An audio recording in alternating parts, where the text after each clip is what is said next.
In a world where people survive on bland, lifeless food, his cooking hits like a shockwave, flavors so rich they completely rewrite what people thought food could be. To perfect his craft, he travels far and wide, dealing with elves to secure rare plants, negotiating with dwarves for the finest spices, even crossing paths with dragons guarding treasure hoards, all just to elevate a single dish. Being a chef here isn't simple, it's a battle of its own, and this is where it all began. 15 years earlier, he was just Ellison, a regular culinary student chasing the dream of becoming a chef, until everything was cut short by a sudden accident, a truck ending his life before it could even begin. But death wasn't the end. When he opened his eyes, he found himself in a completely different world, one already drowning in war. Confused and lost, he had no idea what to do until a stranger guided him into a group of evacuees. From there, he learned the truth. This land was the Rubern Empire, specifically the city of Greek, and it was locked in a brutal war against dragons. Instead of breaking down, he adapted fast, convincing himself that this second chance couldn't possibly be worse than his previous life. At least here, he wouldn't be forced into military service after graduation, or so he thought. That illusion shattered instantly. A knight appeared before the crowd and delivered the emperor's command. With mercenaries abandoning the battlefield and manpower running dry, conscription was now in effect. Everyone between 17 and 45, regardless of status, would be forced into the Knight Corps. Just like that, his new life was decided for him. Training was brutal, to the point where he found himself wishing he had simply died back then instead of enduring this. But during that time, a knight noticed something unusual. After his initial training, he was told he would be transferred to the Mage Corps. His potential was too high to ignore. Even so, reality hit him in the smallest moments. At lunch, staring down at nothing but boiled potatoes, he felt genuine despair. But what shocked him even more was the people around him. They actually thought this was good food. That realization flipped a switch in his mind. If this world had no idea what real food tasted like, then opening a restaurant here wouldn't just work, it would dominate. From that moment on, he trained with a new purpose. No matter what, he would survive, endure everything, and build his dream here. All he needed was to last 2 years until the war ended. What he didn't know was that the war would drag on far longer than that. By the time he would finally earn his freedom, 15 entire years would have passed since the day he arrived in this world. A span so long that even imagining it now feels suffocating. Back in the present, those years weigh heavily on him, tears quietly forming in his eyes, not from sadness, but from everything he endured finally catching up to him. A passing girl notices, stopping in her tracks before introducing herself as Rain. He introduces himself as the restaurant owner, and when she asks if he's running the place alone, he casually mentions he does have a family member, though she's probably still asleep and won't wake until evening. Rain's curiosity sparks immediately, and she offers something valuable, a connection to a meat supplier, her husband's butcher shop located near the entrance of town. He accepts without hesitation, promising to visit, though she gives a small warning. Her husband is exactly the easiest person to deal with. That warning doesn't faze him. After everything he's been through, a bad temper is nothing. But the moment he actually meets the butcher, that confidence wavers just a little. The man's expression alone is enough to make anyone tense. And when Ellison explains he needs meat for his restaurant, the response is cold, dismissive. The butcher immediately assumes he's just another greedy reseller looking to profit. Before things escalate further, Rain steps in, swinging a frying pan straight into her husband, forcing him to cooperate and fetch some Baloran meat. He protests loudly, blaming people like Ellison for his troubles, but she doesn't budge, pushing him to follow through before apologizing on his behalf. She then explains the reason behind his attitude. He was betrayed by a restaurant owner in the past, and since then trust hasn't come easily. In return, Ellison shares his own past, 15 years in the military, a detail that changes the atmosphere slightly. Eventually, the butcher returns, but not with the premium meat. Instead, he tosses over a cheaper cut, challenging Ellison to prove himself. If he can create a dish that satisfies him, then maybe, just maybe, he'll supply better meat in the future. His standards are made clear, extremely high. The pressure is obvious, and for a moment Ellison feels it until the butcher mocks him, questioning if he's already scared. Another hit from the frying pan shuts that down instantly. Ellison brushes it off, confidence returning as he invites them both to his restaurant for dinner that evening. Rain hesitates, clearly unsure about the quality of the meat he was given, but he reassures her this is more than enough. Once he leaves, her concern lingers, especially knowing the cut he received, yuba belly fat, something most people here wouldn't even consider using. But to Ellison, it's different. In this world, livestock goes by unfamiliar names, but what he's holding is unmistakable pork belly, and not just any pork, high quality at that. The reason it was given to him is simple: pork is the cheapest meat here, and the belly cut is considered the lowest of the low. What they see as worthless, he sees as opportunity. Without hesitation, he decides on the perfect dish, grilled pork belly, simple, powerful, and incredibly effective. As he begins preparing, a fire spell ignites beneath his tools, while elsewhere the couple argues, Rain calling out her husband's behavior while he insists it's all a test. Eventually, she realizes the truth. He's not rejecting Ellison, he's evaluating him. The memory suddenly shifts back to the battlefield. Soldiers struggle desperately against overwhelming monsters, forced into retreat. One man left behind with an injured leg, moments away from death, until Ellison steps in, unleashing a blade spell that cuts through the monster effortlessly, saving him. That same spell now returns in a completely different form. Back in the present, inside a quiet kitchen, he uses that very magic not for combat, but for cooking, slicing through the meat with precision so the seasoning seeps deep into every layer. Soon after, the couple arrives at the restaurant, greeted warmly. Rain is immediately impressed by how clean everything is, while her husband remains skeptical, only calming down after a silent threat from her frying pan. In the kitchen, Ellison moves with complete control, oiling the grill, adjusting heat, carefully turning the meat as it cooks, letting it crisp perfectly while locking in flavor. A light sprinkle of salt enhances everything, and once done, he slices it into bite-sized pieces, pairing it with a fresh salad. He considers adding more complexity, but knowing his audience, he keeps it simple. When the dish is finally served, the reaction is instant. Rain takes the first bite, and the shock hits immediately. It's unmistakably pork, yet it tastes completely different, rich, balanced, perfectly paired with the salad. At the same time, Ellison hears something even more important. The butcher declares he'll supply him. Looking over, Ellison notices his plate is already empty, despite the man still acting grumpy, claiming he's out of pork. When asked directly if he's satisfied, the answer comes out rough. He isn't, he wants more. Rain immediately forces him to give a proper response. And this time he does.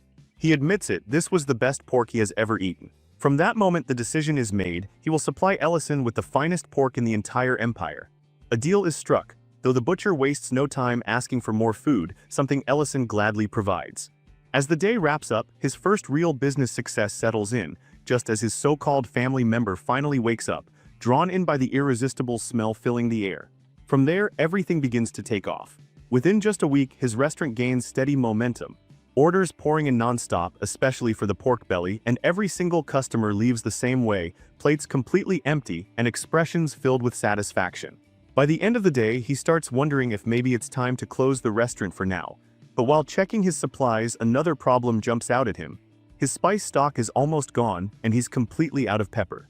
In a world this old, where trade is slow and unreliable, spices are valuable. And even then, the quality still can't compare to what he remembers from modern times. Then an idea hits him. He pulls a coin from his pocket and goes with the one solution that always feels a little absurd but works. He summons ingredients straight from the modern world. He first discovered this magic while desperately trying to find a way back home. And even though it came with limits on how much size and weight he could bring over, he still considers it a blessing. Out of guilt, he sends gold coins back each time, because taking things without permission, even across worlds, still doesn't sit right with him. As he refills his spice jars, he reflects on the biggest frustration of this magic. He can't summon proper fresh food, no meat, no eggs, nothing perishable, because every time he tries, it arrives spoiled. On top of that, the spell itself is exhausting to use. After that, he decides he's earned a drink, and goes to grab the beer he summoned earlier, only to open the fridge and find absolutely nothing left. That alone tells him exactly who the culprit is. He heads straight for the dragon girl and scolds her, not just for draining all his beer, but for leaving the mess behind too. She fires back without shame, calling it revenge for him not leaving her anything decent to eat, then proudly reminds him that she is the great black dragon. Lauren, and someone like her, is obviously not going to lower herself to cleaning. He lightly bonks her and tells her to peel vegetables and clean up properly, which earns a weak protest about how she is, in fact, a dragon. Looking at her, he can't help thinking back to how she was orphaned when her mother died during the Dragon War, and how she got swept into that chaos alone. That's why he chose to look after her after she took human form. Even if she's already 100 years old, by dragon standards she's still basically a kid, young, reckless, and immature. So to motivate her, he promises to make her Salisbury steak if she finishes the job, and just like that, her mood flips. Not long after, Creston shows up asking for something to drink with his meal. Our chef checks the fridge that Lauren already emptied, then pulls out another bottle. To avoid raising questions, he transfers the drink into a different container before serving it. Creston eyes it curiously and assumes it might just be water, but Ellison explains that it's called soju and that it pairs perfectly with the food. The result is immediate. The butcher looks deeply satisfied as he eats and drinks, then openly praises him, impressed that a single drink could completely change the flavor of the meat. Soon enough, he asks for another and another is served. As the drinking continues, Ellison notices something is off. Creston's mood is clearly not normal today. He keeps throwing back glass after glass, until Ellison finally steps in and tries to stop him, warning that the drink is much stronger than it looks. But Creston pushes for more, so Ellison finally asks what happened. That's when Creston reveals the real issue. He suspects Rain is seeing another man.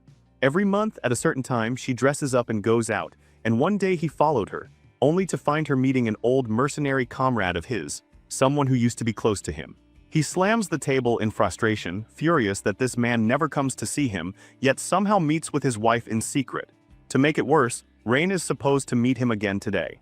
Ellison tries to calm him down, telling him that drowning himself in alcohol won't solve anything, but Creston, already emotional, asks what else he's supposed to do. He starts crying over Rain because despite all his anger, he loves her that much. Ellison then tells him he wants to help, because he simply doesn't believe Rain is the kind of woman who would betray her husband. With that, he heads over to Lauren with a plan already forming. He asks if she wants to come with him and adds that if she does, she can stop peeling vegetables. She agrees instantly, practically desperate to escape the task. Soon after, the two of them are crouched on a rooftop, secretly watching Rain. From there, Ellison spots her sitting inside a restaurant across from a man who could only be the old mercenary Creston mentioned. He immediately puts his plan into motion and asks Lauren to listen in on their conversation and tell him exactly what they're saying. Naturally, she refuses to do it for free and bargains for steak in exchange, plus freedom from onion paling. He agrees and she starts listening. Rain is telling the man that Creston has become suspicious, especially because the old comrade never comes around openly. The man admits he's worried Creston will be furious if he finds out what he once helped him with. That is enough for Ellison. He decides to step in and jump straight down from the roof. While Rain is still trying to explain the misunderstanding, he interrupts their conversation and asks to join them. Then he lays out the whole problem. Creston has misunderstood the nature of their relationship. Before long, both Rain and the old mercenary are standing in front of a completely drunk Creston, who takes one look at them and sarcastically comments on how good they look together. They try to explain, but Creston lunges at his former comrade before they can get the words out. His punch never lands though, because Ellison instantly throws up a shield in front of them. After that, he pushes them to clear everything up properly. The truth finally comes out. This man had helped Creston financially so he could start the butcher shop in the first place, which leaves Creston stunned. Holding a basket filled with meat and vegetables, Ellison moves past them while telling them to sort this mess out, because in the meantime, he's going to make dinner. Since Creston is drunk, he decides on something warm and easy on the stomach, a soup-based meal. Rain had brought him high-quality Balaran meat, so he chooses to make shabu shabu. He prepares the soy sauce dipping sauce first. Then once the broth comes to a boil, he strains out the solids and pours the clear broth into the pot as the meal comes together. Outside, Rain finally explains everything. The truth is that the man had given her his life savings so she and Creston could open the butcher shop. Now that their income is stable, she has been repaying him little by little every month. Creston had assumed the money came from some lord as a reward for catching a thief. But Rain admits that story was a lie, because if he knew the truth, he would never have accepted money from another man. After hearing that, the old comrade apologizes too, for not attending the butcher shop's opening, and for letting such a painful misunderstanding happen in the first place. Creston, looking crushed and confused, asks why anyone would lend their life savings to someone like him, especially money that could have supported him after retirement from mercenary life. But before the mood sinks any further, Ellison returns with the pot, sets it down between them, and tells them to eat before the vegetables turn mushy. When Creston comments on how thin the meat slices are, Ellison explains that he cut them that way so they would cook quickly in the broth. Both men fill their bowls, and after just one sip, satisfaction spreads across their faces, especially Mint, who is tasting Ellison's cooking for the first time. As they eat, the meal pulls them straight into old memories from the war, back when Creston once took a sword in Mint's place. At that time, food supplies had run dry, and they were forced to survive on miserable rations just to keep going. During that same period, Mint had managed to hunt a Balaran and turned its foul-smelling meat into a soup that somehow became the best meal they had tasted in ages. Then Mint explains that he never really had any grand plan for retirement anyway, helping his friend mattered more than anything else. Hearing that, both men finally apologize to one another.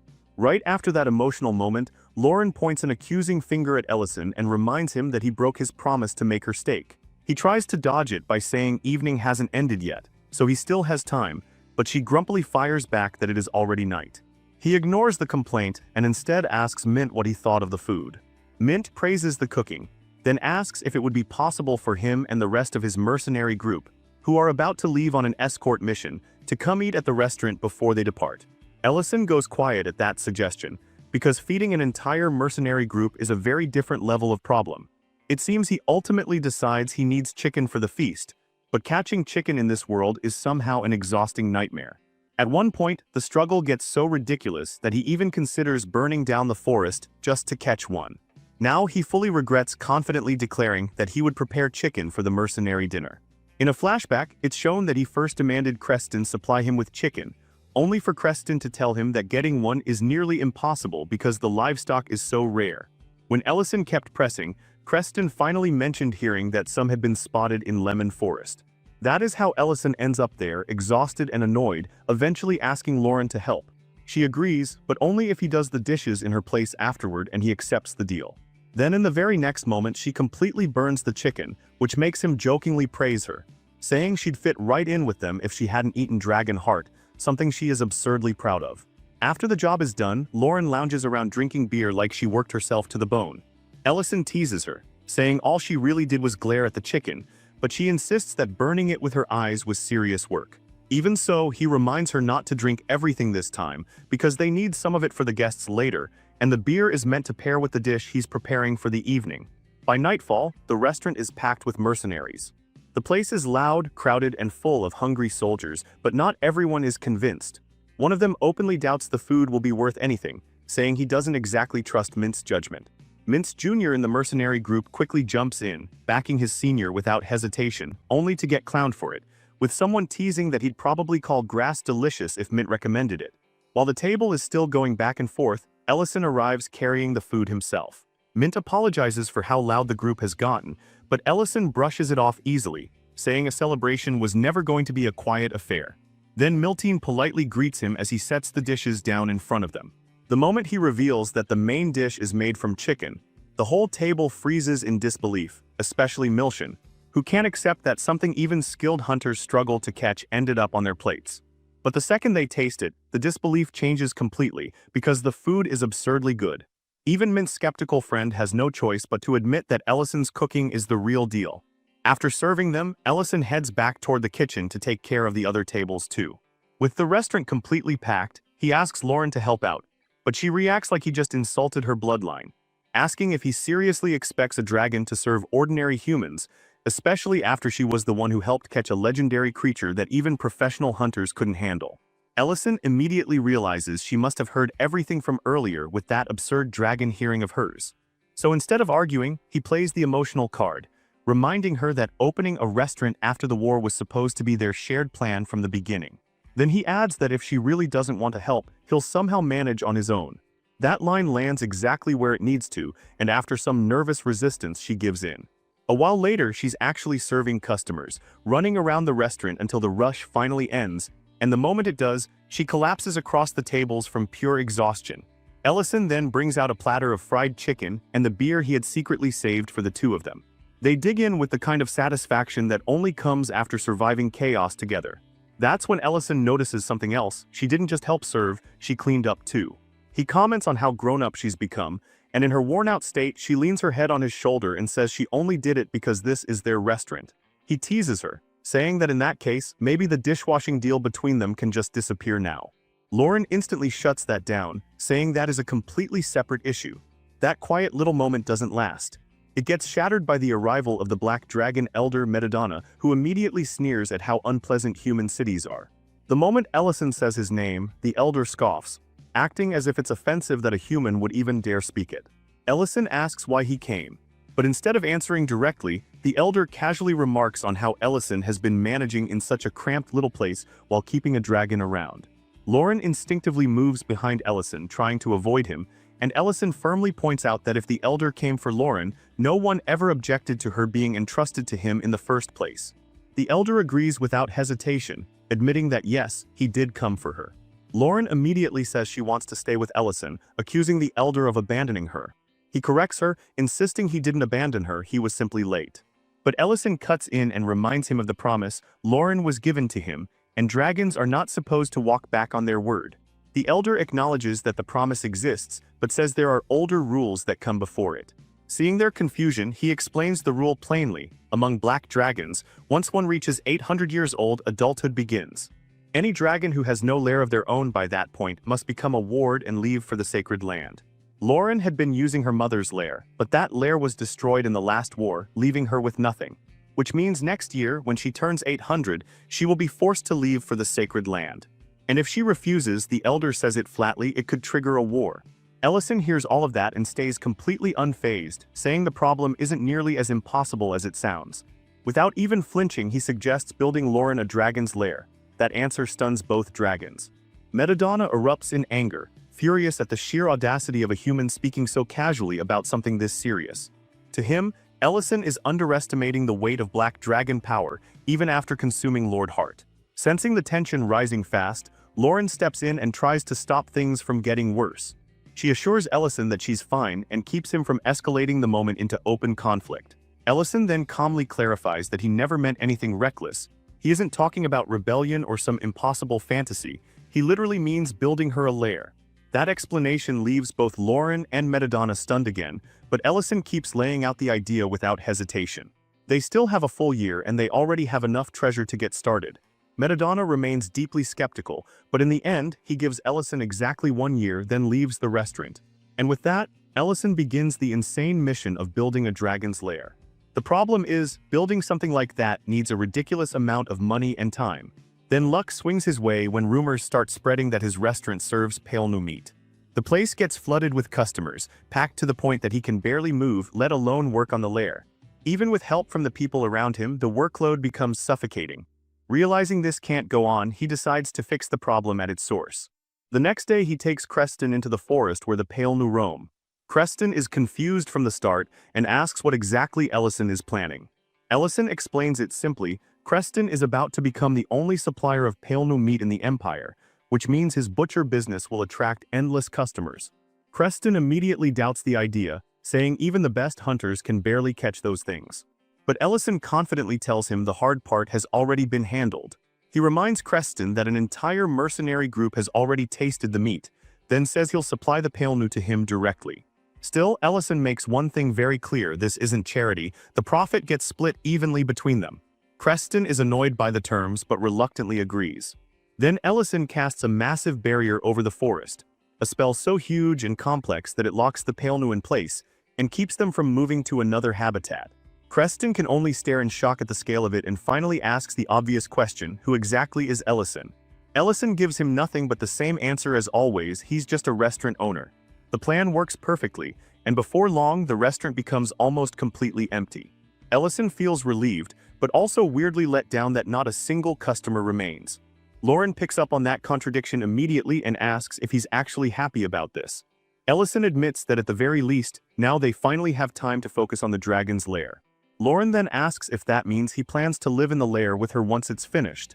He rejects the idea instantly, saying his job is only to build the lair, not move into it. That answer triggers a full tantrum, and Lauren angrily declares that if that's the case, she doesn't even want the lair anymore. After going back and forth, Ellison finally calms her down by promising to build it nearby. They settle on a location in the hills below the restaurant, land that already belongs to him. The only issue is that the inside will need magical reinforcement or it could collapse. Lauren, suddenly fired up again, starts digging right away.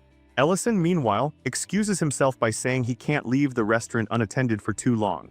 Frustrated beyond belief, Lauren is left to keep digging while he heads back alone. At the restaurant, Ellison finally takes a brief moment to rest, but that peace gets interrupted when a young nobleman walks in and asks whether this is the place that once served the legendary pale new meat. Tired of hearing the rumor by now, Ellison tells him they no longer serve it and suggests he try the nearby butcher shop instead. But the nobleman insists that he doesn't care what it is, he just wants something to eat. So Ellison decides to make him a hamburger, using the best ingredients available, including yuba meat. He carefully puts the whole thing together, finishing it with a special demi-glace sauce and topping it with an egg he had collected earlier. When the burger is placed in front of the nobleman, he is visibly stunned by how good it looks. But just as he's about to take a bite, a man suddenly rushes into the restaurant calling for him. The newcomer is horrified to find the nobleman in a place like this, and immediately warns him about food poisoning, insisting he leave at once. Insulted by that, Ellison defends his restaurant on the spot, saying the nobleman is a paying customer and there is absolutely nothing wrong with the food. The man then reveals that the young customer is the Baron, heir to the barony of Greek. That revelation means nothing to Ellison, who keeps arguing anyway. In the end, the nobleman quietly leaves a gold coin on the table, apologizes for the trouble, and walks out without even touching the burger. Later, Lauren comes back to the restaurant completely covered in mud, complaining that she's been working herself to death. She demands that Ellison take over the digging because she can't keep doing it alone. But Ellison is already dressed and ready to head out, and calmly tells her he has somewhere else he needs to be. That somewhere turns out to be the barony, where he approaches the young baron carrying a paper bag.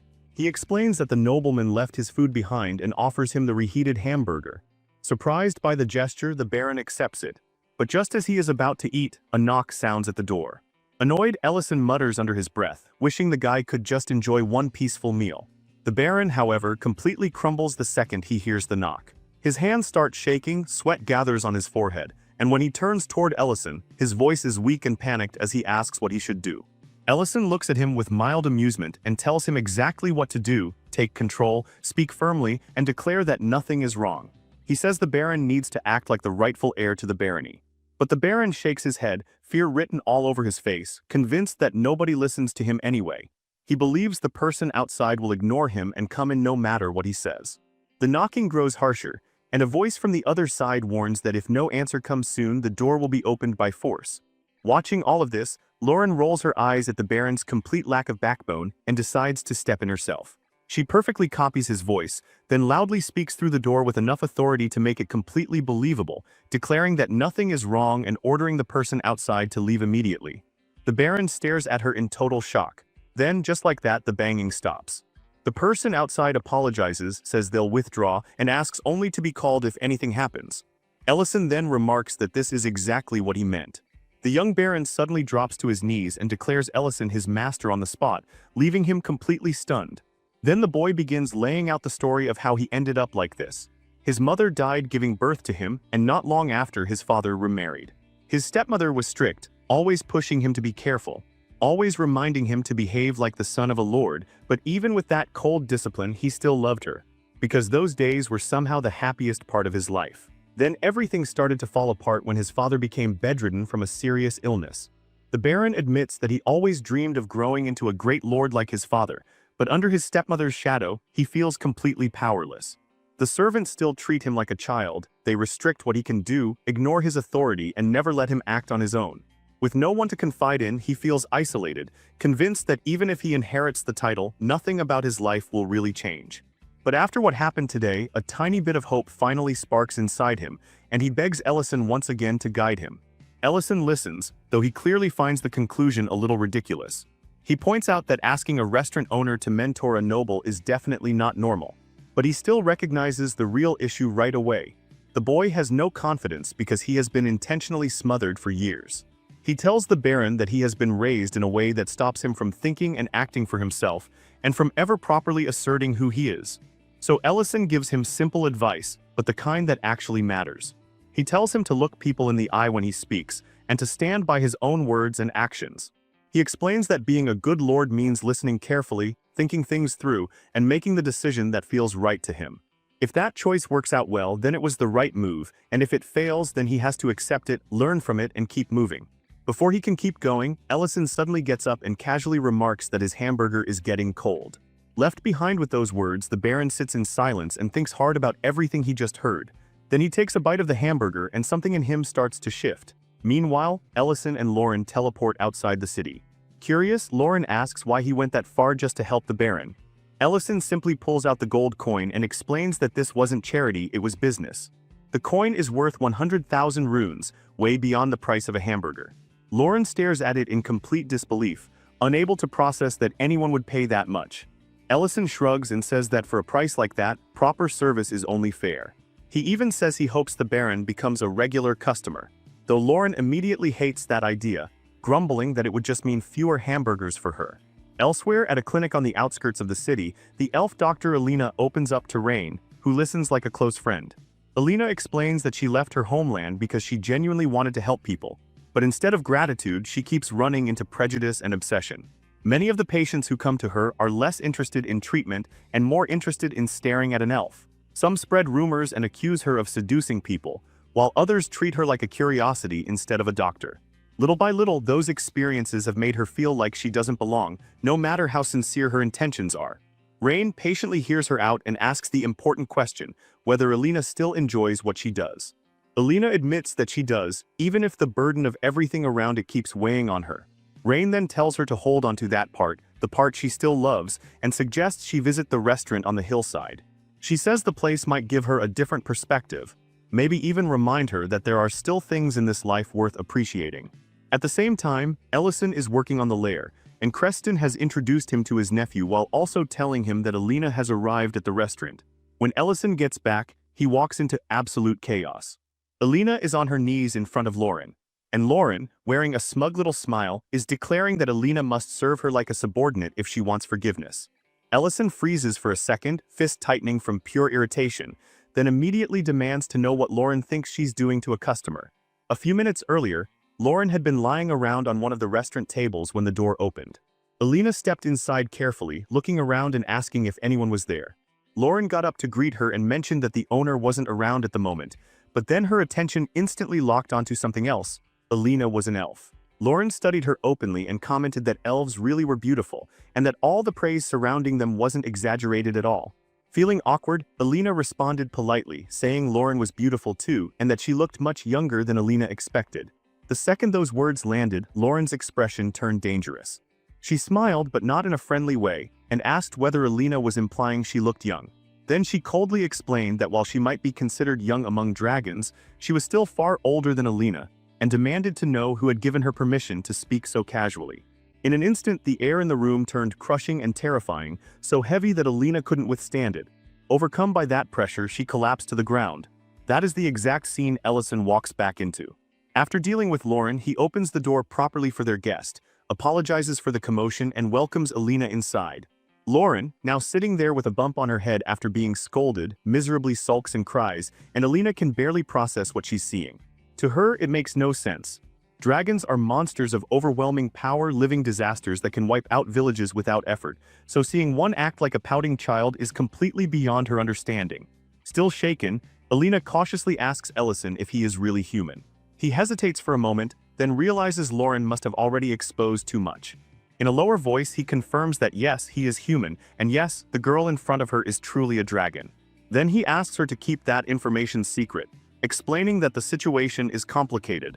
Alina quickly assures him that she has no intention of provoking a dragon because she values her life far too much. Ellison tries to reassure her that she won't be harmed here, but he can already tell the first impression has been a complete disaster.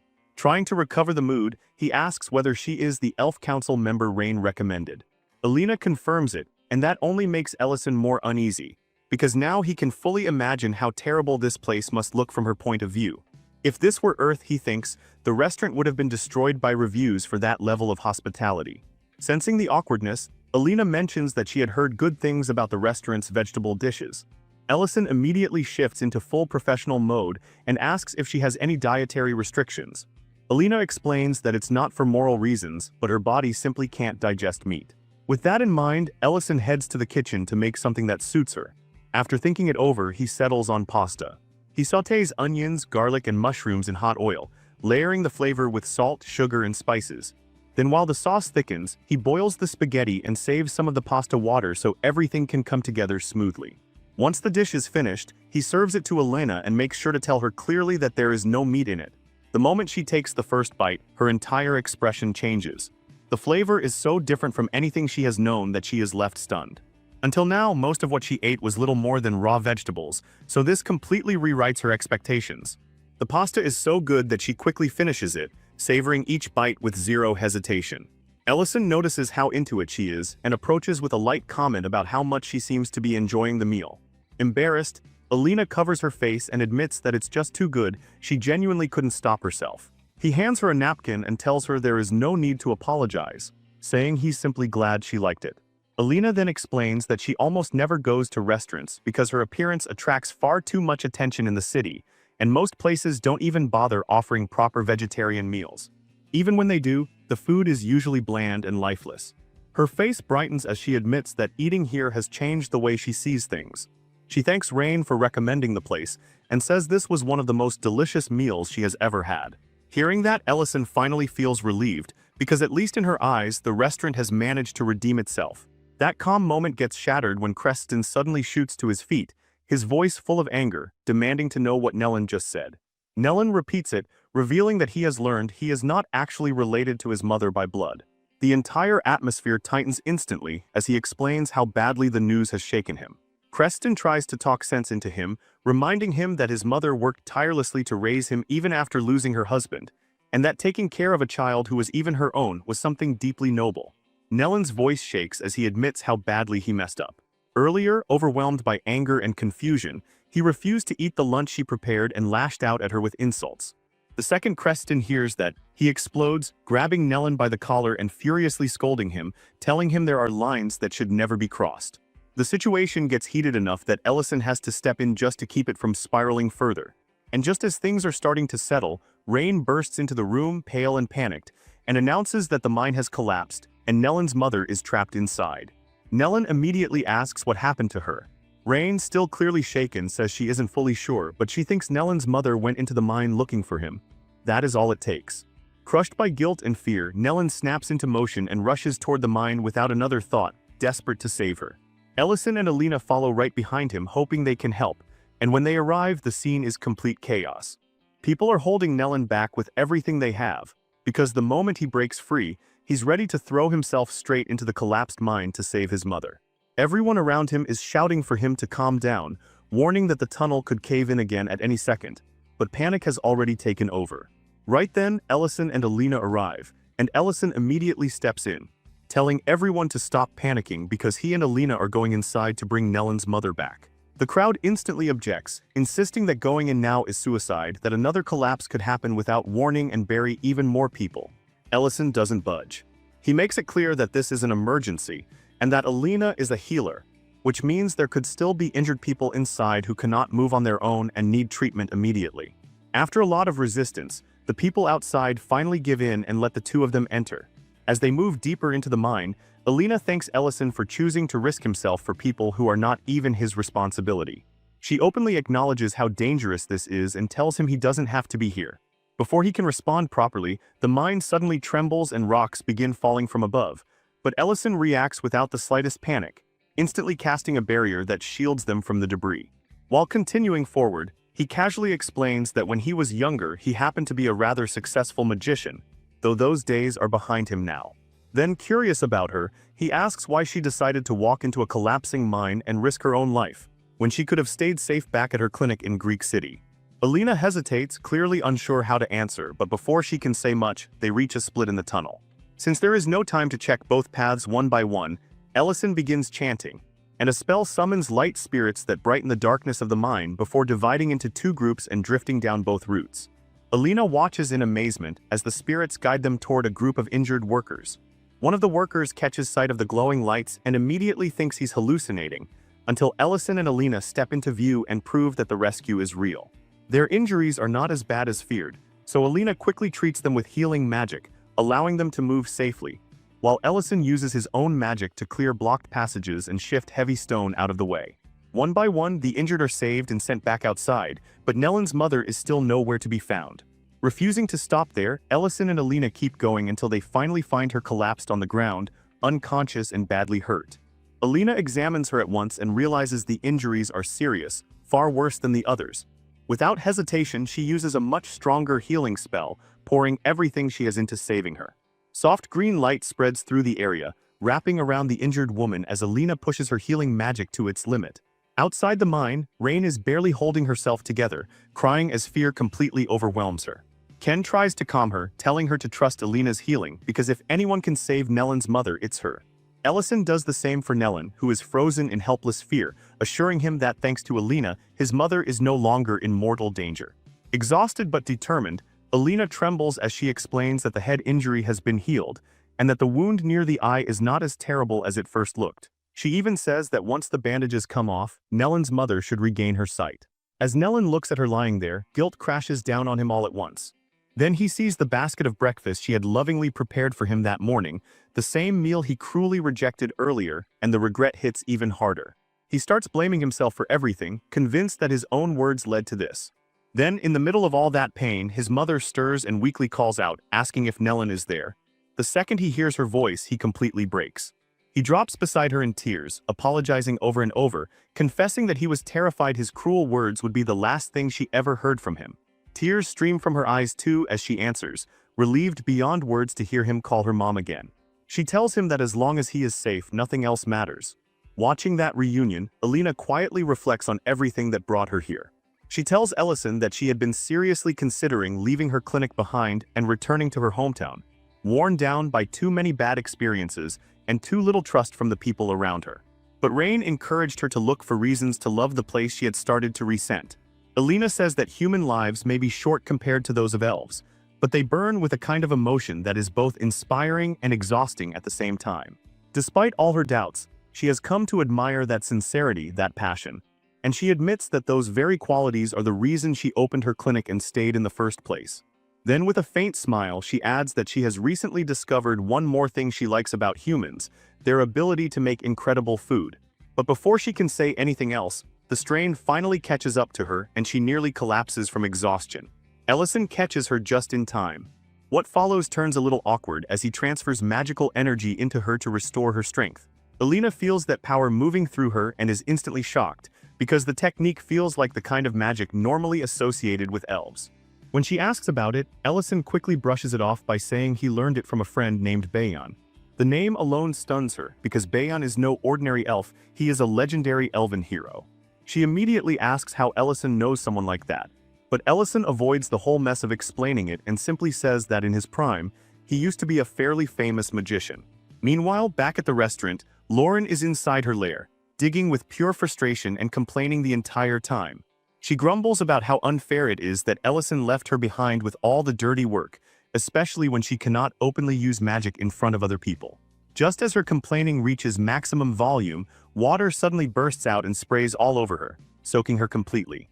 Later, Ellison returns to find the cave in total chaos.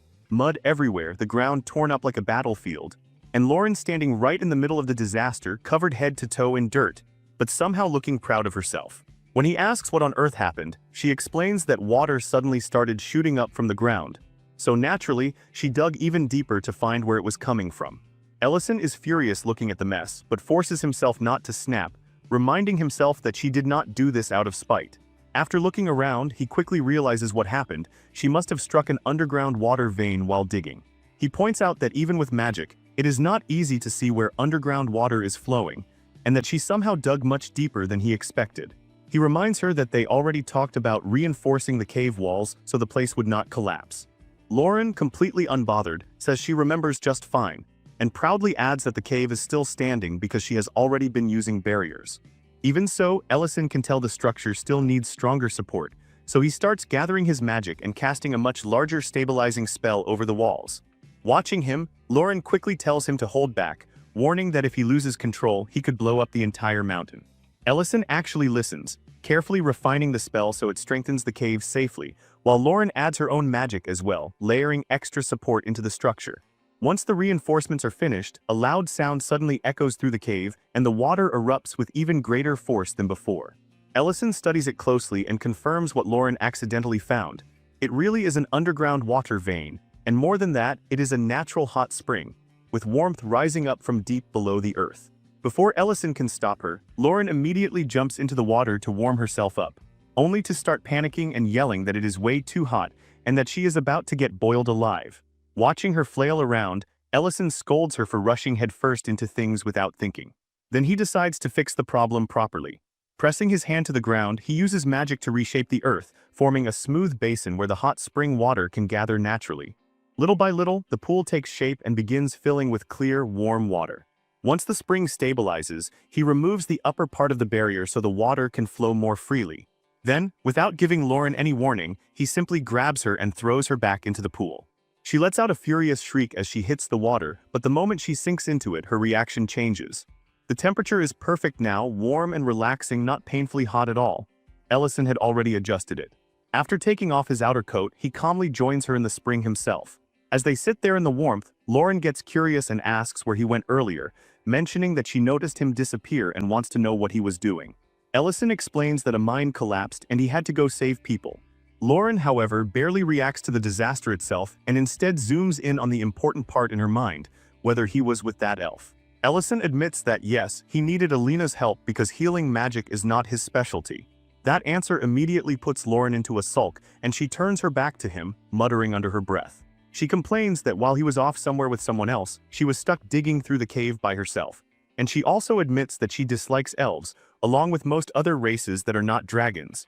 Ellison quickly realizes exactly what this is: plain old jealousy. So instead of confronting it directly, he tries a softer approach. Using magic, he makes a cup of hot cocoa and hands it to her. Even while sulking, Lauren cannot resist it, and the second she tastes it, her whole mood starts improving. Seeing that, Ellison makes one for himself too.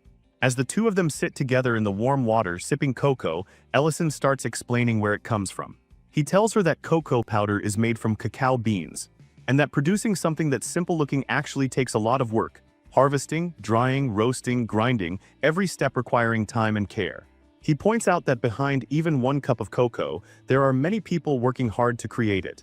And from there, he continues reflecting on his own abilities. Even with enough raw power to wipe out an entire mine, Ellison admits there are things he simply cannot do. He can destroy, but he cannot heal the wounded. And even something as basic as stocking his kitchen becomes impossible without Creston helping him secure ingredients. Building something as massive as a dragon's lair is no different either. Because that kind of place cannot exist through magic alone, it also takes dwarves to shape the actual structure. So Ellison tells Lauren something important. Every person, no matter their race, status, or strength, has things they are good at and things they cannot handle alone. Dragons are no exception, and needing help does not make them lesser.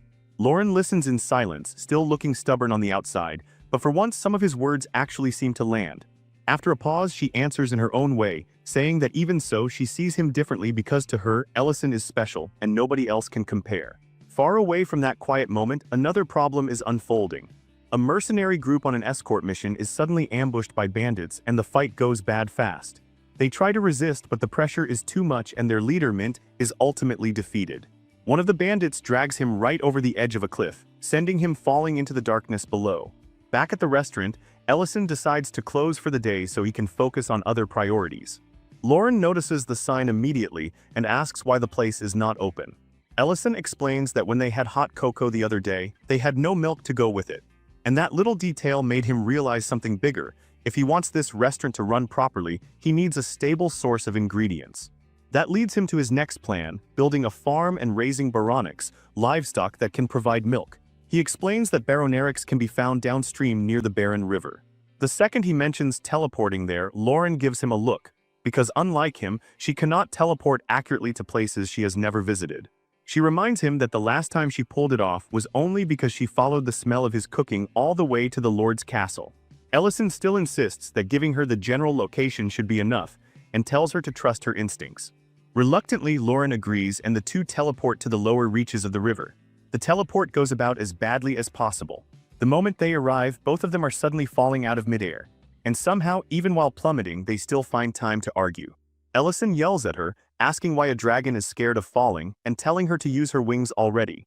Lauren clings to his neck in full panic, screaming that she refuses to transform into her dragon form even if it kills her. For reasons she does not explain, she absolutely refuses to use her dragon abilities. Ellison chooses not to push it any further and simply uses magic to land them safely.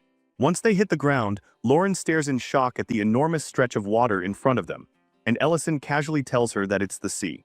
That instantly leaves her embarrassed, but Ellison has no time to indulge it because they still have work to do. They need to catch around 10 baronerics. Then he adds a little extra motivation. Whoever catches fewer will be stuck washing dishes for the day. Lauren grumbles, but with her pride on the line, she agrees at once. Meanwhile, back at the restaurant, 3 loyal customers are sitting outside the closed door looking like they are one missed meal away from collapse. Apparently, life without Ellison's cooking has become that serious for them. As they wait, the three start talking among themselves, sharing their misery and complaining about how long they have gone without food. Down by the shore, Ellison and Lauren find the Baronerics calmly grazing. Thanks to Lauren's dragon heritage, she uses mind manipulation to guide the animals into a temporary fence with surprising ease. Ellison comments that the fence is good enough for now, though he plans to build them a proper sleeping area later. Once the Baronerics are secured, he decides it is time to head back. But when they return to the restaurant, Ellison is shocked to find the three customers still waiting outside, now looking so hungry they might actually collapse. He gets there just in time to prevent that disaster, and quickly prepares their favorite dishes for them. While eating, Creston casually jokes that if Ellison had not come back that day, they probably would have dug 3 graves right next to the restaurant and written starvation as the cause of death. Ellison can only stare at him, halfway between disbelief and exhaustion. At the same time, Lauren, having lost their earlier bet, is stuck in the kitchen washing dishes. While she works, Creston notices Ellison's plans for raising the Baronerics and asks the obvious question: how exactly is he planning to manage them when he is already short on help? Ellison admits he has been thinking about the same thing and says the answer is to hire employees. Since the meadow and livestock will need proper care, he cannot just bring in anybody, so he decides to post a recruitment notice and hold interviews. Creston immediately finds that entertaining and mentions that elves are said to be able to sense people's true intentions. He adds that the young Baron should also learn how to judge whether a person is honest on his own. Even so, Creston offers his help too, claiming that years of mercenary work have made him good at reading people. Alina and the Baron also volunteer, saying they want to help Ellison choose the right person. The next day, interviews for the meadow caretaker position begin, and the recruitment notice draws in a crowd. Creston, Alina, and Dion enthusiastically take their places as judges. The first applicant barely gets started before being dismissed, because Creston decides his energy is not good enough. The second is a handsome young man who seems lively and confident, and Creston initially looks impressed, but Alina uses her ability to read deeper and immediately throws him out after discovering his thoughts are full of inappropriate nonsense about her. Then comes the third applicant, a middle-aged man proudly announcing 30 years of experience and promising to create the finest meadow in Greek City. This time Dion takes over the interview and goes absolutely overboard, firing question after question at him about how he would keep the Baronerics comfortable, what he would do if they got sick or injured, how he would handle feeding schedules, and then even handing him a scroll packed with complicated text and demanding precise answers. Completely overwhelmed, the poor man mutters that the whole thing is insane and leaves in frustration. Watching all this unfold, Ellison starts feeling deeply uneasy. The trio's excitement, combined with their ridiculous standards, turns the interview process into pure chaos. And as it goes on, the reasons for rejecting people become even more absurd, to the point that some applicants are turned away before they can even properly introduce themselves. Ellison watches this nightmare happen with tears nearly forming in his eyes, and by the time the day ends, there are no applicants left. Creston, somehow still oblivious, wonders aloud if maybe the salary in the job notice was too low, completely unaware that they themselves scared off every last candidate. With no other choice, Ellison steps in, thanks the trio for their help, and announces that he will handle the next round himself. Right then, Miltine walks into the restaurant. She says she saw the job notice and asks if she can work there. Creston immediately confronts her, surprised to see her back so soon, and asks why she is not out on her escort mission. Miltine explains that their group was attacked by bandits, and that Mint fell off a cliff while protecting her. Creston's mood instantly darkens, and he demands to know why Mint never told him any of this. Miltine then reveals the part that matters most: Mint survived. But one of his legs no longer works, and he has retired from mercenary life because of it. Her expression turns grim as she recalls how, even though Alina wanted to help, too much time had passed for healing magic to restore his mobility. All Alina can do now is continue checking on him from time to time. Hearing this, Lauren bluntly asks why Miltine is the one looking for work when Mint is the injured one. Ellison immediately scolds her, telling her to show some consideration, because Miltine is already carrying enough stress without being hit with that on top of it. Still, even Ellison cannot deny that Lauren voiced the same question he was quietly wondering himself. For a mercenary like Miltine to leave that life and come here looking for work feels unusual. Blushing awkwardly, Miltine explains that she is not only searching for work for herself, she is trying to find a job that would suit Mint as well. As she says it, her face turns even redder, and suddenly everyone in the room understands what is really going on. Creston stares at her in disbelief and asks how old she is. When she answers that she is 29, he nearly loses it and shouts that Mint is 13 years older than her. Miltine does not back down at all, saying age means nothing to her. Alina, confused by the reaction, wonders why that gap matters so much, especially when for elves, 13 years is almost nothing. Ellison steps in and explains that human lifespans are far shorter than elven ones, which makes age differences carry a different weight in human relationships. Even after hearing that, Miltine stays completely firm. She says she has already made up her mind. She has left the mercenary guild and she intends to find work here, even if the alternative is starving on the street. Lauren, rather than mocking her, seems strangely intrigued by how serious she is, and quietly declares that age really does not matter, a statement that carries a little extra weight coming from someone far older than she looks. Ellison acknowledges Miltine's resolve and genuinely appreciates that she is willing to work alongside Mint, but he also points out the obvious: they still have not heard what Mint himself thinks about any of this. Miltine blushes all over again and admits that she has not spoken to him yet. Her plan was to secure the job first, then tell him afterward. She explains that Mint was the one who taught her everything from the proper way to hold a sword to how to care for her weapons. And now she wants to prove that she can handle farm work too, that she can stand on her own and support him in this new stage of his life. Alina finds the whole story touching and openly admires Miltine's determination to stay at Mint's side, though she quietly wonders if the words being used are maybe not fully capturing what this really is. After thinking for a moment, Ellison speaks up and tells Miltine that once she manages to collect her first bucket of milk from the ranch, he already knows the perfect dish to celebrate it with Mint. Then he officially welcomes her aboard, clearly looking forward to working with her. The next morning, Miltine arrives early, ready for her first day. Her first assignment is simple on paper: take the baronerics out from the fence and let them graze.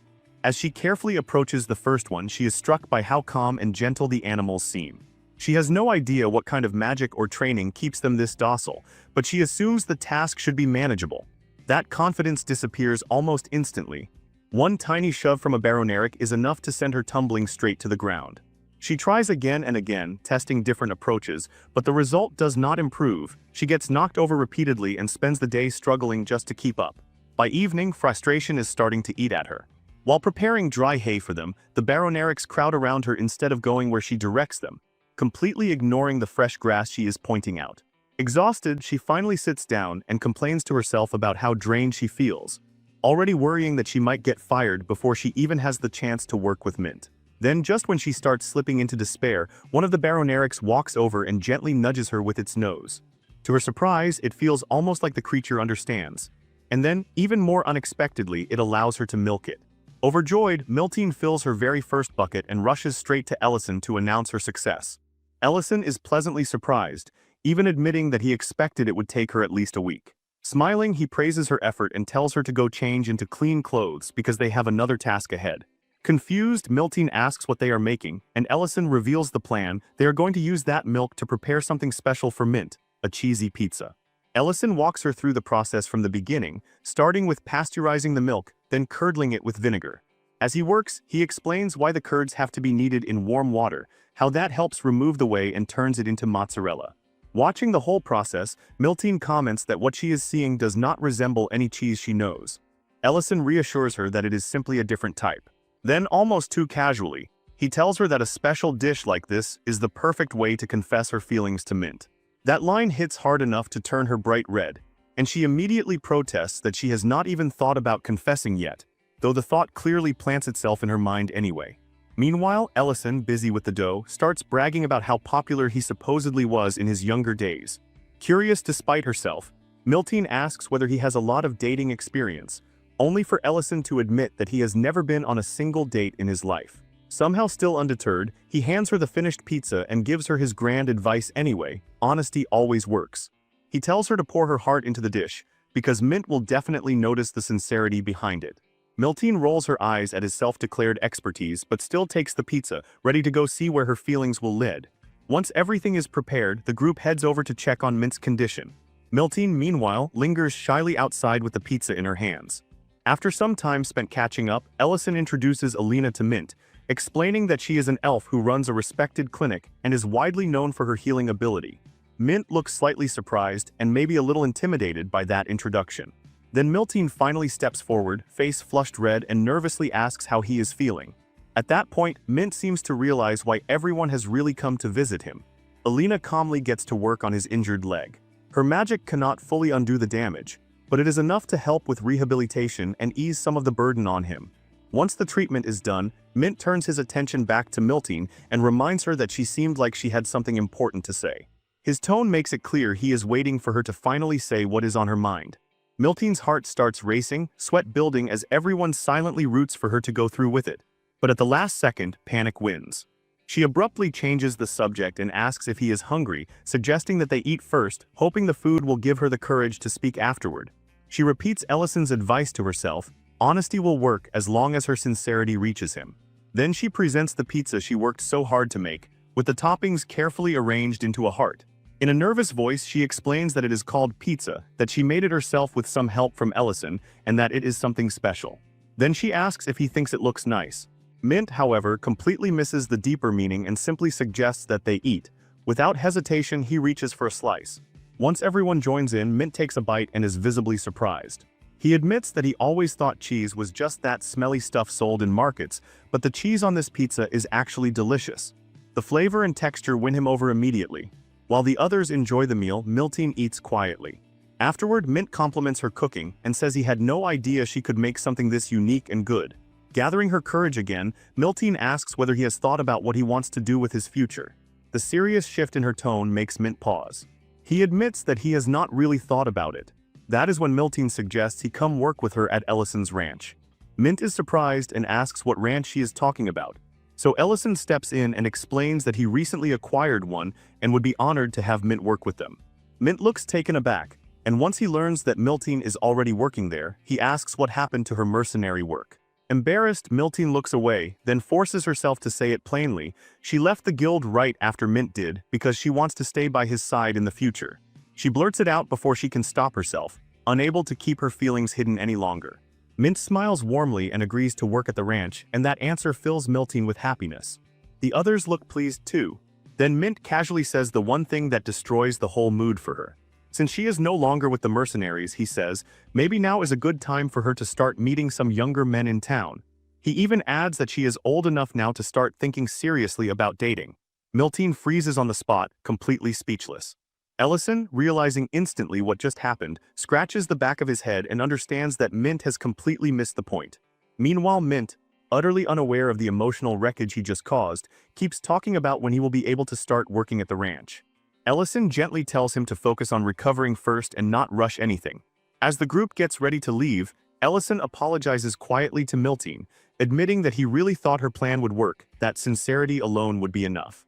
On the way back, he tries to comfort her, but Miltine brushes it off and says that now that they will be working together, there will be plenty of chances for them to get closer. She forces a smile and says she is not upset, that she is looking forward to working with everyone. But once she drifts a little apart from the group, the mask slips and tears finally spill down her face. She cries softly, yet even in that hurt, she decides she is not giving up. The others watch her go, feeling bad for her but not knowing what to say. Back where he is, Mint sits alone in thought, and it feels very much like he understood everything from the beginning, but simply is not ready to face it. The very next day, Crown Prince Leon of the Loving Empire arrives in the area. He wears a polite smile, but the faint displeasure on his face makes it obvious that he is not exactly impressed by the rural surroundings. As he passes through, he notices two beautiful women standing near the roadside, and with zero hesitation he approaches them and invites them to the castle that evening. Nearby, Porgo watches the prince's behavior and asks Madrini what exactly is going on. His expression darkens further as he complains about the complete lack of a proper welcome from the Lord of Greek City. At the same time, Dion prepares himself to meet the prince alone, since his mother is unwell and unable to attend. Seeing how tense he is, the steward encourages him, reminding him that he now stands in place of his family and represents his people who still believe in him. Dion enters the room where both the prince and Porgo are waiting, takes a breath, and silently asks his father for strength and guidance. Once he reaches the table, the atmosphere is immediately stiff. Porgo asks about Count Greek's condition, and Dion's expression darkens at once. He explains that his father is still bedridden, and it is clear from his face alone how heavily that truth weighs on him. Prince Leon reacts with polished indifference, calling the situation unfortunate. Then he casually notes that Count Greek once stood under Duke Sarin, and Dion answers with extreme care, saying it has been a long time since there was any real contact between them. Leon adds that he has also heard rumors that Sarin's health is failing. Dion stays guarded, fully aware that one careless word here could turn into a disaster.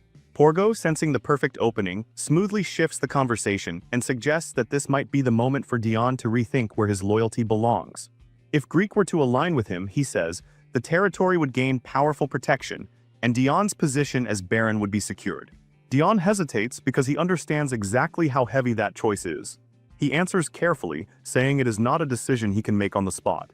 Porgo refuses to let go, bringing up the neighboring kingdom's civil war and the massive irrigation project now underway, explaining that both will inevitably mean heavier taxes for border territories like Greek. That shocks Dion enough to make him ask whether this is an official order from the central royal government. Porgo gives him a slippery smile and brushes aside the question, saying the real issue is that managing the territory is the Count's responsibility, then repeats that siding with him could make the burden lighter. Dion understands the threat hidden underneath it all. If he does nothing, his land will become a stage for disorder and political struggle. Frustrated and cornered, he suddenly blurts out that he will hold a grand banquet first, and only after that will he give his answer. Porgo looks unimpressed, clearly seeing it as pointless stalling, but then Prince Leon unexpectedly shows interest, saying he has grown tired of palace cuisine and would welcome the chance to try something different. Dion, uneasy but trapped, agrees and promises to prepare a meal worthy of them. Back at the restaurant, Ellison is busy making food for his staff, and the menu today is fried rice, the smell alone filling the room. Lauren complains that her appetite feels smaller lately even as she keeps eating, and Ellison casually tells her there is still plenty left if she wants a second or third round. Then the calm gets shattered when a group of knights storms into the restaurant. Their leader, Sword, immediately demands that the owner show himself. Ellison steps forward without panic and calmly tells them to lower their weapons, pointing out that barging into a place where people are in the middle of eating is wildly inappropriate. The knights are not impressed by how relaxed he is. One of them presses a blade against Ellison's neck and threatens him, telling him to kneel or face the consequences. That is where Ellison's patience starts running out. In a steady, unmistakably cold voice, he warns the knight to leave. The man is too dumb to realize how close he is to disappearing, and raises his sword as if he is actually about to strike. Before he can move, a sharper, commanding voice cuts straight through the tension and orders everyone to stop. It is Dariant, the vice captain of the knights, and someone Ellison knows well. Dariant immediately tears into his subordinates and orders them outside to kneel with their hands raised. Then he apologizes to Ellison, explaining that the knights were assigned to keep watch over the area but clearly overstepped in the worst way possible. Ellison lets it slide, acknowledging their loyalty while telling Dariant to make sure this kind of nonsense never happens again. The moment softens into nostalgia as Dariant remembers the battle where Ellison saved his battalion in a hopeless situation. He recalls how Ellison alone broke through enemy lines and flipped the entire fight, turning certain defeat into survival. Even with all that praise, Ellison still downplays it, giving the credit to the battalion's discipline and to Dariant's leadership. Then Dariant's voice grows heavier as he shares something personal.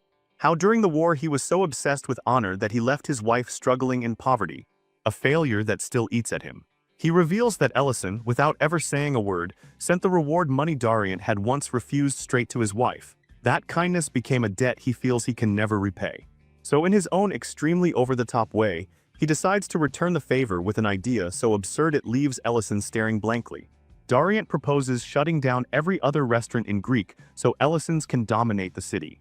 Before Ellison can even begin to object, Dariant is already barking orders like he is launching a military campaign, which only makes Ellison's misery worse. Elsewhere in town, Porgo is growing more and more anxious about the Crown Prince choosing to eat at some random unfamiliar establishment, because if anything goes wrong, it will be a complete disaster. Leon, meanwhile, is not worried in the slightest. But while they travel, the mood flips instantly when a volley of arrows suddenly rains down toward the prince, only to be stopped in midair by a magical barrier. Madrina, the Grand Mage traveling with him, is the one who blocks it, protecting Leon without the slightest hesitation. The assassins reveal themselves right after, boldly announcing that they only intend to kill the prince and will spare the rest. Madrina does not waste even a heartbeat. She unleashes her magic, making the earth quake beneath them and trapping the attackers under overwhelming force. Her sheer power alone crushes the threat, perfectly showing why she was chosen to accompany the Crown Prince in the first place. The ground shakes violently, rocks come crashing down, and the assassins are buried before they can do anything meaningful. Leon stands there unharmed in the middle of the destruction, watching the Empire's 7th-ranked Grand Mage erase the attack like it was nothing. Seeing that overwhelming display, he reflects on how her strength makes it almost impossible for any enemy to stand against them, and openly praises her as one of the Empire's greatest weapons. Madrina, however, remains composed and humble. Watching from a distance, Dion is left stunned because the rumors were not exaggerated at all. Madrina truly is the kind of mage who could wipe out armies by herself. Back at the restaurant, Dariant and Ellison continue talking. Ellison teases him for his usual habit of charging into situations before thinking them through, and Dariant awkwardly admits that the description is painfully accurate, promising he will start fixing that flaw from now on. Ellison laughs and brings up another time Dariant's recklessness caused trouble for everyone, and Dariant can only laugh awkwardly too and promise to do better. Then their conversation abruptly stops when Dariant notices someone approaching. His whole demeanor changes, and he immediately orders the knights outside not to move. He explains with urgency that the Crown Prince is coming. Ellison, by contrast, stays calm and finally understands why the First Knight Order has been so active in Greek City lately. When Crown Prince Leon arrives, Ellison greets him respectfully, though he remains cautious, fully aware that this visit matters. Among the prince's entourage, Ellison's eyes are drawn to Madrina, specifically because she is wearing an old Royal Mage Corps uniform. Leon notices that too and immediately recognizes the connection, pointing out Ellison's ties to the Corps. Ellison casually replies that he still wears the uniform because it is comfortable, even though he was discharged long ago. Leon lights up at the discovery and excitedly introduces Madrina as a 7th-rank Grand Mage, assuming Ellison must have at least heard of her back in his service days, then calls her over with clear enthusiasm. Madrina freezes the moment this happens. Porgo, already impatient, calls her name again, snapping her out of it. She slowly gets off her horse, removes her helmet, and approaches, visibly tense. Leon proudly presents her to Ellison, completely unaware of how nervous she is. Madrina struggles to keep herself together, thinking about Ellison's overwhelming presence and how badly one wrong move could go for her. Then Ellison gives her a calm, almost pleasant smile, and she instantly recognizes it for what it really is, a warning. So she follows his lead and nervously claims that this is their first time meeting. Leon believes her, though with a hint of disappointment. Madrina, on the other hand, understands exactly what Ellison is doing, pretending not to know her so that unnecessary trouble does not explode right here. She immediately uses that opening to shift the conversation, and announces that the group will be holding a banquet at the restaurant, formally asking Ellison to prepare a grand meal. Inside, the atmosphere changes the second Leon steps in. He looks around and comments on how clean the place is, and Ellison apologizes for the lack of grandeur, explaining that he had no way to prepare for guests of this rank. Leon dismisses that concern, saying that for any restaurant, taste matters more than decoration. Then he directly challenges Ellison to produce a dish worthy of impressing the Crown Prince. To make things even more ridiculous, he drags Dion into a bet on the spot, declaring that if the food fails to satisfy him, Dion will have to parade naked through the city.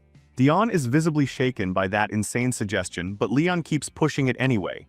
Ellison accepts the challenge because at this point his reputation is on the line. For the first course, he serves a delicate mushroom soup. Leon admits that the aroma is good and the flavor balanced, but dismisses it as not especially impressive given how many luxurious soups he has already tasted in his life. Porgo backs that up, calling it good but ordinary. Then Ellison turns to Madrina and asks for her opinion. She hesitates, opens the lid of her soup, and finds a message floating in the broth ordering her to give a passionate review. Her heart nearly jumps out of her chest, because she realizes instantly that she has to think fast. She takes a spoonful, then suddenly slams the table and rises dramatically, going all in with ridiculous enthusiasm. She declares the soup extraordinary, comparing its flavor to 9th-level magic itself. Her over-the-top performance leaves both the Crown Prince and Porgo stunned. It is absurd, shameless, and completely excessive, but it works, because it shifts the mood and takes some of the pressure off Ellison. Inside, Madrina is dying from embarrassment, desperately hoping that this level of drama is enough to satisfy him. Still trying to recover from what she just did, she hurriedly urges Leon to taste the soup again. She keeps insisting the soup is exceptional, and Leon, half impressed and half entertained by Madrina's absurdly intense reaction, finally agrees to taste it again. He remarks that if she is praising it with that much passion, then maybe it deserves a second chance, then adds with a teasing edge that her expressions are far more animated than he ever expected from her. Dion, trying to smooth over the strange atmosphere, admits that the soup is genuinely good too, and says that if this were not such an important occasion, he might have asked for another bowl himself. But even with those comments, everyone at the table can tell that Madrina's explosive performance has less to do with the soup and more to do with something else entirely. A royal mage of her standing has surely tasted dishes far beyond this, so her sudden theatrical devotion feels off. Leon notices it, Porgo notices it, and both silently question what could possibly make someone of Madrina's rank act like this over a bowl of soup. Dion glances toward Ellison, beginning to suspect that the restaurant owner himself may be the reason. Ellison, meanwhile, hides a laugh behind a mischievous smile, calmly promises that the next dish will follow soon, and walks away from the dining room like he knows exactly what he is doing. Leon still looks unconvinced, commenting that while the soup is decent, it does not feel all that different from what he has already eaten at the palace. Porgo agrees and jokingly says he had no idea Madrina loved mushroom soup this much, even promising to add it to her meals once they return to the palace. Embarrassed by the spotlight, Madrina hurriedly insists that the soup really is unique, then quickly finishes the rest to avoid more questions. But the moment the bowl is emptied, another message reveals itself at the bottom, telling her to meet Ellison behind the restaurant. Realizing she may have just made a mistake by drinking everything, she panics and spits out what little remains in her mouth, coughing hard enough to draw Leon's attention. He quietly leans toward Porgo and notes that Madrina is acting unusually unstable today. Desperate to escape the moment, she excuses herself and heads to the back of the restaurant. Ellison is already waiting there, leaning casually against the railing like he has all the time in the world. Madrina approaches carefully and nervously asks whether he was the one who called for her. Then, without warning, a rainbow-colored magical barrier forms around them. The moment she recognizes it as a soundproofing spell, she understands that whatever happens next will stay between them. Ellison turns to her wearing an innocent, almost pleasant smile, greets her warmly, and remarks that it has been a long time. He even compliments her earlier performance, though he says it came off more like comedy than genuine praise. The comment somehow feels like a compliment and a scolding at the same time, leaving her completely unsure how to respond. Before she can even try, Ellison reminds her that he once warned her never to cross paths with him again. His smile thins and the atmosphere around him shifts as a heavy, ominous magical aura begins pressing down on the space between them. He says he is glad to see her alive, but makes it clear that by being here, she has already broken their agreement. Panicking, Madrina blurts out that she had no idea he was in this city.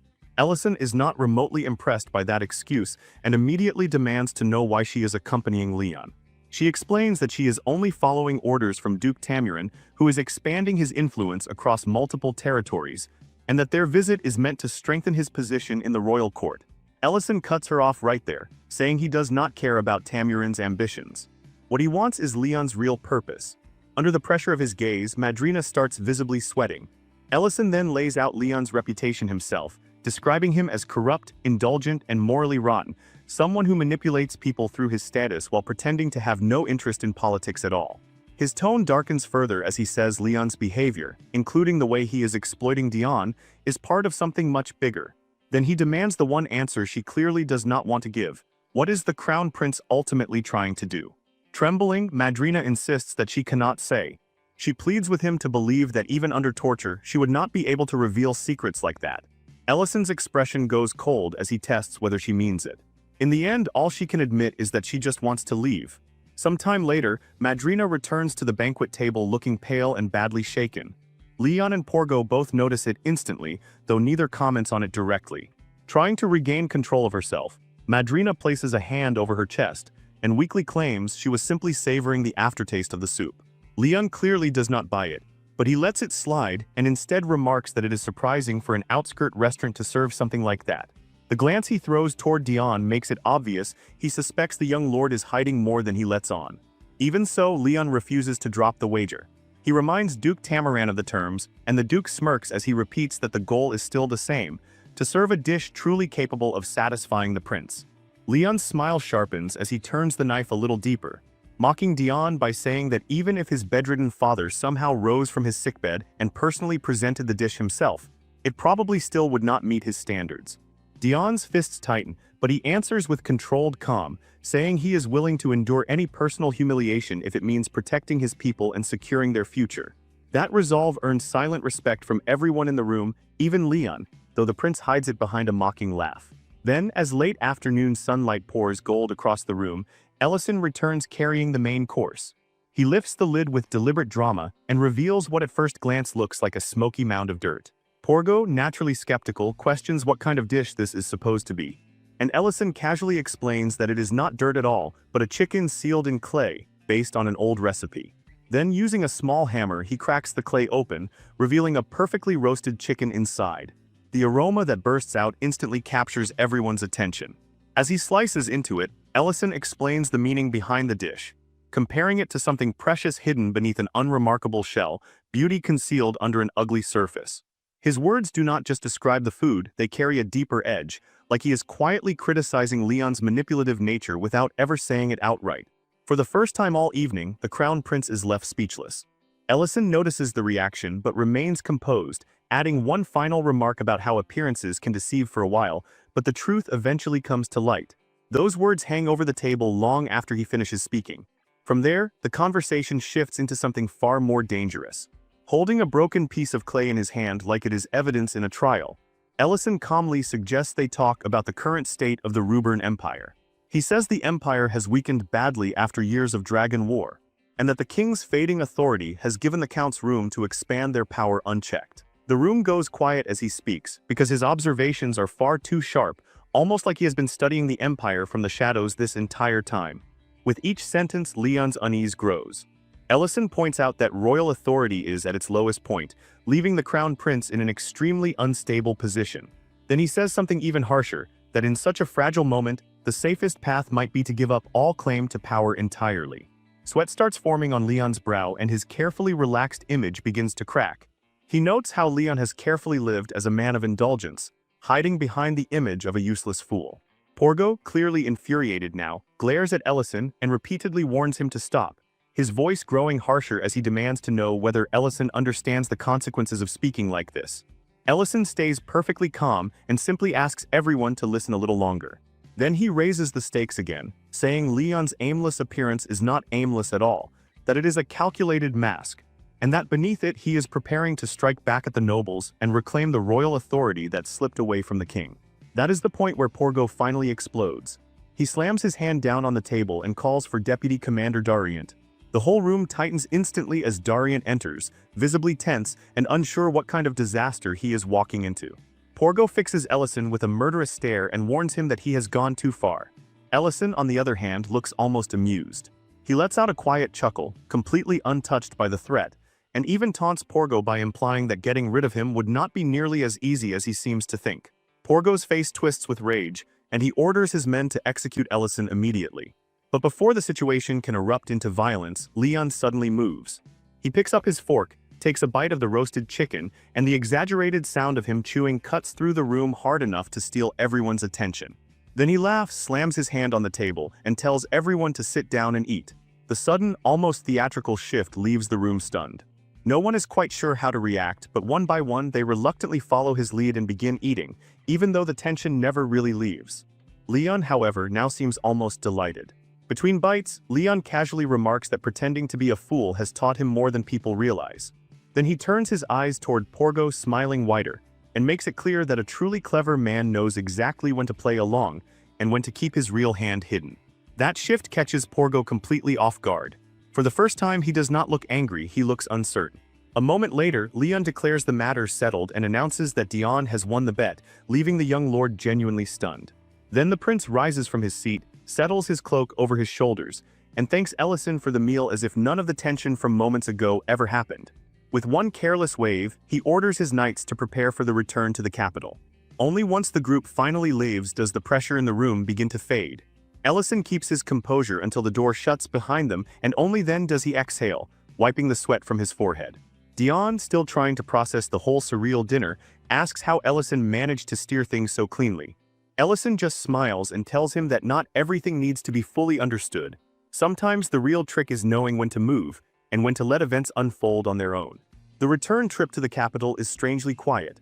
Porgo and Madrina walk in silence, heads lowered, each buried in thought, while Darient, still unable to make sense of everything that happened at the banquet, stares ahead like his brain is still catching up. Eventually, Leon breaks the silence and asks Madrina about Ellison, reminding her that she had mentioned him before and wanting the full truth now. She hesitates, but eventually admits that yes, Ellison is the man she once warned them about. Porgo scoffs at the idea, unable to believe that a restaurant owner could truly be that dangerous. Leon, however, no longer shares that dismissive view. If anything, the prince seems impressed, even amused, because Ellison's refusal to bend only proves how strong he really is. Then Leon begins reflecting on the way he and his allies have built their power so far, through fear, pressure, and forcing nobles into obedience. But now, for the first time, he starts to wonder whether trust might actually be the stronger path. Back at the restaurant, Ellison is checking over a small barn he built himself outside. At first, he looks quietly satisfied with the work, but before he can enjoy the moment, one of the animals inside kicks the structure. The whole thing immediately collapses into a sad pile of wood. Ellison just stands there speechless for a second before admitting, with a little embarrassment, that trying to build it himself without proper knowledge was a terrible idea. Laughing at his own failure, he decides right then that construction should be left to professionals from now on. The scene then shifts to the Millerec, where a tall, muscular woman with fiery red hair appears. This is Serena, the Scarlet Dragon Guardian, and she arrives with a dangerous grin, ready to confront whoever has entered her territory. At first, she carries herself like a proper threat, all heat, confidence, and menace. But then she accidentally kicks a golden crown lying on the ground, and the sharp edge slams straight into her shin. She yelps, grabs her leg, and starts hopping on one foot, instantly destroying the terrifying image she had just built up. Her confidence wobbles on the spot as she wonders how she is supposed to punish intruders while barely holding herself together from the pain. On the other side of the mountain, Lauren is grumbling about how much she hates mountains while Ellison walks beside her, trying to calm her down by reminding her that they are almost at their destination. She questions, not unfairly, why they did not simply hire human architects instead of putting themselves through all this trouble. Ellison explains that what he needs built has to meet very specific standards, and dwarves are unmatched when it comes to that kind of craftsmanship. Lauren starts imagining what the dwarf village must look like, expecting some incredible masterpiece of engineering. But when they finally get there, what they find is the complete opposite. The gate is enormous but cracked and smothered in moss, and the entire place feels abandoned. Beyond it, skeletons lie scattered across the ground, silent proof that something violent and terrible happened there. Lauren immediately shifts into a defensive stance and starts scanning for danger, asking who could possibly have done this. Then debris bursts upward, and from the shadows emerges a red dragon. Its voice drips with contempt as it looks down on them, clearly disappointed that it did not get a more satisfying audience. Not a fully grown dragon, just a young one and a human. The dragon mocks them openly, belittling both of them as intruders not even worth proper attention. Ellison, however, stays completely calm. He drops his bag to the ground, making it obvious that he is ready to fight if needed. That alone surprises the dragon because it is clearly not used to humans standing there without fear. Offended by his audacity, it prepares a scarlet dragon's roar, a destructive blaze capable of wiping things out in an instant. Flames burst from its mouth, but the moment the attack comes, Ellison responds with magic. Lightning arcs from his hands, and his spell crushes the inferno down to almost nothing. The dragon is left stunned, barely able to process that its attack just got erased that easily. Then Ellison fires back with a spell of his own, one that scorches the dragon's scales and leaves it reeling in pain. The creature stammers in disbelief, no longer sure whether the human standing in front of it is even human at all. That is when Serena's confidence finally shatters. The smug intimidation disappears, replaced by sudden panic, and she immediately starts begging for mercy. She insists that the destruction around them is not her doing, that the village was already in ruins when she arrived. Then she reveals something more useful. There is a massive underground door somewhere below the village, and she has never been able to get past it to see what lies beyond. Realizing she needs to survive this encounter, Serena abruptly changes tactics and slides closer to Ellison, wrapping an arm around his neck and trying to charm him instead. She suggests that traveling with her would obviously be much more enjoyable than sticking with Lauren. That flirtatious move immediately sets Lauren off. She steps forward in anger, declares her claim on Ellison without hesitation, and kicks Serena right in the shin. Once again, the red dragon folds in pain, clutching the exact same leg. Even through the tension, Serena finally gives up the location of the underground door. Ellison and Lauren head deeper into the mountain, driven now by curiosity as much as purpose. Eventually, they arrive at a massive door covered in intricate carvings and pulsing with faint magical energy. The moment they approach, a voice comes from the door itself, warning them to leave at once. Ellison studies it carefully and quickly realizes this is no ordinary entrance, but a sealed barrier designed to protect whatever is hidden inside.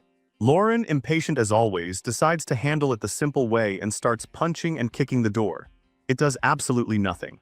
The glowing orb at the center reacts to her aggression and responds with another warning, accusing dragons of being the ones who brought destruction to their cave in the first place.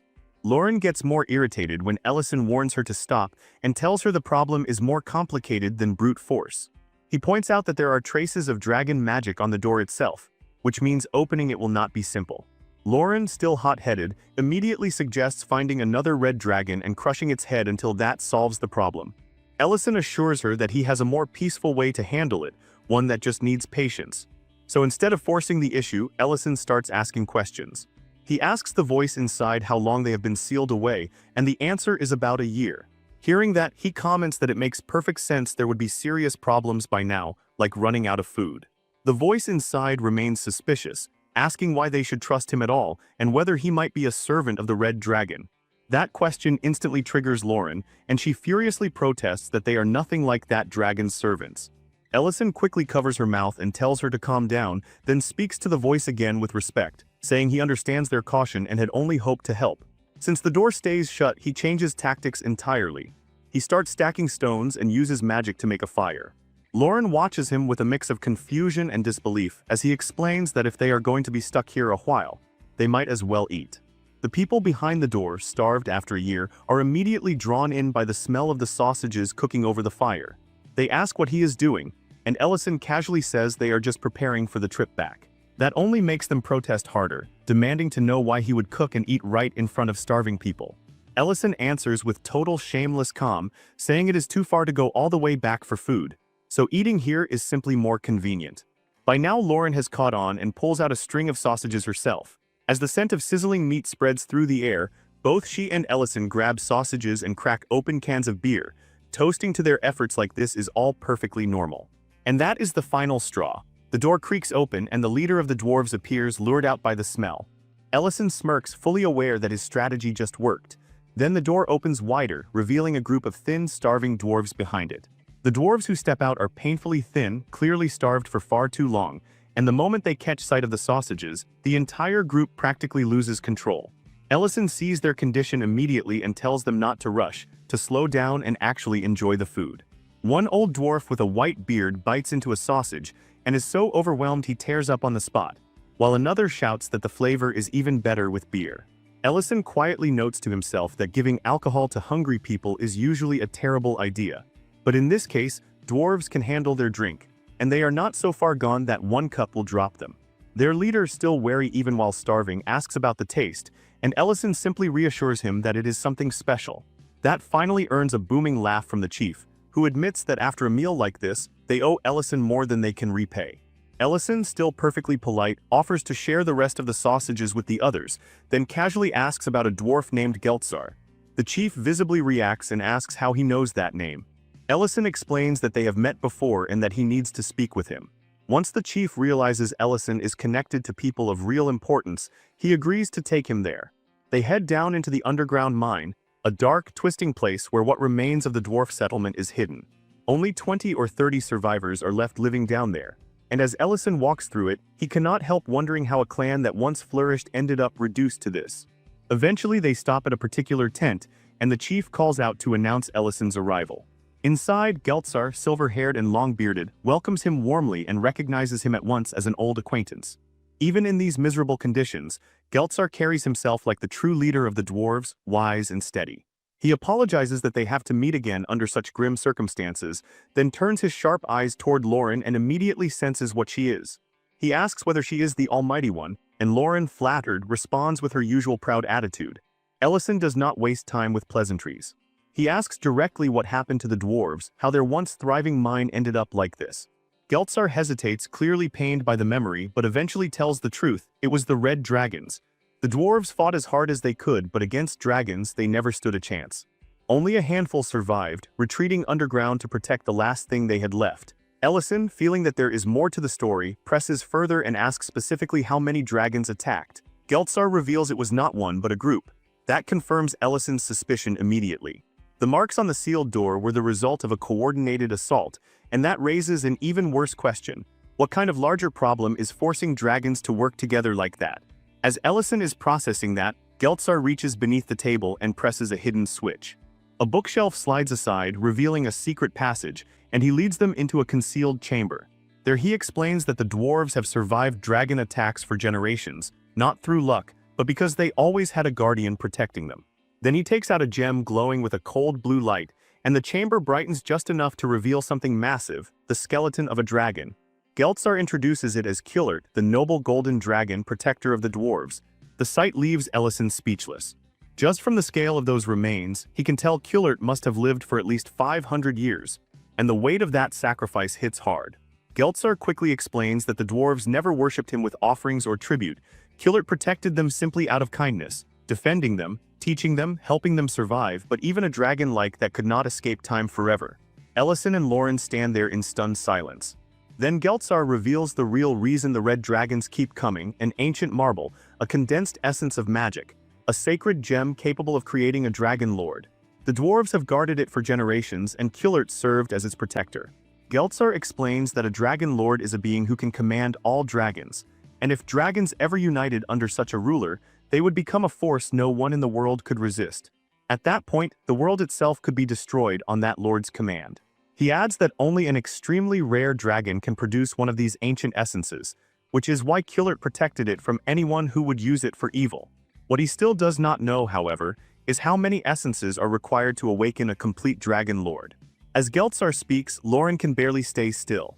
His words drag her straight back into old memories from when she was just a little dragon, memories of her mother comforting her, and before long, tears start running down her face. The sight of her like that makes Ellison move immediately, pulling her into a hug to calm her. Through her crying, Lauren explains the missing piece. It takes 3 essences to awaken a full dragon lord capable of ruling the world. Hearing that, the dwarf chief apologizes to her for forcing such painful memories to the surface. He then adds that he once tried to destroy the essence together with Kullert, but no matter what they did, they found no way to break it. That is when Ellison gives the answer that completely stuns Geltzar. He tells him that since he and Lauren are already planning to build a lair near Greek City, the dwarves should come with them and build a new village there instead. He points out the obvious: Lauren clearly has no intention of creating a dragon lord, and if they remain here, the attacks will only keep coming. Geltzar is hesitant, but Ellison cuts off any sense of pressure by telling him he is not forcing anyone.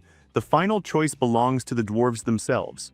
After a pause, Ellison asks Lauren if she is alright. She says she is, then wonders whether they should take the ancient essence with them too. Ellison replies that he has already left a magical trap in place in case anyone comes after it. Besides, he understands that the dwarves cannot abandon this place instantly, not when so much memory is tied to it. As they begin to leave, another dwarf approaches Geltzar, and the chief hands him the remaining food Ellison brought. He points out that the others have already started eating, because none of them could resist the smell. Watching his people finally enjoy a real meal after so long, Geltzar's eyes brighten, and that sight drags him into a memory. Back then, Kullert once called him over and asked if he did not find the place cramped and dark. Geltzar answered that it may have felt that way to a dragon, but not to dwarves like them. Kullert then told him he should leave one day, because the dwarves were bound to that place only because of the essence. Once he died, other dragons would eventually come seeking it, because Kullert himself had been the one concealing it with his own power. The chief protested, saying he could never abandon Kullert or the essence, but the golden dragon answered with painful seriousness.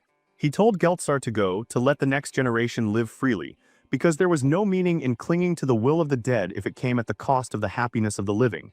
Back in the present, that memory hits him differently. He remembers Kullert never truly expected him to protect the essence forever anyway, and as he watches his people eating, smiling, and alive again, he realizes just how much has already been lost by holding on too long. Meanwhile, Ellison and Lauren are moving ahead when the dwarves stop them. To Ellison's surprise, they have already packed their belongings and are ready to leave. They agree to help Lauren build her lair. After that, everyone heads to Greek City and construction begins. Ellison worries a little about whether the dwarves are truly in any condition to start work so soon, but the chief brushes the concern aside and says they can manage. Then, with perfect dwarf priorities, he asks for more sausages, and Ellison happily agrees. A moment later, the chief entrusts the ancient essence to Ellison himself, placing not just the gem, but the fate of the dwarves along with it in his hands. Lauren immediately tells him to just absorb it, which leaves Ellison staring at her like she has to be joking. Instead, he decides to keep it, for now, a choice Lauren clearly does not like.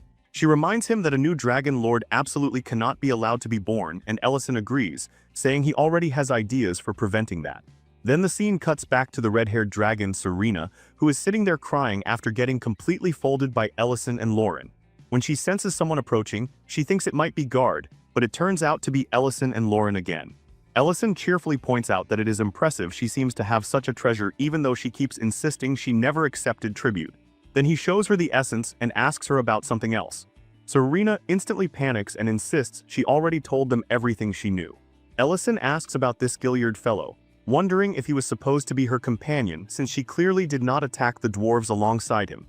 She admits that he is right and explains, awkwardly, that she had actually been dating that dragon and at first mistook Ellison for Gilliard. Then she clarifies that she never witnessed any dragon gang herself, because she only settled in that place about half a year ago. When Ellison asks again about the treasure in her territory, she repeats that she never accepted tribute. Then in the next moment she removes a spell, and it is revealed that the so-called treasure was nothing but an illusion the whole time. She starts crying again and says they can take whatever they want. At that point, Ellison realizes this dragon was falsely blamed for much more than she actually did. The story then shifts back to Ellison's restaurant, where new guests arrive, Alina and Mint. Ellison asks Mint about his leg when he sees him walking with crutches. Mint says it is thanks to Alina's efforts, but Alina immediately rejects the praise and says it is really Mint's own determination that pushed his rehabilitation forward. So Ellison praises Alina for how far Mint has come, and that instantly puts Lauren in a sour mood.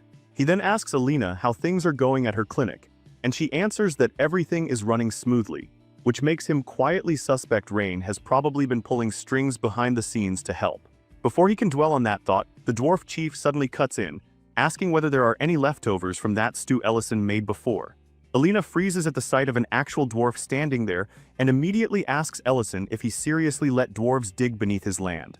That kicks off a noisy argument, and not long after, Creston also walks in, demanding to know why the restaurant was closed the day before. With a dwarf, an elf, and Creston all adding to the chaos, Ellison decides there is only one proper answer. If it is a restaurant, then it should serve food. So he heads straight to the kitchen, and soon everyone is sitting with a meal in front of them, happy again, especially Mint, who clearly missed Ellison's pizza more than he wants to admit. As the table settles into eating, Ellison casually asks whether anyone wants more. Then through the restaurant window, he notices Dion standing outside, calling for him with visible urgency. A moment later, Ellison opens the door and asks what is wrong. Dion, clearly shaken, asks him one simple but heavy question, whether he can make a dessert that will make his mother smile again. Ellison agrees, and by the next morning he is standing inside the grand kitchen at Dion's home. Dion tells him that everything needed should already be there, but if he wants anything else, he only has to ask. Ellison looks over the ingredients and immediately notices something impressive. The Count's kitchen has access to spices that are almost impossible to find elsewhere. At the same time, he notices the household chef standing stiff and nervous, clearly tense from the Count's unexpected presence in his workspace. After checking everything, Ellison tells Dion he has all he needs to make the dessert, and that alone lifts some of the boys' worry. But after dinner, the result is worse than Ellison expected. Lady Berna does not even take a single bite from the dessert plate. To him, that almost feels worse than rejection after one taste, because at least that would have been something. He asks Dion when exactly his mother stopped eating desserts. Dion explains that she used to love them, but after they moved to Greek City she became far stricter, and that change troubled his father as well. Then the memory shifts back to a younger Dion sitting with his family. His father gently asks his mother not to be so hard on their son, and she answers that she is only trying to teach him the manners expected of nobility. Young Dion, hearing that, asks if that is also why she stopped smiling. He points out that after coming here, she no longer talks openly about the things she likes or dislikes, and asks her to feel at home, because this place is her home now too. While his father is speaking, she suddenly realizes she has absent-mindedly finished the dessert in front of her.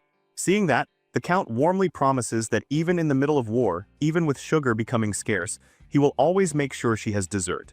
Dion ends that memory by telling Ellison that this was how he first learned how much his mother loved sweets, and from then on his father made sure desserts kept coming, all to make her smile. Eventually, those efforts worked, and she smiled openly again. Then another memory surfaces. One day, young Dion is heading toward the hall when he hears shouting coming from his mother's room. Someone inside is accusing her of failing to produce a successor even after 5 years.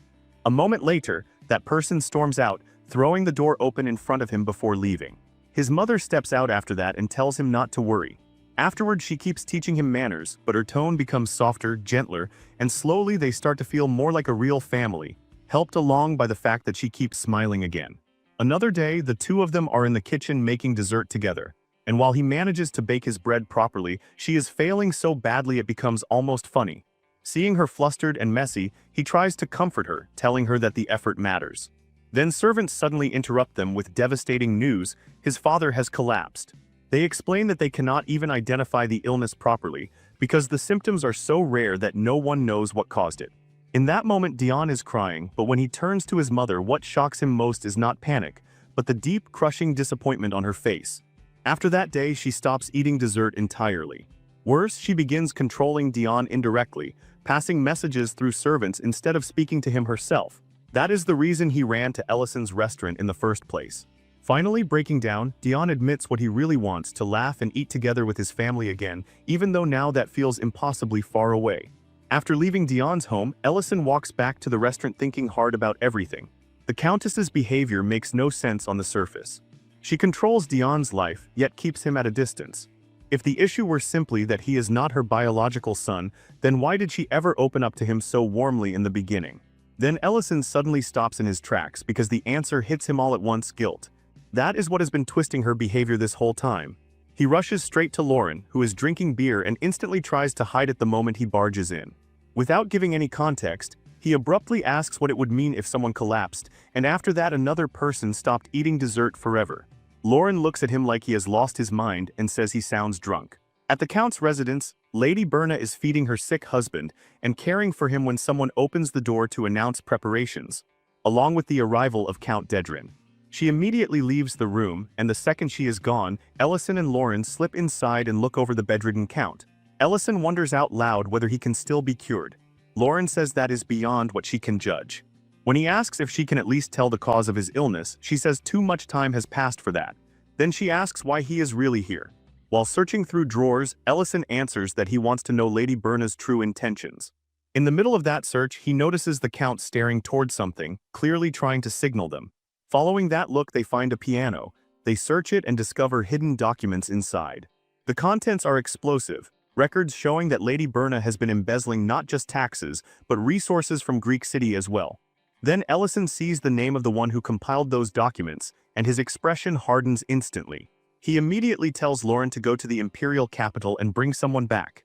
Meanwhile, Lady Berna enters another room of the estate and finds her father waiting there with a smile that feels more poisonous than warm. This man is Count Dedrin. Not long after, Ellison enters Dion's room and jokingly says he is there with a hamburger delivery. Then he hands over the secret documents. Dion is stunned when he reads them and sees that Greek City's taxes have been flowing to Lord Dedrin. Ellison quickly warns him to lower his voice because the man in question is literally inside the house. The realization makes Dion tense up immediately. He wonders who could possibly have gathered such evidence, and Ellison tells him to look more closely. That is when Dion sees the shocking truth. The one who confessed everything in those documents is Lady Berna herself. Completely bewildered, he asks why she would ever make that kind of confession. Ellison then shows him a very specific type of magic, the kind only used under very particular circumstances, and tells him to come along if he wants the truth. Elsewhere, Lady Berna coldly asks her father what he is doing there. Dedrin casually says he simply wanted to see his daughter, and she fires back that there is no such affection between them. He then mentions the news that when the Crown Prince and Duke Tamaran entered Greek City, it was Dion who welcomed them. She tries to act uninvolved, but Dedrin suddenly begins shouting. Then, in an even colder tone, he says that if Dion is starting to gain confidence on his own, then he may have to make the son's condition mirror the father's. Her face darkens the moment she hears that confession, and she demands he repeat himself. She shouts in fury, but Dedrin is already moving to the next step. One of his men comes forward to seize her. Hidden nearby, Ellison and Dion hear the whole conversation, including Dedrin's order to lock the Countess underground. Dion immediately wants to call the soldiers and take control of the situation, but Ellison stops him. He points out the real danger. The soldiers may already be aligned with Dedrin, because it was likely through those very soldiers that his father was poisoned in the first place. Dion then begs Ellison to help catch them. Ellison answers that catching them is easy, proving the poisoning is the problem. If they move now, the only charge they can confirm is kidnapping, and if they use Lady Berna's documents as evidence, she will be arrested too. They need a setup that will produce undeniable proof against Dedrin himself. At that exact moment, Lauren tears open a portal and steps through, holding a woman in one hand while announcing that they now have someone with rank, status, and enough authority to help collect proper evidence. Dion can only stare, utterly baffled by what he is seeing.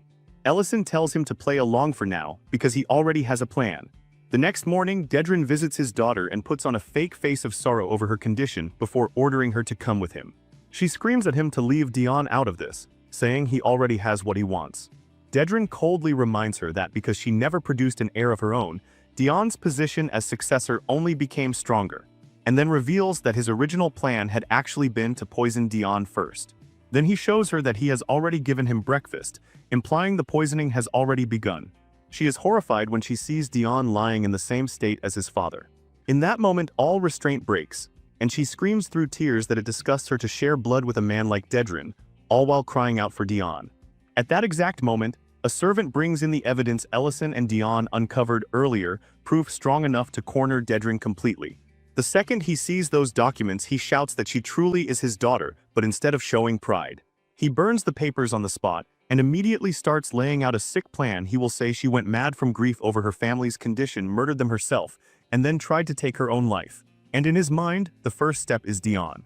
But the armored soldier standing behind him is not one of his men at all. It is Ellison in disguise. And before Dedren can do anything, the attack aimed at Dion is stopped cold by a defensive spell. In the very next moment, Chief Magician Madrina steps in and openly accuses Dedren of attempted murder. Then Dion drops the act and declares that it is over. The Countess is so overwhelmed to see her son alive and unharmed that all she can do is thank the heavens. Dedren, on the other hand, is completely shaken to realize the table has turned against him. Madrina orders him to submit quietly to the imperial order, but he quickly tries to twist the situation, claiming the dagger in his hand was only for self-defense, that it simply fell out while he was walking, and that he had no intention of killing anyone. Madrina, clearly having expected exactly this kind of lie, summons the poisoned breakfast meant for Dion and calmly tells him to eat it if he wants to prove his innocence. For a second, dread flashes across his face. He reaches toward it, then throws it away instead. Realizing he is cornered, he lashes out by exposing his own daughter too, revealing that she had been embezzling the taxes of Greek City. But the move fails when Dion presents the ashes of the destroyed documents, proving that Dedren has nothing left to tie the blame to his mother. Then Madrina turns to the soldiers standing nearby and asks if they intend to keep watching without acting. They answer that they are only following the Count's orders. Her response is merciless. There are laws in this empire that no one is allowed to break, no matter their rank, and a mere Count has dared to cross that line. She kills one of the soldiers on the spot, then commands the imperial soldiers to seize Dedren's men. Dedren, seeing everything collapse, explodes in rage and screams at Dion. Before long, every man standing with Count Dedren is arrested. Once the threat is contained, Ellison turns to Lady Berna and frees her. She starts asking who he really is, but Dion cuts through the moment first, and the only thing that matters to her is whether he is hurt. He reassures her that he is alright, then sits beside her and asks the question he has carried for so long, why she cannot look him in the eyes. With nothing left to hide, she confesses everything, the crushing guilt she has been carrying, the misery that has spread through their family because of her, the shame that made her believe she deserved no forgiveness. Dion answers with surprising clarity, saying there is no reason for her to ask forgiveness because none of this is her fault. Dedren is the one to blame. Then for once, he lets his anger show and tells her that instead of secretly leaving evidence behind, she should have trusted them enough to tell them the truth openly, because they would have stood by her and helped her. That finally breaks the wall between them. She pulls him into a hug and promises she will not do this again. Elsewhere, Dedren is still screaming at the soldiers arresting him, ranting that they have no idea who he is and threatening to kill them all the moment he is released. Then Ellison steps into his path. Dedren asks if he is some palace mage sent to deal with him, but Ellison answers in a colder way, saying that Dedren already had a vast territory of his own, and yet greed still drove him to reach for Greek City too. So as punishment, Ellison tears down the castle around him, forcing him to watch the destruction of everything he built with his own hands. At the same time, outside the estate, Dion has arranged a dessert bouquet with the help of his friends. Everyone is stunned by the sight of so many sweets gathered together, but the joyful atmosphere is interrupted when Madrina points toward Dedren's territory. They all look up and see his castle hanging in the air, suspended for only a moment before Ellison turns it into nothing. Dedren shouts in horror as he watches his home vanish, and Ellison casually tells him he is simply giving him fireworks to look at, since he will not be seeing that kind of light again for a very long time. Meanwhile, Dion asks Lady Berna what she thinks of the fireworks. She answers through happy tears while eating dessert, saying this is the finest banquet she has ever had. Everyone around them is enjoying the sweets. When night finally settles, Lady Berna sits alone in her room with a peaceful look on her face, saying it has been so long since she truly enjoyed dessert. She also admits that she always saw this castle as a prison, but now that prison has finally broken apart. Then she feeds her husband and gently comforts him about Dion, promising that she will not hide away anymore. That promise draws a smile from him. After that, she tells him there is something she should have said much earlier. Holding his hand, she confesses that she loves him. Outside the room, Dion hears everything, and that confession brings a quiet smile to his face too. Far away from that warmth, Dedrin is being pelted with stones by his own people, miserable, humiliated, and forced to watch the ruin of both his land and his pride. At the same time, Dariant reports to Ellison that they captured as many spies as they could, though he warns him not to lower his guard yet. Ellison thanks him, then apologizes for kidnapping Madrina in the middle of the night. Dariant tells him Duke Tamaran was shocked at first, but after learning it was all part of Ellison's plan, he went silent. Maybe, he says, Tamaran now wants to come see for himself how things develop. As he falls into thought, Dariant is struck again by how powerful Ellison has become, even stronger than before. Unaware of that silent admiration, Ellison simply says that he has done all he can and now hopes Greek City will finally know some peace. But the next day, peace arrives in the form of rain. Lauren immediately starts complaining because she had just hung the laundry, and Milteen's work gets interrupted too. After listening to them grumble for a while, Ellison shuts it down and orders them not to work outside.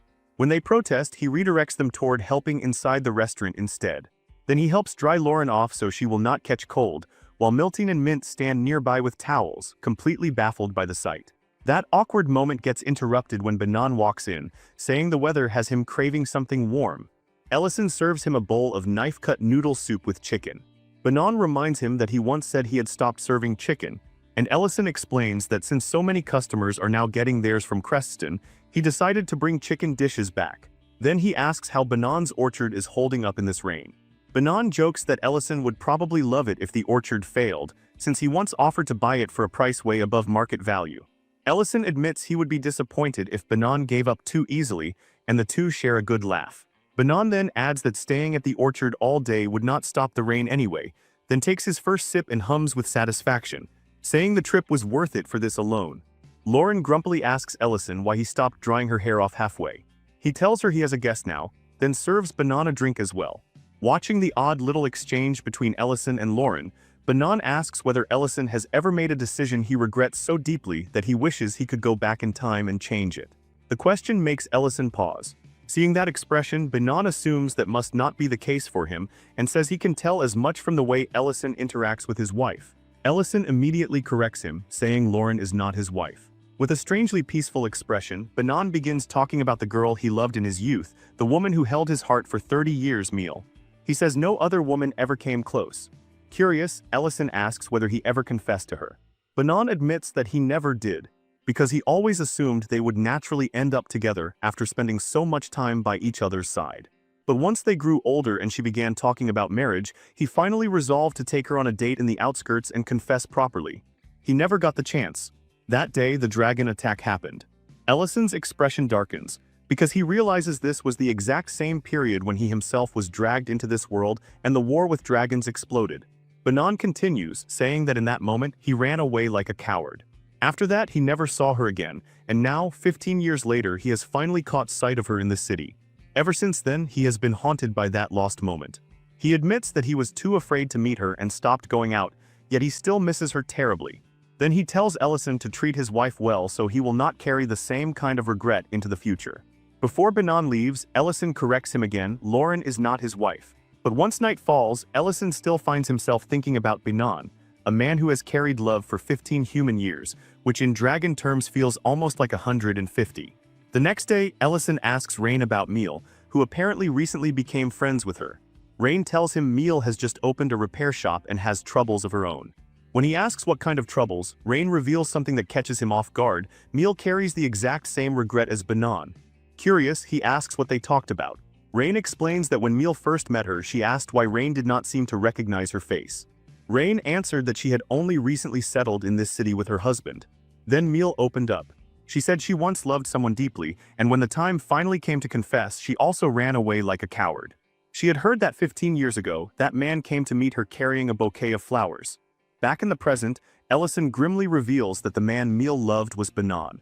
He shares everything Banan told him the night before, and together he and Rain realize the full tragedy. Both Banan and Meal went to the meeting place.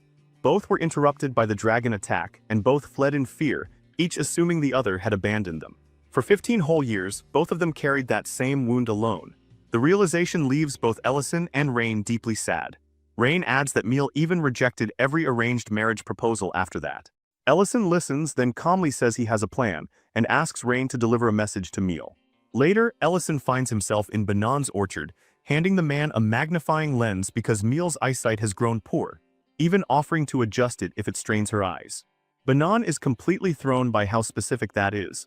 But before he can even process it, Ellison tells him to go outside Greek City, to the exact place where he was supposed to meet her 15 years ago because she will be waiting there.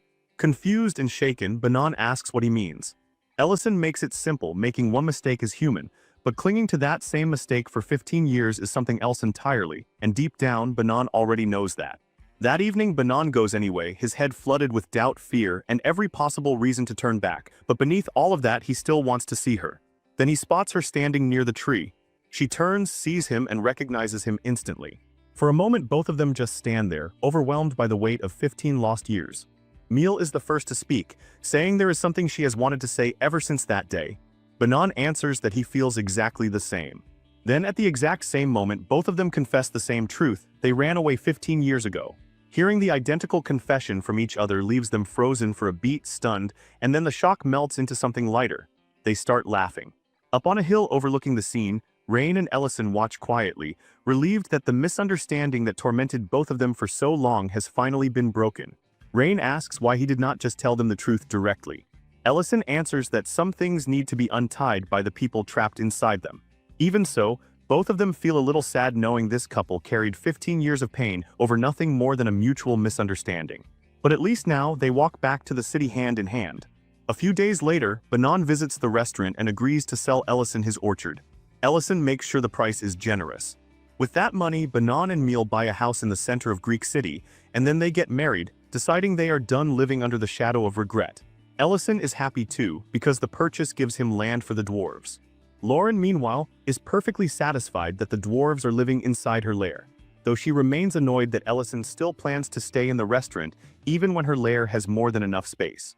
Seeing her expression, Ellison remembers what Banan said and tells her that once construction is finished, he will live with her there. That answer hits Lauren like pure sunlight, and she lights up instantly. Ellison confirms it again, and even adds that he might build a passage connecting the lair directly to the restaurant. At that, Lauren suddenly declares that she feels very excited about the lair now. Later, Lauren sits across from the dwarf chief while he reports that the lair is already 70% complete, and says with confidence that they will absolutely finish before next year arrives. Ellison serves them food while they talk about the difficulty of building something on this scale. The dwarf chief tells him they could never truly repay what he has done for them, giving them land and the chance to build a new dwarf village. Around the restaurant, every table is lively, people talking, joking, teasing each other, and eating well. As evening deepens, two more figures appear, worn down, exhausted, and clearly rough around the edges. These are the vagabond brothers, Lint and Mate, and the smell drifting from the restaurant pulls them in immediately. A moment later, they knock on the door and ask for work, saying they saw the flyer about staff being needed at the ranch. Ellison bluntly tells them he actually threw that flyer away not long ago, and their faces instantly sink into dread. Noticing the panic, he softens a little and says that they probably would not mind extra help after all. He asks them to sit down first, eat something, and talk while they do. Then, because the weather is cold, Ellison starts preparing something warm, beginning with pork. In a separate pot, he builds a proper stew with all the important ingredients, even finishing it with MSG. After a while, the pork stew is ready. The brothers hesitate when the meat is served to them, but Ellison eases their concern by saying there are plenty of leftovers, and that is enough to make them dig in. The moment they taste it, they are stunned, tender meat, rich broth, warmth spreading straight through their bodies, and for a moment they look genuinely happy. They thank him sincerely, saying it is the best meal they have ever had. Ellison warns them not to eat too fast, guessing they were already close to starving before they got here. Then he asks why they want to work at the ranch. Mate answers that they genuinely love animals and are persistent workers, even if they do not actually know much about ranching yet. Ellison then turns to Alina with a serious look and asks for her judgment. Alina replies that yes, they are persistent, but they are clearly hiding something. Hearing that, Ellison orders the brothers to show their wrists. With no real choice left, they do. The moment the shackling marks are revealed, everyone's expression turns grave. Mate quickly shouts that yes, they were imprisoned, but it happened because of something he did for his brother. Then, after apologizing for the lie, he stands up, already assuming the job is gone. As he moves to leave, Lint tries to stop him, pointing out that the people here seem kind enough to hear their story if they would just explain themselves. But Mate is already too disappointed and says that no matter the reason, a crime is still a crime. He refuses to make excuses, even if he does not regret what he did. He is just about to walk out when Lint's voice stops him cold, asking why he is leaving without even finishing the meal. Inside, Lauren asks Ellison why he turned the brothers away. Ellison answers that they clearly have a story behind them, but they are not ready to tell it yet, and pushing them now would not help. Then he checks the spice supply and realizes they need more, so he decides to use summoning magic again since business has been so busy lately. But the moment he does, the strain visibly hits him and Lauren protests, clearly worried.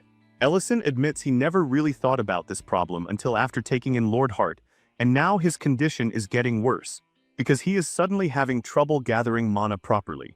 Then the magic slips from his control entirely, and before he can steady himself, he collapses to the floor, thinking only that even if it comes to this, he still wants Lauren beside him. When he opens his eyes again, Lauren is right there, crying and demanding to know if he is alright. He tries to brush it off, saying he only exhausted his mana, but that answer just confuses her more, because he is supposed to be a 9th circle Archmage. He reassures her that he is fine, and then she asks if there is anything she can do for him, promising she will do whatever he needs. The thing he asks for leaves her shouting in outrage, because what he wants is for her to cook for him, and she knows absolutely nothing about cooking. The scene shifts back to the brothers, now outside in the freezing night, shivering while trying to find work. No one is willing to take them in because of their criminal past. One of them mutters bitterly that prison was warmer at least. Later, they are eating stolen scraps when a cat growls nearby, making it obvious there is not enough food to go around. So Mate decides to check a trash bin, hoping there might be something edible left inside. That is when a villainous-looking man and one of his subordinates step out and spot them. The moment he hears they have just come out of prison, the brothers recognize him instantly. Supervisor Ratanda is still after them. Mate is furious to see him again, admitting openly that he made a mistake and clearly wants to beat him right there. But Lint stops him and reminds him that they could end up repeating the exact same disaster from 2 years ago. The memory flashes back. At that time, Ratanda was a construction supervisor harassing a poor woman whose husband worked under him. Then the brothers interrupted him with urgent news. Support in Section 3 had collapsed, and someone had been injured. The woman immediately ran outside in panic to check on her husband, and Ratanda, furious that his prey had slipped away, blamed the workers for the collapse. Mate argued back, saying they had followed the blueprint exactly. Then the brothers did something even riskier. They accused Ratanda himself, saying the materials were faulty and that was what caused the accident. That set him off. He beat them brutally and reminded them that he was the one who hired these orphans in the first place. Then he fired them on the spot, declared that the damage would be taken out of their wages, and said that once those wages were gone, they would simply owe him instead.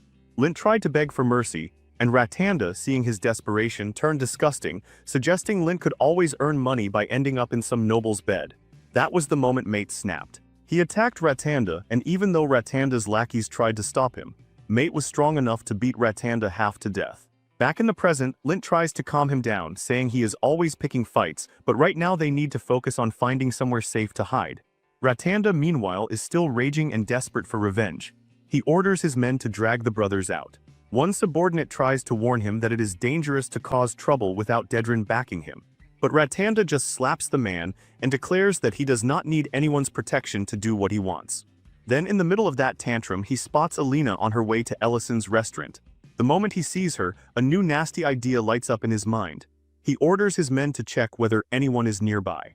Inside the restaurant, Ellison is examining the ancient marble itself, and he realizes this thing is the reason he has been collapsing, because he already absorbed it. He never intended to do that in the first place, but now that his mana is badly depleted, he realizes he may need to absorb even more, even though that will only make the side effects worse. Even so, he decides the absorption has to begin soon, because something like this will take time to fully settle into him. For the moment, though, he holds off, planning to wait until Lauren brings him something to eat. He had honestly believed she could handle it after spending years beside him in the kitchen, but the strange noises coming from inside make him realize he may actually starve before the food reaches him. Inside the kitchen, Lauren stands there on the verge of tears, staring at the burnt disaster she made for Ellison, panicking that if he eats it, it might finish him off before his condition does. She wants to take care of him properly, So despite how much she dislikes the idea, she decides she has to go find Alina and ask for help. But when she cannot catch Alina's scent, her plan veers wildly and she almost decides to kidnap some random chef for Ellison instead. Then she stops cold, hit by an ugly realization she is always depending on someone else. She cannot use healing magic, she cannot cook, and when Ellison truly needs her, she cannot do anything on her own. Then his words come back to her that in this world not even a dragon can survive alone. That truth sends a chill through her, because now it feels brutally personal. At the same time, Alina is being grabbed by one of Ratanda's men, a disgusting fool who openly lusts after the fact that she is an elf and smugly claims he has visited her clinic many times before. He demands to know where Lint and Mate are, warning that if she does not cooperate, he will deal with her too. He assumes she might not even know those two brothers who just got out of prison, but Alina calmly says that she does. Then without wasting another second, she activates her magic and tells him she still has no intention of speaking. He lunges after her in anger, ready to chase her down, but before he can move far, Mate's fist slams into his face. Mate can no longer stay hidden. He apologizes to his brother for stepping in, while Lint is already gripping a stick and preparing to fight as well. Mate tries to lighten the grim mood by telling his brother that at least now they can probably warm themselves this winter through the consequences of this decision. Alina asks why they came back, but Lint urges her to run instead, saying this man's grudge is really with them. Mate is furious too, because Ratanda attacked someone who had nothing to do with any of this. Ratanda, however, stays eerily calm, claiming that all of them are going to die anyway. Then it becomes clear why, because he has hired Roman, a brutal gang leader from Greek City, to handle the brothers for him. Roman is here to teach them a lesson. Elsewhere, Rain hears knocking at the door and opens it, only to find Lauren standing there asking for the location of Alina's clinic. Back outside, Mate is fighting Roman with everything he has, but the gap between them is obvious and he is losing. Lint tries to rush in and help his brother, but Roman easily grabs him by the throat and shuts him down too. Seeing his brother completely helpless in Roman's grip, Lint begs for mercy. Ratanda smugly praises Roman, saying he was never going to be easy to deal with after all those years of battlefield experience. Roman asks whether he should keep beating them, and Ratanda says he wants the younger brother alive, while also ordering Roman to keep track of where the elf ran off to. That instruction only enrages Mate more, and somehow he still tries to lunge at Roman again. Meanwhile, Alina is healing someone's injured wrist, but at the same time Mate is spiraling in his own thoughts. He knows he is not the kind of person who can just watch cruelty and pretend not to see it, yet against Roman's strength, he is completely powerless. He wonders if things might have been different if 2 years ago he had simply endured everything in silence. Then, right when things seem hopeless, Lauren appears, having traced Alina's scent, and urgently asks for her help. Alina says she is in no condition to do anything right now. But the moment Roman senses that Lauren is far from an ordinary girl, he backs off instantly and abandons both brothers where they are. Alina immediately steps in to heal them.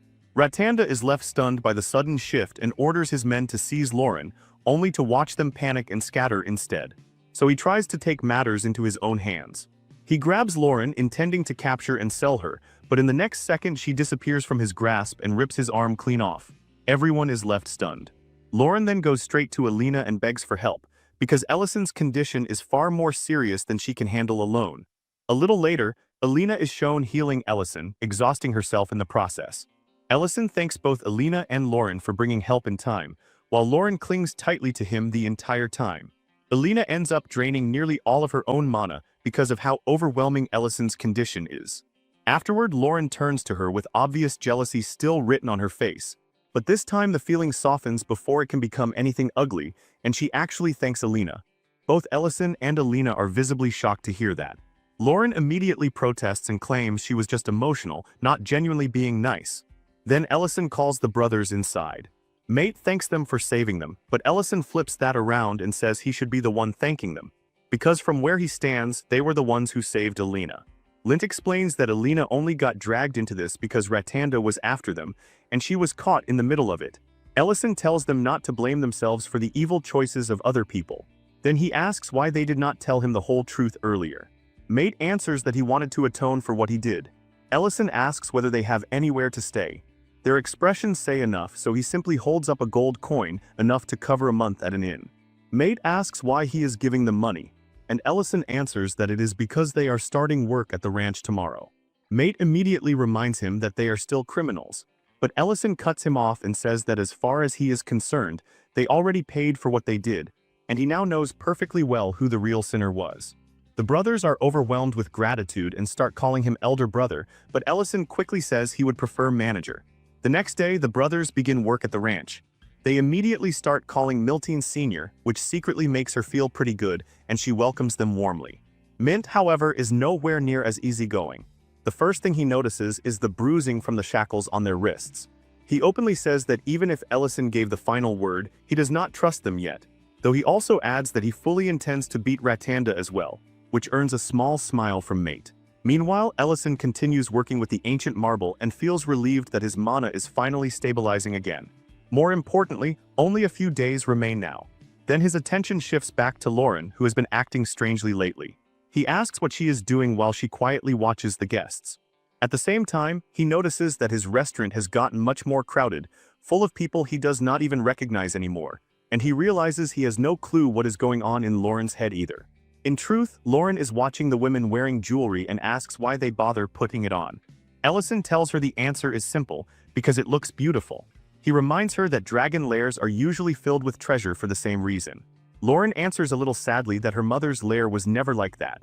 So Ellison asks whether she would like to receive jewelry as a gift. Then, while watching Neil receive a necklace from Banan, Lauren admits she feels strangely confused about the whole idea. Before the conversation can go further, Dion cuts in and calls for Ellison, saying he has good news. Once they sit down, Dion reveals that Ratanda has been arrested for numerous crimes, and that his own men betrayed him and testified. He also explains that Dedrin was the only real power backing him this whole time. Even while sharing that, Dion looks exhausted, because every time they think everything has finally calmed down, another one of the Count's old cronies seems to crawl out of the walls. While handing him a burger, Ellison praises him for managing all of it well. Then Dion asks whether Ellison will be free 3 days from now, and Ellison agrees for his sake. After that, he leans in and whispers something to Dion, and Dion instantly lights up and says he will absolutely take part. 3 days later, Ellison is sitting in a dark room across from the dwarf chief. The chief starts to speak, but Ellison stops him and says he wants to inspect the item first. The chief hands it over and Ellison immediately judges it perfect. In return, he hands the dwarves a huge container packed with sausages and beer, then asks them to join the event as well. The chief politely declines, explaining that they are entering the final phase of construction and cannot spare the time. The scene then shifts to Rain, who is visibly excited to participate in whatever Ellison is planning at the restaurant. He asks the ranch staff to join too. Seeing all the noise and movement around the restaurant, Lauren steps outside and asks what exactly this event is supposed to be.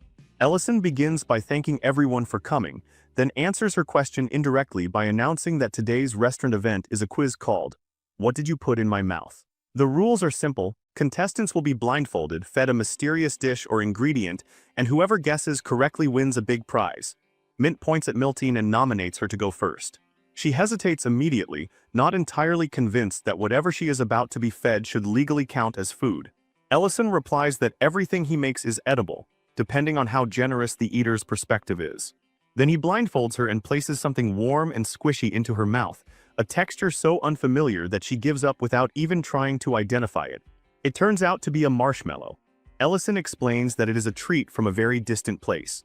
Miltine admits that she likes the taste, but says eating something sweet while blindfolded feels strangely cursed. Next up is Creston, who walks in brimming with confidence, only to get eliminated immediately when he fails to realize he has just eaten red chili peppers. Ellison is clearly having the time of his life now. Then he turns to Lauren, blindfolds her, and warns her in advance that there will be no cheating with magic. He feeds her something, and her face immediately turns grumpy as she starts analyzing it. After a moment, she confidently identifies it as cake. The second her blindfold comes off, everyone around her erupts into cheers. Wearing a soft, almost gentle expression, Ellison tells her happy birthday. She looks around and sees the entire restaurant celebrating for her. Ellison then admits that he honestly thought she would figure out they were planning a surprise birthday party, but apparently he gave her too much credit. She looks around at the crowd and asks if everyone really gathered for her birthday. Ellison casually tells Alina that she might even receive some gratitude for coming, which instantly makes Lauren bristle. She snaps that she has absolutely no intention of thanking him for anything. Ignoring the outburst completely, Ellison pulls out a small box and says that since she guessed correctly, she gets the prize. When he opens it, an earring crafted by the dwarves is revealed inside. Lauren pierces her ear with magic on the spot, puts it on, and asks what he thinks. Ellison answers in the most casual way possible that it looks fine, but while thinking back to the necklace meal received from her husband, something finally clicks for Lauren. A real smile spreads across her face as she admits that the earring is beautiful, because now she finally understands what it feels like to receive a gift. After that, the quiz resumes, and both Rain and Mate fail so badly it becomes part of the entertainment.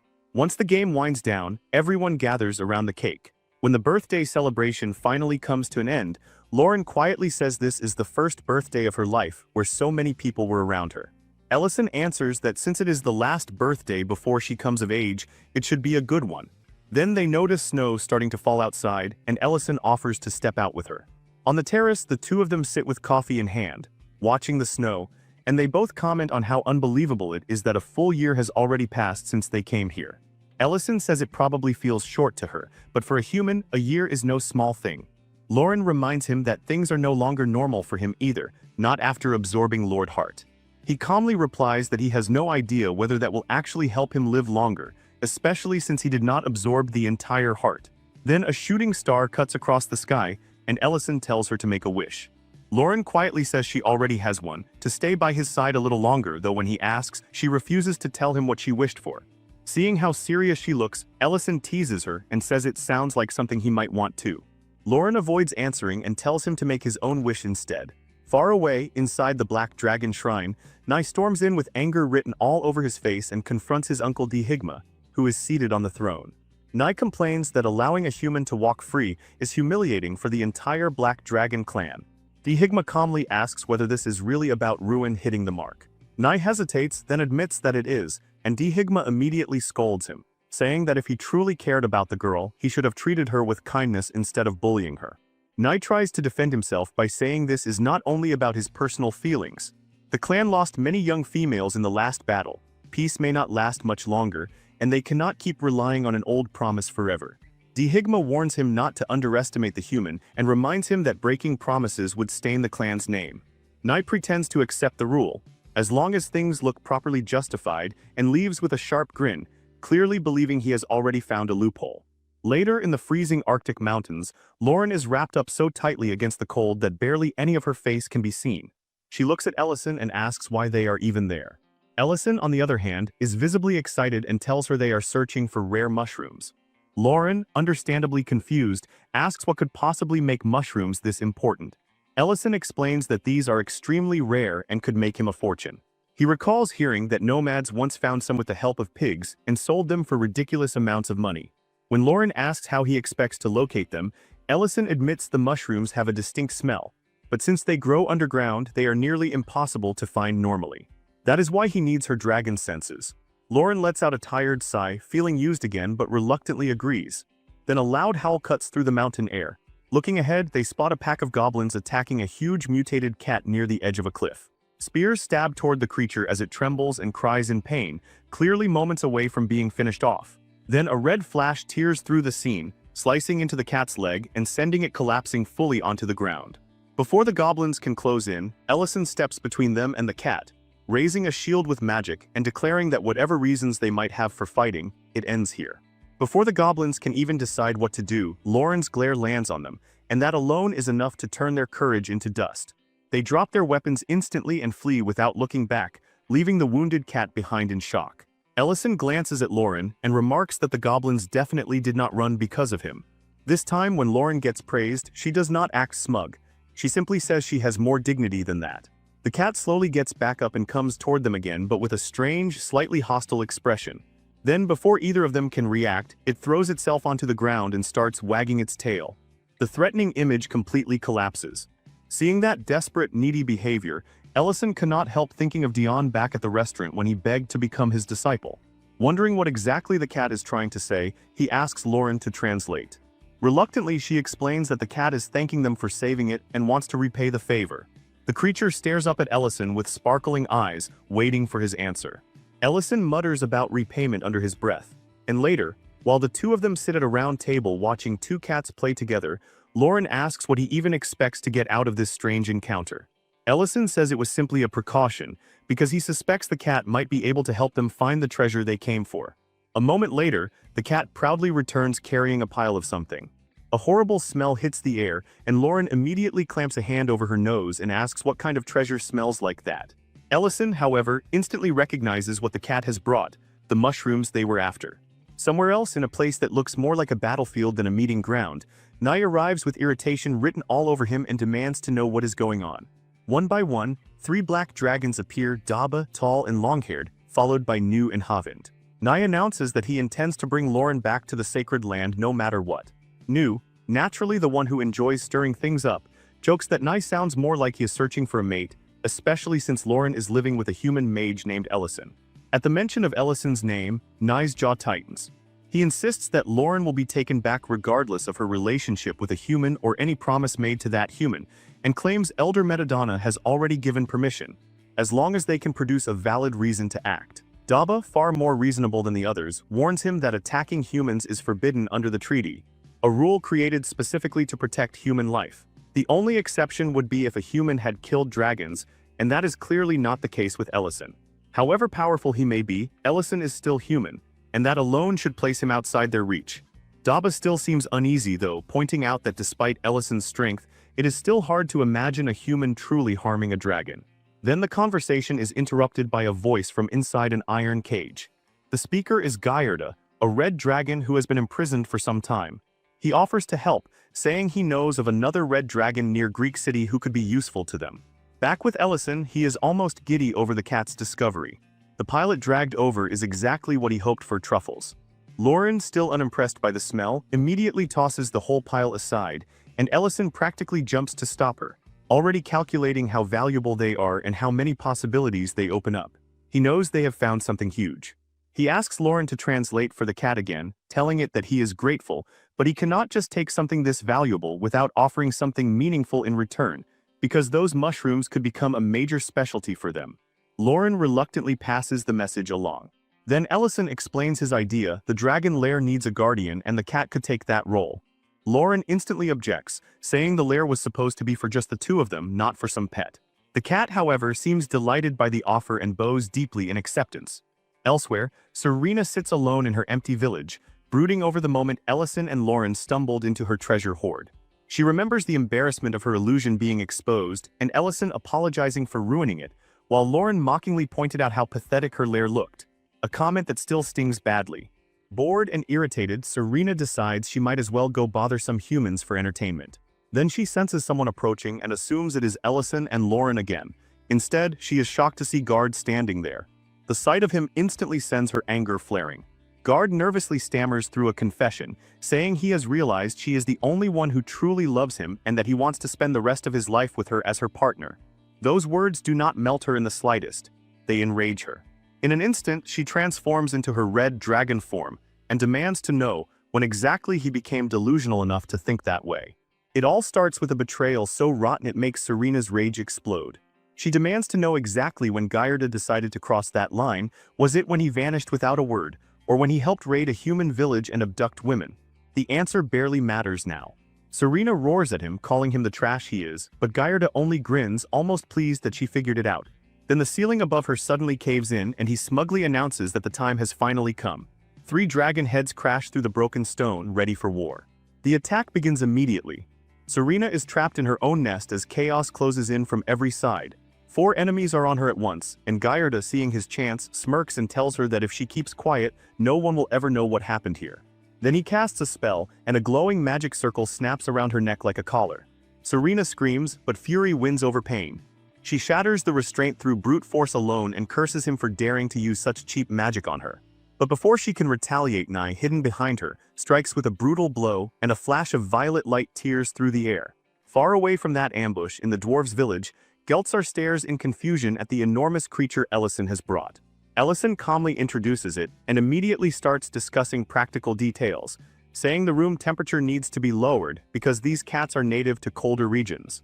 Lauren, of course, instantly accuses him of only bringing the creature along for the sake of those rare truffles. Ellison does not even try to deny it. If anything, he looks thrilled, already going on about how unique truffles are, how their aroma and flavor are unlike anything these people have ever tasted. Soon after, he hosts a feast so everyone can try dishes made with the mushrooms. The results are all over the place. Some people react like they just tasted magic itself, while others look personally offended by the experience. Lauren loudly declares that the flavor is unbearable, and even Miltine pulls a face. For the first time in a while, Ellison's confidence wavers, and he realizes truffles may not be everyday ingredients after all. Maybe, for now, they are something to bring out only on special occasions. Back at Serena's lair, things are already spiraling. Even though she is badly wounded, she manages to cast an instantaneous teleport spell at the very last second and disappears before her attackers can finish her. The precision of the escape catches them off guard, and they curse her for slipping away. Gallardo stammers excuses, calling it a minor miscalculation, while Nu laughs and says it does not matter, because Serena cannot stay hidden for long. He has already traced the magical residue of her teleport to Greek City. The group starts discussing what to do next, pointing out that Serena cannot simply jump to the sacred lands anyway, since as an outsider to the Red Dragon tribe, that path is closed to her. Even Gallardo, disdainful as he is, shows the faintest trace of pity for how alone she really is. Nu, who has no patience for that kind of sentiment, tells everyone to stay focused and hunt her down before she can recover. Gallardo quickly hurries off, eager to avoid blame. Meanwhile, Nai is already thinking ahead, insisting that the moment Serena dies, they will pin the murder on Ellison. And then Serena does the last thing anyone expects. She shows up at Ellison's restaurant. Despite how close to death she should be, she walks in looking almost absurdly composed, pulls out a chair, sits down, and asks for food like an ordinary customer.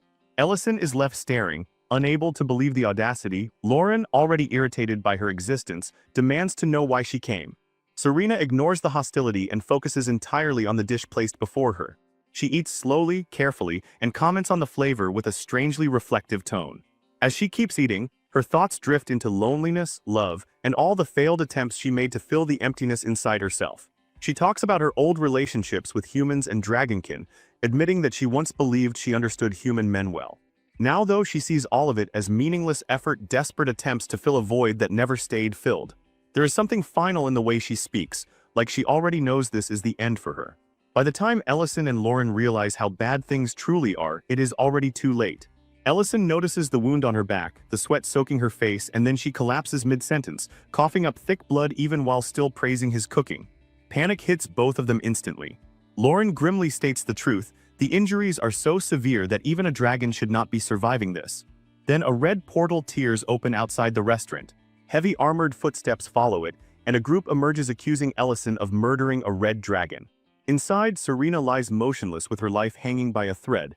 Outside, dragons are already preparing to strike. Ellison and Lauren understand immediately this is a trap. He tells Lauren to take Serena to Alina at once, because that is their only chance to save her.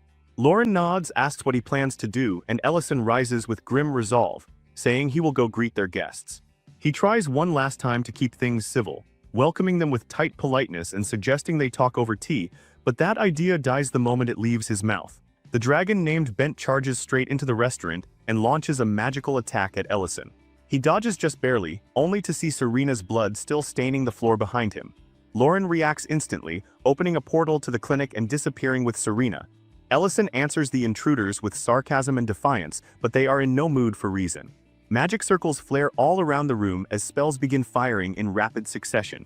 Ellison turns fully toward them, military cloak shifting behind him as his expression hardens into the look of someone who is no longer playing around. Elsewhere, Nye and his group laugh in the shadows, clearly pleased by the magical turmoil they can sense from afar. Nye, smug as ever, remarks that everything is unfolding exactly as planned. The red dragons have been dragged neatly into the chaos. One of his companions wonders aloud who could have manipulated them this effectively. Meanwhile, inside the restaurant, one of the red dragons roars with fury, accusing Ellison of harming one of their own. He throws a massive fireball, but Ellison stays perfectly calm and erases it with a shield spell, scattering sparks harmlessly through the air. Then with a flick of his hand, he opens a portal and tells them to step through, warning that if they keep fighting here, innocent people will get caught in it. At Alina's clinic, she is startled out of her senses when Lauren rushes in carrying Serena, whose condition is far worse than anything she expected. Fear flashes across Alina's face, but she forces it down and gets to work immediately, channeling healing magic into the dying dragon. Bright light fills the room as she pours her strength into stopping the bleeding. Back on the battlefield, Ellison teleports the dragons away to a barren field, hoping distance will at least contain the damage. Bent mocks him and declares that this empty place will become his grave. Ellison, however, is already piecing the puzzle together in his mind. He suspects the whole thing is a setup designed to frame him. The only question is whether he is the direct target, or whether the red dragons are merely pieces being moved by someone else. If it is the second option, then maybe there is still a path to reason. So he calls out, telling everyone to calm down and think rationally for once. He explains that the blood they saw in the restaurant was not spilled by him, but the older dragon, already poisoned by Nai's manipulation, cuts him off and insists the blood itself is proof enough. Ellison continues anyway, saying Serena arrived already wounded, that she is still alive, and that he is trying to save her. Then Gallardo steps forward and adds his own poison to the lie, accusing Ellison of driving Serena from her lair and then killing her when she refused to leave. At that point, Ellison realizes exactly how central Gallardo is to this scheme, but the other dragons are already too enraged to listen. Vayant transforms into his true dragon form and unleashes a terrifying roar, his rage taking over. Ellison throws back attacks while asking the obvious: if Serena mattered so much to them, then why did they abandon her in the first place? Their answer is cold: he knows nothing about dragon law.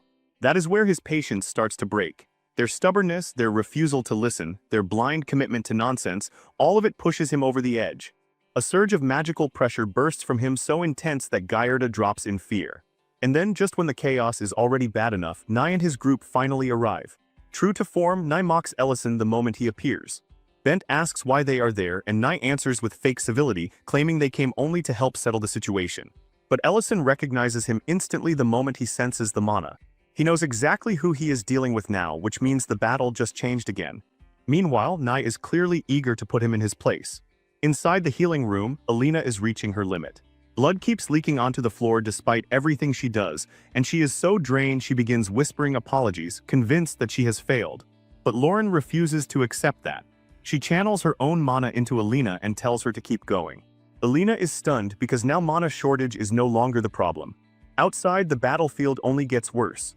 The black dragons join the assault as well, hammering Ellison with constant attacks meant to pin him down. He blocks them, but even for him, the pressure is becoming heavy.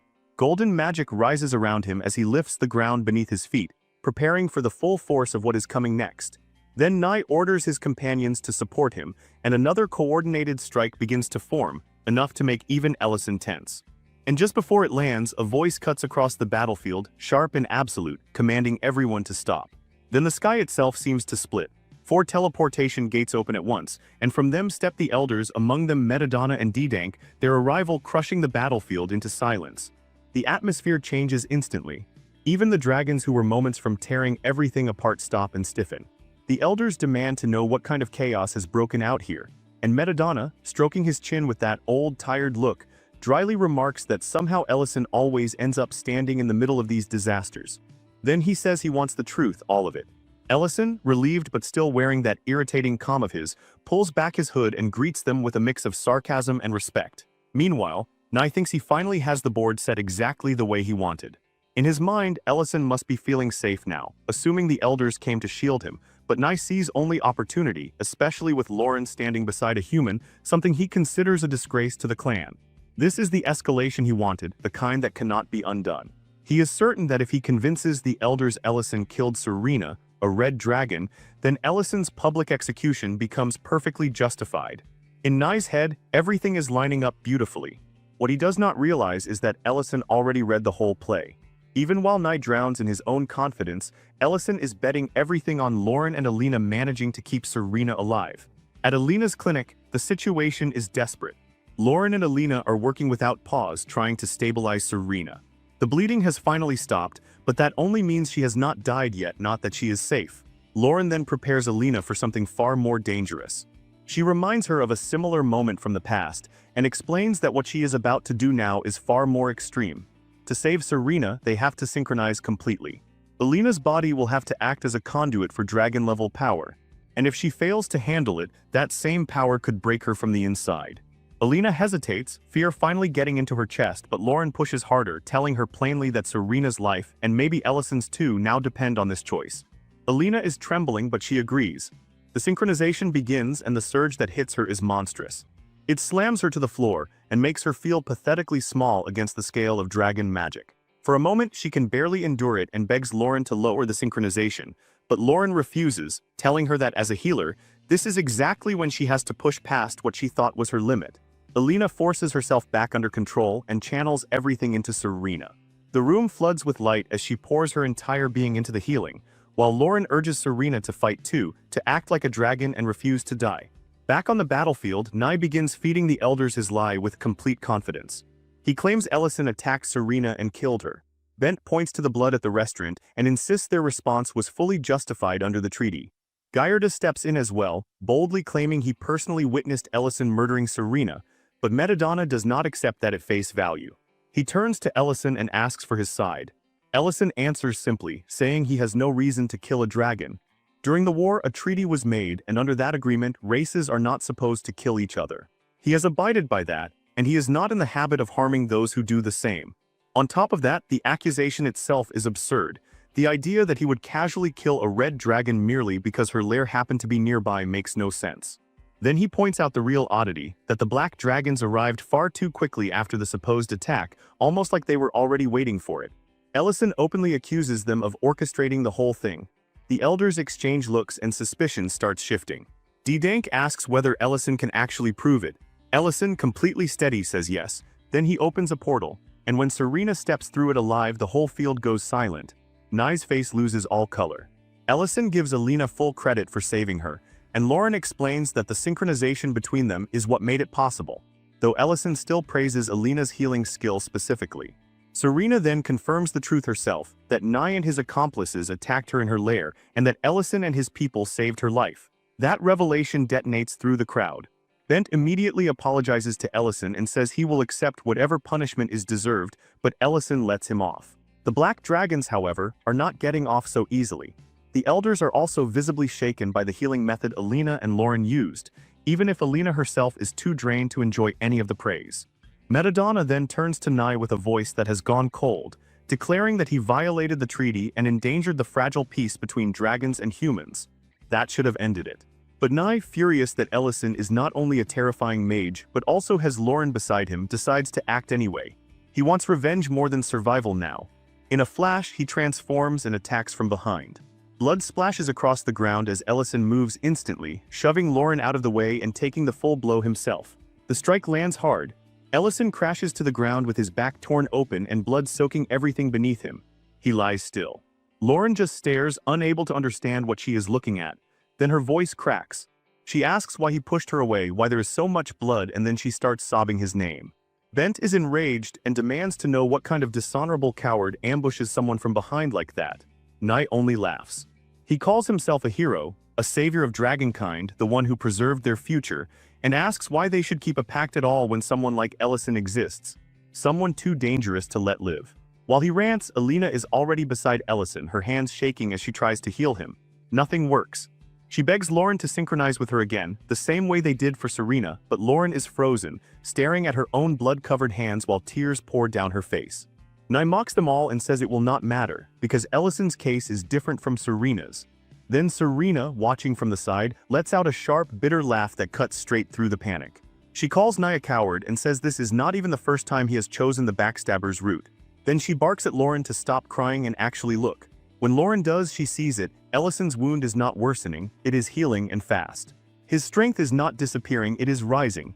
Serena's words snap Lauren out of her paralysis. Hope flickers back into her eyes, Ellison stirs. And then he slowly lifts a hand and wipes Lauren's tears away, telling her softly not to cry.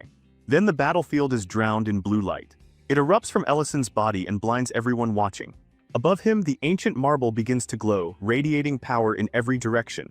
Madamada watches with a grim face, recognizing immediately what that energy is. When the light finally drops, Ellison stands again. Behind him, luminous wings have unfolded. He faces Nai without hurry and explains exactly what happened. The ancient essence absorbed the force of Nai's attack and stopped him from dying.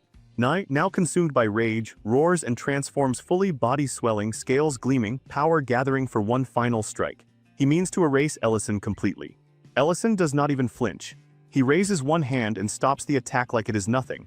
Then, in a calm voice, he reminds Nai of the treaty, the one forbidding dragons from killing or attacking humans or other races. After that, with the faintest hint of a smirk, he invites Nai to justify himself. And then the sky answers for him. Flaming meteors begin falling from above, a storm of fire so violent it turns the battlefield into a burning hellscape. The earth shakes under every impact. Nye can only stare, his voice shaking as he asks how a human can possibly wield power like this. The flames swallow him whole. When they fade, nothing remains of him but ash. His followers stand there in silence, regret heavy on all of them now that it is far too late. Ellison then turns back to Lauren, and the hard edge in his face disappears. He gently takes her hand and tells her it is time to go home. Still trembling, Lauren throws herself into his arms and clings to him while crying without restraint. Madamada steps forward then and delivers judgment. The ones who conspired with Nye will be imprisoned for 3,000 years in the sacred Forbidden Grounds. Serena too receives compensation. Her destroyed lair is restored and filled with treasure. Later, Lauren sits with her back turned to Ellison, clearly upset. He approaches carefully and asks what is wrong. Without turning, she accuses him of being reckless, of taking a risk so stupid it nearly broke her. Ellison listens in silence, then gently wraps his arms around her and holds her close, apologizing and promising that he will think more carefully next time. The moment should have stayed quiet, but Madamada suddenly appears and interrupts them. Both Ellison and Lauren jump in surprise, and before Lauren even thinks, she instinctively punches the elder straight in the face. Madamada stumbles back, clutching his cheek in total confusion and pain. Lauren, still furious and startled, demands to know what he thinks he is doing there. And the elder, still holding his sore face, can only stammer out a reminder that he is, in fact, an elder. Ellison awkwardly scratches the back of his head and steps in before things get any worse, explaining that he was the one who invited Madamada here. Lauren turns toward him, still visibly thrown off, and demands to know why he would ever call the elder over. Madamada, still trying to recover both his dignity and his face, looks between the two of them and asks what exactly is going on. That is when Ellison's tone shifts. The joking ease drops away and he starts explaining the real issue, the awakening Madamada likely sensed, and how it connects directly to the ancient marble. Even while discussing something that dangerous, Ellison still slips into the role of host and offers Madamada a drink. The elder takes a sip and his expression changes immediately. He notes the depth of the whiskey's flavor, rich, refined, aged for decades, maybe 60 or 70 years. Ellison gives a small smile, clearly pleased that his guest judged it so accurately. Watching the exchange, Lauren reaches for the bottle herself out of curiosity, only for Ellison to smack her hand away and warn her that this is not beer, one sip would probably flatten her. Lauren protests, complaining that he never lets her drink anything stronger than beer. Madamada watches all this with obvious amusement, and comments that the two of them make for a very unusual pair. He even remarks that Ellison sometimes seems to forget he is dealing with dragons at all. Ellison casually shrugs that off and asks whether it really matters in the end. Then the conversation turns serious again. Madamada brings up the principles that were established after the last war and openly acknowledges that Ellison acted properly, especially in the matter of Nye. Lauren, despite still being annoyed with Ellison, immediately defends him and says that if he had not acted, she would have handled it herself. Ellison falls quiet for a moment, briefly reflecting on just how close he came to dying.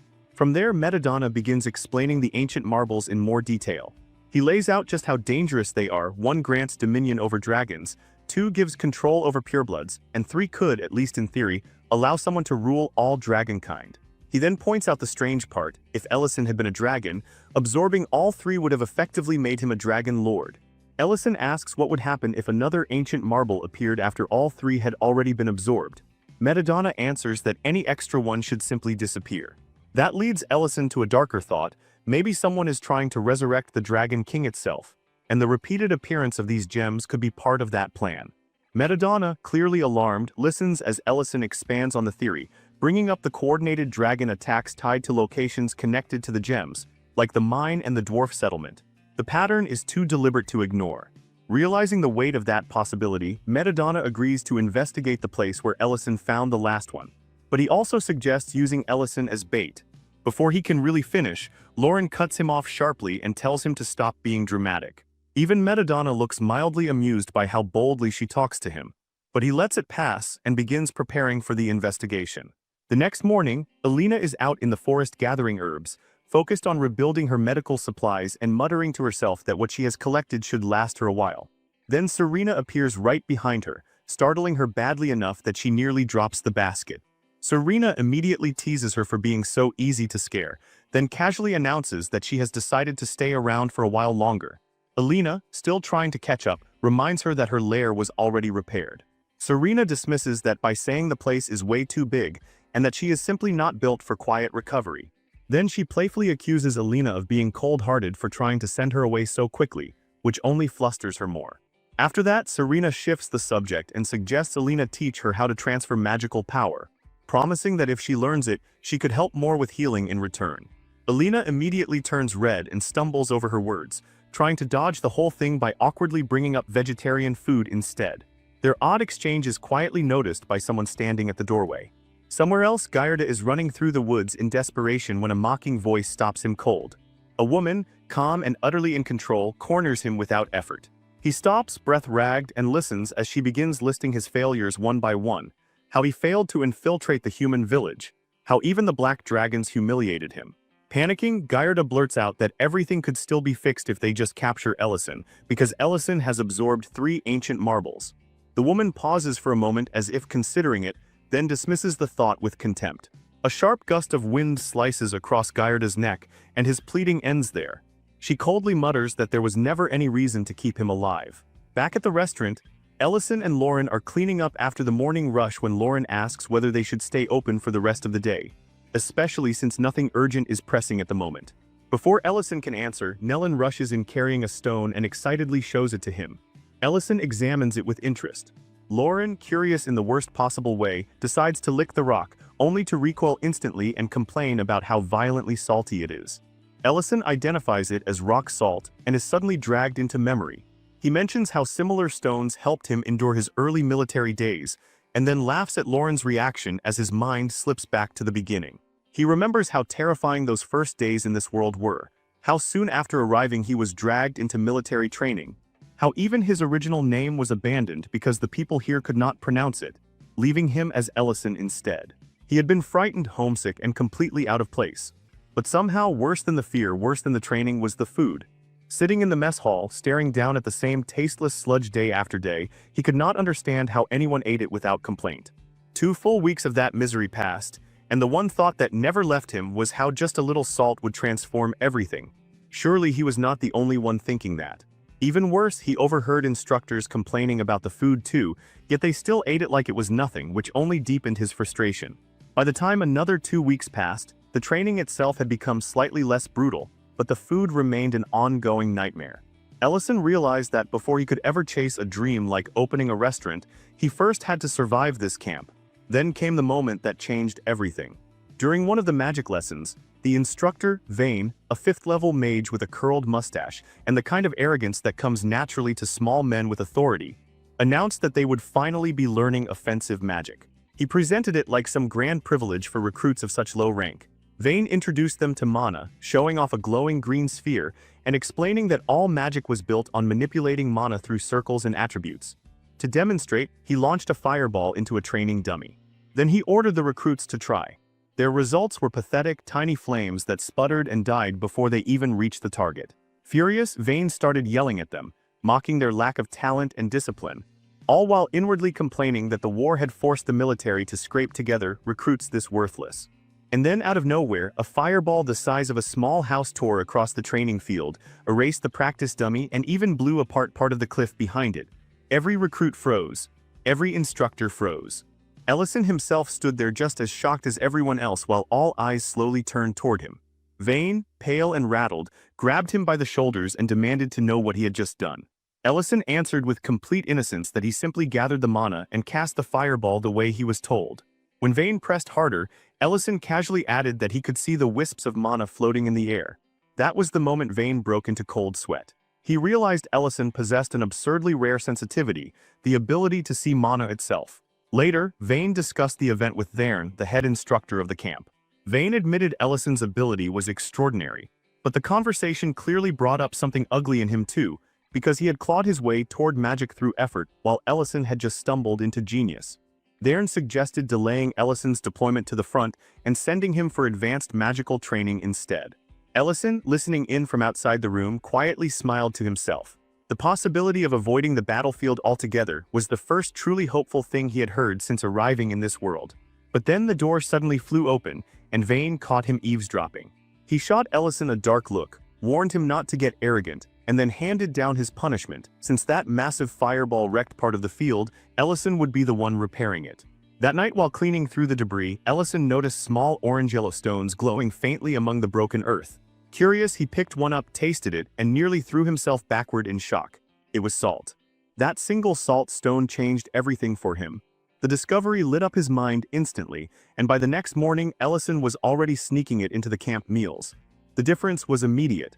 The soldiers took one bite and reacted like they had just been rescued from a curse. Hearing that, Ellison felt a deep, quiet satisfaction, because even people who usually ate just to survive could instantly tell the food had improved. From there, he kept going.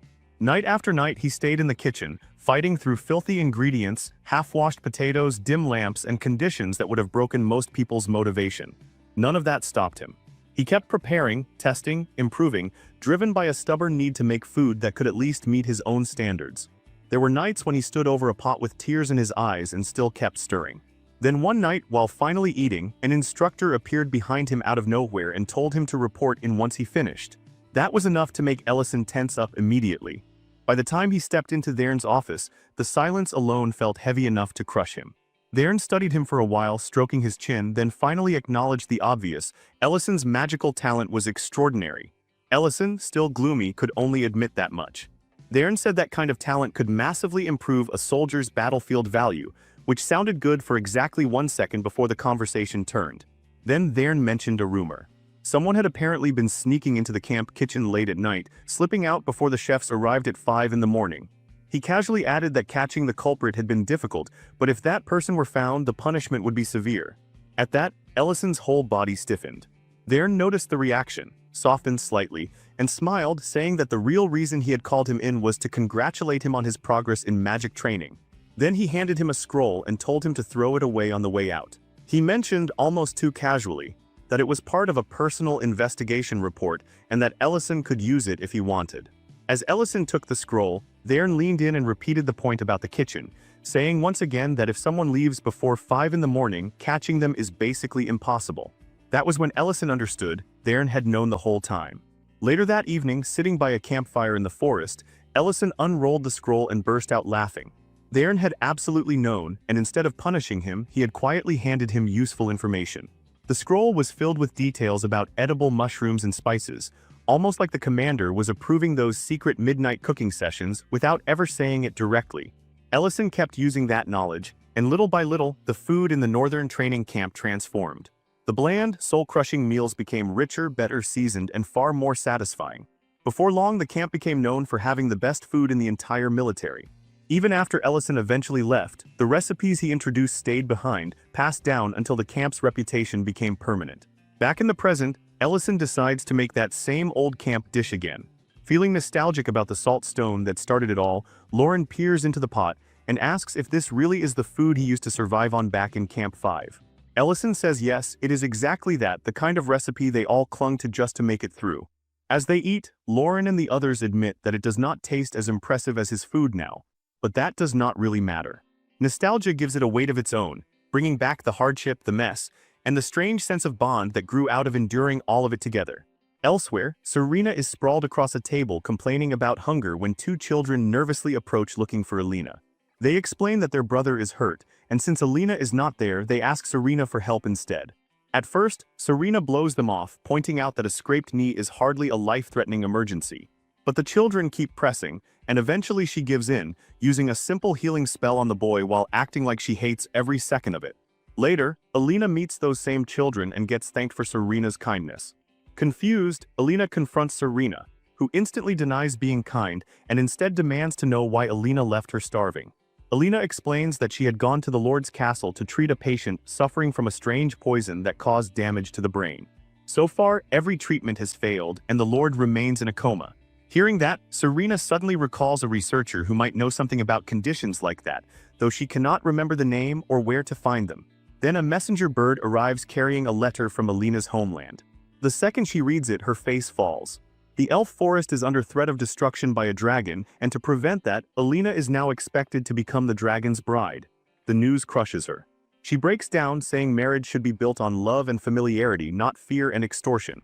Serena scoffs and dismisses the dragon's threat as bluff and intimidation, but Alina cannot shake the anxiety. Serena, full of confidence as always, tells her she will protect her. Meanwhile, back in the elf village, the elder Neria is informed that the letter has reached Alina. One of the elves asks whether Alina will truly return after learning what is at stake. Neria says she believes Alina will come because that is the kind of selfless person she is. though she is not certain even Alina's return will actually solve the problem. Later, when Alina brings the matter to Ellison and Lauren, Serena immediately scolds them for hesitating and insists they should prepare for every possibility. Even while the group debates what to do, Serena grows increasingly annoyed by all the doubt in the room. In the end, though, she agrees to go with them to the elf forest. Ellison lightly teases Alina, saying they might as well go meet this so-called husband candidate. And with that, the group gets ready to confront the dragon. Far away in the depths of the forest, a massive dragon is roaring and terrorizing everything around him. Back with Ellison's group, they stop at the forest's edge, where the path ahead already feels oppressive, especially since teleportation is useless there. Ellison comments on the time, while Serena suggests flying instead to make the trip easier. Alina explains that the elf forest is protected by a magical system that shuts down teleportation completely, which is why none of that will help. Before they can think further, a sharp voice cuts through the moment.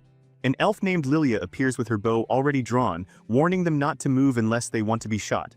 A whole squad of elves steps out around them, fully armed and on edge. Lilia demands to know why they have come. Sensing how dangerous the tension is, Alina quickly steps forward, identifies herself, and assures Lilia that they are here with her. Even then, Lilia stays cautious, saying their identities still need to be confirmed. She turns to Ellison and asks his race and purpose. Ellison grimaces but answers honestly, saying he is human and came to help Alina. Lilia notices a brief flash in his eyes, something strange, a rare trait tied to thought reading that normally belongs only to elves. When she turns to question Serena next, Ellison casually cuts in, introduces himself like he is at a market, mentions that he owns a small but highly rated restaurant in Greek City, and even invites them to visit sometime. That instantly irritates Lilia, who snaps at him for speaking out of turn. Just as she is about to demand Serena's answer, another elf rushes up and whispers something into her ear. Lilia's expression changes immediately. She orders her squad to lower their weapons and apologizes, explaining that Elder Neria has granted them permission to enter. As the group continues forward, Lauren mutters about how annoying the elves were at the entrance, but Ellison reassures her that everything is still moving in the right direction. Neria greets them warmly and immediately apologizes for the misunderstanding. She says they must have endured a long trip and thanks Alina for coming. Then, noticing the tension in Alina's face, Neria gently praises her courage, acknowledging how difficult this choice must have been. Alina, already trembling, asks if she is referring to the marriage proposal. Serena scoffs openly at the idea of any dragon wanting Alina as a bride, and insults him without hesitation. Neria is horrified by how casually Serena speaks and warns her that Mantium is an almighty being. In response, Serena and Lauren reveal their own dragon identities and openly state that they came here to deal with Mantium, which leaves Neria completely shaken. Once things settle enough to speak, Neria explains the full situation.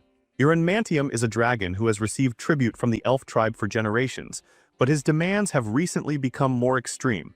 Now he insists on being given an elf bride and refuses to accept anything else. The elves tried offering many candidates before, but he rejected every one of them. In the end, they had no choice but to turn to Alina and hope she might succeed where the others failed. Alina quietly says she will probably just be rejected too. Lauren, hearing that, grows angry at the thought of Alina being hurt, and says she will step in if it comes to that. Then Serena remembers something important about Mantium.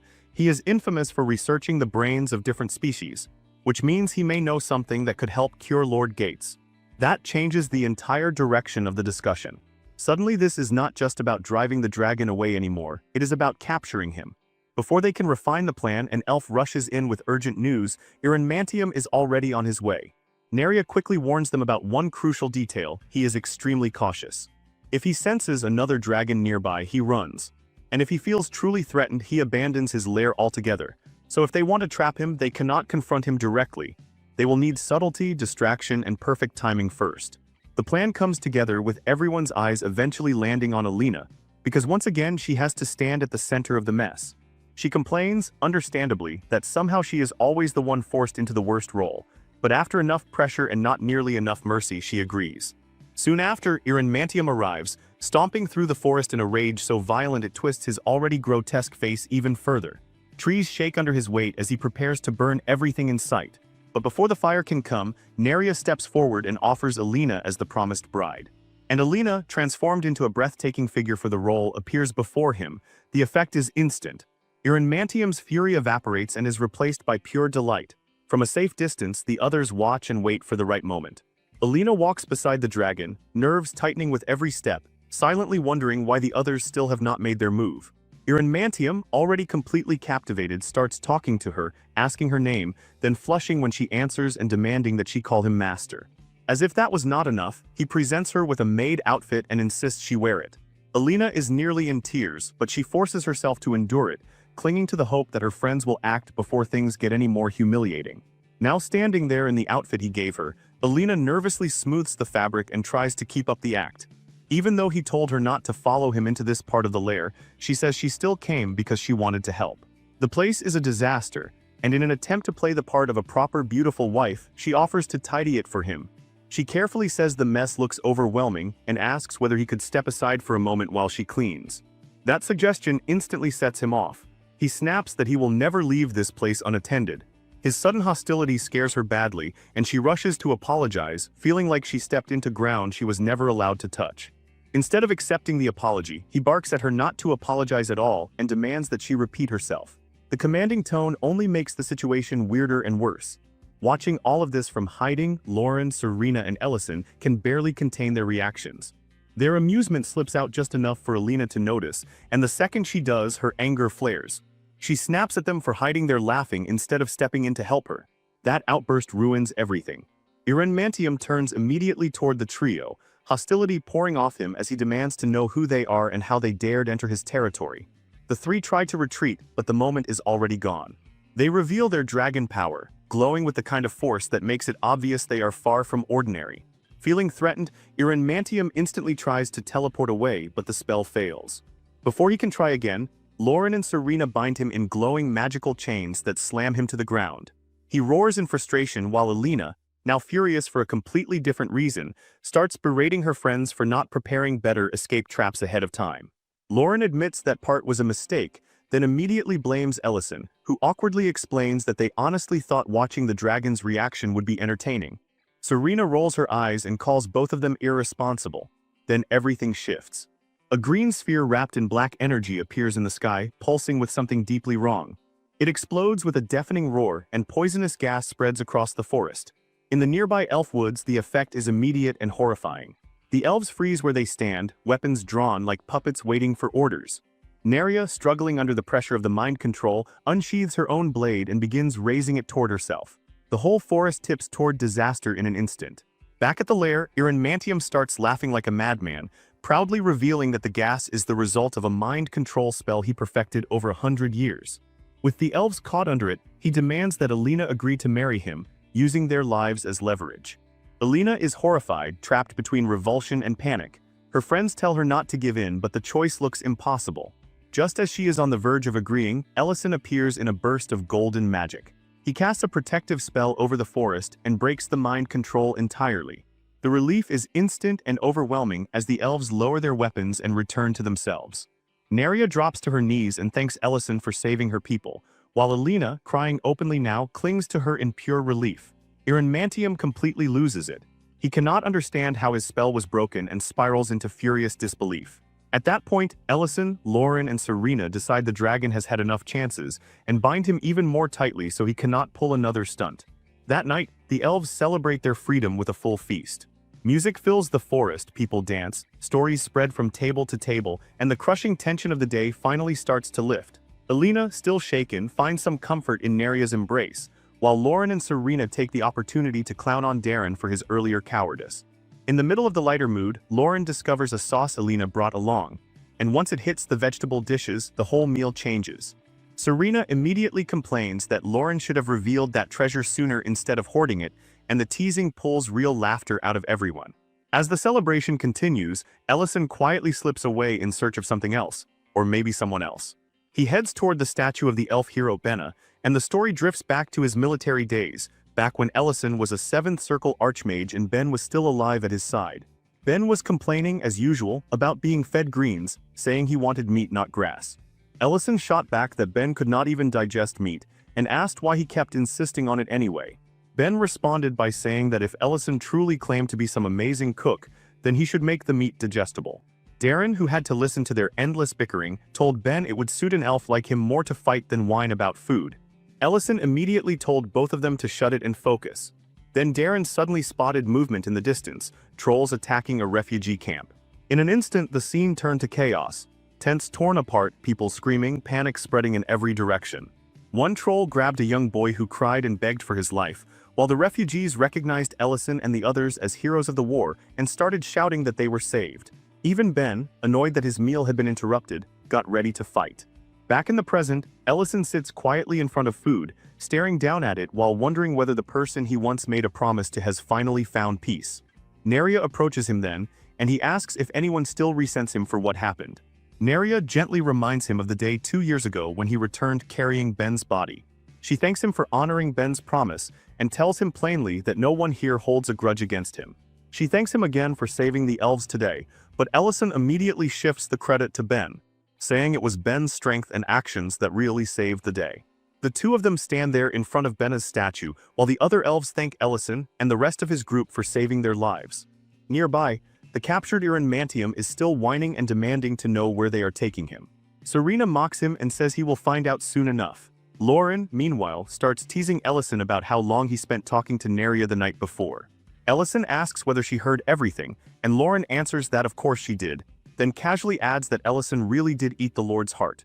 Serena and Alina overhear that and immediately join in, both of them agreeing that Ellison's strength is honestly absurd. Eventually, the whole group arrives at Dion's castle. Dion welcomes Ellison enthusiastically, while Lady Berna is stunned the moment she sees him and instantly recognizes him from everything that happened with Dedrin. Remembering how he saved both her and her son, she tears up while thanking him. That moment gets interrupted when Lauren drags Mantium into the room and orders him to heal Dion's father. The dragon hesitates, but under the circumstances he has very little choice. After examining the count, he discovers a dangerous poison in the man's brain and begins removing it with his magic. Once the treatment is complete, Dion's father opens his eyes and calls for his wife. Berna and Dion immediately throw themselves into his arms, overwhelmed with relief. Ellison watches the reunion quietly and his thoughts drift, just for a moment, toward his own mother. Lauren notices he is not asking for any reward and asks why. Ellison simply says he does not need one. The moment in front of him is too beautiful to ruin by asking for payment. So they leave and return to the restaurant. That night, as Ellison and Lauren prepare for the next day and work through the last tasks, Ellison notices something important. Thanks to the power of the ancient marble, summoning has started to feel far less exhausting. But when he checks more carefully, he senses a strange energy gathering around him. Then, before he can properly understand it, that energy takes hold of him. Ellison finds himself thrown backward through time, waking inside his own past. He walks through the familiar streets of his hometown, groggy and confused, noticing that he seems to be the only one awake at that hour. His mind is already drifting toward ingredients and recipes out of habit, and then suddenly he sees a girl. She is standing over a man she just dropped to the ground, and for a second Ellison can only stare in confusion. He calls out, asking what Lauren is doing there, but the girl turns to him with a hard, unfamiliar expression and demands to know who he is. She does not recognize him at all. That alone leaves him blank, but then things get even stranger, because his vision starts warping and he catches himself wondering why Lauren is wearing a school uniform. Before he can sort out even one thought, she shouts the question again, demanding his identity. Then it starts hitting him. This place, this street, this air, he knows it. It is the world he lived in before everything changed. His mind races, and right then a truck comes barreling toward him. Then Lauren's voice cuts through his daze, shouting for him to get up. She looks just as confused as he is and asks what happened and where they are. That is when the truth lands fully. This is not a dream, he is back in his original world. A woman rushes over and asks if they are alright, suggesting they call 119. Lauren, having no clue what 119 even means, looks to Ellison for answers, but he cuts in quickly and tells the woman they are fine, that neither of them is hurt. Then the two of them immediately run off, leaving the woman staring after them and commenting on how strange Ellison's clothes look. Later, Lauren is stunned to learn that this place is Ellison's hometown. As they walk, she points out how completely alien everything feels to her, the iron carriages, the cars, the towering buildings, all of it. Ellison, though clearly overwhelmed himself, smiles faintly and admits it has been a very long time. If anything, the city looks even prettier now than he remembered. Lauren points out that if this is truly his hometown, he should know where they are. She asks where they should go, but Ellison is still trying to think through the time gap. Remembering the phone he saw earlier, he guesses time must have passed equally in both worlds. That would mean more than 15 years have gone by. Even if the buildings changed, he figures the roads themselves probably stayed similar. Still trying to hide how shaken he is, he tells Lauren he does not know the exact location. Lauren immediately calls him out, because a second ago he was claiming this was his hometown. Ellison, already thinking about his mother, tries to reassure her by saying he knows where they are headed and that money will not be a problem. Lifting up a gold coin like that somehow solves everything. Back in Greek City, morning is already moving. Link greets everyone brightly, saying good morning, while Mint comments in surprise that they arrived early. When the barn doors open, Miltine remarks on how freezing the morning is, though she also admits that if the dwarves had not rebuilt the barn, they would have been in serious trouble.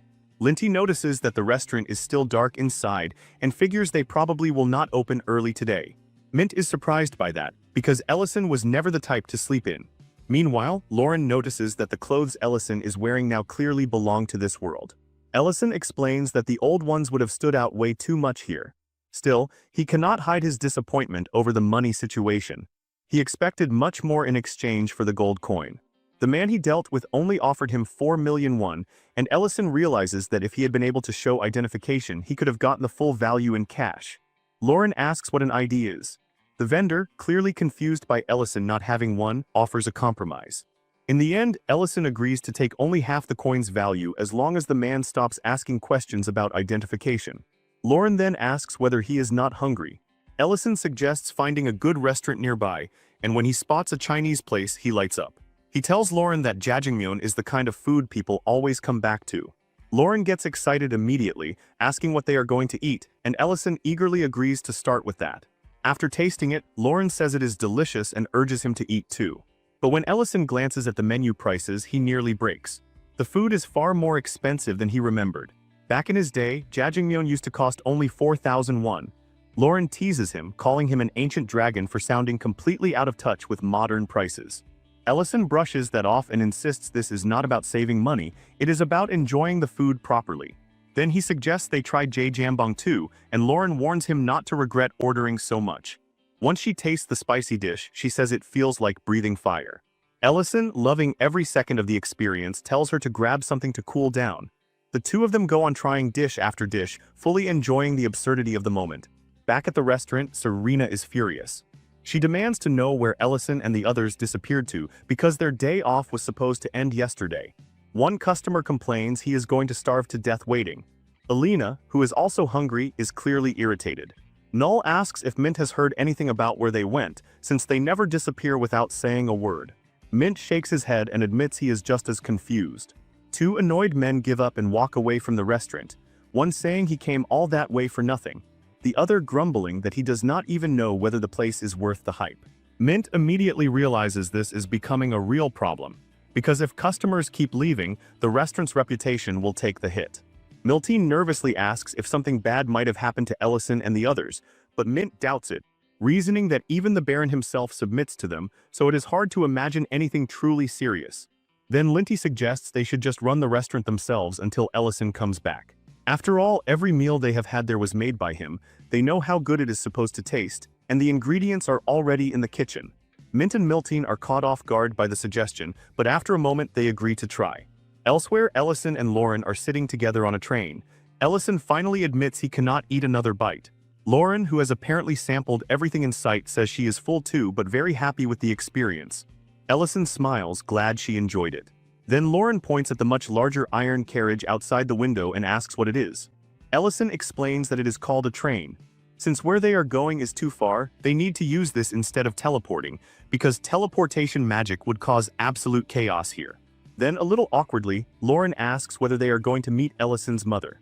Ellison looks surprised and asks if she already knew, and Lauren says it was obvious from how excited he had been. She then comments that she really likes the scenery of his hometown. Ellison, a little embarrassed now, asks what she would say if he asked her to stay there forever and never go back. Lauren just stares at him, clearly caught off guard and unsure how to answer. Ellison keeps going, saying that he has been thinking about this ever since they arrived. Since the ancient marble no longer appears here, and the threat of a dragon lord being born has vanished in this world, he wonders what she would think about starting a completely new life there. He quickly adds that she does not need to answer immediately and can take all the time she wants. Then, awkwardly, Lauren asks the real question. If she says no, would he really give up living there and return with her, because she has no intention of staying behind alone? That question pulls Ellison into an older memory, back to the elf forest, where he was once trying to use summoning magic. Ben, half asleep, asked what he was doing.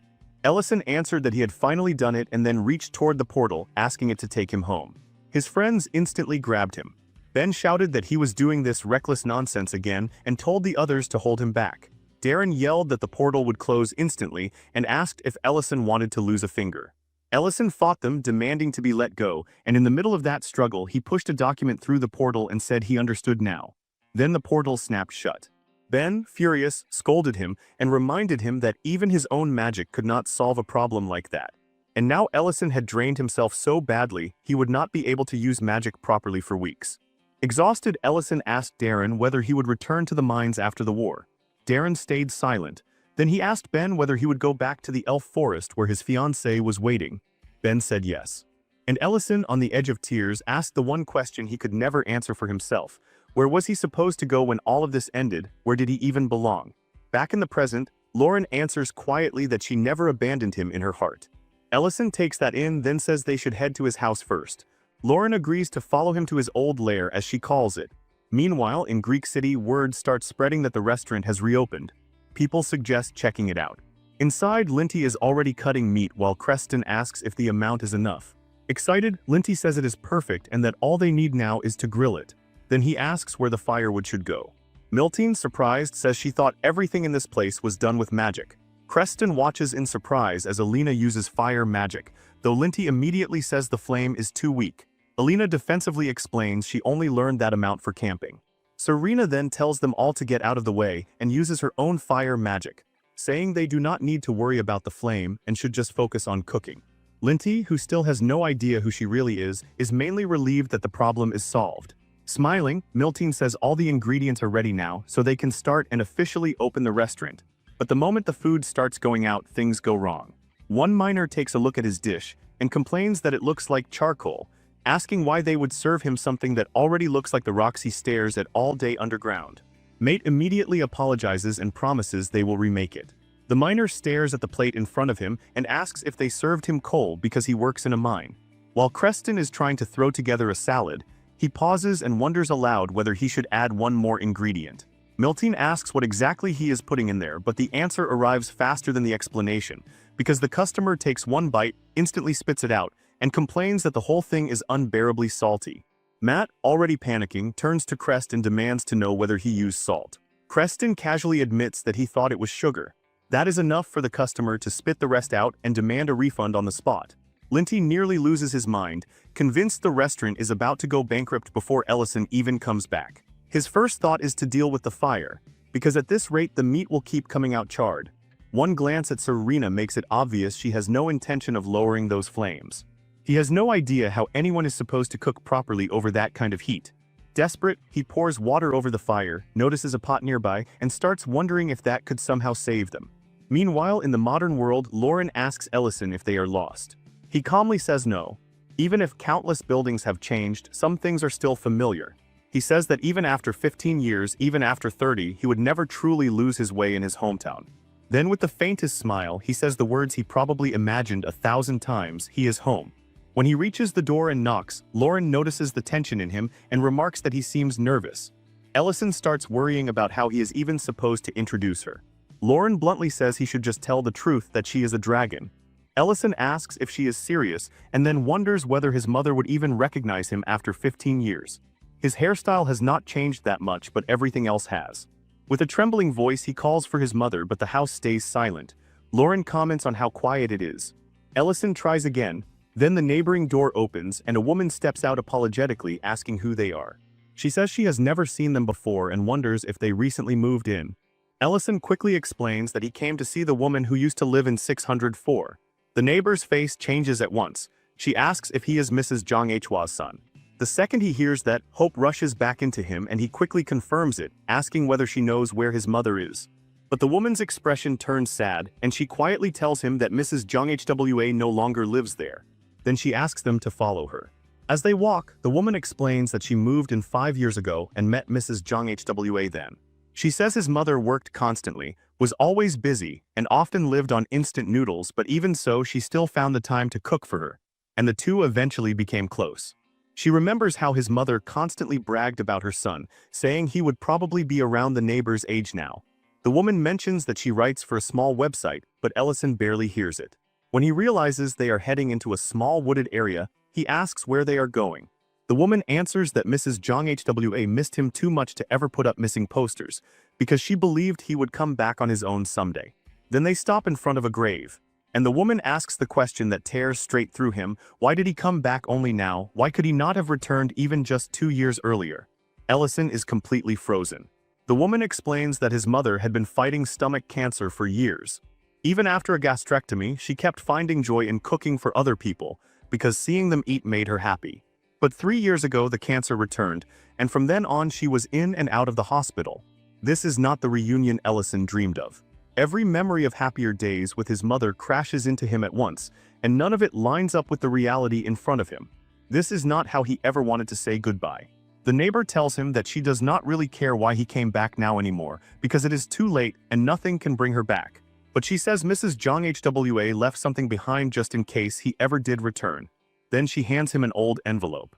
Completely devastated, Ellison takes the letter, and Lauren immediately notices something strange. The paper is from the Ruburn Empire. The letter begins by begging his mother not to doubt what she is about to read, saying every word is true. He writes that he did not leave by choice, that he is in another world now, far from the one they knew. He explains that he used unstable magic to send this letter, that he is safe, that he has become a mage, and that he plans to open a restaurant. He adds that while he can send letters, he cannot receive any, and that eventually he gave up waiting for a reply. But when Ellison reaches the bottom, he realizes there is an answer written there in return. His mother had written that her son is a mage now, and that he should invite her when the restaurant opens. That one line crushes him. Tears start falling uncontrollably. He blames himself immediately, because once he later gained summoning magic, he could have sent another letter or another or more. Lauren wraps her arms around him and tries to comfort him, but Ellison can only speak through regret, saying there was more he could have done. Back in Greek City, the restaurant is completely packed the next day and the customers are happy. They praise the food loudly. Linty proudly explains that he solved the problem of the burned meat by using a special pan. Serena brags that her fire magic helped too, and Alina insists she contributed as well. Mint finally relaxes a little, because for the moment, everything seems to be working. The only real problem is that Ellison is still nowhere to be found. In the modern world, Lauren tells Ellison he needs to eat something because she is clearly worried about his condition. But Ellison keeps his head lowered and quietly apologizes, admitting that he lied to her. He tells her she does not need to stay, and that if she wants he will send her back alone. Lauren looks genuinely shocked, grabs his arm, and asks whether he truly believes there is nothing left for him there anymore. Then she reminds him of what he asked on the train, about making this world their home. She says she never meant to leave him behind, and that they can stay as long as he wants, but then asks the question that matters: what about all the people still waiting for them back in the Empire? That finally reaches him. At the same time, back in Greek Castle, Baron Leiden asks why Ellison is not at the restaurant. The soldiers explain that someone else is handling things for now. Leiden says they still owe Ellison proper thanks and decides he should go visit. At Lauren's lair, construction is still going strong. Lord Geltzar reassures everyone that Ellison would never abandon them. Back in the present world, Lauren continues, telling Ellison that humans, dwarves, elves, even dragons, all of them are waiting for him. She reminds him that the 15 years he spent there were not lost years. Her words hit him hard. Thinking again of the letter, he asks whether his mother truly believed him when she read it. Lauren answers that of course she did, because parents always believe their children. Then she takes hold of him and says it is time to go back. 2 days later, the neighbor who handed him the letter still has not seen him again and is left wondering whether maybe she had been too harsh with him. Then Ellison suddenly appears in front of her, holding out a bag of gold. He explains that it is a thank you for taking care of his mother's grave. She opens the bag and is stunned by what she sees, but before she can even process it, Ellison says he has to return to his restaurant. Then he disappears through a summoning portal right in front of her. The woman is left remembering a conversation she once had with Mrs. Jong Hwa in the hospital, a time when his mother mentioned there was a restaurant she wanted to visit. At the time, the neighbor never took it seriously. Now she understands it was all true. Ellison really is a mage. Before leaving that world behind, Ellison places a picture of himself and Lauren, along with a bouquet of white flowers on his mother's grave. Then the two of them finally head back. As they move toward Greek City again, Ellison remarks that it feels like too much time has passed.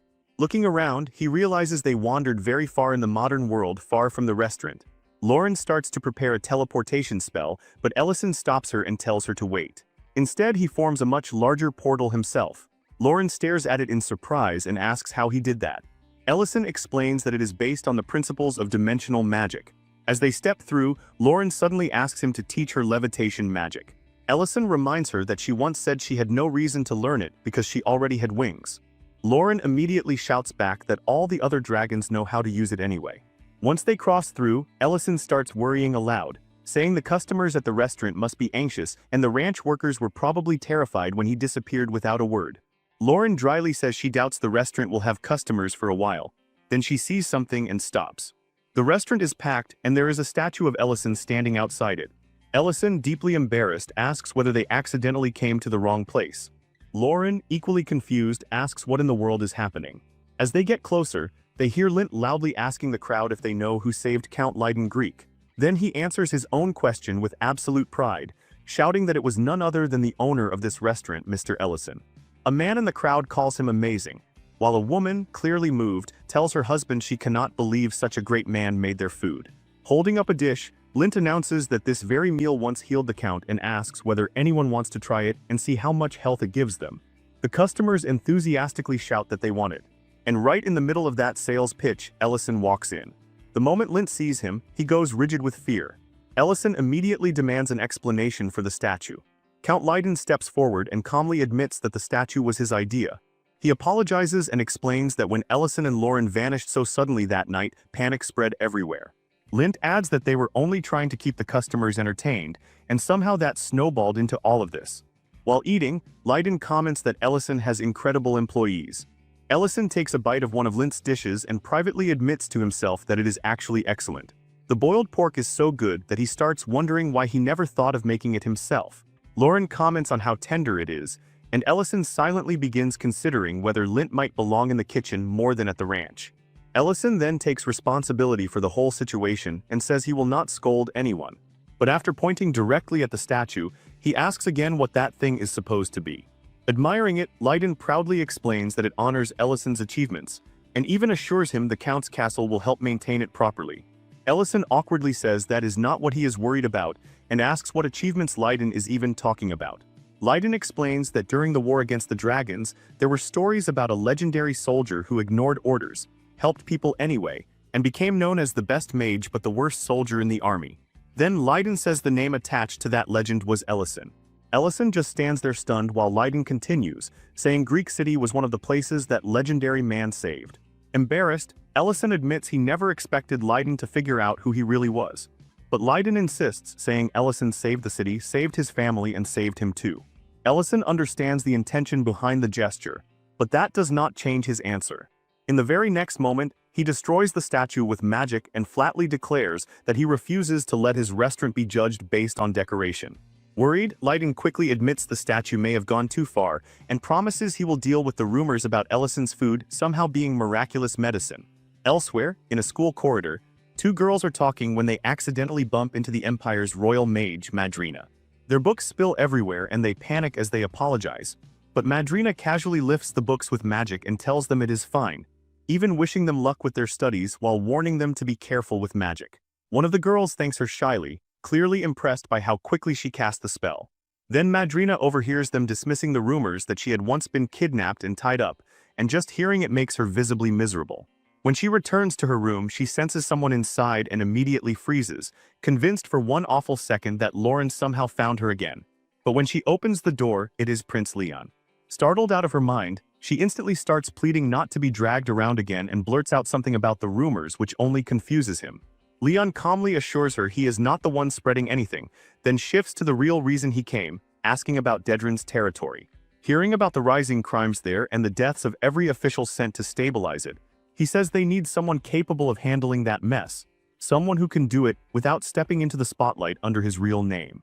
At the restaurant, Ellison is back to serving customers, and one of them happily says he can finally eat a truly good meal again after so long.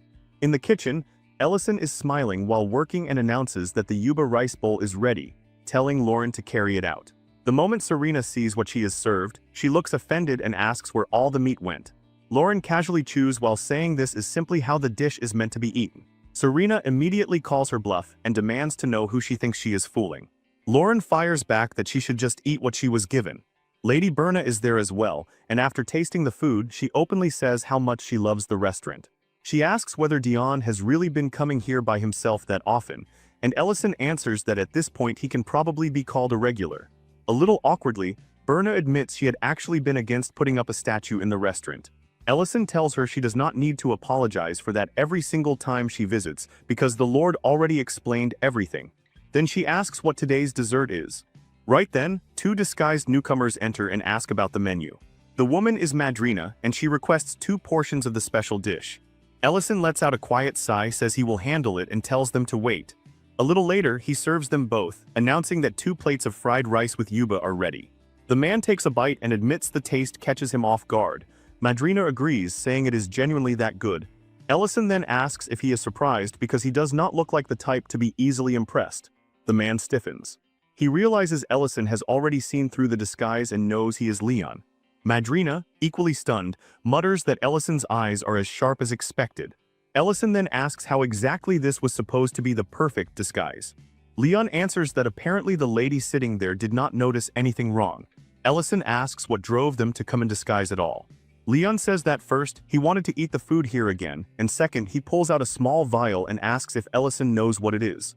Ellison studies it and asks what he is looking at. Leon replies that it is a poison, a very specific one, something capable of destroying the human brain. It is the same poison that left Count Leiden bedridden for years. That answer freezes Ellison in place. Leon goes on, saying the poison is slowly spreading through Dedran City, and while the Count waking up was practically a miracle, that outcome cannot be expected for everyone. Worse, the poison leaves no trace in the victim, making hard evidence almost impossible to obtain. Before he can say more, 2 thieves burst into the restaurant and order everyone not to move. They demand all the money and food at once. Berna is instantly terrified. One of the thieves snarls that anyone who wants to live should obey quietly. Lauren and Serena stop bickering long enough to glare at them with enough hostility to ruin a normal person's soul, while Madrina releases just enough of her aura to make the thieves feel like they walked into the wrong nightmare. Later, outside the restaurant, one thief is groaning on the ground, while Madrina coolly remarks that these men came from Dedran City.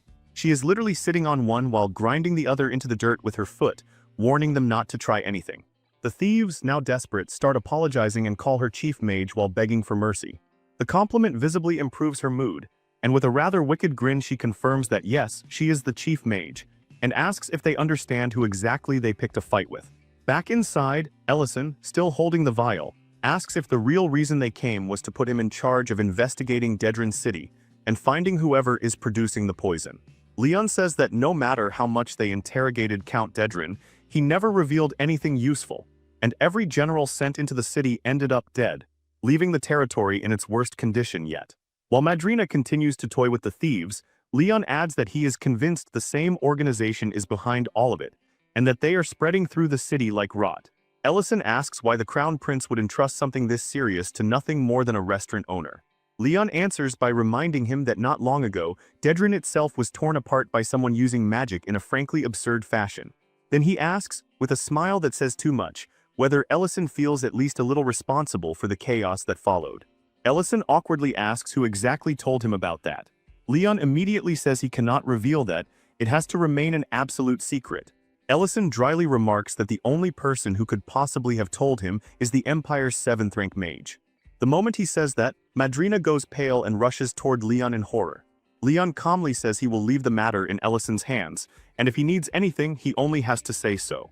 Then he adds that this time, he intends to move forward with his own plan properly, and tells Madrina to come see him later. That night, on the outskirts of Dedran City, the situation is as ugly as the reports suggested. The place is unraveling, robberies everywhere, fear hanging over the streets. Ellison comments that things are even worse than he imagined. Lauren asks why they came, and he answers that they are here to catch the ones behind the poison used on the Count. She asks whether that poison is the reason the whole city is turning rotten. Ellison says it might be, though what worries him more is that all the generals sent here were poisoned too. He falls into thought, trying to figure out how to move. If he strikes too hard and sweeps them all up at once, the real masterminds may just vanish. But he cannot exactly walk around asking people where the criminal brain poison guild hangs out. Then he tells Lauren he has an idea, but warns her she probably will not like it. Lauren just smiles and reminds him that he worries too much.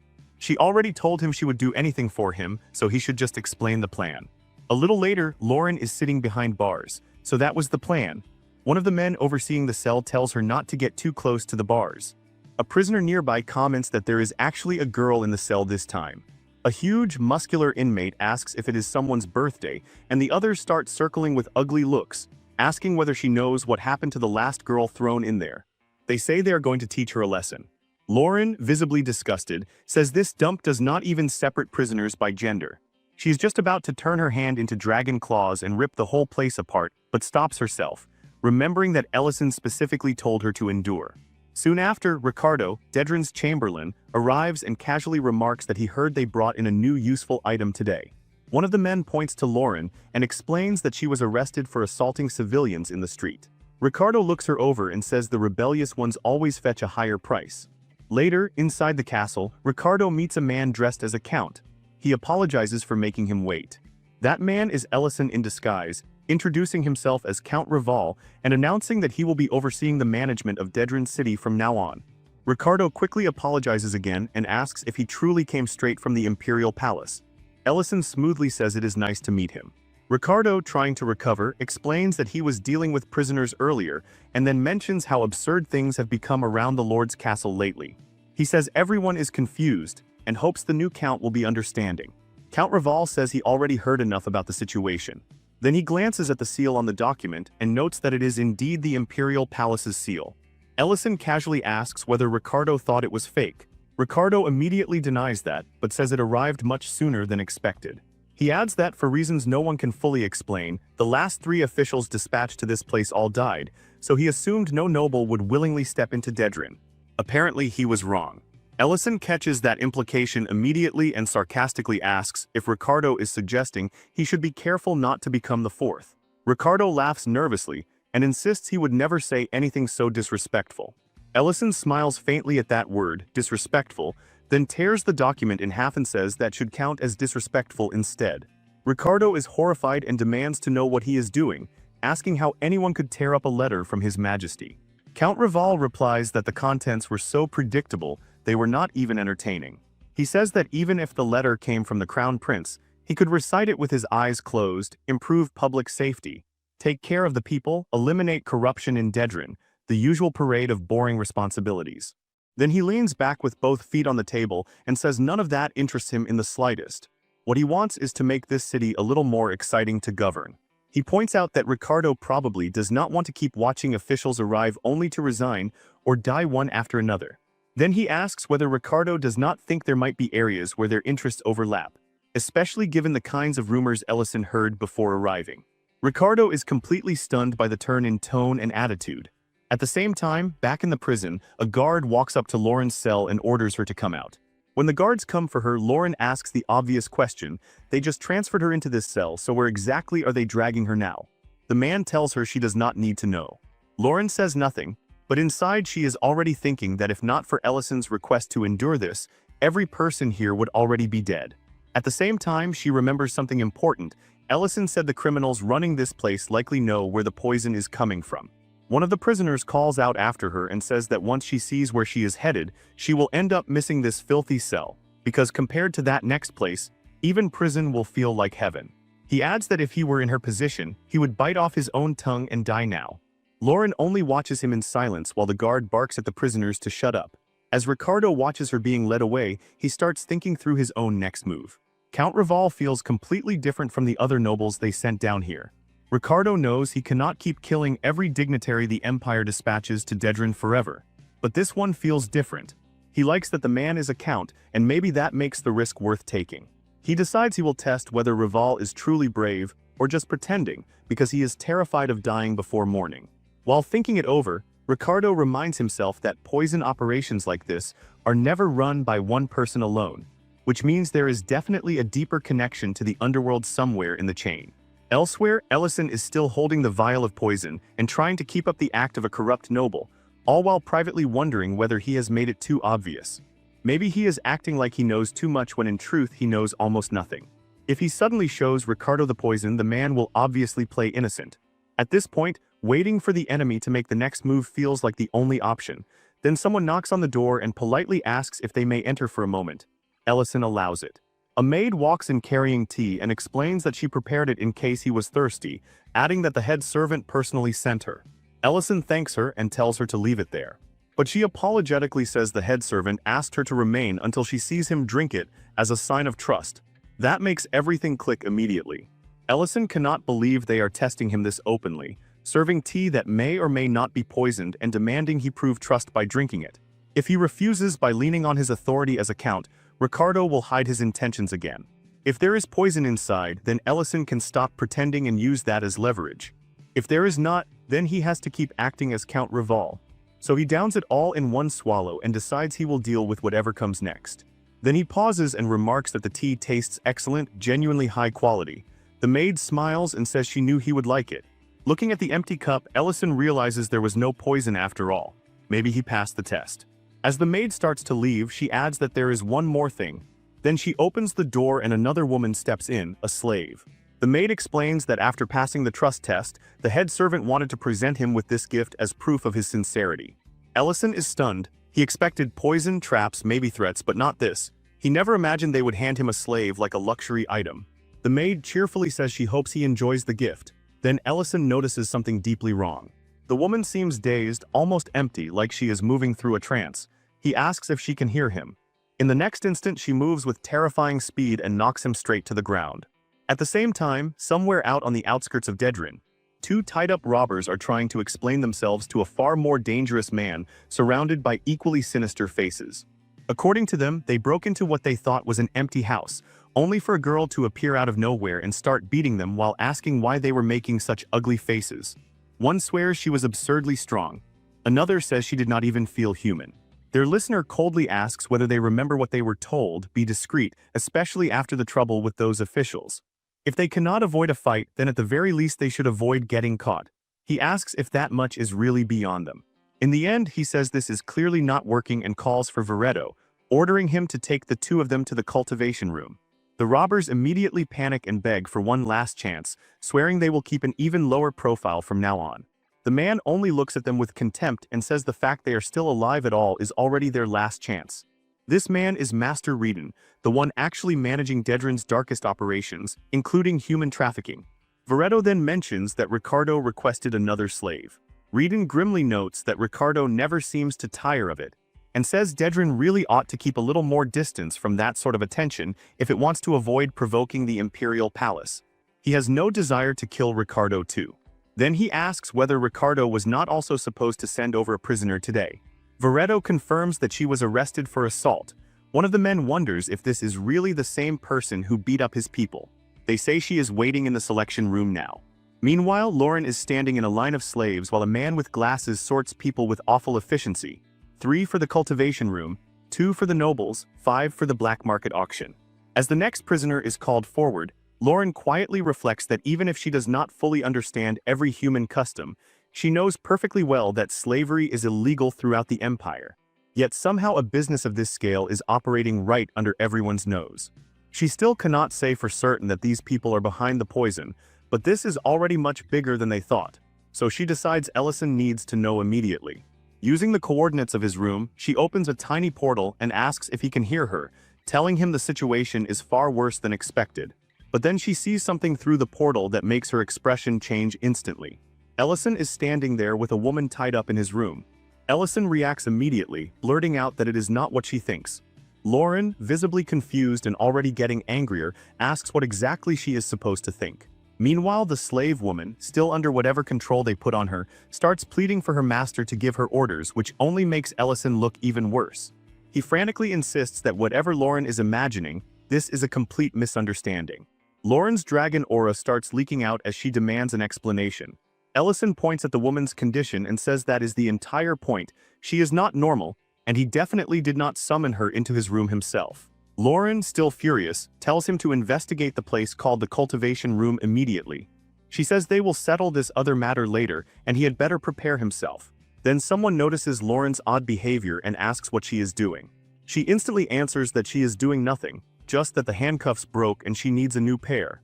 The man asks how handcuffs could possibly have broken, and Lauren says flatly that they must have been defective. Elsewhere, Leon is speaking to one of his men, who asks whether they should interrogate someone directly. Leon says no, warning them that provoking that individual would be a mistake, because what they are dealing with is not human. He adds that they still do not understand its full purpose, but if they mishandle it, the whole operation could collapse. He orders the area cleaned up and says he has to go meet the creature himself. The next morning, Ricardo visits Count Rival and politely asks how his sincerity was received. Ellison answers that it was satisfying enough. Though he admits the whole thing felt like a test and mildly irritated him, he says he is willing to let that go. Privately, however, he is still annoyed that Ricardo managed to create such a ridiculous misunderstanding the night before. Ricardo apologizes for the tea incident and says that shaking hands too quickly in a place like this can be dangerous.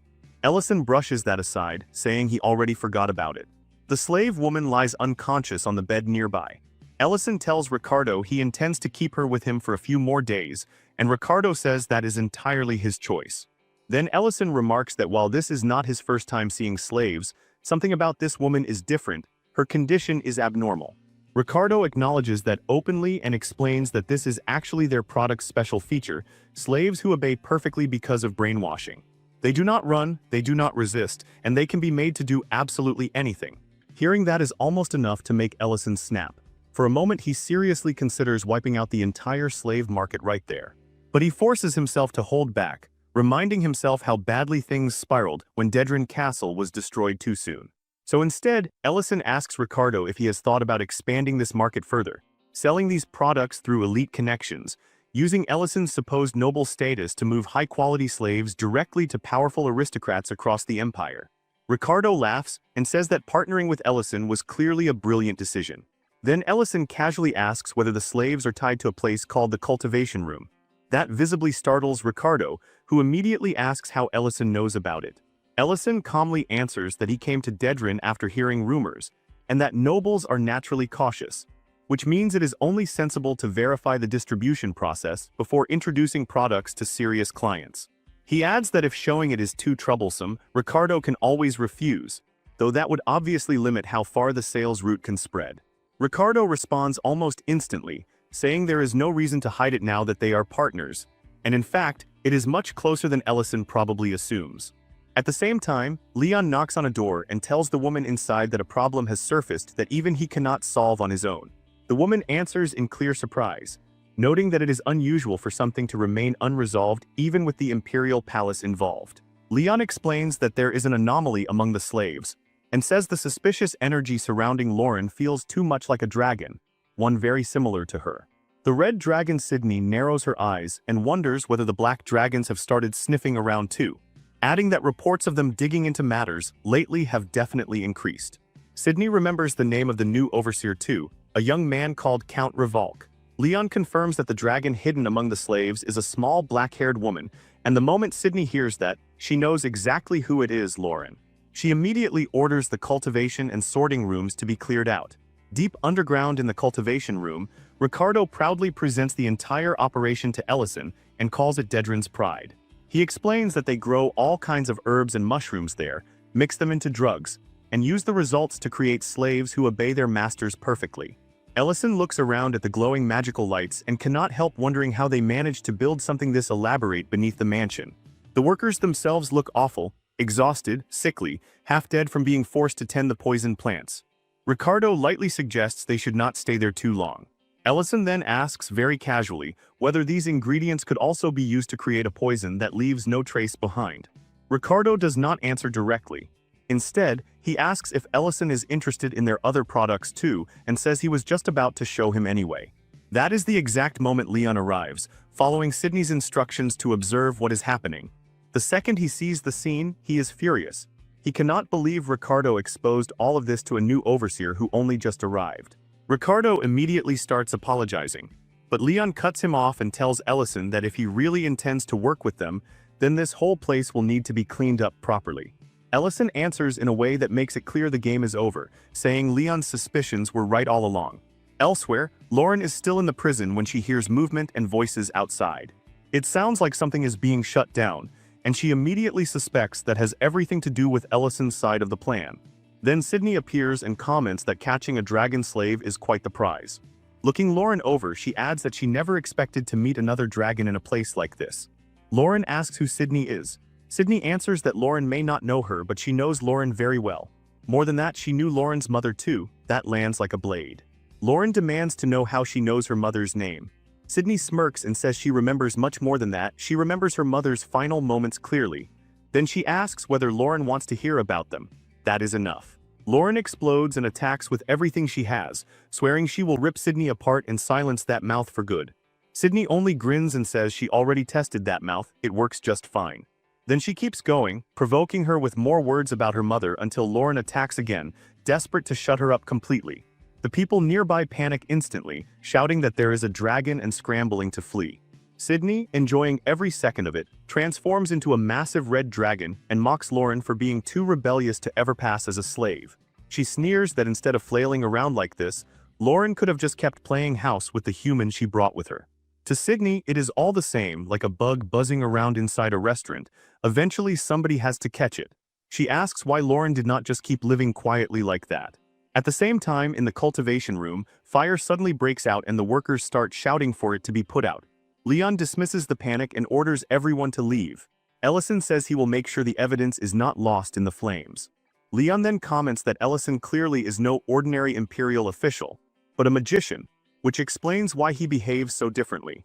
Ellison replies that Leon is not exactly in any position to comment on unusual behavior, especially with swordsmanship and barrier techniques like his. Watching him move, Ellison notices something familiar in the way he steps and immediately recognizes it, the sword style of the First Knight's Order. Curious, Ellison asks whether he is from the Imperial Palace. Leon admits that he is getting more interested in Ellison by the second, but also finds him too dangerous to leave unchecked. Then Leon attacks. Ellison blocks it with magic and calmly explains that binding magic becomes easy to avoid once you understand how the energy flows. He even jokes that a chicken could figure out techniques like that eventually. Leon answers that large-scale attack magic is a different issue, because it becomes difficult to use properly without a strong source of fire. Ellison adds that his own case is not normal, and that enchantment magic weakens the wider it spreads. Leon agrees, especially once the force is concentrated into a single point. Ellison says that sounds right in theory, then asks Leon whether he knows the correct way to kill a magician. Leon glances toward the barrier, wondering whether it is still intact, but Ellison does not give him time to breathe before launching a strong counterattack. Even after taking it, Leon recovers frighteningly fast. Ellison notes how quickly he gets back up and comments on how durable he is. Once he sees Leon's clothes torn and his condition exposed, he keeps pressing for his true identity.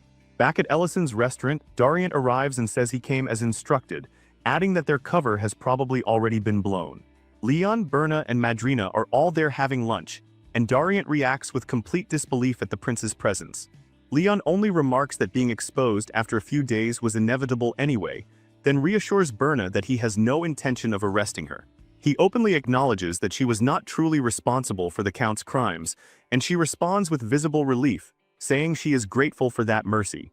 Dariant then asks how the restaurant is even functioning without Ellison.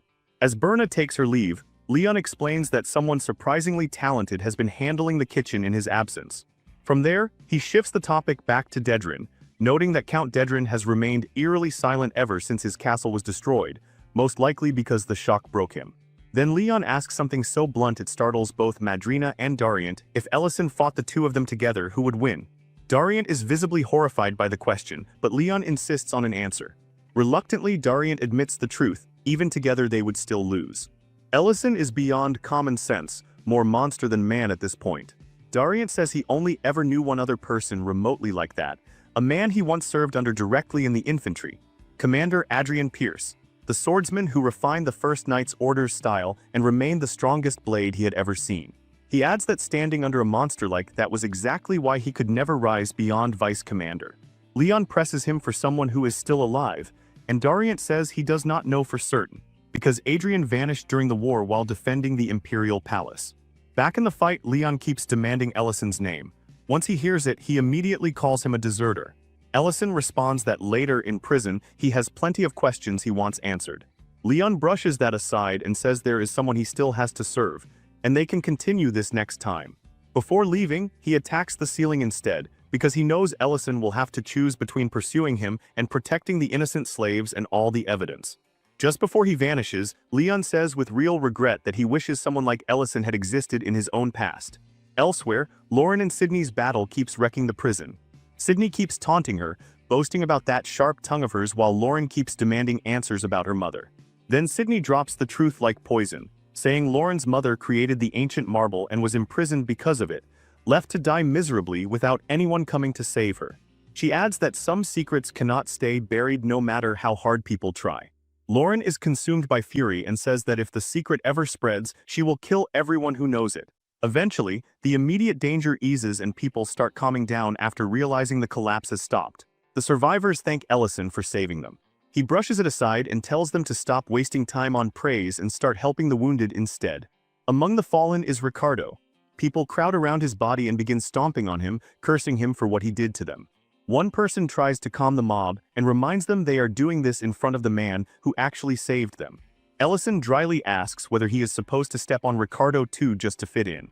Elsewhere in the castle, one of the maids is wondering what happened in the basement and whether Lord Ricardo is still down there when a fully covered man suddenly appears. She asks who he is. He answers that he heard there was a patient here. The maid, surprised, apologizes and says she had not been told about any visitor, so he will have to leave. Before she can finish speaking, her eyes shut and she collapses asleep. The man comments without emotion that he did not come as a guest anyway. Then he opens the door to the room where one of the sleeping slaves lies and quietly wonders whether she is the one he has been searching for. At the same time, Lauren breaks into the prison and tells the slaves there are no guards left and they are free to run. None of them move. She tells them again, louder this time, but they remain standing there with blank faces. Frustrated, she says that at this rate freeing them will take forever. Then Ellison's voice reaches her. He tells her that he thought this was supposed to be a covert mission and points out the complete disaster she created instead. Lauren defends herself immediately, saying another dragon found her out. Ellison notices the injured red dragon nearby and asks if that was the one. Lauren confirms it and says she had to shut her up because she would not stop talking. She also tells him the dragon knew about her mother, about creating and absorbing the ancient marble. Ellison scratches his head and admits that makes things much messier. Then he says he found the source of the poison and that they should probably end the operation for today. Lauren asks what they are supposed to do about the prisoners, especially since none of them react like normal people. Ellison explains that the slaves were brainwashed to only respond to someone they recognize as their master. Then he says he already called someone who can handle that. A man steps forward, gold dragonium, and says this will be the last time he helps them. Using his power, he begins breaking the brainwashing that has enslaved the prisoners. One by one, the chains in their minds snap. The freed slaves realize what happened and immediately break down, laughing, crying, embracing each other in disbelief now that they are finally free. Ellison lines the freed slaves up and tells them he is about to hand out food. Lauren, curious, asks what exactly he is giving them, and Ellison answers with quiet pride that it is instant noodles from another world, basically the best emergency meal ever made. Since they are starving, he pours hot water into the noodle packs and tells them to wait 3 minutes. When they finally eat, the reaction is immediate: warm broth, soft noodles, simple comfort, and to people who had almost given up on being treated like human beings, it feels incredible. They thank him while eating and keep asking for more. Lauren, not about to be left out, asks for a bowl too, and Ellison tells her of course he made one for her as well. Nearby, Mantium stands in silence, and while he watches all this, his mind drifts backward. He remembers being looked at with disgust, rejected by a girl because of how he appeared. Then another memory cuts in, a very different one, the overwhelming gratitude of a healed count and the absurd offer of honoring him with a statue. Another former slave had broken down in tears while thanking him too, confessing she had already accepted that slavery would be her fate forever. Now he stares at his own hand, lost somewhere between those moments. Later, Ellison, Lauren, and the others return to the dining hall. Ellison is still quietly impressed by how effortlessly Mantium removed the brainwashing and says so out loud. They confirm that the woman who had been sent to Lauren's room has already been treated. Lauren remembers that ugly misunderstanding from earlier and admits she is relieved to see everything resolved. Then she suddenly turns to Ellison and asks whether he is ready to face the consequences of what he did. Ellison awkwardly starts explaining that his actions were unavoidable, but Lauren cuts straight through that by pulling him into a fierce hug and declaring that this is his punishment. Ellison, confused, protests, but Lauren insists that this is exactly what he gets and tells him to accept it quietly. He apologizes and promises it will not happen again. Then, trying to lighten things, he teases that if punishment feels like this, he might survive a few more. Then the mood shifts. Ellison casually asks Lauren whether she cleaned up the dragon corpse so the crown prince would not see it. Lauren, embarrassed, immediately denies doing anything and had simply assumed he already handled it. Realizing neither of them did, Ellison grimly says that is a very bad oversight. Elsewhere, the injured red dragon Sydney is speaking with Adrian, the captain of the First Knight's Order. She admits her own limits, saying that even with only half her mana left, she had hoped she could at least put up a decent fight but failed. She wonders if she was never the right fit for the job to begin with, then asks about Adrian's side of things. Adrian apologizes and admits their opponents were too strong. Sydney dryly notes how unusual it is to hear him praise humans, then dismisses the topic and says she should have warned him about Ellison earlier. In the end, she concludes that their plan is going to need a major rewrite. Leon, meanwhile, openly praises Ellison for how cleanly he handled the whole disaster, even while admitting the situation itself was ridiculous. He reflects on how the culprits were not only using poison, but had also built an entire system of slavery and brainwashing drugs, something so grotesque it would have sounded absurd if someone told him about it beforehand. He says he never expected the matter to be resolved so smoothly. Ellison then asks whether Leon still has unfinished business in Greek City. Leon says there is one last matter, and admits he is still shocked that the main culprit turned out to be a dragon. He adds that the dragon also had a human accomplice trained in the swordsmanship of the First Knight's Order. Hearing that, Dariant immediately says he wants to face the man who dared stain the name of the Order. Ellison, however, is more annoyed by the fact that the dragon's body disappeared, leaving the whole affair technically unfinished. He speculates that the dragon is probably still alive somewhere, and warns Leon not to get reckless involving himself in dragon business. Leon assures him he has no intention of doing anything stupid, and for now decides to close the matter. Then Ellison suggests that they send a proper overseer to prevent the same kind of rot from spreading again. Leon dismisses the idea, saying it will not be necessary, and produces a letter, hinting that it already contains the answer. Ellison reads it and is openly stunned. He immediately asks what Leon is actually trying to do, already suspecting that this was part of the prince's plan from the beginning. Leon calmly points out that a decision like this could easily anger other nobles, especially if they started asking why they were not given the same treatment. At the Count's castle, Raiden is on his knees asking forgiveness, taking responsibility for everything that happened and desperately insisting that Birna was innocent. Birna herself, crying, says she is prepared to accept punishment too, but the Crown Prince cuts through that and tells them he did not come for that reason. Then he hands them the letter and tells them to read it.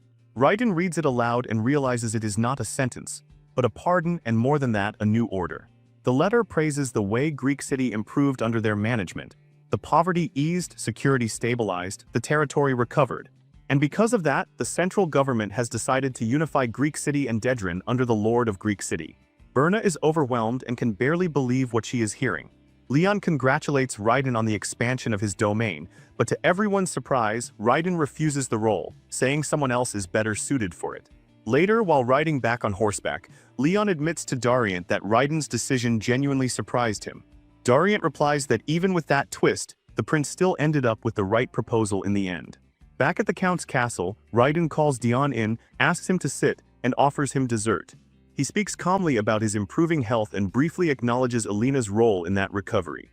Then he congratulates Dion on the unification of Dedran and Greek City, and begins talking about the responsibilities that will now come with it. He asks Dion how old he is and then, almost out of nowhere, says it may already be time to think about marriage and securing an heir. Dion, completely blindsided, asks why they are suddenly talking about that.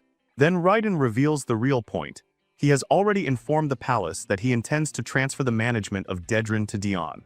He explains that he has heard Dion speak, seen how thoughtfully he worries about the people, how practical and grounded his concerns are, and that those qualities proved more than enough. He names Dion the rightful lord of Dedran and says he believes he can govern it well.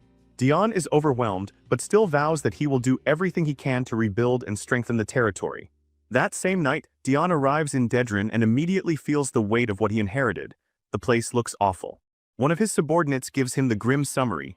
Yes, they took down the largest criminal network, but now smaller groups are fighting to fill the vacuum, and the soldiers barely bother with proper patrols anymore.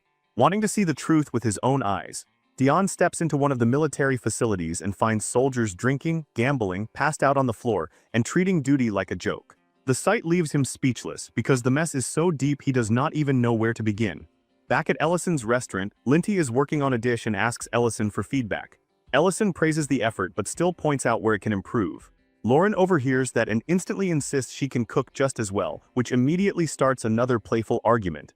At another table, Rain and Creston are talking about Dion's departure for Dedrin. Rain says she is worried because the place is still such a disaster. Creston agrees that Dion's reputation is growing, but so are the problems waiting for him there. Then the door swings open and Dion himself stumbles in drenched in sweat asking for a hamburger. Everyone stares at him. Lauren immediately jokes that he looks like a corpse. Dion devours the hamburger with such desperate speed that it actually worries everyone more. Ellison notices how pale and exhausted he looks and asks whether he is alright, even offering help. Dion hesitates because he clearly does not want to rely on Ellison yet again. But then he cracks, blurting out that he is dying and needs help. Ellison asks whether the situation is really that bad enough to feel like death. Dion instantly realizes what he just admitted and tries to cover it up, saying it was only a joke and that he is perfectly fine. Then he throws a coin onto the table, mutters that he is busy and leaves abruptly. The whole room is left staring after him in confusion. After that, Ellison turns to Lauren and asks whether she still has the thing they made earlier. Lauren remembers it immediately and says they never ended up using it, so it is probably still in the attic on the 3rd floor. Elsewhere, back in his own room, Dion sits alone and starts scolding himself. He tells himself he relied on his master again out of habit and that he needs to get a grip. He forces himself to think clearly. Just implementing a few temporary fixes will never be enough to save Dedrin. He needs priorities. The first problems he identifies are corruption in the officials and the collapse of public security, because those are the issues crushing ordinary people the hardest. He also sees how connected everything is. Corrupt officials feed criminal networks through bribes, and those same networks worsen security, which in turn gives the officials even more room to rot the territory from the inside. On top of that, the military has decayed so badly that there is barely anyone left capable of seriously cracking down on the criminals. For a moment, he thinks of Ellison again, then immediately rebukes himself for wanting to depend on him yet another time. In the end, he makes up his mind. He will summon all the officials in charge of the territory's departments and start dealing with the problems one by one. Elsewhere, some soldiers are already in rough shape, complaining about aching legs and ruined stomachs after drinking far too much. Kinder, the squad leader of Dedrin's guard, tears into his men, asking if they still dare call themselves soldiers. He reminds them that during the last inspection, their lord showed them far more mercy than they deserved, and that the fact they all kept their heads should already feel like a blessing. One soldier pushes back, saying Kinder used to ignore this kind of behavior himself, so why act strict now? Then he says the real thing eating at all of them, no matter how hard they work, it all feels pointless when people above them can erase that effort with a single rotten decision. Those words hit Kinder harder than he shows. He walks away carrying the weight of them, blaming himself for helping build that kind of hopelessness in his men. Wanting to clear his head, he goes looking for somewhere to drink. On the way, he spots a camp lit up in the dark, with an absurdly good smell drifting out from it. When he steps closer, he finds Ellison and Lauren running a mobile restaurant, a food cart that moves from place to place. Kinder asks if it is really a restaurant and Ellison calmly says yes, they serve both food and drinks. Drawn in by the scent of grilled skewers, Kinder orders some snacks and something to drink. Ellison hands it over and tells him to enjoy. The first bite is enough to stop him cold. The meat is tender, rich with flavor, and the sweetness of the vegetables blends perfectly with the juices. Then he takes a drink and feels the stress of the day start melting out of him. Pleased, he says the food and drink fit together perfectly, and that the meal is doing more for him than rest ever could. Ellison tells him to take his time and enjoy it, adding that he is willing to listen if something is weighing on him. The next morning, Dion meets Vendink, the man in charge of taxes and finance. As he reviews the records, he quickly finds something ugly, a supposed expenditure of 20 million for road repairs 4 months ago, yet no repairs were ever actually done. When Dion questions him, Vendink does not even try to hide his instincts. He confidently opens a box filled with jewels and coins and says he came prepared with a proper explanation. For a moment, Dion considers arresting him right there. But then he remembers what Ellison would probably say, gather proof first, because moving too early will only warn the others. So instead, Dion pretends to be pleased with the bribe, saying he appreciates that kind of thoughtfulness and will be counting on him from now on. Back at the mobile restaurant, Kinder talks about how he used to patrol the streets even on his days off just to keep them safe. He says the state of his unit has gotten so bad that there has to be something deeper rotting underneath it all. Right then, a thug barges in and demands to know who gave them permission to run a restaurant here. Ellison calmly tells Lauren to handle it, then notices she is holding a bottle. When he asks about it, she explains that it is not beer, just a drink that pairs well with the food. The thug starts threatening to flip the whole place over. Watching this, Kinder says the Dedran army has really fallen if street garbage is bold enough to act like this. The thug responds by punching him. Even while getting hit, Kinder is already saying he is placing the man under arrest. The thug sneers that some people only understand after being beaten, and then swings toward Ellison next. But Lauren suddenly hugs Ellison and mutters that Lord Dion really must be suffering if this is what he deals with. A flash of light erupts inside the camp, and the thug is left in terrible condition. Ellison comments that he does not want to crush the man's entire operation just yet. More importantly, he cannot step in too directly, because this is supposed to be something Dion learns to handle with his own ability. Still, after looking at Kinder half slumped with his head resting on the table, Ellison decides they need to help a little. Despite everything, Kinder still has a decent core, and maybe that means he deserves another chance. While unconscious, Kinder drifts back into his early days with the security team. Gabon, the captain, had been lying there lazily, telling him there was no proper instructor for weapons or arrests, and that if he wanted training, he could just figure it out himself. Then Gabon casually added that he should only be woken if someone from the castle showed up. Kinder had been stunned and furious. He immediately turned to the other guards and told them robbers were looting openly in the streets while they stood around doing nothing. He insisted they could compensate for lack of training with numbers. Reluctantly, the others agreed. Together, they caught a robber, only for that same criminal to laugh and ask if they really thought the Lord would support what they were doing. Soon after, the Lord himself scolded them for acting beyond their authority and ordered them to release the robber. Kinder and the others were crushed by it. When Kinder tried to rally them again, they refused. They said they were already underpaid, overcriticized, and starved of proper supplies, and that extra patrols would only make their lives worse. In the end, they gave up, leaving Kinder alone to cling to the idea of doing things right. He wakes to Ellison's voice. Ellison tells him he left him a gift. The gift is the thug tied up tight with ropes. Ellison tells Kinder to throw him in jail on the way back.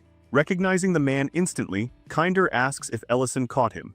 Ellison acknowledges how hard Kinder has tried to make the streets safe and asks him directly if he still believes in that goal. Kinder looks confused for a second, then answers with absolute sincerity that he has never abandoned that dream. Right then, another man steps in and says Kinder should seize this chance while he has it. It is Dariant. Kinder is stunned to see the vice captain of the First Knight's Order standing there. Dariant introduces himself and says he has been assigned to guide Kinder's swordsmanship.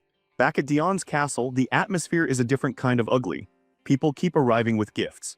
One man mentions treasure vending and offers a pouch full of jewels. Another drags in a bigger box and says Dion should accept it without hesitation. Then more people come, each one trying to outdo the last with larger, shinier offerings. As the pile of wealth keeps growing, Dion's subordinate starts looking uneasy. Dion reassures him outwardly, but inside he knows the truth. Arresting these officials will trigger a massive backlash. Then a woman with short hair and glasses steps forward and introduces herself as Mohan, the one in charge of land administration. Dion asks if she brought a gift too. Mohan apologizes and says she has neither wealth nor resources to offer him anything. To her total confusion, Dion immediately approves of her. He says he has been waiting for someone exactly like her. Then he grabs her hand and declares that the two of them are going to uproot corruption together. Mohan is so overwhelmed by how sudden and unhinged this sounds that she starts wondering if the new lord has lost his mind and whether she should run. Meanwhile, Kinder is already training. He asks Dariant for feedback, and Dariant tells him the problem starts at the very beginning. He has to relearn even how to hold a sword. Kinder takes that in seriously. Ellison, watching nearby, reassures him that with Dariant teaching him, there is no reason to panic. Then he casually asks how Dariant plans to keep commuting back and forth from the palace, and also how long it will take before Kinder can truly handle the duties of the security team. Dariant, a little shocked that Ellison is going this far over one thug and one broken town, answers honestly that even with daily training, it will take at least 3 months.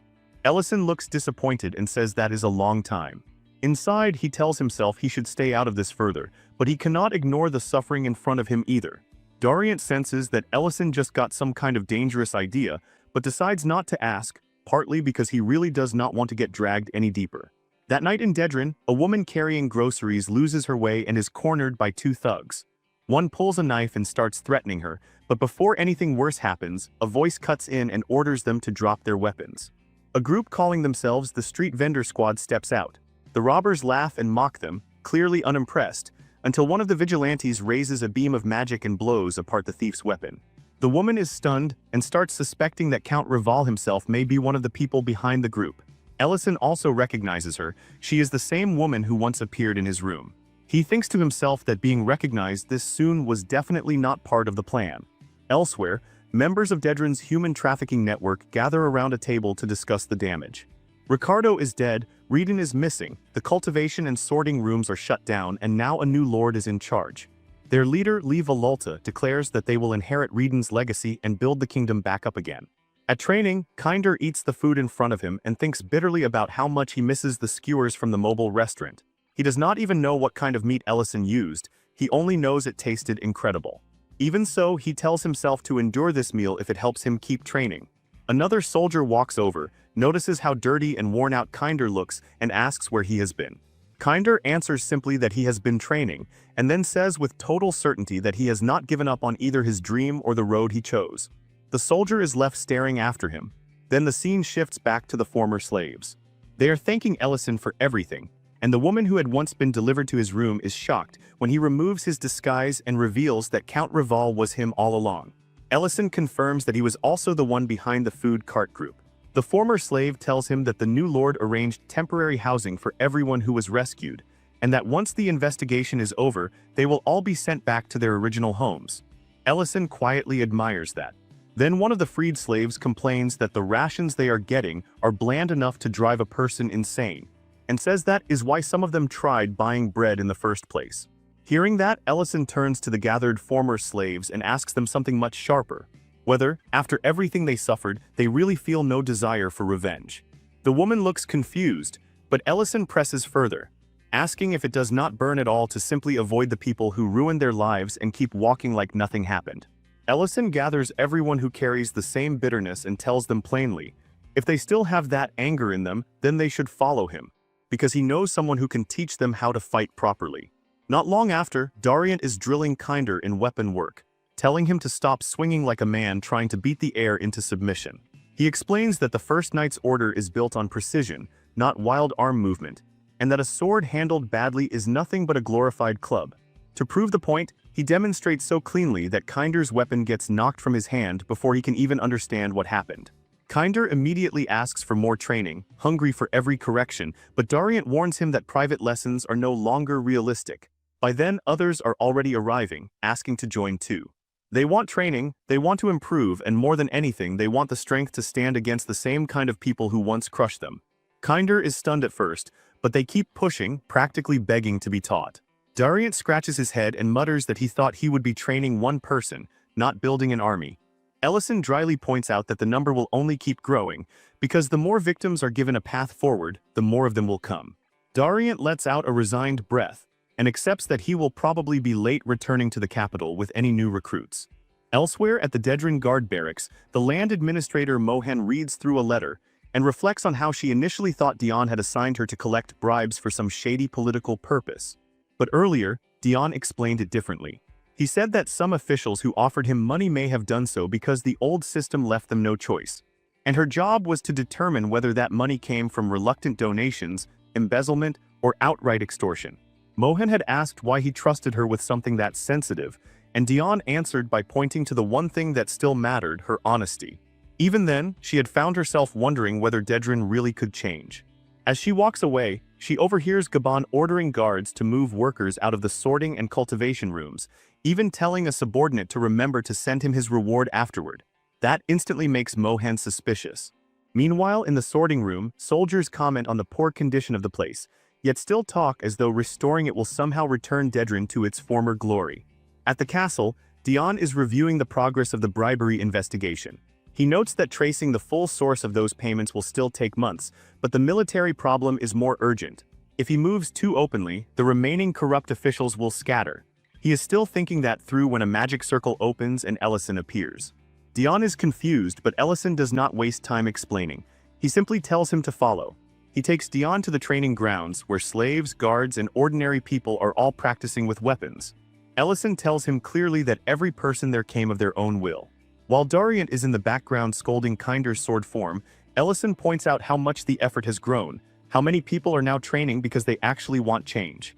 Seeing that, Dion realizes something he badly needed to learn: he was never fighting alone.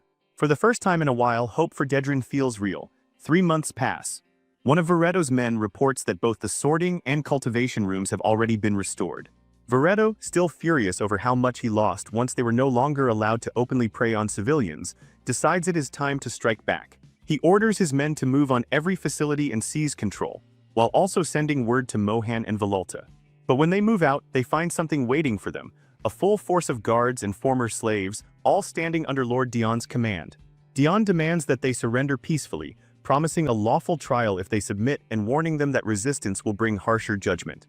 Veretto laughs it off, dismissing the force as nothing but a row of scarecrows in armor, though even one of his own men looks shaken. Then Kinder steps forward and orders every criminal to show themselves. A woman from the crowd shouts for the kidnappers to come out, and the sheer force of that fury leaves Veretto visibly confused. Why are these people suddenly standing their ground like this? At the same time, Mohan is shouting orders of her own, telling the soldiers to arrest the corrupt officials and detain everyone who tried bribing their way out of consequences. Those being arrested start screaming in outrage, demanding to know who authorized this and calling the soldiers mad. Gabon, sword in hand, demands to know whether they are staging treason right in front of him, reminding them that he is still their leader. One of the soldiers apologizes, but calmly says they are only following orders, because a soldier's duty is to obey the proper chain of command. That completely floors Gabon. Then Dion gives the order. He declares that Dedrin will be purged of the rot eating it alive and tells his people to show the criminals what Dedrin justice looks like. The fight begins. The criminals swing first, with one sneering that these could not possibly be Dedrin guards because those weaklings were supposed to be useless. Kinder charges in fully committed, determined to bring every one of them down. Then Veretto enters properly, leaping from above with such force that the ground cracks when he lands. The impact stuns everyone. He remarks that the guards have gained some strength, but they are still fools without real training. Then he orders his side forward. Kinder answers with biting sarcasm, saying that for the past 3 months they have all been through hell, and asks whether Veretto even understands what that means. Then he attacks with everything he has. Veretto is genuinely surprised and mocks him, asking how a man like Kinder even learned swordsmanship. They clash, and Veretto keeps insulting him with every parry. Nearby, a soldier is shouting for the others to push forward when a massive handcuff-like weapon suddenly catches one of Veretto's men by the throat and lifts him into the air. Vololta appears and coldly remarks that the bribery exposed by the new lord was not the full story after all. The guards immediately react and order his arrest. The newcomer looks over their techniques with contempt and comments that they are still terribly unrefined. He says that if he is going to fight them, he might as well lower himself to their level. Watching from a distance, Dariant finally steps in and recognizes him instantly. This is Mian, the leader of the assassination group that once targeted the crown prince. Mian is visibly rattled. Dariant attacks with first night swordsmanship and blood spills almost immediately. He comments that matching his current level was never something Mian could actually do. Then he looks over the battlefield and notes that the guards might be able to carry the rest of this, though it will be close. Elsewhere in the clash, Vololta realizes the people fighting him are actually the former slaves he once owned. The sight irritates him deeply. He growls that they should not dare look down on him and raises his weapon with all his strength, ready to crush them. But before he can bring it down, a woman captures him and declares him a criminal under arrest. After some time, reports start coming in. Their side is clear, and all the criminals in that section have been captured. Kinder is still locked in battle with Veretto, who begins to notice strange magic circles intercepting and dulling his attacks. Frustrated, Veretto finally turns and retreats, shouting that even if it takes multiple attempts, he will rebuild their kingdom. While fleeing, he runs straight into Lauren, who is casually sitting on top of one of the captured criminals. She asks if he is a criminal too and tells him to go back. The second Veretto recognizes she is a dragon, he goes white with fear. Lauren then threatens to burn the whole place down, only to be genuinely startled when he identifies her as a dragon out loud. Right then, Ellison and the others arrive and finish capturing Veretto properly. Soon after, Dariant reports to Ellison that there were injuries while subduing Mian, but no one's life is in danger. Then he asks the question that has clearly been bothering him: why did Ellison intervene after agreeing to leave this to Count Dion? Ellison answers that once attacks started reaching soldiers and former slave women directly, staying out of it stopped being an option. Back at the castle, Dion is being praised by his father for capturing the criminal network and the corrupt officials tied to it. But while holding his drink, Dion waves off the praise and calls himself unfit to be a lord, basically certified trash. His father, understandably confused, asks what on earth he means. Elsewhere, Ellison is cooking barbecue at the camp when Lauren asks if the reason he came was really to protect the soldiers. He confirms it, adding that the young count probably is not happy about it. Lauren does not understand why, because in her eyes everyone got saved, which should be the only thing that matters. Ellison answers thoughtfully that he understands exactly why Dion feels bitter, and just hopes he will not be too hard on himself. That leads back to Dion's study, where his father brings up the success in Dedrin, but also notices that his son is clearly unsettled by how much Ellison had to do with it. Dion admits it. At first he wanted to prove that he could change things through his own ability as a lord, but after seeing what his people were actually facing, he realized he had been eager without being ready for the cost of those choices. Then he apologizes, saying maybe he simply does not have the qualities of a true lord. His father responds by asking him to take a walk. He says there are some very important misconceptions about being a good lord that need to be cleared up. A little later, the two of them are walking together. His father asks how Dion actually sees him as a lord. Dion explains that everything he ever heard painted his father as the man who restored glory to Greek city after the devastation of the Dragon War. His father immediately understands what happened. Hearing those stories made Dion idealize him and assume that a good lord is someone who always solves everything through his own strength. Then he tells Dion the truth. The very first thing he did as lord was ask for help. Back then, Greek city was in such bad shape that the people would have starved if he had tried to stand alone. So he went to a neighboring lord and asked for shelter and enough supplies to keep his people alive. That, he says, is what matters most for a lord, not pride, not image, but the final outcome for the people under his care. And with that, he gently pushes Dion toward Ellison, because there is no point spending a celebration day walking around with that kind of face. At first, Dion is completely thrown off by what his father just did. But then he sees it, his soldiers, his people, and Ellison all gathered together, celebrating and welcoming him in without hesitation. That sight finally pulls a smile out of him. Watching from a short distance, his father feels a quiet pride, because he knows many of those people would not be alive if he had refused to ask Ellison for help when it mattered. And because of that, he is certain of one thing now: Dion is already a fine lord. The next morning, nearly everyone is wrecked from drinking through the night. Ellison looks over the scene and dryly remarks that he did not expect the celebration to spiral that far. Then he turns to Lauren and asks whether she wants to come with him, assuming she is not too sleepy. She asks where he is going. As he activates his magic, he answers vaguely, saying there is something he needs to ask and someone he needs to show something to. The scene then shifts to the royal palace, where Prince Leon approaches the chief mage. Madrina asks why he came, and Leon says he has been curious about one particular piece of history, the story of the three heroes who once saved the empire from the dragons. Everyone knows the elf hero, everyone knows the dwarf hero, but there is no real record left of the human. Leon explains that almost nothing remains except the fact that this human was a powerful mage. Then he shows her an old document with a single name written in it: Ellison, a man who served the imperial military as a mage for 15 years before retiring. Leon says he is also convinced Madrina already knew him the first time they met, and that she lied when she claimed it was their first encounter. Madrina answers that it is not what he thinks, though that hardly settles anything. Then the story moves again, this time to Ellison and Lauren standing before the Emperor of the Ruben Empire. The Emperor greets him calmly and asks why he came, even jokingly wondering whether Ellison wants to visit the Magic Academy again. Ellison says there is no reason for him to go back there, because plenty of people would grind their teeth just from seeing him. Apparently, he was the Academy's biggest headache. That sends the story back to his Academy days. The new students are being congratulated for entering the Imperial Magic Academy and reminded that they were chosen for a reason: to sharpen their power and advance the Empire's magical strength in a time of war. And right in the middle of all that promise stands Ellison, somehow managing to fail in what looks like every class. The principal is already losing patience because Ellison still has not graduated, while Ellison keeps babbling about taking life one small step at a time, which only makes the principal angrier until he finally kicks him out of the office. Outside, Ellison runs into other students who jokingly call him the Academy's distant senior. He laughs it off, saying he enrolled young so he does not really mind.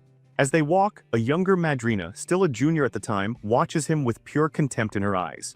Later on the training grounds, the principal demonstrates advanced freezing magic and explains its principles before ordering the class to practice it. Ellison casually says he cannot do it. The principal, already irritated, drops down to the basics and tells him to perform even simple magic instead. but Ellison helplessly says he cannot do that either. The principal reminds him that even junior students can manage the basics by now, and Ellison answers that juniors these days are unusually talented, unlike in his own time. That excuse nearly drives the principal insane. Meanwhile, Ellison is quietly sticking to a plan. If he keeps up the image of someone who cannot progress, maybe he can stay in the academy until the war ends and avoid being thrown into the real battlefield. At the same time, Madrina is shown to be everything Ellison is pretending not to be: gifted, brilliant, admired by both teachers and students. One instructor even comments that Ellison should try learning something from her, since he had also shown exceptional magical talent when he first entered the academy. Madrina hears that and only looks at him with even more scorn. Back in the present, Leon, hearing all this, is baffled that Ellison once claimed he could not do magic properly at all.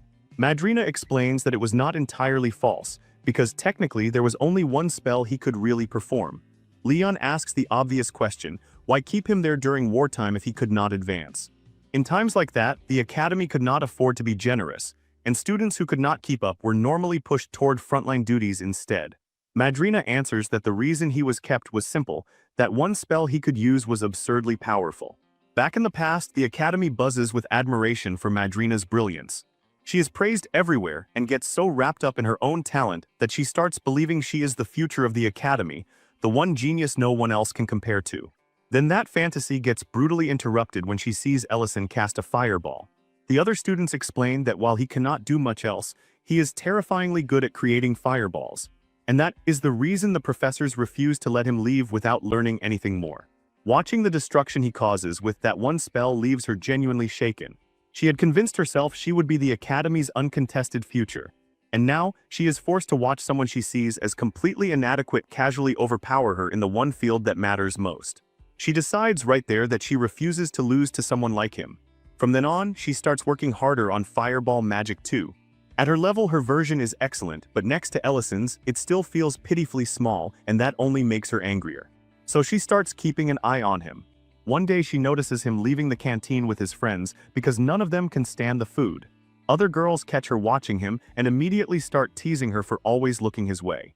Madrina snaps at them, but their answer only deepens her interest. They say Ellison is the exact opposite of her, and that he once openly declared he had no interest in becoming a mage at all. That gets her attention instantly, and she demands they explain. The scene shifts to Ellison sitting with his friends, happily eating food he made himself. One of them is amazed that the meat is so tender when it was clearly tough before cooking. Ellison explains that he seasoned it with multiple spices and cooked it slowly over low heat so the juices stayed inside and the meat never got overdone. Then he checks the sides and says it is finished. His friends also comment on the pot simmering over a flame he lit with automatic magic. Ellison casually mentions that most of these spells were made by himself. The group laughs at the ridiculousness of him, fooling the professors into thinking he can barely perform magic. Then one of his friends asks seriously whether he has changed his mind about graduating. Ellison says he still does not know what he would even fight for, because he wants to be a chef, not a magician. To him, magic is just a tool, nothing more. His friends understand, especially because he is not even from this country. Why would he feel the same responsibility to protect something he was never truly born into? Ellison replies that a few more failures will eventually get him thrown to the front lines anyway. One of his friends jokes that by then they will have been promoted enough to look after him, and Ellison says that does sound nice. Listening to all of this from hiding, Madrina finally sees the real face behind his act and it leaves her tense. Then graduation day comes. His classmates receive their emblems and celebrate leaving the academy, while Ellison stands off to the side, watching the whole thing from nearby. After the ceremony, Madrina goes to see the principal because she wants to talk about Ellison. Around the academy, everyone is talking about the graduating batch leaving for assignment, all except Ellison. His graduating friends tell him they are all being sent to northern Delian City, far away, and say their farewells. Ellison asks if they will come visit his restaurant after the war, because he knows they will miss his cooking. After they leave, he quietly activates his magic and starts preparing food. He knows the middle-level students will soon move up and become seniors, and he hopes maybe he can find a few new friends in the next class too. That thought is interrupted when Dean Bond appears and immediately starts inspecting his magic seal, a layered defensive enchantment. Then he examines the magic working through the cauldron and confirms that it is as complex as he suspected. After tasting the food Ellison made and admitting it is excellent, the dean tells him the truth. He has heard from students across every class that Ellison is far too gentle by nature for the battlefield, and that his whole act of being unable to learn basic magic has clearly been a pretense. In reality, he is already an expert. Then the dean gives him two options. First, he can graduate properly and head to the war as a first-class wizard alongside his friends, and the dean will pretend not to have noticed the deception. Second, he can become the academy's cook, with the extra duty of organizing the lists. Back in the present, Ellison tells the emperor that naturally he chose the cook position. Then, with obvious dread, he adds that it stayed enjoyable only until the list work started. Back in the past, 3 months have passed since Ellison became the academy cook, and he is genuinely thriving. He has figured out how to make large-scale cooking easier through scorching magic techniques, and he now turns out delicious yuba and stir-fried vegetables for masses of people. Madrina and her friends happily eat his food. On the surface, Madrina is satisfied, because now she is officially the top student while Ellison has, in her eyes, been demoted to glorified kitchen staff. But that mood does not last. One day after academy hours, Ellison is summoned to see the dean again. The dean praises him, saying everyone is talking about how good his cooking is, then casually hands him a paper and tells him he needs the names from a 200-person batch organized in chronological order. Ellison's eyes widen the moment he understands what the list really is. The dean quietly tells him to take his time, because another list will arrive in 3 months. When Ellison asks directly, the dean confirms it. These are the names of those who died on the battlefield. Later, Ellison sits alone making the list, forced at last to truly face the reality he had been avoiding. He had once told himself the war would probably end in 2 years, maybe less, and that he could spend that time shielded away in the academy. Living peacefully and pretending distance was enough to keep him clean. But now, with the dead laid out name by name in front of him, that illusion starts to break. He once told himself that people in this world had to be strong. Of course they were. This was a fantasy world after all. That was the thought he clung to when he first got dragged here, conscripted as a soldier because Rubern was short on manpower. But that illusion starts dying the moment he sits there writing the names of the dead. One name after another, page after page, until his face starts breaking apart and he has to fight just to keep from sobbing out loud. He cannot understand why so many have already died. And then the final blow lands, because among those names are the friends from his own class, the ones who only recently graduated. The next day, Ellison cooks for the academy students almost like a machine, moving through the work without really feeling his hands. The older girls thank him for the food and tell him they are going to miss his meals once they are deployed. The moment he hears that, the dean's words echo back in his head. Another list will come in 3 months, and he nearly loses control right there. That night he goes to the dean's office. The dean already knows why he is there and asks whether Ellison finally has something to say. Ellison shocks him by asking to be sent to the battlefield. Then, while setting down his graduation robe, the dean tells him to show his fireball one more time. What Ellison unleashes later is seen by no one directly, yet the force of it shakes the academy hard enough for everyone to think an earthquake struck. The next day, the dean calmly explains it away as an accident caused by magic, while the students hear that a first-class wizard, one who somehow never received promotion, quietly left the academy. Back in the present, Madrina tells Leon that Ellison disappeared from the academy the very next day after that accident. Leon quickly pieces it together, realizing the massive crater left behind must have been Ellison's doing. Madrina does not argue, but the memory gives her no peace. Even after he vanished, the stories reached her. Ellison had gone straight to the front lines without ever officially graduating. After leaving the academy, Ellison is brought before 2nd Company Commander Dagos, who remarks that luck clearly hates him, because receiving a magic student like this in the middle of a battlefield is unusual even in wartime. Dagos explains the situation bluntly. Their operational zone sits right in the center of the war, where monsters are just as deadly as the dragons they are technically fighting. Dragons raid villages, loot, and destroy, but monsters are what truly turn the battlefield into a slaughterhouse. Dagos advises him to stay back, unpack, and wait for orders, because walking into combat right now would be suicide. Ellison ignores that completely. The moment he leaves, Dagos and his subordinates start discussing how little time he likely has left. Some of the men object, saying it is insane to throw new recruits straight into battle. But Dagos answers that Ellison is no ordinary student, not with a first-class batch emblem on his chest. Before that conversation can go any further, a soldier runs in and tells them to come outside immediately. When they do, they find a massive stretch of battlefield simply erased, a huge clearing carved out of the carnage. Everyone is left stunned. Then Dagos turns and sees Ellison standing there injured, asking only one thing: send him to the next operational zone before even more people die. In the present, the Emperor asks Ellison whether he still resents Dean Bond for forcing his hand back then. Ellison says no. Bond did not betray him, he only forced him to see reality by placing that list in front of him. Later, Ellison heard that Bond himself was sent to the battlefield, fought dragons, and eventually died there.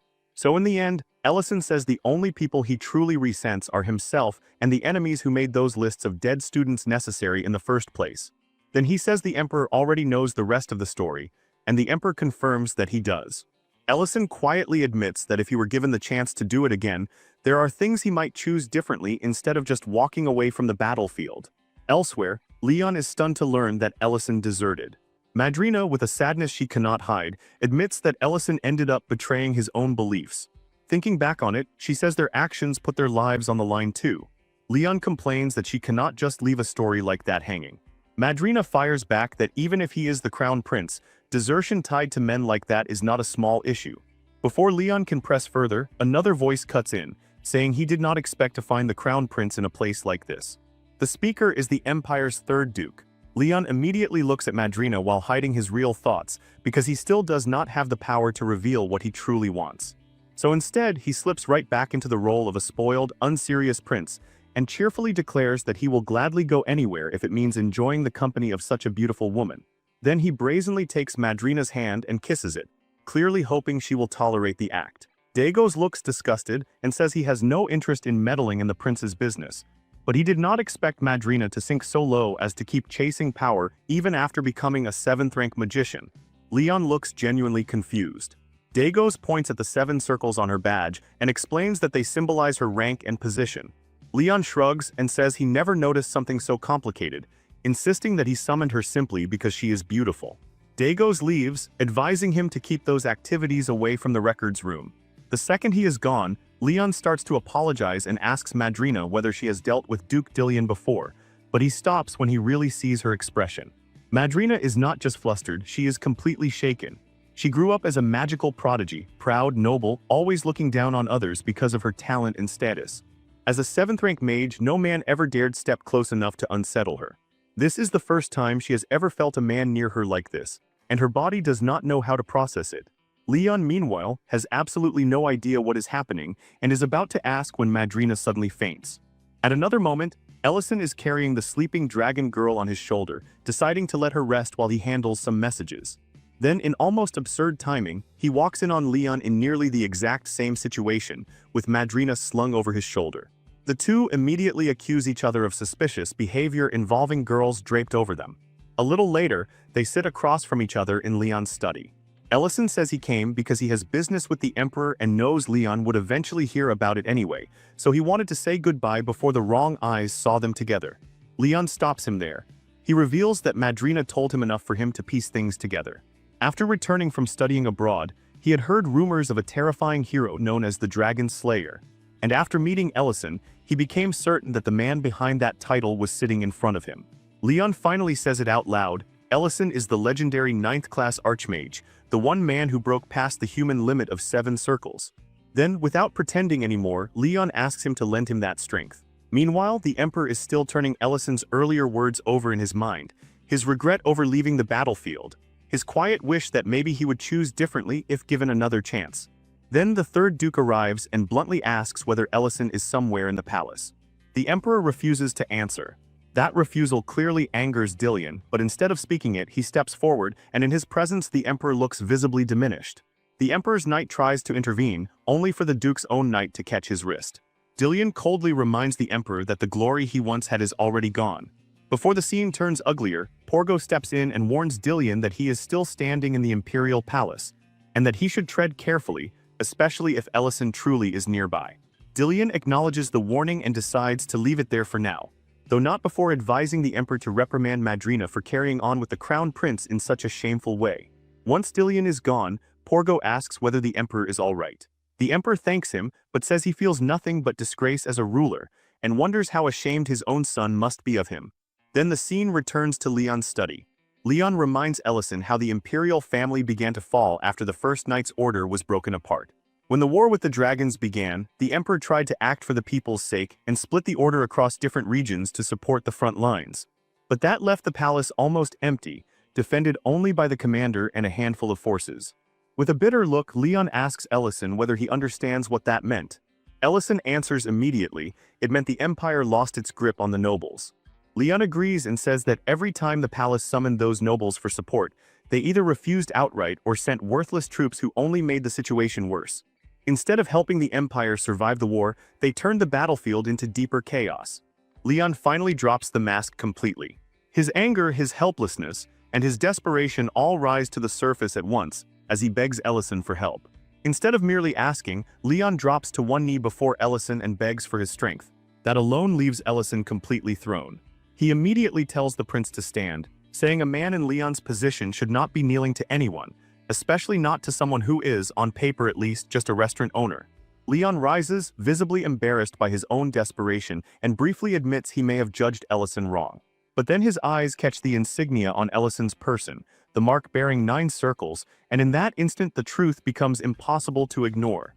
Ellison calmly tells him that he never abandoned his duty. Even so, he makes one thing absolutely clear. He will not go around crushing authority figures just because Leon asks, and he will not take a side in the palace's internal power struggles. But if a genuine threat rises against the Ruben Empire itself, then he will act and he will erase it. When Ellison leaves, Leon sinks back into his chair, finally grasping what kind of existence the Ninth Circle Archmage really is. His thoughts drift back to when he first returned from abroad during the war, when 2 boys mocked him for bowing despite being crown prince, and sneered that the country was relying on only 3 heroes to survive. Even then, Leon snapped at them, because they did not understand the weight those heroes were carrying for the Empire. Back in the present, he can only smile faintly and trust that Ellison will return someday, even if everyone else assumes he is gone for good. Elsewhere, Lauren wakes up and immediately finds a terrified Madrina in front of her. Madrina hurriedly tries to explain that she did nothing wrong, but Lauren is still angry enough that explanations are not helping. Then Ellison arrives and dryly remarks that if he had been even a little later, the whole thing would have turned into a disaster. Lauren instantly throws herself at him, complaining that he left her behind. Ellison tells her it is time to go home since he finished what he came there to do. Madrina asks what he was even doing there in the first place. Ellison answers that she will understand soon enough once Darient arrives. She then warns him that Duke Dillion is inside the palace. Ellison tells her not to worry because he is leaving immediately anyway. But before opening his magic, he turns back and asks whether she was the one who told the crown prince who he really was, and whether she was also the one who failed to stay quiet about the Dedrin Castle incident. Madrina nearly breaks under the pressure, but insists that she did not reveal everything and only spoke because the crown prince himself ordered it. Somewhere else, Leon quietly apologizes to her in his own mind. Later, Porgo sees a completely drained Madrina stepping out of Leon's chamber and comes to the wrong conclusion, thinking Dillion's ugly suspicions may have been right. The next day, Ellison returns to the restaurant and immediately asks everyone to give lint and made a proper round of applause for keeping the kitchen alive while he was gone. He then praises Mint and Miltine for all the work they put in too. Lauren immediately asks what about her, but Ellison completely ignores that question. Then Lint casually reveals that he always knew Ellison had been keeping an eye on them the entire time, even while pretending to be away, which genuinely throws Ellison off. Still, he lets it go and announces that they are all getting rewarded with a camping trip. That earns instant excitement. Mate asks if they are going alone, but Ellison says no, as Greek City's self-proclaimed social butterfly. He plans to gather people so naturally that no one will even know whether it is a picnic or a full-blown festival. He first asks Creston, who refuses because work is piling up, though he does at least recommend a few good camping spots. Meanwhile, at Alina's clinic, Serena watches Alina treating a patient and gets irritated all over again, because she already told her she does not need to keep working when Serena can practically drown her in gold coins. Alina calmly says gold cannot heal people. Right then, Ellison walks in, and Alina's face brightens so clearly that Serena notices immediately and decides she has seen enough expressions to know that one means something. Ellison invites Alina to join them for the camping trip, pointing out that she already comes to his restaurant for meals anyway, so she may as well come properly. Alina agrees without hesitation. Serena keeps watching her face, trying to decide whether what she is seeing is admiration or something closer to love. Then she cuts in and declares that, as a great dragon, she will also be joining them.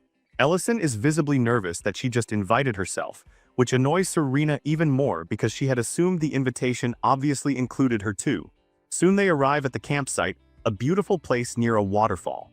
Alina asks how Ellison found it, and he gives one of his usual vague answers, saying that as a social butterfly he simply heard about it on the wind.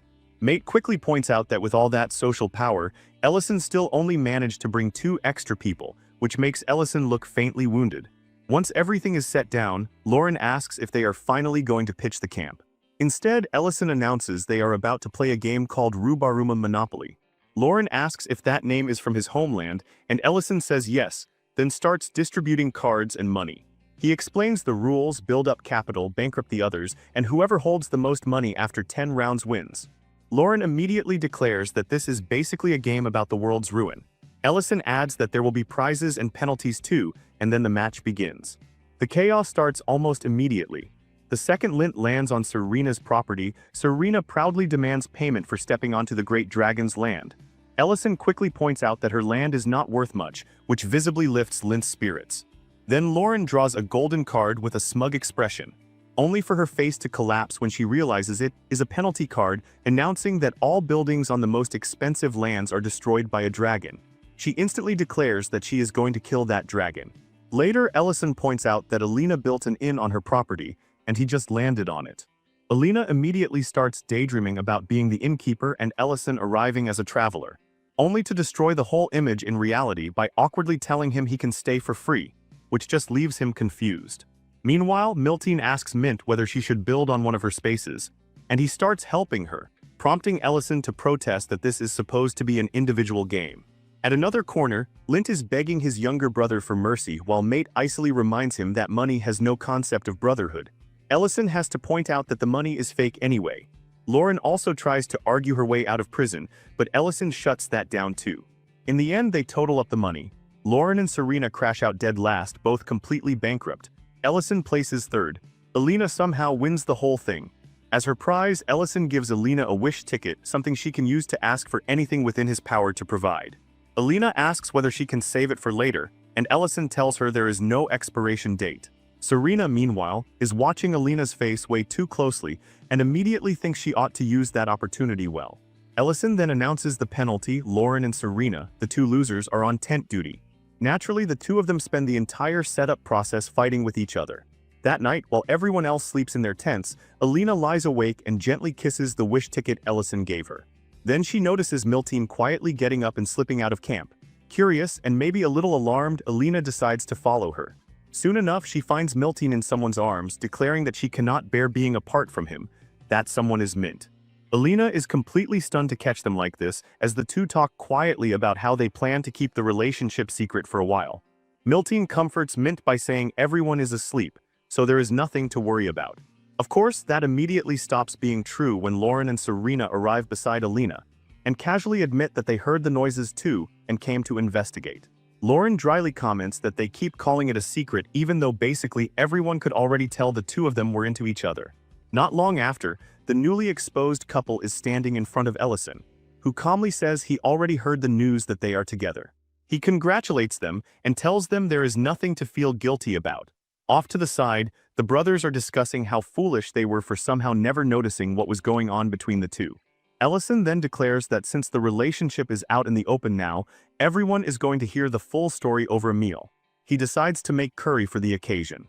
First, he sautés onions until they brown, then in another pot starts working the vegetables and meat with butter. He adds water, cooks everything down, mixes it all together, and layers in the spices. The sight of the meal alone makes everyone happy. He even prepares a vegetarian curry for Alina, which makes her blush at how thoughtful he was. As they eat, Ellison asks the obvious question, who confessed first. Miltine answers immediately that she did. Mint admits that at first he wanted to reject her because of the age gap between them, but in the end he could not do it. He kept asking himself whether it was really right to deny someone just because he was afraid for their future, and in the end the only thing that mattered was that their feelings were mutual. Ellison casually asks whether they are planning the wedding in Greek Plaza already, and Mint quickly says it is way too early for that. That only makes everyone start cheering harder, pushing the 2 toward the kiss they never got to properly share the night before because of all the interruptions. Eventually, the pressure works and Miltine kisses Mint. Everyone is thrilled. Everyone except Lauren, who looks noticeably grumpy watching it happen. After the meal, the brothers are so moved by the curry that it reminds them of the stew they once had at Ellison's restaurant, and the night settles into that warm kind of happiness that only comes after chaos, embarrassment, and very good food. The new couple slips away for a short walk, leaving the rest behind. Meanwhile, Lauren, still wearing that same sour expression, asks Ellison to play Monopoly with her again. He assumes she is still upset about losing. But Serena, off to the side, compliments the curry while Alina agrees that it was wonderful. Serena then leans in and tells Alina not to hesitate too long, because a wish ticket may not expire, but a good man absolutely can be stolen first. She adds that Ellison made some kind of decision today, which only makes Alina's heart more restless. At the same time, Ellison and Lauren sit down for another round of Monopoly, and almost immediately he ends up stuck in jail. Lauren coolly tells him that he is simply unlucky. Then Ellison subtly shifts the conversation toward Mint and Miltine. Their relationship itself is not surprising, since everyone already knew how Miltine felt. What surprises him more is Lauren's reaction to it. Without warning, Lauren blurts out that she likes him, and the shock is enough to make him spit out his coffee. She says that until now she always believed it was fine to say what she felt. But after watching everyone cheer for Mint and Miltine, after seeing how openly their feelings were celebrated, she cannot shake the difference. Ellison tries to explain that everyone was celebrating the beginning of something new, just like they celebrated Lauren's birthday. Lauren shoots back that no one celebrated her feelings. Her frustration spills over as she says that when she confessed to him, nobody reacted that way. Ellison awkwardly tries to reason that what they have feels more like family, something natural, something already there. That answer hurts her immediately. Tears start forming as she says she does not want what they have to be seen as something ordinary. Then in the middle of that tension, Ellison rolls double ones and suddenly brightens because he can finally leave jail. Lauren, however, slides the rule card toward him. On it, she had written her own condition to get out of jail: he has to kiss the black dragon. With a shaky but determined voice, she says that if a kiss is what makes everyone treat a relationship as different, then she sees no reason not to cross that line. She grabs his collar and pulls him closer, and for once Ellison is the one visibly cornered. Just as she is about to kiss him, the sound of something clattering snaps the moment in half. Ellison instantly bolts up and blurts out that he needs to wash the dishes. The one who caused the noise is Alina. She had come to get clean water for the dishes and walked straight into that scene. The second she realizes what she interrupted, she drops to her knees in silent dread. Regretting the noise she made, she notices the wish ticket on the ground. Serena's earlier words echo back in her head and she picks it up, wondering whether she can actually use this to ask for something she truly wants. Her feelings for Ellison did not begin all at once. At first it was curiosity, then gratitude. The more she came to know him, the more she saw things she could not forget. The joy he brought through cooking, the way he quietly helped with her clinic, the care hidden in all the things he did without announcing them. And then she learned who he really was, one of the three heroes of the war, someone who protected others without discrimination alongside Banan. That knowledge changed everything. Curiosity turned into something deeper, something painful enough that she found herself wanting to go to the restaurant just to see him. And now, holding the ticket in her hand, she finally knows what she wants to ask for. Sometime later, the group packs up and prepares to head home. Ellison helps everyone gather their things and makes sure they all enjoyed the trip. The brothers confirm that they absolutely did and once again praise the food. Serena, meanwhile, watches Lauren's expression closely and realizes that there is definitely tension now between Lauren and Ellison. Secretly, that gives her a flicker of hope for Alina. At that moment, Alina arrives carrying the clean dishes. Ellison notices she ended up doing his share of the work too, but Alina brushes it aside and says it is the least she can do after being invited. Then she says she wants to use the wish ticket. Ellison smiles and tells her to go ahead. She states her wish. Later, when they return to the clinic, Alina quietly says she truly enjoyed the trip and asks Serena whether she enjoyed it too.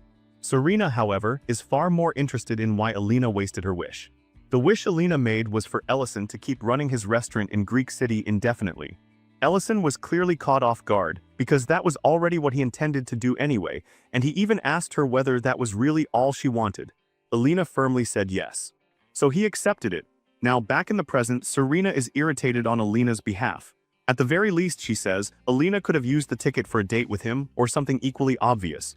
Serena is genuinely annoyed that such a rare chance slipped away for nothing. Alina softly explains that she made that choice because she sees how Ellison looks at Lauren. She has noticed it for a while. Hearing that, Serena finally goes quiet when she sees the tears in Alina's eyes. She had always wanted someone as pure and kind as Alina to fall in love and actually end up happy, unlike herself.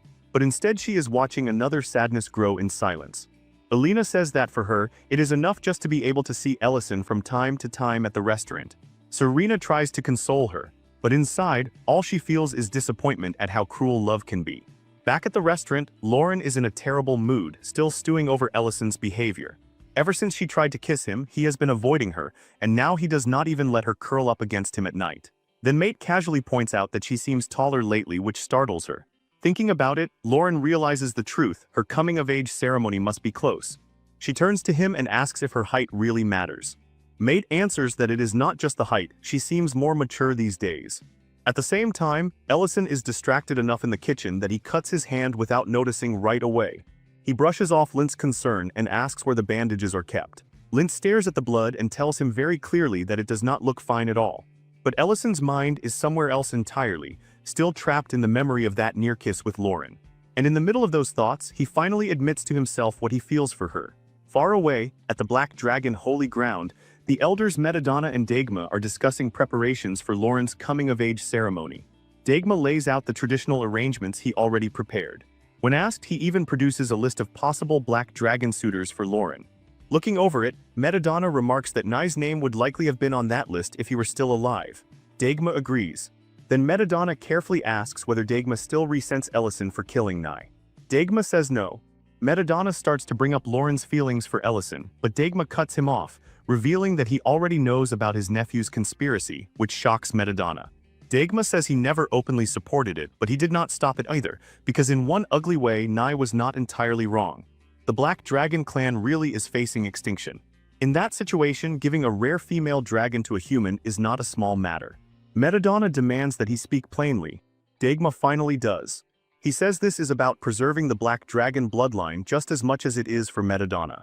Then he brings up the deepest wound of all. Madamada once imprisoned his own daughter and punished her for creating an ancient marble, breaking the clan's taboo. He says he knows Madamada regrets that decision now. And that is exactly why he believes Lauren must mate with another Black Dragon. That evening, the butcher couple visits Ellison's restaurant and asks how his vacation went. Ellison says it was honestly a lot of fun. Rain apologizes for not joining, but he brushes that off and says there will always be another chance. Then, leaning in with obvious excitement, she whispers and asks whether he prepared anything for Lauren's next birthday. Ellison assures her that he has, something he has been quietly working on for a long time. The moment she hears that it is a house, she nearly squeals. At the same time, Geltzar stands proudly inside the nearly completed lair, deeply satisfied with the final result. He even pats Cat Lurin's chamber and says it worked hard alongside him. Then he turns to his workers and apologizes for driving them so hard. His perfectionism kept dragging out the finishing touches. The dwarves laugh it off and tell him that the perfection of the lair is exactly what makes the work worth it. They are convinced this can only be called Geltzar's masterpiece. Now they just want to see everyone's reaction. Meanwhile, Lauren is asleep and dreaming. In the dream, she stands before the elders of her clan while they repeat her mother's crimes back to her. They say the war happened because her mother created the ancient marble. Lauren trembles as she tries to explain herself, but Madamada does not listen. He simply delivers the verdict: exile from the sanctuary. Lauren jolts awake in panic. Then she notices Ellison is not beside her. She heads outside looking for him and finds him with Geltzar. Both of them notice her. She is confused and asks what is going on. Ellison clears his throat and says there is something he wants to tell her, something he had planned to save for her birthday but now feels like the right time. Then instead of explaining, he decides to show her. He leads her to the entrance of the lair first. The moment she steps in, she is struck by the sheer height of the ceiling. Near the entrance sits Cat Lurin's chamber, which Geltzar proudly explains is the guard compound.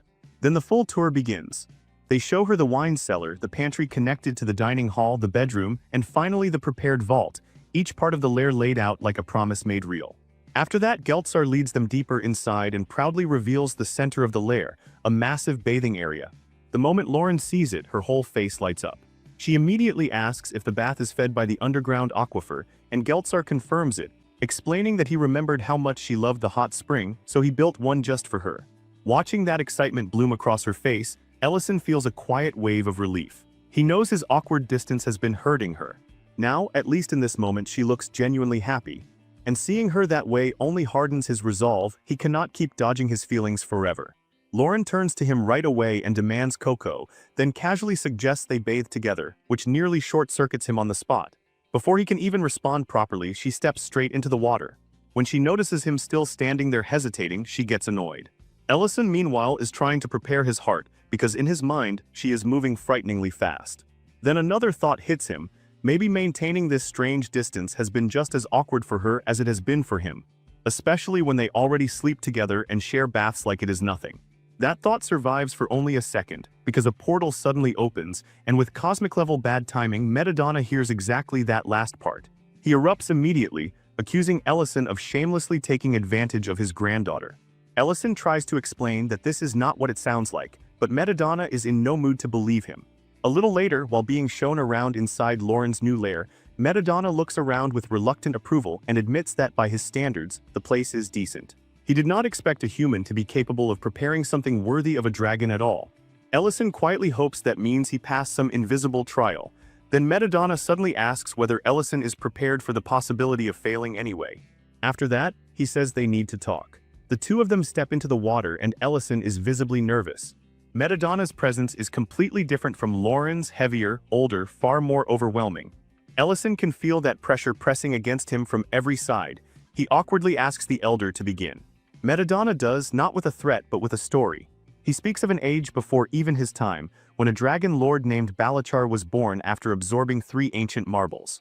From the start, Balachar was the worst kind of ruler, because he saw every being that was not a dragon as something beneath contempt, and unlike other hateful dragons, he actually had the power to act on that belief. So he purged them. He slaughtered everything that was not dragonkind. But once only dragons remained, Balachar finally learned what kind of mistake he had made. With no one else left to rule, dragons turned on each other. In the end, other powerful dragons, ones who had absorbed 1 or 2 ancient marbles themselves, rose up and destroyed him. After surviving that horror, dragonkind swore never to allow another being to consume 3 marbles again. That vow became law, and from there came the absolute taboo against creating ancient marbles. Then Madamada shifts to the real wound beneath this story, Lauren's mother. He takes Ellison back 300 years, to when Lauren was still a child running around happily while he and Sarin watched over the sanctuary during a rare era of peace. That peace shattered in an instant. A violent tremor struck, and Lauren's mother crashed into the tower in dragon form. She entered breathless, hoping no one had followed her, then revealed an ancient marble and begged them to hide it at once. Sarin and Madamada were immediately on edge. Sarin demanded to know where she got it. She answered with infuriating ease, saying she had sort of smuggled it out from somewhere. Her father was furious, though her mother tried to calm him. Pressed harder, she explained that it was not complete yet, but soon a dragon lord would be born. She said she once saw people trying to gather all 3 marbles, and without fully understanding the entire situation, stole one.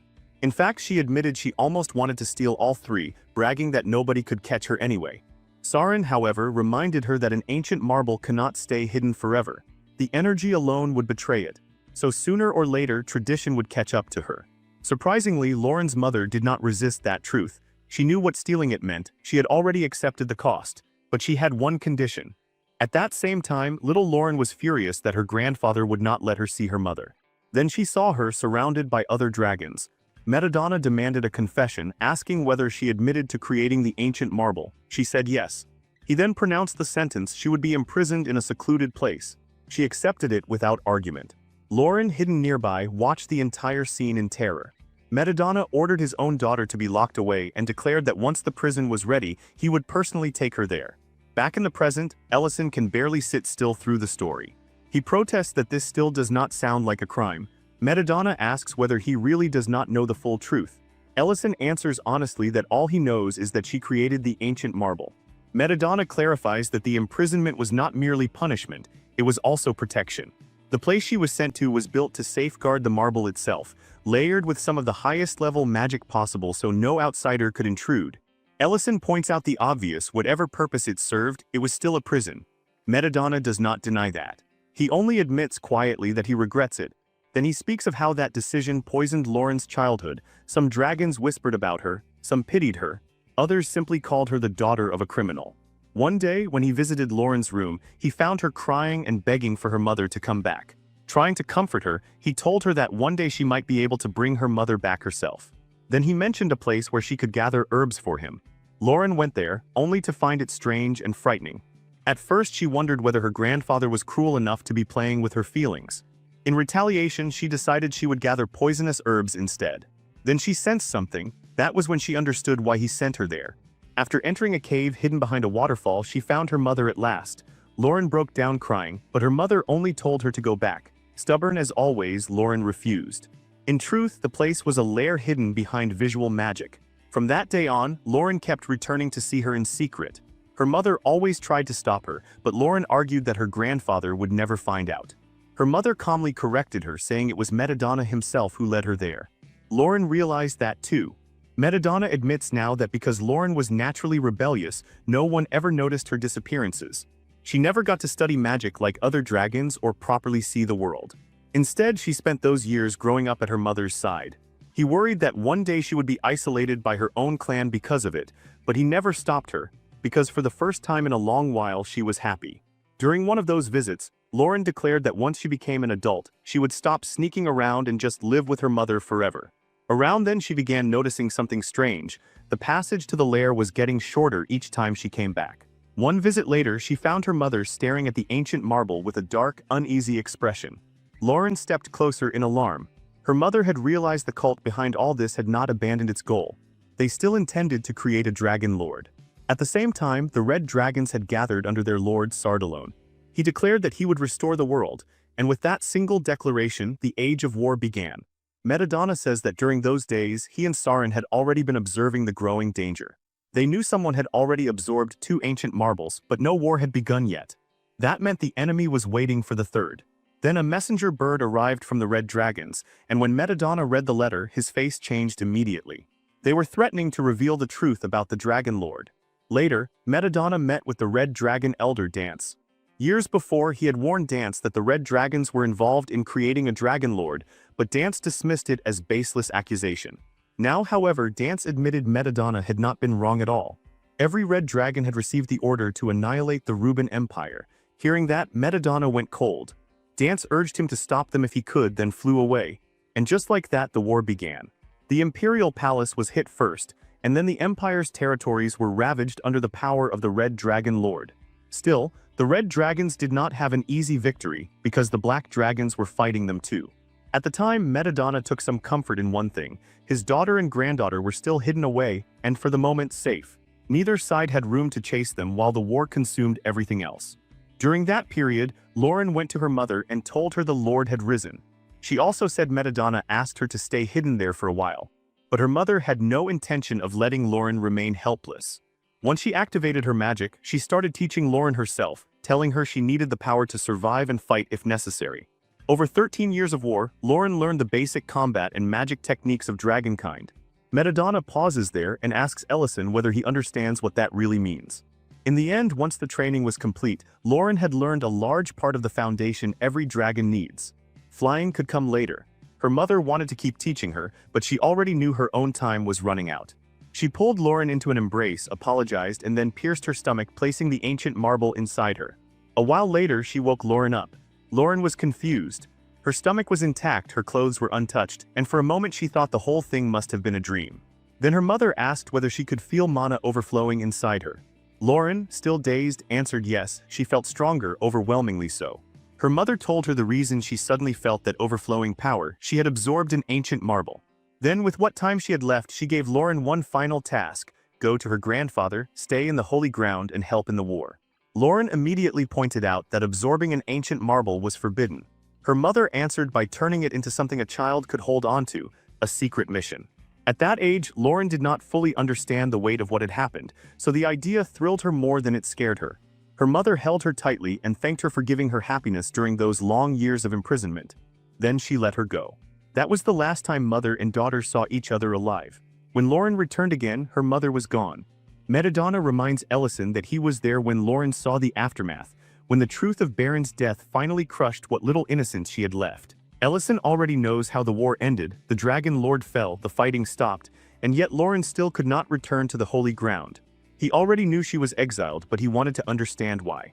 Madamada then reveals the final condition Baron demanded before accepting her punishment: that Lauren was never to be treated as a criminal's child. No matter what happened to her mother, Lauren was to be recognized and respected as a proper member of the Black Dragon clan. Madamada continues, saying that Lauren was still only a fledgling then. She did not have the strength to fully conceal the aura of the ancient marble inside her, and from time to time it could leak out in bursts. At the same time, everyone believed Baron was dead and the ancient marble had vanished with her. That is when Ellison fully understands why Madamada entrusted Lauren to him in the first place. Because Ellison had absorbed the Dragon Lord's heart, he could suppress her aura better than anyone else. Then once she became an adult, Madamada planned to bring her back, because under their laws if she had no lair of her own she would be forced to return. Madamada confirms that is exactly how it was meant to happen. Ellison is furious. He demands to know how Madamada could decide all of that without ever truly thinking about Lauren's feelings. He is ready to keep going, but then he sees the tears in the elder's eyes and that stops him. Madamada quietly asks what he is supposed to do now to make any of this right. He says the opening he left so Lauren could visit her mother became the path that led to Baron's death, and that mistake has never stopped haunting him. Now, in his mind, the only way to honor Baron's condition is to secure Lauren's future completely. The war reduced the number of female dragons even further, which made Lauren more valuable to the clan than ever. That means she can now be fully accepted by her own kind. So he asks Ellison to give up the lair not for his own sake, not even for Madamada's, but for Lauren's. Outside the gate, Lauren is listening to every word. Ellison turns dark and asks the old dragon the real question. Does he want him to give up on Lauren completely? Madamada answers with the harshest truth he has. No matter how powerful Ellison becomes as a human, he cannot truly walk beside Lauren for long if she remains a dragon and he remains what he is. That hits Ellison straight in the chest. Because he remembers all the quiet conversations Lauren had with him before the times she said a year, means almost nothing to her because dragons live so long, and the way she once reminded him that maybe things would be different for him too. Since he had absorbed a dragon's heart, back then he answered calmly that he could not be sure because no one in history had ever done what he did. Now in the present his fist tightens. Madamada calls Lauren out from behind the door saying he already knows she is there. Then he states it plainly, he is taking her back for her coming-of-age ceremony, and after that she will choose a mate. The words hit Lauren so hard she cannot even react at first. He reminds her that he heard her mother's final wish with his own ears. That leaves her speechless, and then she turns to Ellison, clearly waiting for him to say something, to stop this, to do anything. Madamada says he has no right to force his decision onto Ellison. But now Ellison knows everything, the difference between species, the lifespans, the clan's laws, the burden Lauren carries. If after hearing all of that Ellison still cannot accept it, then he is free to stop him. Madamada will take that answer. But Ellison, voice heavy and dark, apologizes to Lauren. He says he cannot be selfish. Lauren starts crying immediately, unable to understand what he means, but he does not listen to her pleas. And so she is taken back to the holy ground. Her grandfather gives her a room and tells her she must remain there until the ceremony. He even says he had her old place reorganized, and that if she needs anything she only has to say so. Then he warns her not to get involved in any fighting, because she still cannot properly hide the ancient marble's aura. Lauren quietly says she will not, and tells him to leave. Once he is gone, Dama appears at the door and comments that he did not expect Madamada to bring her back so easily. He reminds him of the conversation they had before. Madamada, looking worn down, tells him only to proceed with the ceremony as planned, because he still has not made any final decision. Dama replies that everything is moving smoothly. Back at the restaurant, Creston is happily digging into his meal until his wife scolds him, and then the next second he nearly spits the whole thing out because it tastes awful. Serena's food is no better. Alina, trying to be polite, forces herself to say it is technically edible and keeps chewing. Serena immediately tells her not to torture herself like that. Both of them demand to see Ellison. When they do find him, he looks completely broken, and that worries everyone. Lint explains that Ellison has been acting strange all day, replacing every seasoning with sugar, then dumping dishes halfway through as if he forgot what he was doing. The moment Serena notices Lauren is missing, she immediately guesses what the real problem is. The next morning, Benon, the former orchard owner, comes by with a pottery craftsman he brought along in return for the meals Ellison once gave him. He confidently orders 2 bowls of noodle soup, but the second he sees Ellison's face, he knows something is wrong. Ellison apologizes and says he cannot fulfill the request, not today. He offers to let Lint prepare something else instead. Benon's companion quickly says that is fine, they can eat anything, but Benon is not letting it go. He asks what really happened, because this is far more than just being too tired to cook. Ellison goes quiet. Then he remembers the time he told Benon to hold on to meal no matter what. He remembers how everything had been stacked against their love because of their different backgrounds. So instead of speaking directly, Ellison tells him about a different couple, one where the girl is meant to marry someone else, where the two come from completely different worlds, where everyone says they are incompatible. Then he asks what someone in that situation is supposed to do. Benon answers the only way he knows how, live as if there is no tomorrow so regret never gets the final word. Then he asks Ellison whether he is sick or dying because only someone staring at the edge of something would talk like this. Ellison denies it. Banan nods and says he already knew because the story sounds far too familiar to belong to anyone else. Then he decides he will help Ellison choose. He reaches into his bag and takes out 2 plates, one whole and beautiful, the other cracked. At the same time, Madamada is replaying his last conversation with Dama in his mind. Dama understood perfectly that what Madamada really wanted was for Ellison to choose Lauren. That was why he told him to explain everything honestly. If Ellison still wanted to keep Lauren after learning the truth, then they would skip the mate selection part of the ceremony altogether. If not, then Lauren would be given a dragon suitor. Back then, Madamada confidently bet on Ellison choosing her. Now he sits there in tears, crushed by Ellison's foolishness.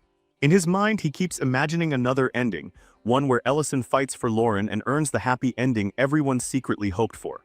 Instead, he remembers Baron's words and realizes with despair that her wish for Lauren is coming true in the cruelest possible way. Then the day of the ceremony arrives. Guests fill the holy ground, and Lauren appears in the hall. Before the ceremony can properly begin, commotion breaks out at the gate. A guest is causing trouble. The gatekeeper calls him Lord Luhard. He has already kicked the gate open and storms inside like he owns the sanctuary. The second he sees Lauren, his whole face changes. He says he had worried she might be ugly, then smugly introduces himself as Lord Luhard, the dragon destined to be her mate. Elsewhere, Madamada is reviewing the list of possible suitors and is visibly thrown when he sees that Dama marked Luhard as the best match. Dama explains it bluntly, the war thinned the male dragons too, which means their choices are now ugly in a different way. Either weak males who could not survive war or strong ones brutal enough to make it through. Luhard as a war hero becomes the obvious option. But Madamada already knows the truth about him. He knows this dragon fought through the war with no regard for human life. Back in the hall, Luhard is openly pleased now that he sees Lauren up close and confirms she is beautiful. He orders the servants to leave them alone, then steps forward like he is claiming something already bought. He boasts that he already has everything a dragon could want: glory, women, honor, power, and now he will claim her too. The only flaw, he says, is her mother's reputation.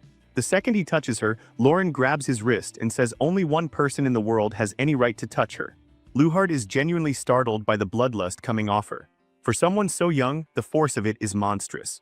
But instead of being frightened away, his thoughts twist darker. Now he wants to tame her. The moment breaks when Sarin steps in and sharply reprimands Lauren for releasing bloodlust inside the sanctuary. She orders her back to her chamber at once. Inside the room, Sarin scolds her for using bloodlust at all, because that kind of emotional spike could let the ancient marble's aura leak out. She says it was only lucky that Luhard was dense enough not to notice. Lauren quietly apologizes, and that softens Sarin too. She looks at Lauren's ceremonial clothes and tells her she looks beautiful, then says her mother would have wanted to see her like this. Even now, Lauren cannot understand why her mother is still branded a criminal. The war is over, and she never forged the ancient marble with her own hands. Sarin answers with cold clarity, because if they do not punish Baron, then every future dragon who creates an ancient marble will simply claim they also found it somewhere, or stole it from someone else. Lauren tries to argue, but Sarin continues without wavering. Their law is simple: any dragon who creates an ancient marble is confined to a special lair, and the one who absorbs that marble is supposed to be executed. Those words drain the color from Lauren's face. Then Sarin explains the only reason Lauren still stands there alive. Because of her mother's sacrifice, she alone became the exception to that law. Sarin guesses Baron thought of that condition before anyone else did.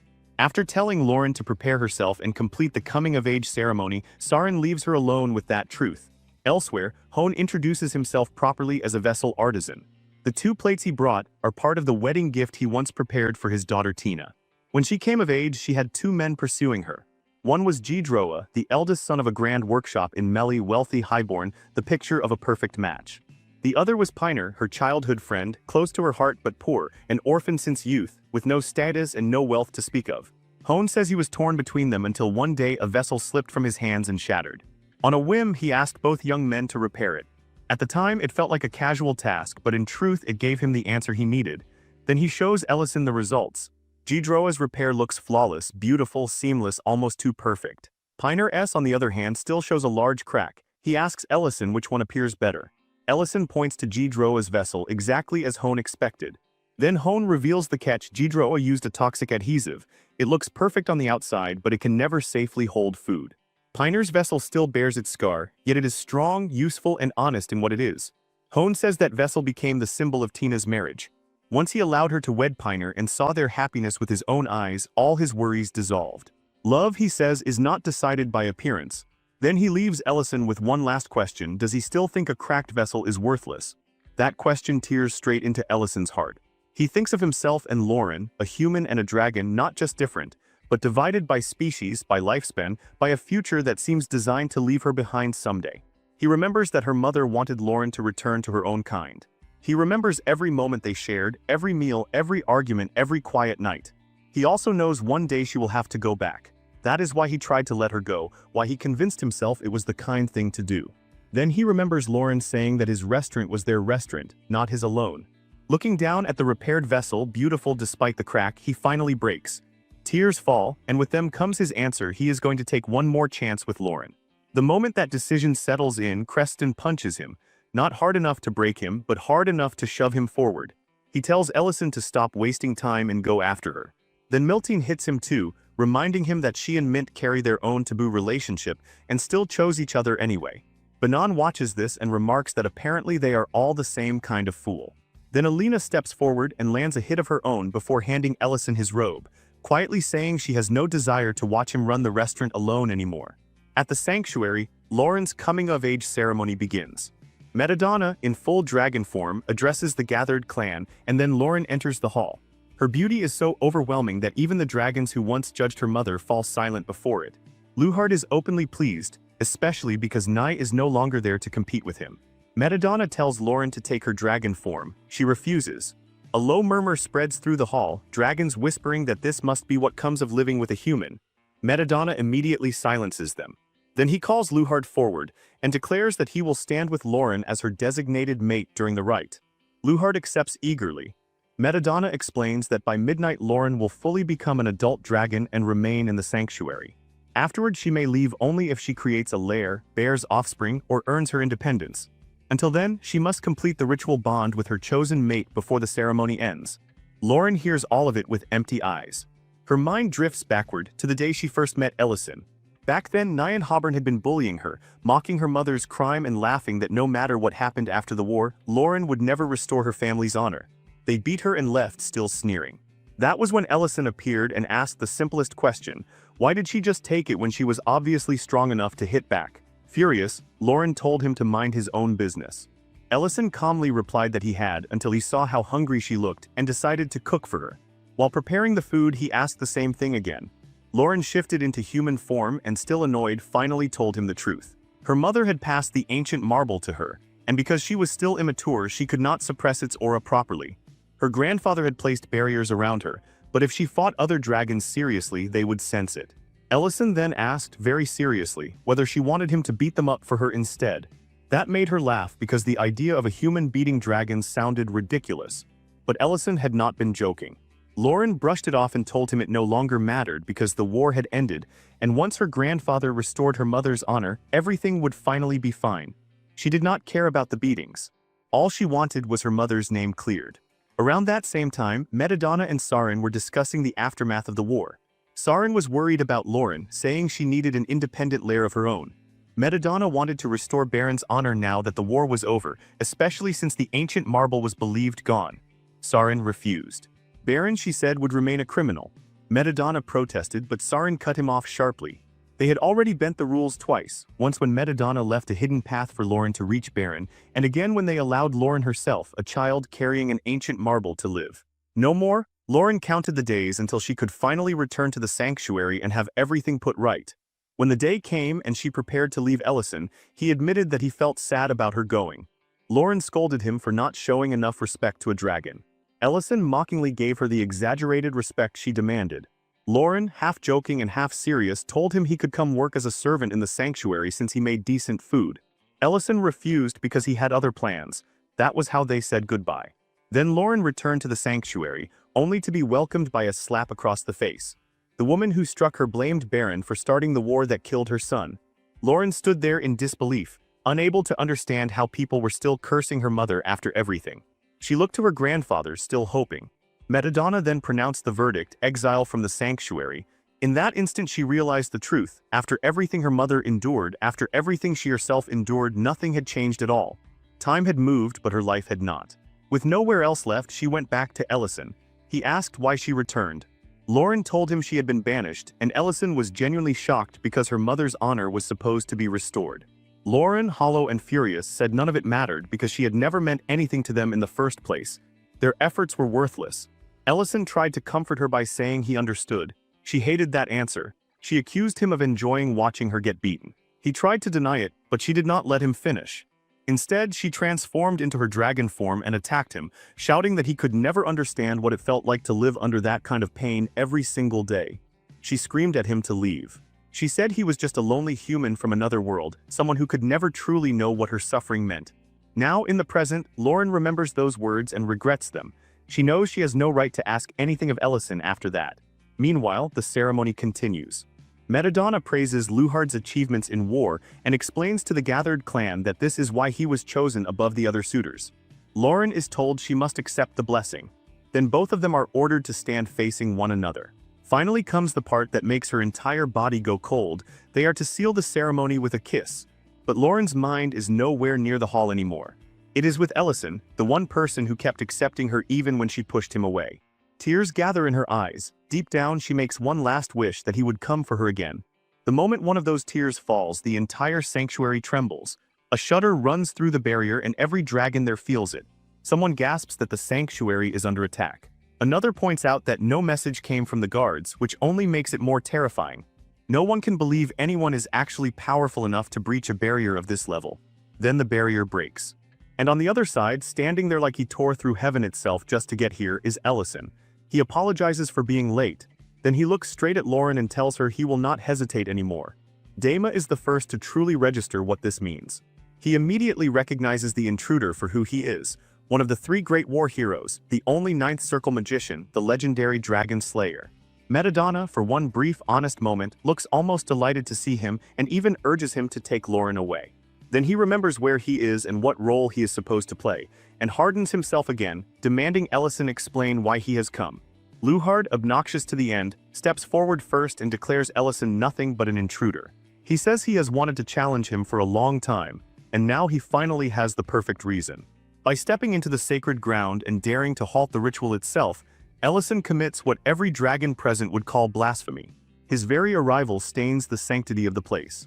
Ellison answers that darkly, saying he already apologized, and no one told him simply standing in front of a dragon was a capital offense. Luhard takes that tone as pure mockery. Furious, he changes form and prepares to put this insolent human in his place. In his mind, whatever stories follow Ellison, they are still exaggerated, because there is no way a human who happened to kill a few dragons can truly challenge him. Then, in the next instant, Ellison's magic hammers him into the ground. The entire hall freezes. Ellison coldly declares that Luhard is no longer qualified to stand there as a suitor. Luhard cannot even process what just happened. He was brought down by what looked like nothing more than simple reinforcement magic. Ellison is ready to keep going, but Madamada cuts in and warns him that his power is shaking the sanctuary itself apart. Ellison steps forward anyway and makes his position unmistakable. He was the one who ended the war. He was the one who brought peace to every race. He holds the Lord's heart, and he absorbed the ancient marble too. He tells Madamada plainly that his power is enough to uphold the dragon packed by force if it comes to that. The dragons around him feel the pressure of that statement in their bones.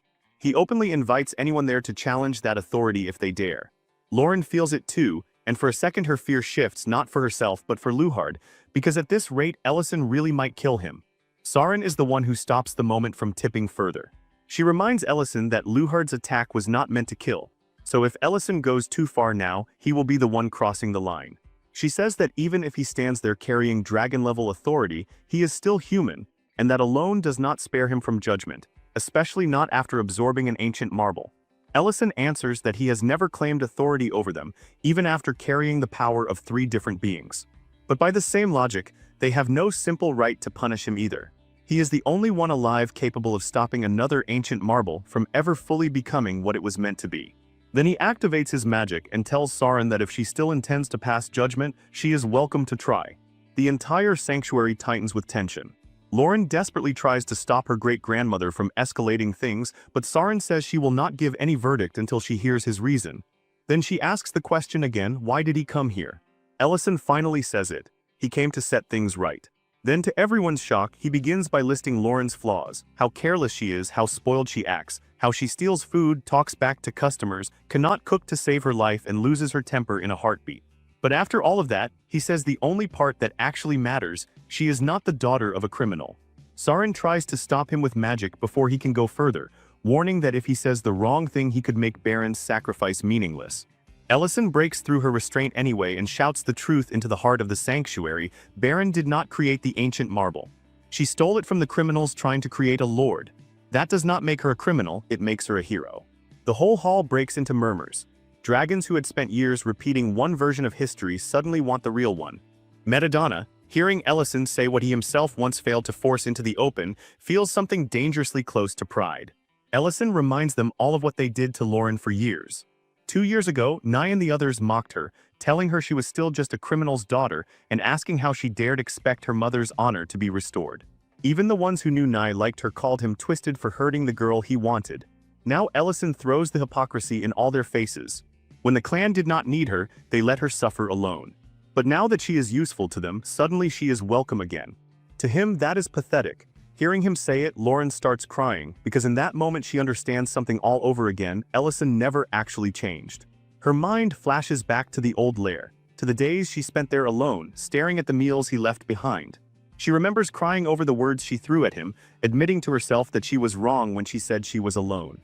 Then she heard his voice again. He had kept the rift open because he knew something like this might happen. He stood there holding another plate of food, another hamburger steak, and told her to eat. He explained that he had gone to the sanctuary, only to find Nye already gone. Seeing how beaten up he was, she had asked what happened there. Ellison told her only what mattered. She had not been thrown away because he had taken her in. At the sanctuary, he openly declared that he was taking Lauren with him. Standing in front of her then, he said he was opening a restaurant and would need her help. And besides, if she came with him, she could keep eating his food. Now back in the present, Ellison says that he took her in once before, and this time he will not let her go. But he says one more thing too, he will not hide behind the restaurant excuse anymore. He wants her beside him because he wants her beside him, full stop. Before he can continue, Lauren cuts him off the only way that makes sense to her, by kissing him. Then she tells him it is way too late to start asking now because she has always been his dragon. Madamada looks at them, then at the sky and says midnight has already passed. That means Lauren is now an adult. He had already said that if she did not have a mate by then, one would be chosen for her. But looking at Ellison now, he says the answer is already in front of everyone. She has a mate worthy enough. Then he does what should have been done long ago. He restores Baron's honor in front of the entire clan, and formally acknowledges Lauren as an adult dragon. In his heart, he thanks Ellison for forcing his hand where his own courage once failed. The ceremony ends not in chains, but in blessings for both of them. The story briefly slips back to the past, to one of their earliest talks after Lauren first learned about the restaurant. Ellison had explained that it was a place where people came to buy food. Lauren immediately got excited at the idea of endless meals, and Ellison had to remind her that customers came first. Then he noticed she had started calling him my dear. She told him she used that because he was her dear. He warned her that she could not just transform inside the restaurant, and she promised she would not. Even then, she had already begun thinking about all the stories of dragons who lived with humans and even fell in love with them. Back in the present, Lauren asks for midnight food, specifically hamburger steaks. Later, the two of them eat those midnight snacks together and finally return to bed. And for the first time, despite having slept next to each other countless times before, everything feels different. Ellison nervously compliments her dress. Lauren, just as flustered, brings up how hesitant he got back at the bathhouse. They both know the truth, things changed. Even her heartbeat feels louder now. Then, with dangerous casualness, she says the dress is uncomfortable and asks if he can help her take it off. He has barely started when a portal explodes open and the strictest possible interruption arrives, Sarin herself. She says she still has more to discuss with Ellison. Poor Madamada tries to stop her, but she instantly reminds him that she did not ask him to come. A red-faced Lauren punches her grandfather on instinct. Sarin calmly says this was entirely her own decision. Later, Ellison, still committed to being a proper host even in disaster, serves them whiskey. He notes that Sarin rarely ever leaves the sanctuary, so he asks what exactly brought her all the way here. Sarin says she will decide what to think after hearing his answer. Her assumption is simple: if he absorbed 3 ancient marbles, then his lifespan must now be equal to a dragon's. That is the only reason she is even tolerating the chaos he caused, especially exposing Baron's truth to the entire clan. If he intends to keep Lauren with him, then he must be able to live beside her for a lifetime, so she asks whether he has truly resolved those questions. Ellison answers honestly. He does not know whether his lifespan will actually match a dragon. He does not know whether another ancient marble could emerge in the future either. Saren is instantly furious. In her eyes, he has broken dragon law and stolen Lauren's chance to be paired with a dragon partner, all while standing on nothing but uncertainty. But Ellison says there are still things he knows for certain. He remembers Banan's words that somewhere deep down people always know what answer they truly want. Then Ellison gives Saren his own answer. The wrong choices, the ones he can never accept, are leaving Lauren buried in the sacred ground and letting Baron remain branded as a criminal. Those are the only certainties he needs. Saren fires back that he clearly does not understand Baron's sacrifice at all. Normally, the owner of an ancient marble cannot absorb it themselves. That is exactly why those marbles are kept with prisoners. They must remain separated from the one who made them. In Baron's case, she could have taken it into herself, but chose not to, all for the sake of the clan. Saren asks whether he truly understands what kind of devotion and patience that required. Ellison asks the question she least wants to hear: what did that devotion ultimately produce? Despite Baron's sacrifice, the Dragon Lord still rose. Baron still died helplessly, and Lauren had to absorb the ancient marble herself to prevent the Lord's full completion. Saren reminds him that if he really lived through the war as deeply as he did, then he should understand that what dragons call punishment was, in its own way, mercy. Ellison answers that he does understand, which is exactly why he cannot accept punishing someone for what they never chose and could never control. That answer takes Saren back to her own youth. She once met a boy named Sardalone, a red dragon who teased her because both their names started with Sa. He never cared that she was black and he was red. Back in the present, Saren remarks that she has not heard words like Ellison's in a very long time. Then she removes her tiara, and Ellison immediately notices the resemblance. It looks too much like the Dragon Lord's necklace. Saren calmly reveals that it is because the tiara was given to her by him. Everyone there is stunned. The past opens again. Sardalone had been irritating from the start, always appearing in front of her, always following her around until she was forced to acknowledge him. He promised he would come again the next day, and he did. One day he took her to a cliff he thought was beautiful. There, the two of them complimented each other's hair in the kind of awkward, innocent way only young people in love ever do. In the present, Saren admits it plainly: she loved him, but it never led anywhere. Before her own coming-of-age ceremony, she broke things off. She was already expected to meet her designated mate there. Sardalone protested and told her that he could be that mate. Saren answered with the law she had been raised under: mixing different dragon lineages was taboo, because if an incomplete dragon lord was born, resistance to command would weaken. Back then she told him she couldn't allow it, not because she didn't care, but because duty came before desire. So she pushed him away and it left him shattered. Even then, he refused to accept the excuse. He reminded her that neither of them chose the lineage they were born into, but loving her was never something he could control. Before leaving, he broke his necklace in two and gave her one half, almost like he was forcing his heart into her hands. He told her to stop hiding behind bloodline and rules, because none of that was his fault and deep down she knew it. Then he walked away. In the present, she quietly says that she had done it because the rules demanded it. She rises to leave, wishing that even if Ellison's choice is a reckless gamble, maybe, somehow, their road will still lead somewhere right. But before she can go, Ellison stops her and reveals something that hits far deeper than she expected. He says he finally understands the Dragon Lord's final words. Back then, he couldn't make sense of them, but now he can. Those words were meant for her. The Lord's last regret was simple and raw. He wished he had run away with her, wished he had stolen her away and escaped instead of letting duty decide everything. That confession leaves the air heavy. Madamada awkwardly mutters that he really didn't expect to end up hearing his own mother's love story told back to him. That shocks Ellison, because until that moment, he hadn't realized Saren was actually Madamada's mother. Meanwhile, Lauren is still irritated at Madamada for barging in and ruining her moment with Ellison, and she fully expects him to do it again. She even considers setting anti-teleportation magic around the lair just to stop him from appearing out of nowhere. But before she can obsess over that any further, she notices something impossible: a flower blooming in the middle of winter. She leans in, staring at it, and that is when a voice casually tells her it's a Hibarin flower. She turns and finds a strange girl standing there. The girl introduces herself as C. Lauren wonders how long she'd been there, then asks if she isn't cold. Only then does she notice the girl chewing on something. C answers completely seriously that it's grass, and apparently she thinks it's delicious. A moment later, she tries to go for the Hibarin flower too, and Lauren immediately stops her. Instead, Lauren carefully preserves the flower, already deciding to use it as decoration in her room. Watching her use magic, C asks if she's a mage. Now that Lurin knows the flower's name, she's ready to head back, but when C casually reveals that she's homeless, Lurin pauses. Then, almost too casually, she says she's heading somewhere warm, somewhere with plenty of food, and C is welcome to come along. C follows without hesitation. When they reach the lair, guard cat Lurin instantly reacts like the world is ending, clearly furious about this random new arrival. Lurin calms him down by saying C is her guest. Once inside, she feels relieved seeing that her relatives are finally gone. Ellison notices the flower in her hand right away. Lurin tells him what it is and announces that she's going to grow it on the restaurant's second floor. Then Ellison notices C, who promptly introduces herself as Lurin's little sister. Lurin immediately snaps that she is absolutely not her little sister. She is her mother's only child, and she only brought C because the girl had nowhere else to go. Ellison assures her he isn't judging anything, he's just glad to see her looking after someone else. Lurin immediately starts fishing for praise for her good deed.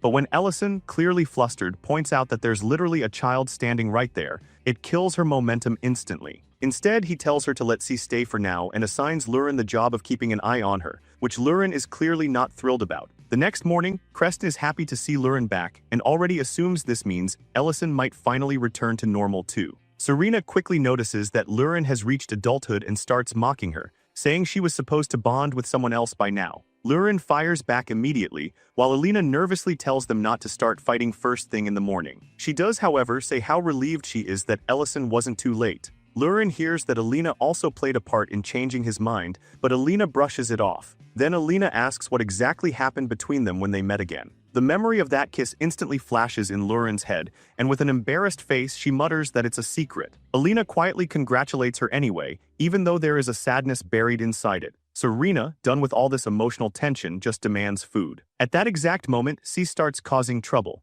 Lurin had brought her there so she wouldn't be lonely at the lair, but now the girl is becoming a one-child disaster zone. Lurin warns her not to interfere with restaurant work. C promises to behave, then immediately proves that promise means absolutely nothing. A little later, she's already back to mischief, breaking a plate, poking around the beer, and creating one problem after another. Lurin is ready to explode, but then something clicks. Watching C's chaotic energy, she suddenly sees a reflection of all the trouble she herself used to cause for Ellison. So, instead of snapping, she forces herself to hold it in. Lint notices the weird atmosphere and asks what's going on, and Ellison, way too amused by all of this, happily announces that someone is finally getting hit by karma. Later, while Lurin is cleaning up the mess, Ellison shows up with pancakes as her reward, telling her she can share them with C. That hits harder than she expects. Realizing just how much of a nightmare she must have been in the past, Lurin quietly admits she gets it now. Ellison says she made her understand that on literally the first day, which is honestly kind of impressive. After a while, both girls sit together eating pancakes and both are completely delighted.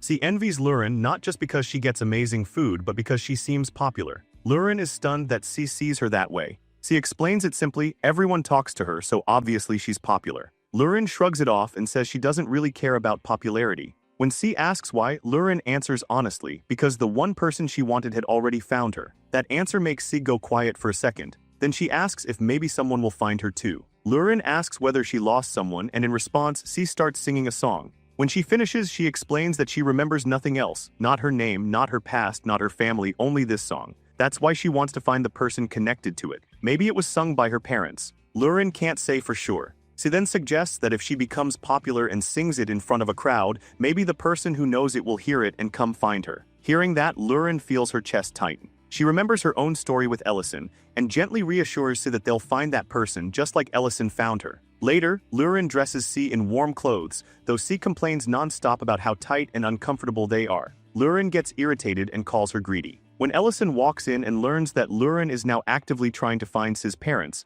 he's caught off guard. Lurin insists it matters because C can't just live with them forever. She explains the song, and the second Ellison hears it, he already knows who they need, the city's biggest information network in human form, Rain. So he heads straight for the butcher shop. The first thing he asks is whether the meat supply has stabilized. Rain confirms that part is under control now that they've got their own butcher. She also tells him Creston is out, but he can wait if he wants. Instead, Ellison explains C's situation right away, that the girl can't even remember her parents' names. When Rain asks to see her, Ellison brings C in with Lurin. He estimates C's age at around 13 or 14, and Lurin immediately locks it in as 14. Rain takes in everything on the paper and promises she'll let them know the second she finds anything. Ellison tells C to thank her and C obeys instantly. After that, the search begins in earnest. They ask around everywhere, but almost nobody has ever heard of a girl named C. One person brings up an old man named Oman who lost his daughter, but it clearly doesn't match. The search keeps going, one lead after another, all of them dead ends.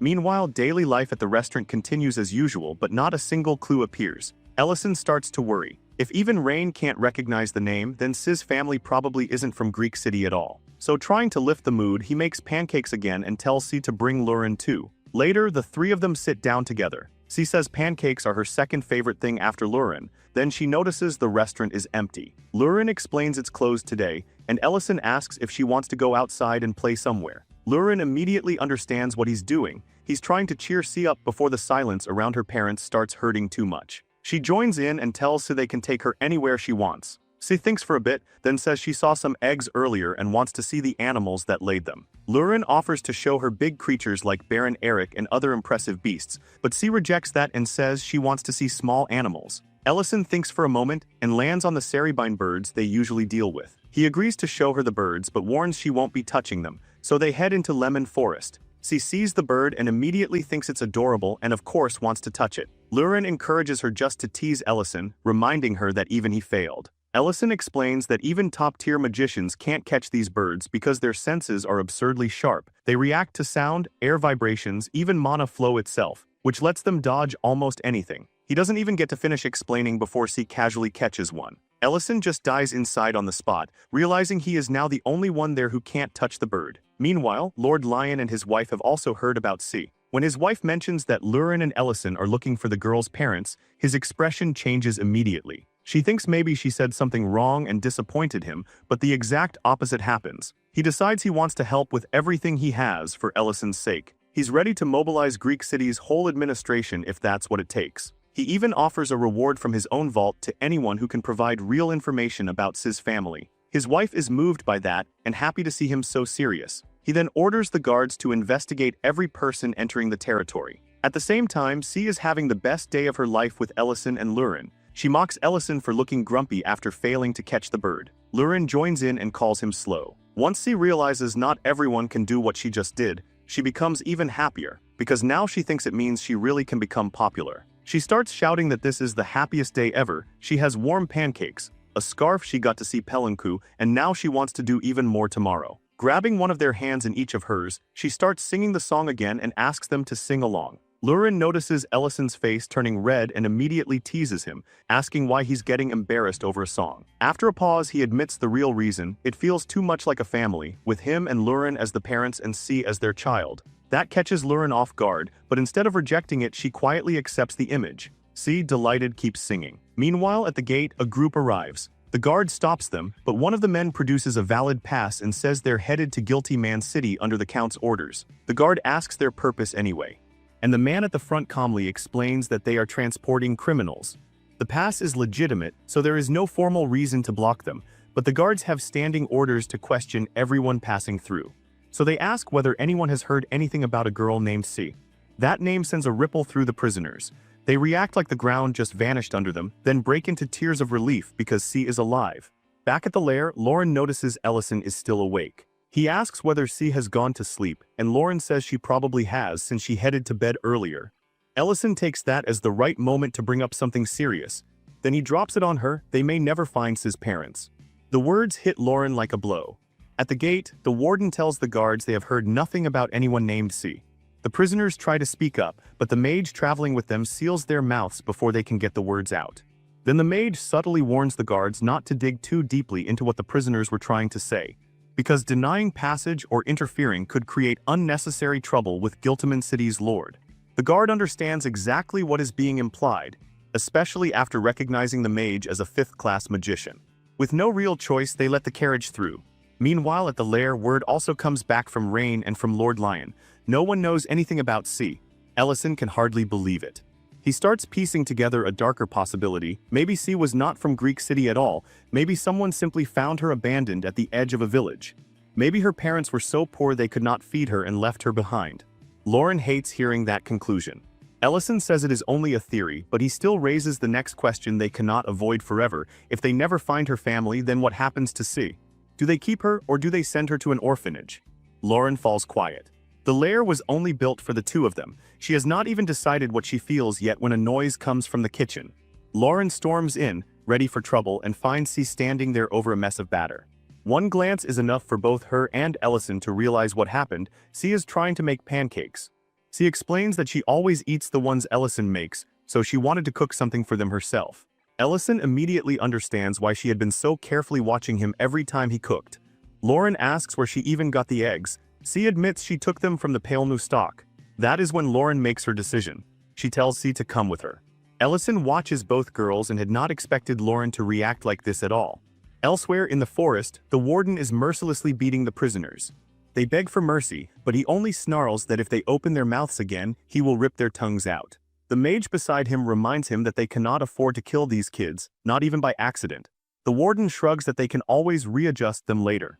The children, their teeth shattered and bodies trembling, begin singing the same song C sings. Back at the lair, C starts apologizing, convinced she upset Ellison and Lauren. Lauren cuts her off and tells her the truth. No one has come looking for her, which probably means her family is not from Greek City. C looks disappointed but not surprised. It is almost like she had been bracing for this answer. Then Lauren suddenly brightens and tells her to come down to the first floor and help serve food. C is confused because Lauren herself had warned her not to come down while customers were around. Lauren explains that back then they still were not sure whether C would stay. But now, after seeing the heart she put into trying to cook for them, Lauren has decided. C is going to live with them. If she is staying, then she can learn properly, starting with cooking. She hugs the girl tightly, determined that C will not feel alone anymore. C tears up instantly. For the first time in a long while, someone has truly found her. Watching the two of them, Ellison quietly feels relieved. Lauren then tells C that tomorrow she will introduce her to the ranch workers.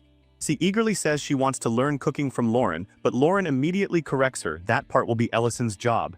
Then C freezes. When Lauren asks what is wrong, C says she recognizes the road nearby. She saw that path before. She was supposed to meet someone there.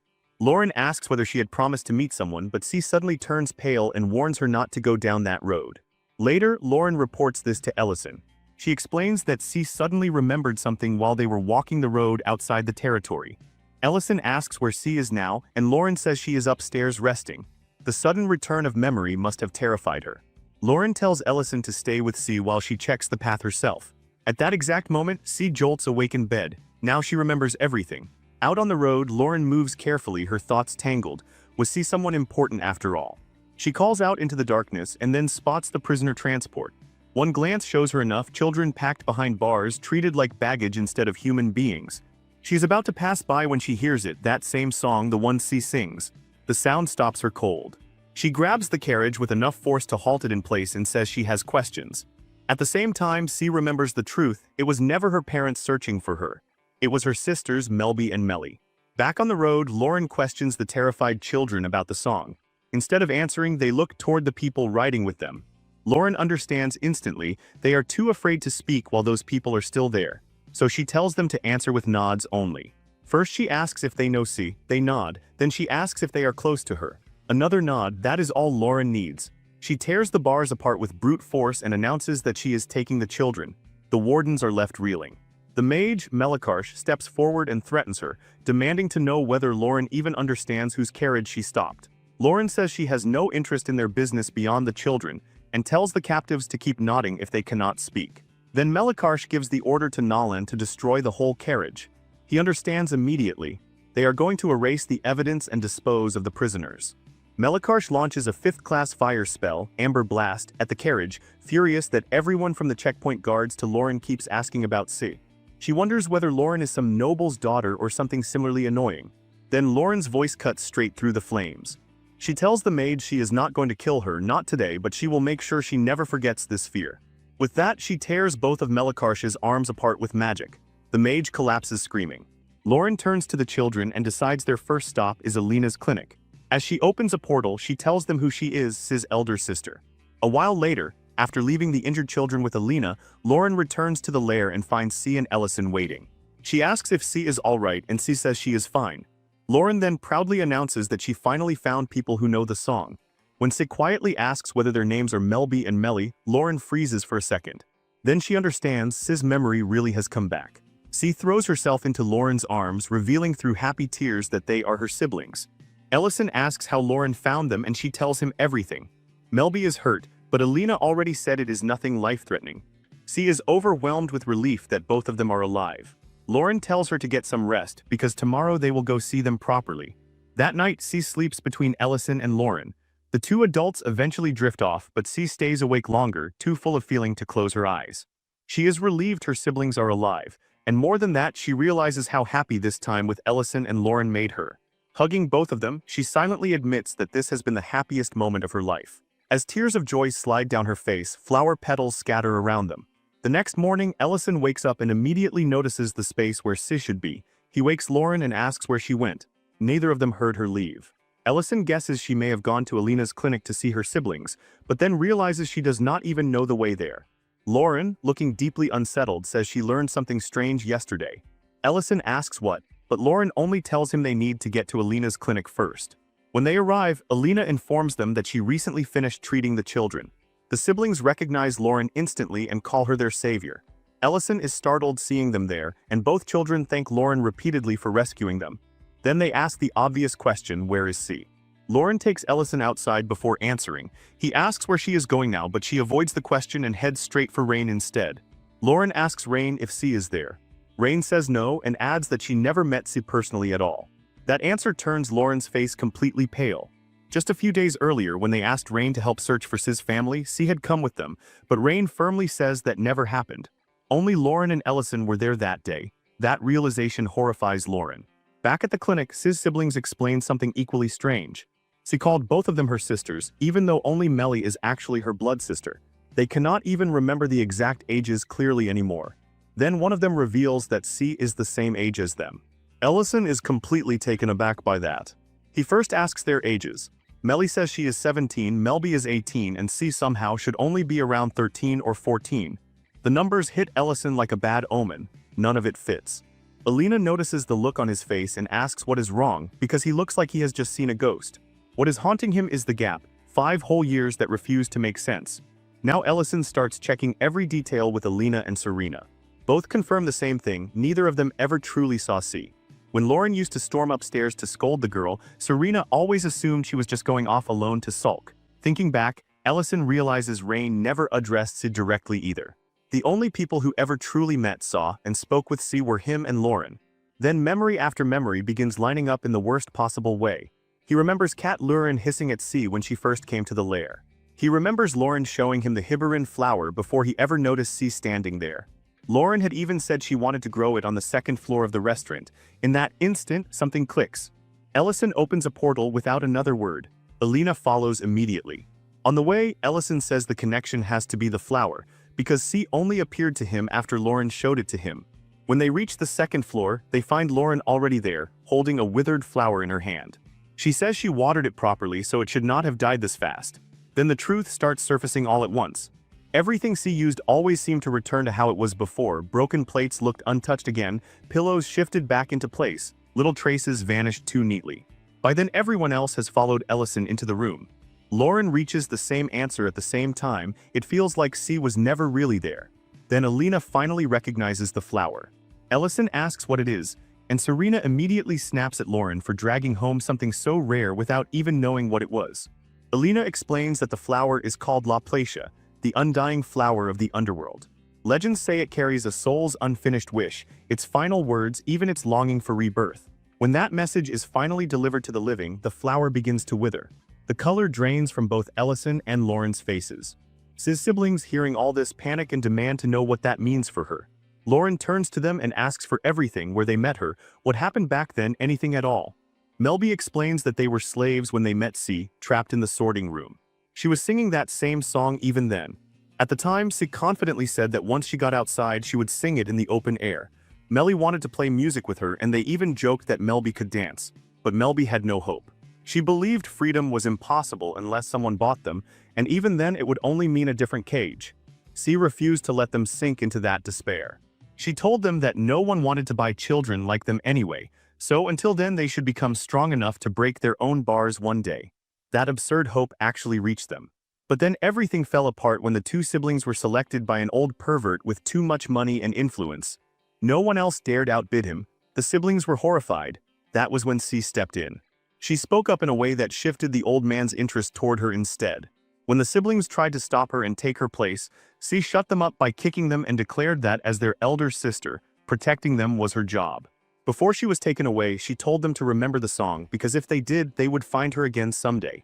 Then they reveal the final piece that was 5 years ago. Both of them break down, crying and begging to find her again.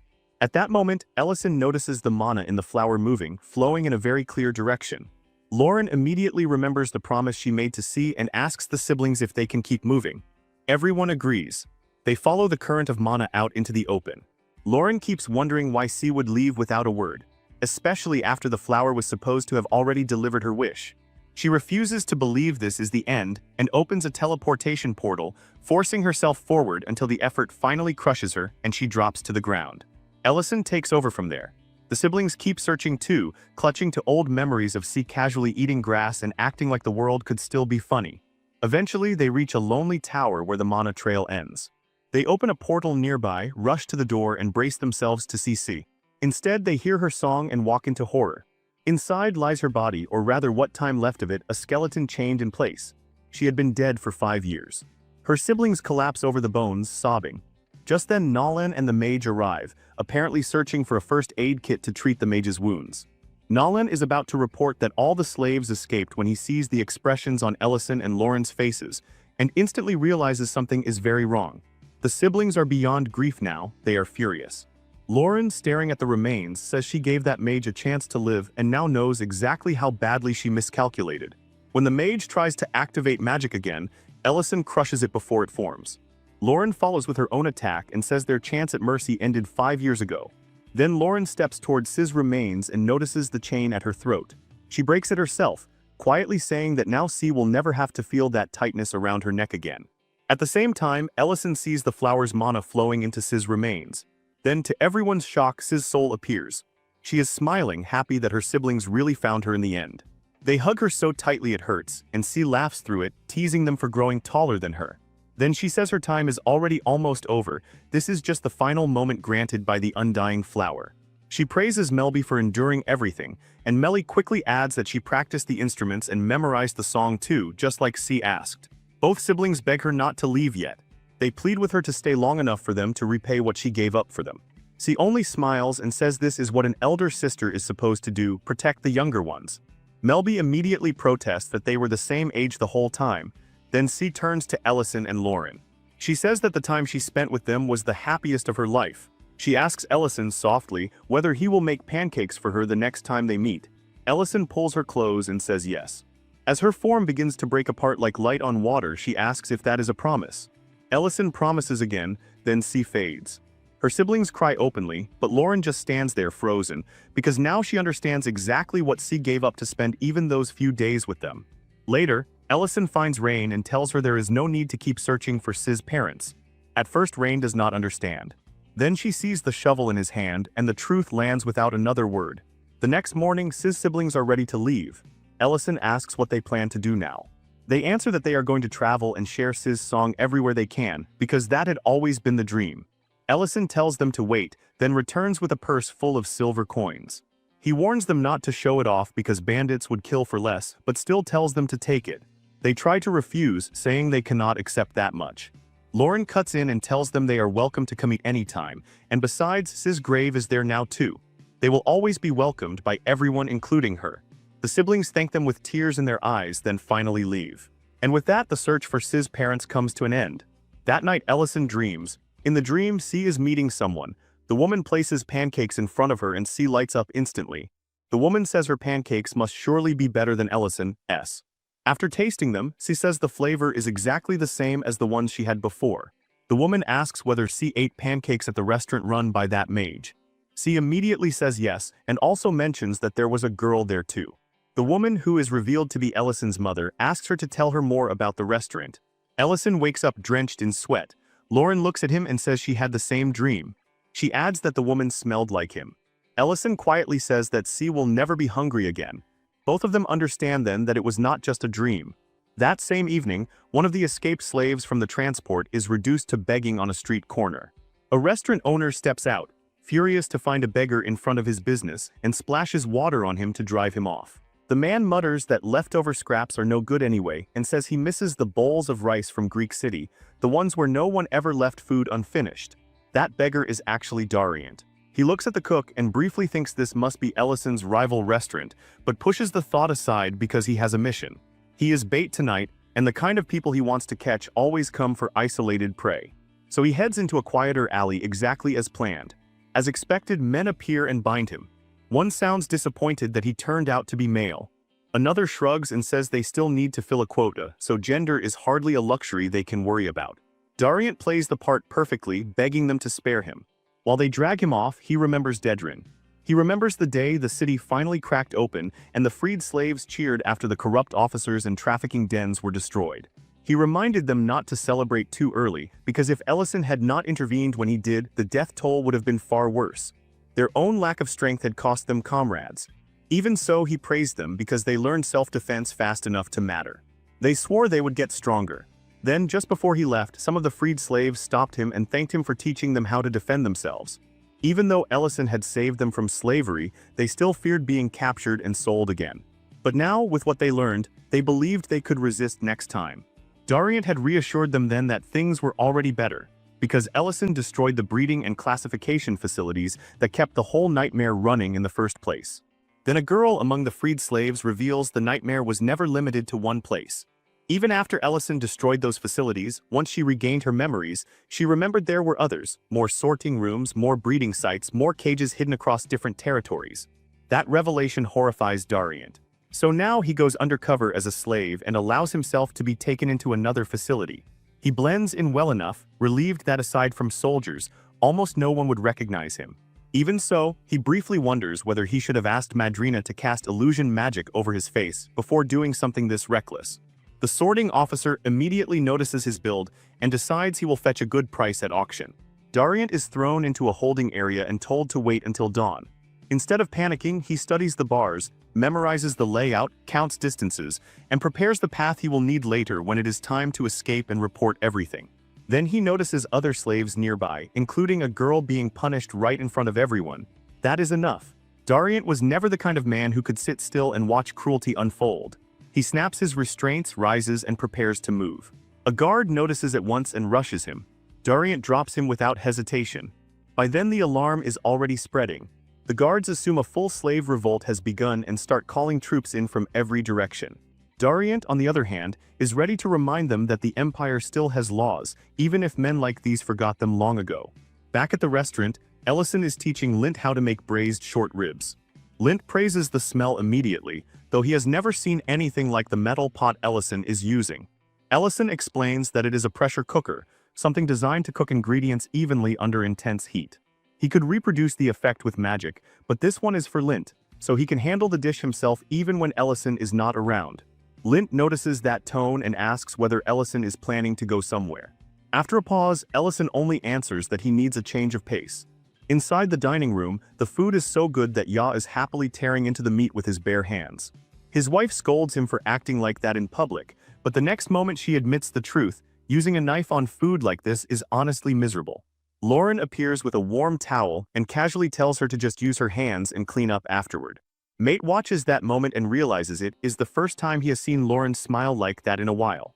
Serena notices too, and comments on how quickly Lauren seems to have recovered from the whole sea incident, which surprises everyone. Meanwhile, at the facility, bodies are already piling up. Dariant has cut down multiple guards. One of them curses him while dying, demanding to know what he is before collapsing. Dariant looks at the sword in his hand. It is not even his own blade, and it is already chipped, but it will do. He knows he is still far from finished.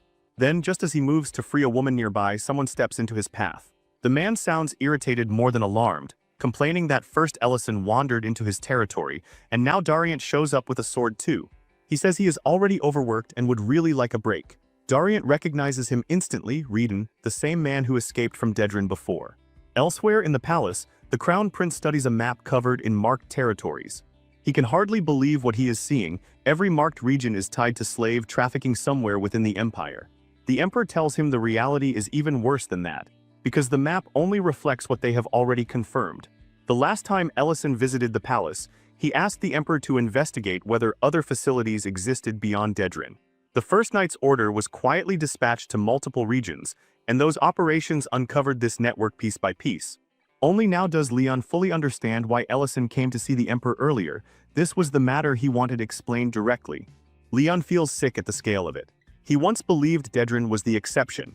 Now he sees that it was only one nest in a vast system. Looking over the map again, he realizes no single count could have built something this organized across so many areas.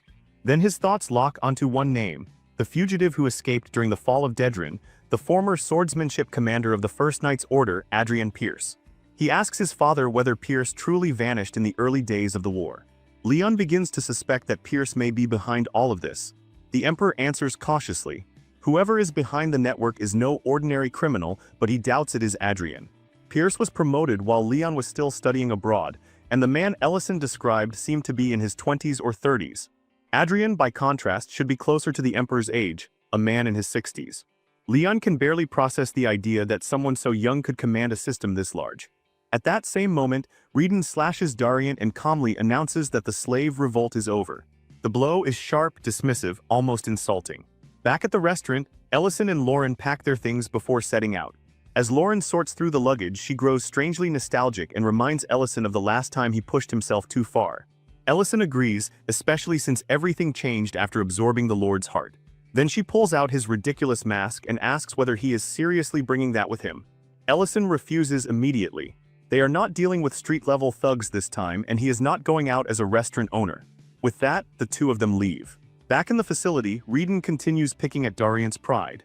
If a man like Darian is the vice captain of the First Knight's Order now, then in his eyes the order is already dead.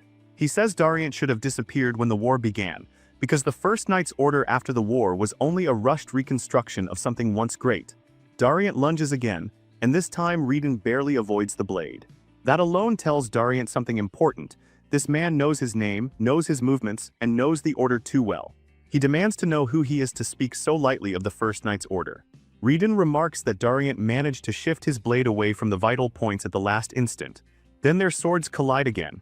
Back in the palace, the Emperor tells Leon that Reedon uses the swordsmanship of the First Knight's Order. He suspects that came from Commander Pierce, who traveled from place to place teaching his art to anyone willing to learn. That had always been Pierce's philosophy, to spread the craft until someone eventually surpassed him. Leon processes this and realizes something else. Maybe Pierce is not the architect behind the trafficking empire, but Reedon is still dangerous enough to matter. He escaped Ellison once already, and there is also a dragon involved in these facilities. Then Leon remembers Ellison's own words. If something threatens the empire, he will face it not as a restaurant owner, but as a mage.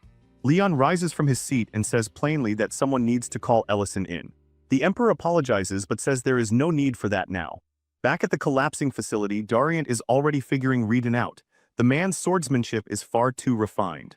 Darian only avoided fatal wounds earlier because he read the movement ahead of time, but every exchange still feels like being tested by someone standing above him. Reedon's voice, his build, even his rhythm on the battlefield begin to remind him of Commander Pierce. He asks the question directly whether Reedon is Pierce's son. Reedon answers that he is older than he looks. That is when the realization hits Darian so hard it nearly stops him. This man might actually be Pierce himself. The structure around them begins to fail, yet Darian keeps fighting. Then Reedon suddenly appears right in front of him and calmly corrects his stance, saying that stepping forward and slashing upward like that is wrong. That one sentence confirms everything. Darian's mind flashes back to training. Back then, Commander Pierce told him the same thing: plant your weight properly, follow the angle with your wrist, do not twist it. A sword used correctly should not chip, and it should never fail to cut. Darian had once pointed out how much land Pierce had flattened while training, and complained that factions inside the palace hated how Pierce traveled the empire teaching others. Pierce admitted they hated it because stronger regions meant weaker control for the palace, but he refused to care. An unused sword rusts, he said, and he would not allow his art to die with him. He wanted the craft to keep evolving forever, passed down, challenged, surpassed, then reborn again. If someone surpassed him, then that person would become his teacher, and Pierce would gladly learn in return. That was the future he wanted. Back in the present, that memory only fuels Darian's rage. He cannot stand seeing this man wear his teacher's face, his movements, even his voice. He says he worked too hard, bled too long, and climbed too far to become vice captain so he could properly inherit that swordsmanship and honor the commander's will. Now Reedon is desecrating that legacy by acting as though he owns it. Redan, however, only observes that rage is clouding Dariant's judgment just like before. Dariant attacks with everything he has. The strike is so fierce that even Redan is forced to acknowledge it. Then he laughs, genuinely thrilled by Dariant's growth. He is about to finish the fight when a shield appears between them. It is Erantium who tells them to let the guard speak first. The guard then reports to Redan that Ellison has arrived, and that if Redan values his life at all, this is the worst possible development. At the same time, back in the palace, Leon reminds his father that even if Ellison wants a quiet life, this kind of threat is exactly the exception he spoke about. Leon says he is ready to go fetch Ellison himself, but the Emperor stops him and reveals that he already sent word days ago. Ellison has already answered the call. At the facility, another guard rushes in with even worse news.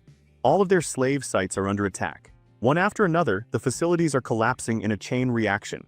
Panic spreads through the guards because none of them believed anyone could move this quickly or hit this many targets at once. Then they see the insignia and finally understand who is responsible. They recognize the mark of one of the Empire's war heroes. Ellison stands before them and says coldly that he does not want to hear a word like hero coming from scum like them. Without a word of warning, Ellison unleashes 8th class magic, Inferno. The spell erupts so violently that the soldiers do not even pretend to hold formation. They break and run as a sea of fire consumes the area. Light bursts outward, the mountains are wrapped in blazing heat, and the entire region feels like it is being torn open from the inside. At the center of it all, Ellison remains standing, calm enough to remark that the place finally has some decent air circulation. Later, once the terror passes, the villagers slowly begin to steady themselves. Ellison gives them food and water, then points them toward a path where a soldier is waiting to guide them somewhere safe. One woman, staring at him through the smoke and shock, realizes she is looking at a true Archmage and says his face is the kind people remember for life. Another person whispers that he looks almost heroic enough to be feared on sight. Others keep murmuring over his appearance, some saying he looks strangely delicate, others wondering out loud if he might even be a woman. Then a child cuts through all of it by bluntly calling him ugly, only for his older sister to instantly shut him down. Some villagers notice the scars scattered over his body and assume war carved them there, while others point out how strangely untouched his face still is. Afterward, Ellison returns to where Lauren is waiting. She asks whether he finished his part and he says yes. She answers that she did too, then immediately asks where they move next. Elsewhere, Erantium is treating Dariant with healing magic. Once the spell is done, he checks whether Dariant can move properly and Dariant thanks him. He admits he has heard stories about Erantium before, the dragon who once held Count Ridden Drake captive, and still cannot quite process that they ended up meeting here of all places. The enemy fled, but the slaves remained behind, and Erantium explains that he never meant to step in at all. The battle simply escalated too far too quickly. He adds that he nearly died in the chaos, and is honestly relieved the soldiers chose not to turn on them after hearing the full report. Dariant, however, is still wired for battle and says the situation does not feel resolved at all. A part of him even wishes they could fight one more round. Erantium shuts that down immediately, saying he would probably get crushed. Dariant cannot let that pass and asks what kind of dragon says something like that about fighting humans. The word human visibly shakes Erantium, but he covers it at once and brushes it off as a slip of the tongue. Dariant tries to move on and says they should have escaped together with the people left behind. Erantium casually reveals that while Dariant was busy fighting, he already rescued them all. That answer stuns him, then Erantium leads him to his new lair. Inside, Dariant finds the rescued people safe and settled. A group of maids greets Erantium like a returning head of household, welcoming him home and complaining that he is late. Dariant just stares. Erantium explains that they are all former slaves. Some were conditioned into obedience, some had nowhere else to go, some came from the same people they just rescued. A few learned medicine from him and later left to settle elsewhere. Others chose to stay and make a living. Some regained their memories and returned home. He admits that when the entire world turned against him, all he had left was wind magic and a desperate loneliness. And that loneliness twisted into a pathetic desire to make people stay, to force affection where there was none. He reflects bitterly that the heart of life always slips away when you try to seize it with your hands. Dariant listens, but remains confused.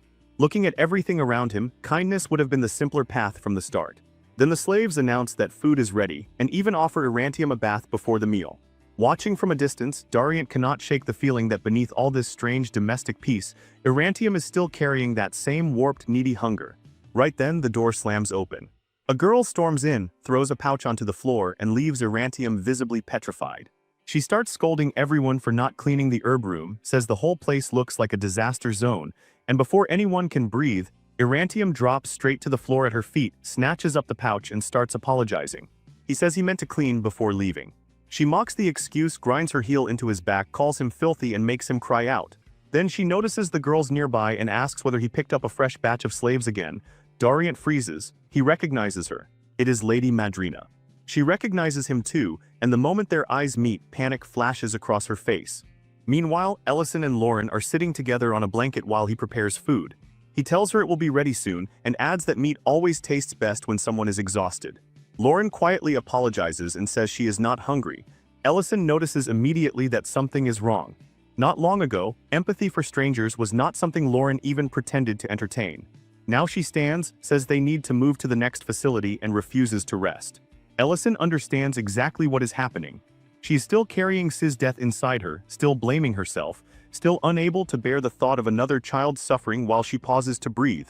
Tears rise in her eyes as she insists there is no time. Ellison catches her hand and begins telling her about himself. He says that 3 years into the war, right after graduating from magic school, he was thrown straight onto the front lines. He moved from battlefield to battlefield without stopping, wiping out monsters before anyone else could reach them. Rumors spread around him. Soldiers called him a monster who saved lives by slaughtering everything in his path. Then he was assigned to the 8th Infantry Regiment, 2nd Company. The commander looked at what he had done, praised his results, gave him water and food, and ordered him to rest until morning. Ellison immediately asked for the next mission zone, but the commander refused. He told him that even though Ellison had reduced the casualty count, the strain was obvious and unsustainable. The order stood rest first. Ellison bathed, sat down with soup and tried to obey. But even while washing and eating, one thought kept drilling into him: people are dying while I sit here. The idea became unbearable. He stood up, laughed bitterly, and thought that maybe running a cafeteria is easy when it is someone else bleeding somewhere else. Then the horn sounded. Emergency mobilization, full assembly. A dragon had appeared at the forward outpost. For Ellison, that changed everything. For the first time, he had the chance to face the beings who started the war and perhaps end it. He had encountered a dragon once before, but back then he was not ready, not skilled enough, not the same person. This time he ran toward it. The dragon was crushing soldiers, fire spread everywhere, explosions ripped through the ground, and then Ellison landed in front of it hard enough to crack the earth. It turned its attention toward him. That moment became the first true time he stood before a dragon and chose to challenge it head-on. When Dagos realizes Ellison left alone, he explodes with anger. His subordinates explain that the tent was empty and someone saw him heading out, but no one stopped him because no one really could. That truth lands heavily. If it is Ellison, then it means a direct clash with a dragon is already underway. Dagos feels fear and pride at the same time. On the battlefield, the dragon laughs at him as if he is just another suicidal human sprinting toward death. Ellison ignores the insult and pours every scrap of mana he has into his strongest spell, determined to end everything in a single strike. The blast that follows shakes the entire battlefield. Back in the present, Ellison explains to Lauren that he has always felt different from other people. Mana makes sense to him in a way it never should, formulas unfold naturally in his mind, spells amplify almost on instinct. After leaving the academy, he stopped pretending to be normal, and once he did, he truly believed he could even kill a dragon. The dragon itself admitted that Ellison broke through its barrier and wounded it, something far beyond ordinary magic. That was the moment Ellison truly understood why dragons were called living disasters, incarnations of death itself. Then the dragon fired its breath straight at him. He thought stupidly that maybe he could block it, but the attack was too fast. Before it landed, someone grabbed him and dragged him out of the path. That was his first meeting with Darren and Bin. Bin immediately told him the most important rule: no one blocks dragon breath, not even dragons if they value survival. You dodge or you die. Darren glanced at Ellison's insignia in surprise, while Bin, even while firing support arrows, admitted that trying to block that attack still took insane courage. But they made one thing clear: today was not the day Ellison would die. Ellison could not understand how they appeared in the middle of an operation like this. Darren ignored the question and charged straight at the dragon. Ellison shouted a warning, but Bin remained calm, loosed a manifold arrow and struck the dragon cleanly. Darren followed immediately with a brutal forward assault. Ellison watched, stunned, as a man fought a dragon head-on like this was simply the next thing to do. Bin meanwhile noticed something else entirely: that Ellison had been carrying everything alone for too long. He could see it in the exhausted look on his face, in the way he held himself, like all the deaths around him somehow belonged to him personally. Bin praised his talent, said he had never seen anyone break a dragon's barrier with raw magic before. But as Darren called for support and Bin kept firing, he made the real point clear: strength breaks when pushed too far. A bow drawn too long snaps. Ellison's isolation was not noble, and this war did not belong to him alone. Then the battle changed again. Several black dragons descended and attacked the red dragon. Bin told Darren to finish it while the black dragons kept it pinned. Ellison could barely process what he was seeing: dragons fighting dragons. Darren laughed at that expression and pointed out that allies were arriving too. Dagos finally reached the field with reinforcements and immediately checked whether Ellison was still alive. Bin told Ellison again that he was not alone. Darren properly introduced himself, and so did Bin, both with the easy certainty of men who knew their paths would cross again and again after that day. And even after the battle ended, Bin's words stayed with Ellison long after everything else faded. Later, after everything settles, Ellison returns to his quarters and quietly eats a bowl of leftover soup from the mess hall. The bland taste drags him back to his academy days, and for the first time since stepping onto the battlefield, he decides to change something, not grand, not heroic, just something human. He tells the captain he will take over the cooking from now on, and the captain agrees without hesitation. As Ellison cracks eggs into a pan, a faint realization hits him. This is the first genuine smile he has had since the war began. Back in the present, Ellison gently tells Lauren that moments of comfort are not something they should feel guilty about. She admits, almost shyly, that simply sitting beside him, holding his hand, sharing food, imagining a quiet life together, brings her a kind of peace she has never known before. Those feelings confuse her, trap her, make her restless. He blushes, but instead of dismissing it, he tells her to accept those emotions instead of running from them. He remembers Darren and Bin's words: no matter how much he tries to relax, he will never truly be someone who lets everything go, and that is fine. Accepting that matters more. He finishes the dish, adds the egg, and asks for her opinion. Lauren takes a bite and genuinely lights up, calling it soft, warm, and comforting in a way she cannot explain. Elsewhere, the red dragon lounges inside a bar, smoking as if nothing in the world concerns her. A man stumbles into her space without thinking, and she slams him to the ground without a second thought. Reedon questions whether that was necessary, and she answers simply that fools like that are perfect practice targets, people who never sense danger until it crushes them. Reedon barely reacts to the chaos. Before anything escalates further, another figure steps in and apologizes for the disturbance. It is Dillian, the third Duke of the Lucerne Empire, accompanied by his knights. He expresses open disgust at the kind of people running loose in his territory, then immediately shifts to business. He already knows Ellison and Lauren have destroyed every facility. The red dragon cuts him off, insisting on proper introductions and reminding him that the plan they are following is the only reason he was called here at all. The scene shifts quietly into Lauren's dream. In it, Ellison tells her she does not need to run away from happiness. That permission alone is enough to loosen something inside her. She steps closer, guided by that feeling, and the closeness becomes overwhelming, almost too real, until she suddenly wakes up, breath uneven, skin flushed, heart racing. She sits there in silence, trying to process what she just felt. Meanwhile, at Alina's clinic, life continues as usual. Patients come and go, and Alina treats them one after another. One man finishes his treatment, but instead of leaving, he pushes a pair of tickets toward her and awkwardly suggests they spend the holiday together. Alina hesitates, clearly uncomfortable, but the man keeps pressing. Before it can go any further, Serena steps in, flicks his forehead sharply, and shuts the situation down in an instant. She makes it very clear that the treatment is over and he should leave before embarrassing himself further. He tries to argue, earns a cold warning, and ends up walking out in tears. Alina thanks Serena, though her expression remains heavy. She admits she overheard what happened with C. Ellison and Lauren, and the grief surrounding it feels so thick she cannot even find the right words to comfort them. Serena agrees, saying things have felt off ever since the Hibarin flower incident, and sometimes ignorance would have been easier. Alina reflects quietly that something like a dragon and a human woman having a child must come with unimaginable hardship. Serena admits she has never even heard of such a thing, which only makes Alina sadder, because to them, C was simply a child.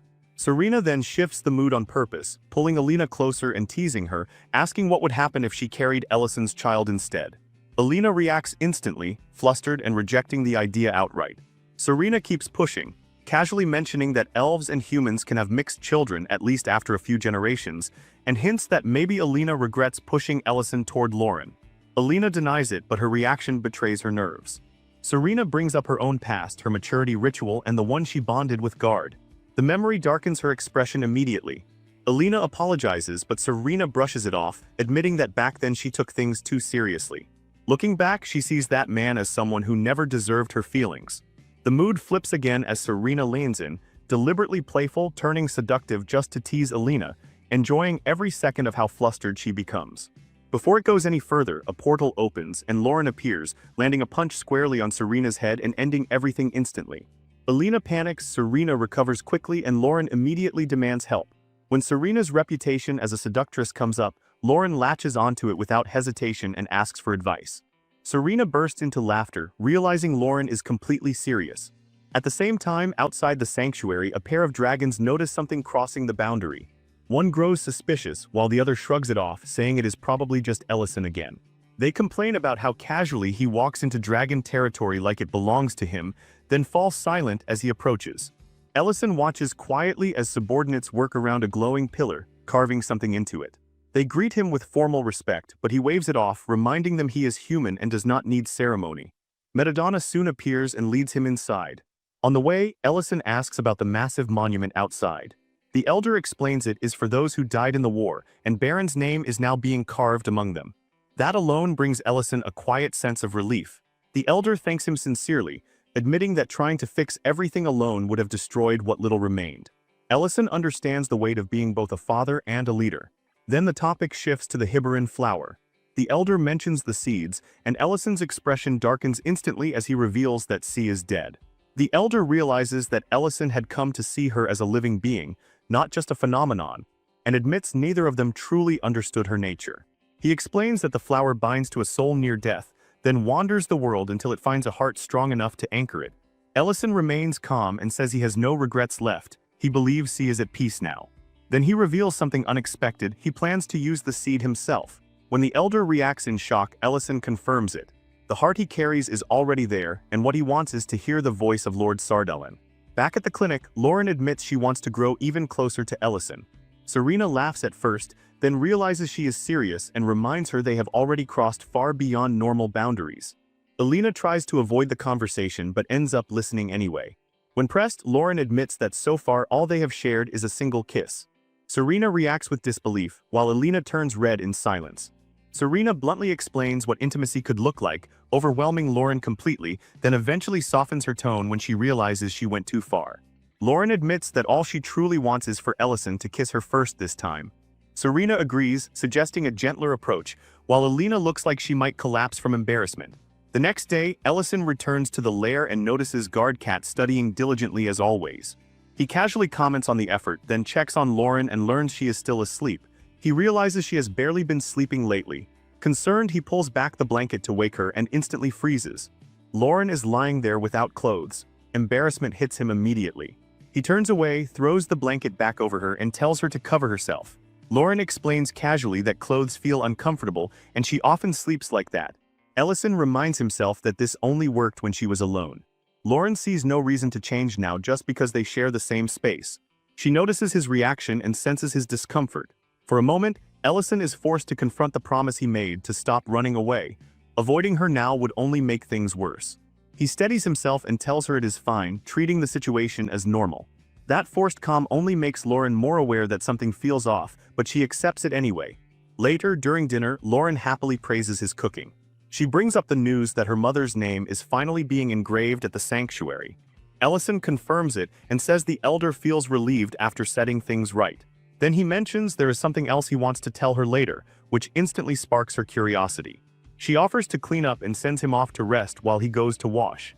As she handles the dishes, she deliberately spills food onto herself, using it as an excuse to take a bath. Ellison notices and casually comments on it. The idea of bathing together surfaces not randomly but from something planted earlier.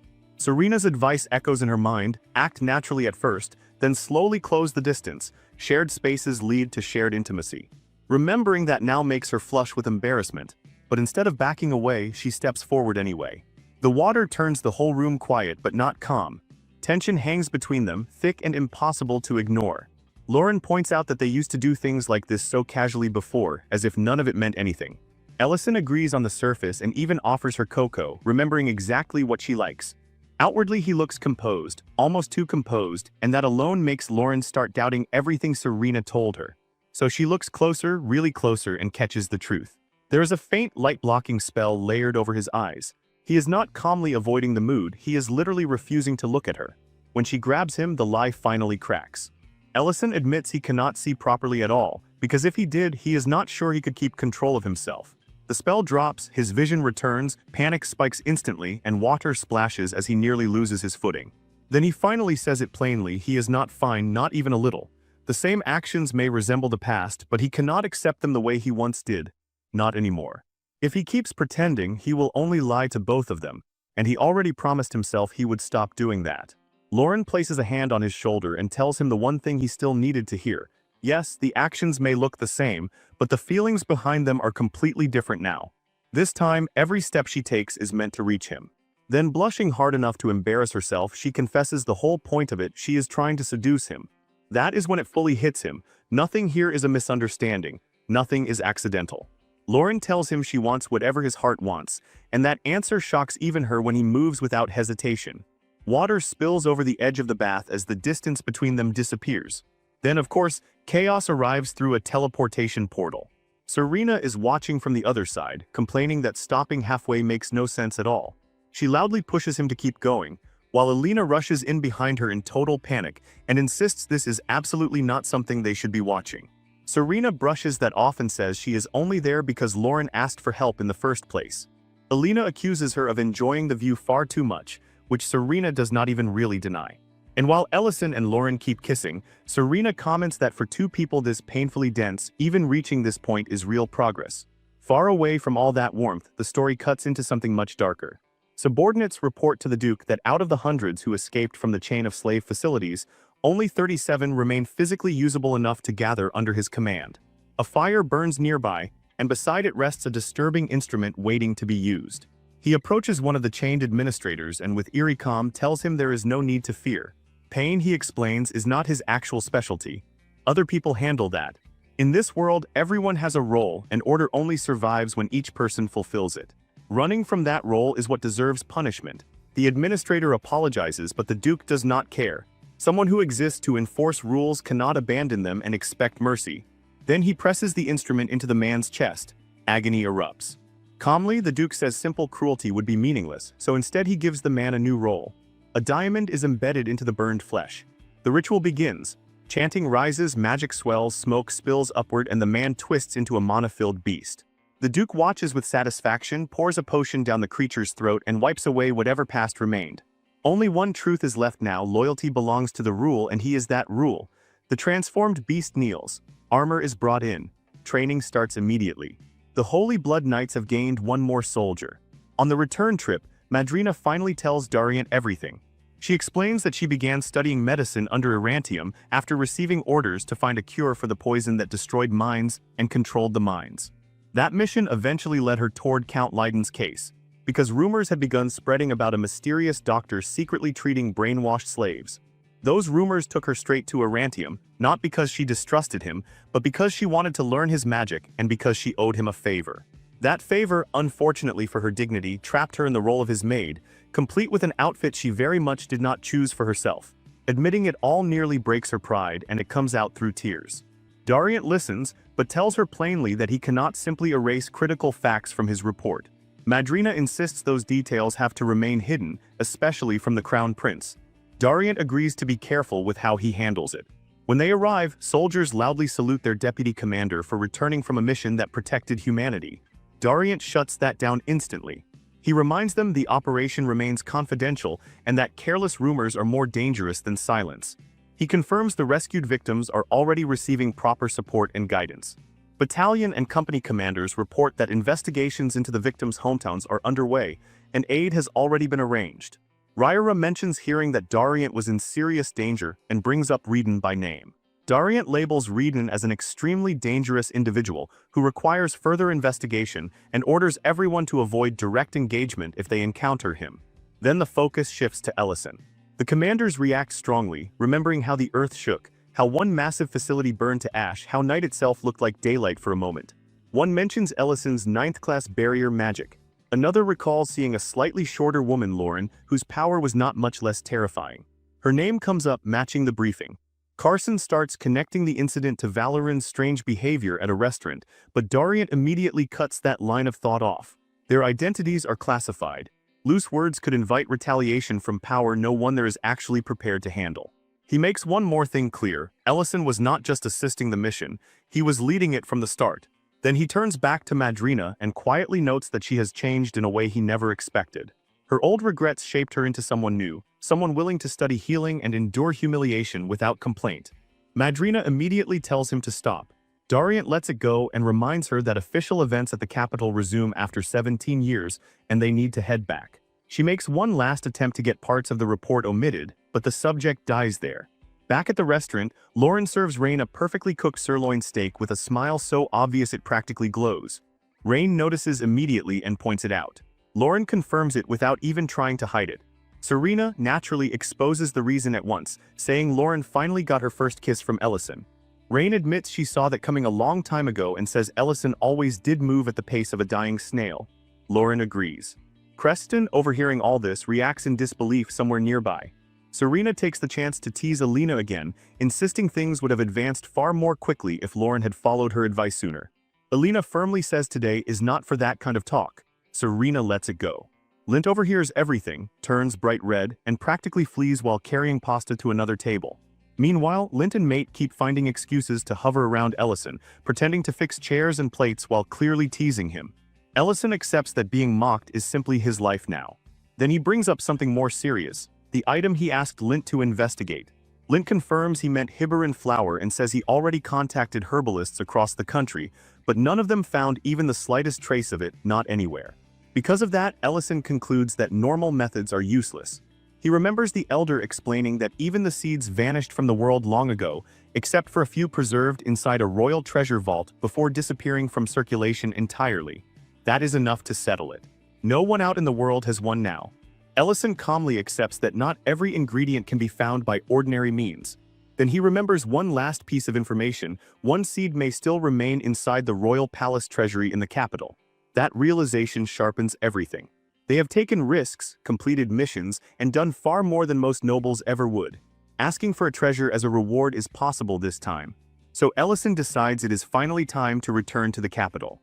At the palace, Leon greets him with obvious excitement, praises everything he has done, and asks what brought him there after so long. He excitedly mentions the upcoming concert, the first one in 17 years, and how the entire capital is buzzing with anticipation.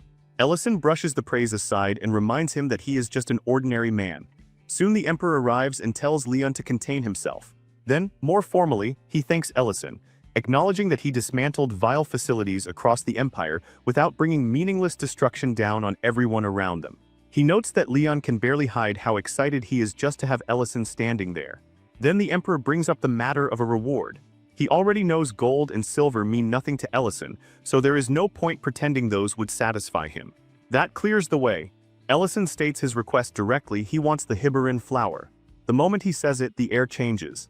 He explains that he already knows a seed is stored in the palace treasury and that he wants it as compensation for the mission. Leon reacts instantly, trying to steer him toward asking for anything else, but the Emperor stops him before he can speak too much.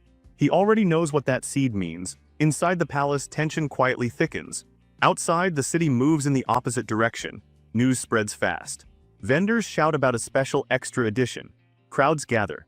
People openly talk about the Capitol concert finally returning after 17 years, and everyone knows that once the performance begins, the entire city will erupt into a festival, with every nearby restaurant and shop overflowing with visitors preparing for the celebration.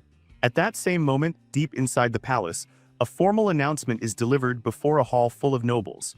Chamberlain Horbellans addresses the gathering and declares that the Empire is nearing the second anniversary of the war's official end. Because order has finally returned, the royal palace has decided to revive the Capitol concert, an event buried in silence for 17 long years. He stresses that this choice was not made lightly.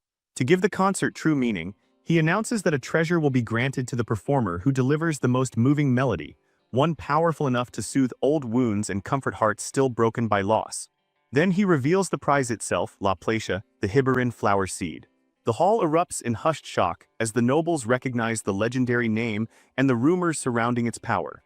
Horbellans makes it clear that this is not merely entertainment, but a declaration that the Empire is ready to step forward from the scars of war. At those words, the nobles raise their glasses in agreement. Inside the palace, Ellison quickly realizes the bitter irony. The exact seed he came to request has now been turned into the concert's grand prize. Leon visibly falters. He remembers hearing that melody as a child, remembers how the concert once taught him what healing felt like, and after 17 years of silence, its return means far more to him than politics or ceremony. The thought of that reward disappearing from the event stirs real frustration in him. Caught in the emotion of it, he pleads for the flower to be set aside just this once, for the sake of the concert itself. The Emperor's hand answers before anyone else can. He strikes Leon and sharply rebukes him for speaking as though the reward matters more than the achievements that made it possible. Leon tries to defend himself by pointing to the expectations of the people, but the Emperor cuts him off and demands obedience. Seeing the argument veering toward disaster, Ellison steps in and tries to calm things down, explaining that if the Hibarin flower is simply handed over, then all their efforts end with nothing to show for them. The Emperor replies just as firmly that whether the event succeeds or fails comes second if Ellison wants that reward, and that nobles who truly care about the concert can still perform without needing treasure dangled in front of them. Leon finally realizes how narrow his thinking has been and admits it, but his emotions catch him again and he blurts out that if there is no prize, then maybe the concert itself should be cancelled. In that moment it becomes obvious once more, Leon is still far too easily pulled around by what he feels. Then Ellison asks calmly where he can submit an application to participate. Leon stares at him, realizing only now that Ellison intends to win the prize himself. The Emperor approves immediately, seeing the choice as honorable even after everything Ellison has already done. Ellison skips past the praise and asks how the application process works. The Rihanna is no ordinary instrument. In the Ruben Empire, it stands as a symbol of refinement and status, a keyboard instrument with the same prestige an organ might hold in another world. Its cultural weight runs so deep that nobles genuinely believe meaningful conversation is impossible with anyone unfamiliar with its sound. Naturally, the capital concert revolves around it. Now Ellison and Lauren stand in front of one. She studies it curiously, and Ellison explains that it is a used Rihanna, the same kind she once saw in a lord's manor. That thought reminds him he still has not fully explained the plan, so he finally lays it out. He wants the Hibarin flower seed, and the only way to get it now is to win the concert. He needs the flower because he wants to hear the Dragon Lord's true voice. That desire comes from a lingering feeling he has carried for some time, the sense that the Lord never seemed like the kind of being who would start a war for no reason at all. Lauren understands immediately. The real target is the seed, and the concert is now just the battlefield around it. There is one massive problem though: the concert traditionally allows only women to perform. Leon even suggests gender transformation magic as a workaround, which does absolutely nothing to reassure Ellison. Worse, Ellison cannot play the Rihanna at all. That leaves him with only one path forward: trusting Lauren. He tells her that dragons are naturally gifted, especially adult dragons, and that their race is said to master both art and culture with absurd ease. If that is true, then an instrument like the Rihanna should come naturally to her. Lauren accepts that logic without hesitation and immediately proves him right by sitting down and playing with complete confidence and control. Elsewhere at the barn, Miltine approaches Mint and draws attention to her hair, clearly fishing for a reaction. He gives it to her, saying it suits her well. She complains that he could have just said he wanted to see it, and adds that cutting it already feels like a waste. Since she already did something for him, she wants one small favor in return. When he signals agreement, she reveals what she wants: to trim his beard. But before anything can continue, the Baronics suddenly panic. Loud noises break out, and then the sky itself begins to crackle with electricity. The atmosphere shifts violently, danger spreading through the air before anyone can even name it. Back at the restaurant, Lauren finishes playing and looks to Ellison for some reaction, but instead of praise, he feels something is wrong. In that instant, he understands with sinking certainty that his first plan is not going to be enough. Elsewhere, the Lord's family is sharing a quiet meal. Dion eats carelessly until Berna and Lord Lion correct him, noticing how much he has improved lately. Their peaceful dinner soon turns toward recent news. Dion brings up the concert reopening in the capital and suggests they should all attend together. Leiden mentions that Berna herself used to be an exceptional Rihanna player and adds that he already heard about the event. He asks for her thoughts, but the moment the subject reaches her, she stiffens. She excuses herself immediately, says she has something to attend to after dinner, apologizes briefly, and leaves before anyone can stop her. Even when the dessert arrives, she just takes it from the tray and walks out with it. Dion quickly clarifies that he only meant attending as spectators, not performing. But Leiden's thoughts have already turned elsewhere. He remembers the Rihanna in that locked room, how it has gathered dust for years because Berna never allowed even the servants to touch it, insisting she would handle it herself. The more he thinks about it, the heavier the realization becomes she has not played it once since he collapsed. That alone tells him she is still carrying everything by herself instead of sharing any of it with her family. Quietly, he begins discussing a plan with his son. Meanwhile, Berna locks herself in her room and sinks into her own thoughts.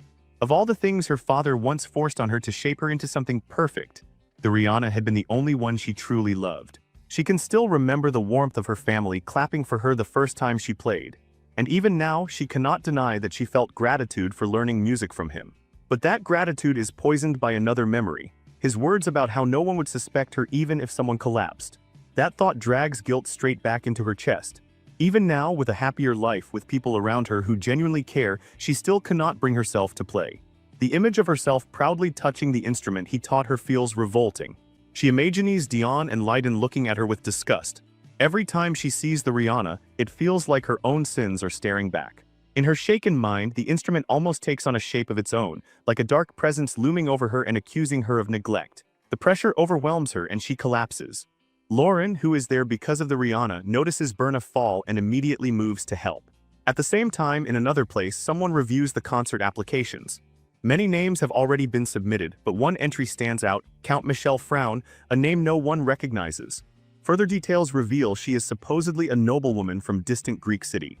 That confirms it. This ridiculous identity is the best plan Ellison could come up with. Just then another figure enters and dismisses the concern entirely, saying everyone will kneel once they hear her performance. She is Loriana Dillion, niece of Duke Melik Delian. The Duke coolly reminds her that confidence means nothing without preparation. Back at the estate, Berna wakes to find Lauren and Ellison beside her. Confused, and noticing the swelling on her head, she tries to piece together what happened. They explain that, as strange as this may sound, the real reason they came is to borrow her Rihanna. Lauren intends to enter the concert, and they cannot tell whether the real obstacle will be her skill or the instrument itself, so they want to know if Berna can help. Lauren casually plays a few notes, and the sound alone disturbs Berna immediately. Before the moment can settle, the door slams open and Leiden rushes in with urgent news. The Dillion family has made its move, and allied nobles have imposed a new restriction on the concert. Families without previous participation now have to pass preliminary rounds in their own territories before they are even allowed to compete in the capital. The situation turns grim instantly. Yet Lauren keeps playing as if nothing changed and calmly points out that the Rihanna should still be enough to get through the preliminaries. Our boy feels the floor drop beneath him. The Hibarin flower suddenly looks farther away than ever. While he scrambles for a way around it, Duke Dillion is elsewhere, calmly checking in with the Red Dragon about the plan they set in motion long before this. He expects progress by now, and she confirms it without hesitation. Everything is already arranged, and the ignition point will be the first imperial concert held in 17 years inside the Louvre Empire. That grand celebration is not just a festival to them, it is the perfect stage for slaughter. Nobles tied to the imperial faction and civilians packed into the capital will become targets at the same time, maximizing chaos in one strike. The reason is brutally simple. The last war failed to finish the empire only because people united behind three so-called heroes and found hope where none should have existed. Without that unity, the Empire and the Black Dragons would already be dust. This time, they intend to make sure Hope never gets the chance to rise again. She explains that the First Knight's Order will be responsible for security during the concert, and if a massacre happens under their protection, public trust in both the Knights and the Imperial family will shatter beyond repair. Once that collapse happens, the path to the transfer of power Dillion promised becomes wide open. The Duke agrees completely and coldly declares that the Emperor has already failed as a ruler. Then he turns to the applicant list for the concert, and one name catches his eye immediately, Lady Lena Revolk, directly tied to Count Reval. He refuses to dismiss them as harmless. In his mind, a troublesome fly is not dealt with after it enters, the window is shut before it gets in. Elsewhere, one of the preliminary judges, Baron Revose Panto, happens to meet Ellison during an inspection. Ellison introduces himself smoothly as Count Reval. The judge recognizes him at once and casually notes that the restaurant where they are meeting remains strangely popular. When the topic of the participant comes up, Ellison calmly confirms that Lady Lena Reval is his wife. Even saying those words makes him tense. Panto asks why she is absent, and Ellison explains that there was a problem with her Rihanna, so she had to borrow another instrument. Panto reacts warmly, admitting he has a real love for Rihanna performances and has been looking forward to hearing her. Ellison answers politely, while inwardly trying not to crack under the pressure. Once back inside, he vents that pressure straight at Leon. The preliminary round was announced with almost no warning. Lauren barely had time to practice, and now everything is moving too fast. Leon explains that Duke Dillion's faction has been interfering over and over, leaving almost no room to protest or stall. Ellison checks the Rihanna brought in for Lauren and immediately notices something off about the sound. Leon confirms that this is exactly why Lauren went to borrow another one. The problem now is whether the replacement itself can be trusted, especially since they have heard it sat untouched under layers of dust. Before the tension grows any worse, someone arrives specifically to address that issue. The moment Ellison sees who it is, he freezes. At the estate, Berna is carefully cleaning the borrowed Rihanna while Lauren watches her. Lauren notices the dust caked into it and bluntly asks how long it has been abandoned like this. Berna apologizes and insists that it still works fine. Lauren, unsatisfied, tells her to prove it by playing. Berna hesitates, clearly shaken, but Lauren presses the point. If they are trusting the instrument, then they need a real answer. So Berna sits down and begins to play. Outside, even the guards hear the melody drifting through the grounds, warm, elegant, painfully beautiful. Some of them recognize the quality instantly and realize exactly who must be touching the instrument. Berna's performance is flawless, and when she finishes, Lauren calmly states that the Rihanna itself has no issue. A melody like that, she says, deserved better than being buried under dust and neglect. At the palace, the preliminary hall is already being prepared. A small stage waits under the eyes of the judges. Panto notices that another judge has joined them and reacts with surprise when he realizes it is Duke Dillion Porgo Tamurin himself. Tamurin explains that he has no intention of allowing random mediocrities to slip into the capital concert, and since he loves and understands the Rihanna better than anyone, he chose to involve himself personally. Panto bristles immediately, half insulted and half ready to prove himself. Nearby, Ellison whispers his surprise to Leon, who admits this was new even to him. Backstage, Berna is trembling with nerves, worried about whether this will go wrong after all. Lauren reassures her in the strangest way possible, by repeating back the exact hand movements Berna used earlier, and showing that she memorized the entire first half of her performance just by watching it once. She explains that sharp observation and total focus make things like that possible for her. Then, armed with that confidence, Lauren steps onto the stage. The performance begins, and the first notes sound so harsh and jagged that everyone nearby freezes in discomfort. The scraping harmony feels wrong enough to make people behind the doors stop breathing. The judges visibly recoil. Ellison lowers his head, knowing exactly how bad this sounds. Lauren keeps going anyway, pouring everything she has into the performance until she finally stops. Panto explodes instantly, calling it an insult to the Rihanna itself and demanding that she be disqualified on the spot. Then Tamurin begins clapping, tears actually gathering in his eyes. He declares the performance perfect. Panto cannot process what he just heard. Tamurin calmly explains that the piece relies on brutal precision, an extreme staccato style from the Southern Rumble Kingdom, requiring absurdly fine control and timing. Leon immediately recognizes it as well, remembering the technique from his studies abroad. To him, the sound carries an entire country's memory. Panto stands there completely lost. Tamurin turns his disappointment directly on him, pointing out that a man who claimed such deep expertise failed to recognize something so rare and refined. Panto goes red with humiliation the moment he realizes he is the only one in the room who missed it. Then Ellison casually adds that his wife happens to come from the Rumble Kingdom. At that point, everything fits too neatly to challenge. Tamurin nods approvingly, praises Lauren's mastery, and Panto, cornered and desperate to recover dignity, hurriedly stamps approval and pretends he agreed all along. On stage, Lauren is left standing there in total confusion, having no idea how she passed. But pass she does. Far away, the result is quickly relayed to Duke Dillion and the red-haired woman. She smiles calmly and remarks that the door is open now.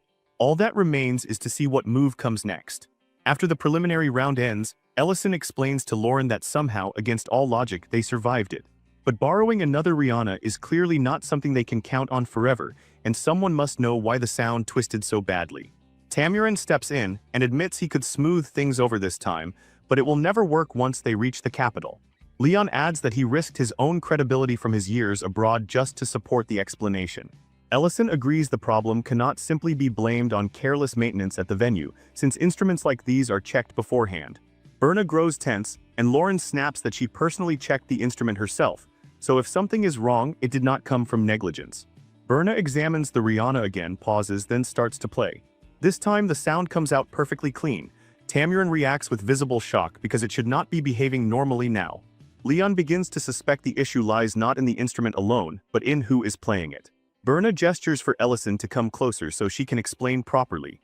While in the background, Lauren grabs Leon by the hair and reminds him he may be the crown prince, but that will not protect him from annoyance. As Berna keeps playing, the Rihanna suddenly begins producing the same sharp, distorted sound Lauren created earlier. That confirms her suspicion. She opens part of the instrument and shows them the real problem. The internal mana flow formula regulating the air channels is being destabilized. There is no visible damage. The Rihanna is intact, but once the mana flow inside it becomes unstable, the sound warps into that ugly scraping tone. Ellison finally understands why something felt wrong when he touched the strings before. Berna explains that both he and Lauren radiate such dense mana that simply standing near the instrument is enough to interfere with its internal formula. Ellison's presence alone is already excessive, but Lauren's own mana is now strong enough to cause the same problem, which raises even more questions. Lauren decides the discussion has gone on long enough and announces the obvious next step. Berna is coming with them to the capital.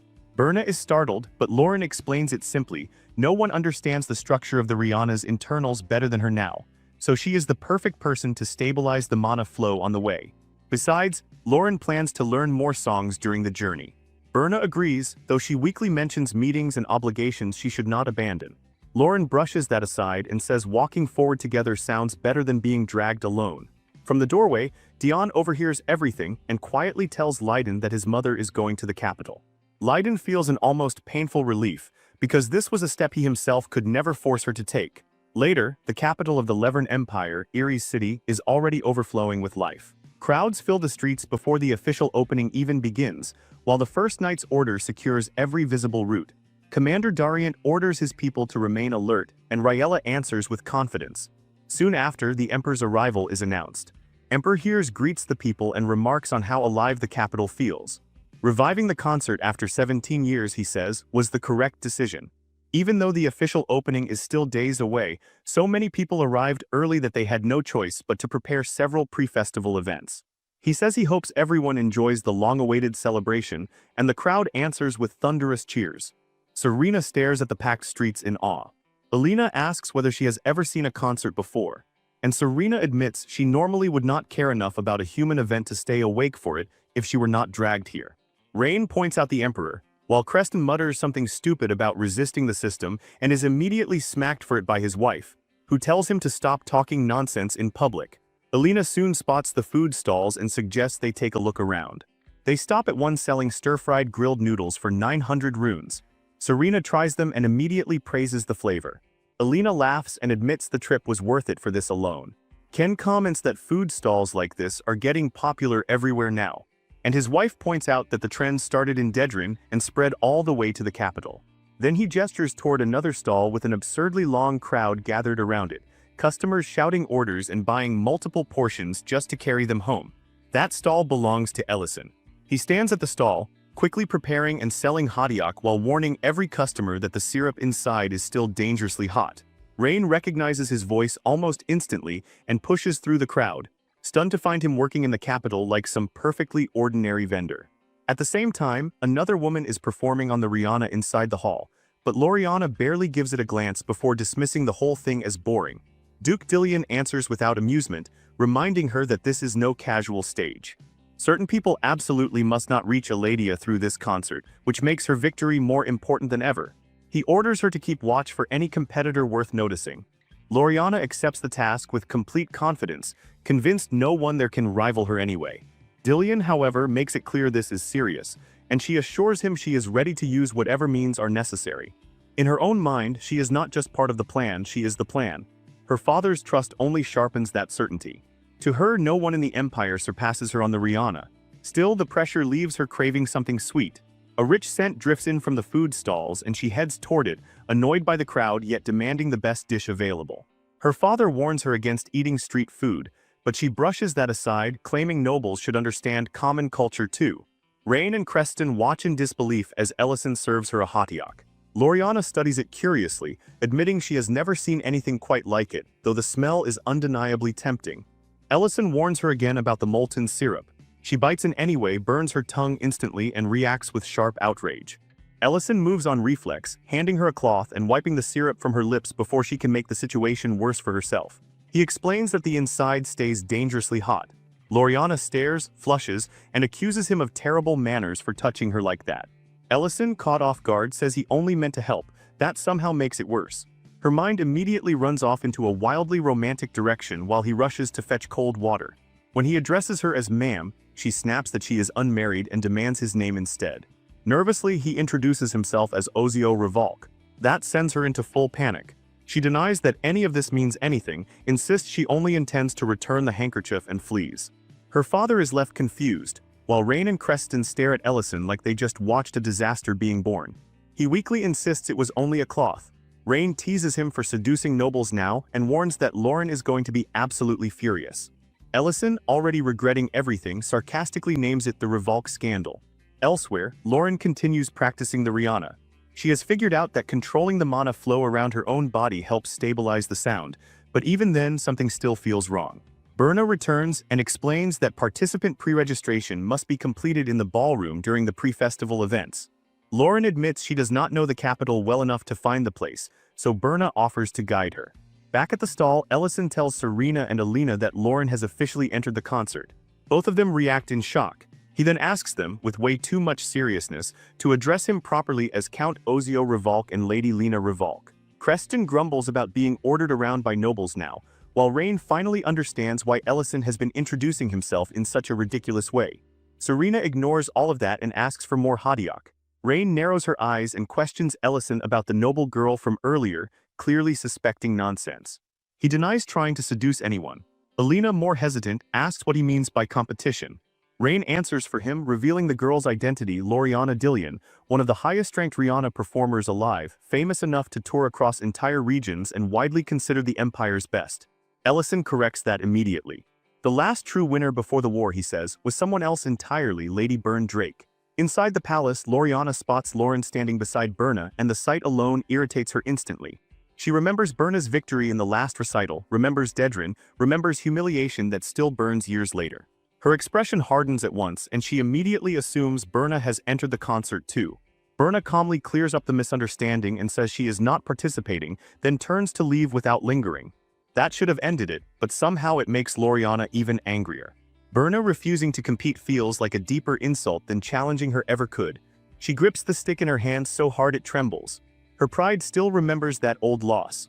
That is when Ellison arrives, having heard rumors about an impressive performance and wanting to check on Lauren. He steps into the tension without realizing just how bad it already is. Lauren calls out to him, Berna formally addresses him as Count Reval, and Loriana catches that title immediately. The fact that he is a noble changes something in her eyes. Ellison recognizes her as the Hatiak customer from earlier and casually calls her the same thing, which only annoys her more. She rejects the title at once. Watching the ease between Ellison, Berna, and Lauren clearly gets under her skin. Then Ellison mentions Berna's old recital victory, and Berna quietly says she was only a child back then.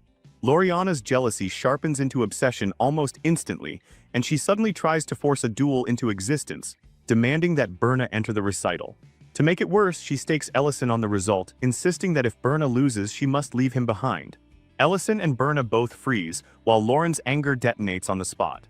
She is ready to attack, and Ellison has to stop her immediately, reminding her that causing trouble now could cost her the concert entirely.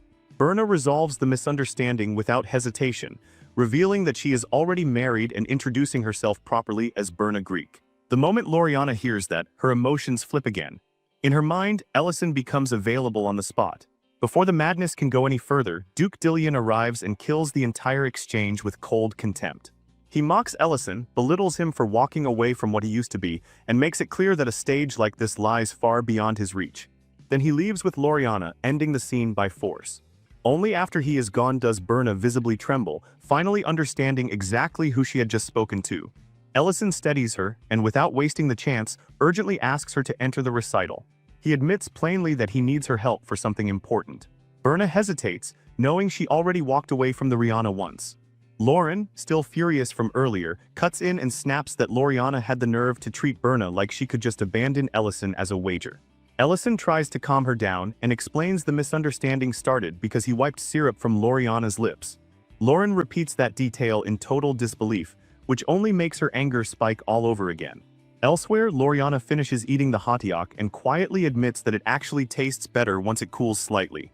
But her mind is still a mess. Berna being married only twists her frustration further. Before she can stew in it for long, her mother appears, snatches the food out of her hands, throws it aside, and scolds her for disgracing the family. She orders Loriana straight back to Rihanna practice. Loriana obeys without argument, at least on the outside. Back with Ellison and Lauren, she vents every bit of frustration at him, mocking his popularity and accusing him of dragging Berna into the competition. Ellison gives up on defending himself and promises never to get involved like that again.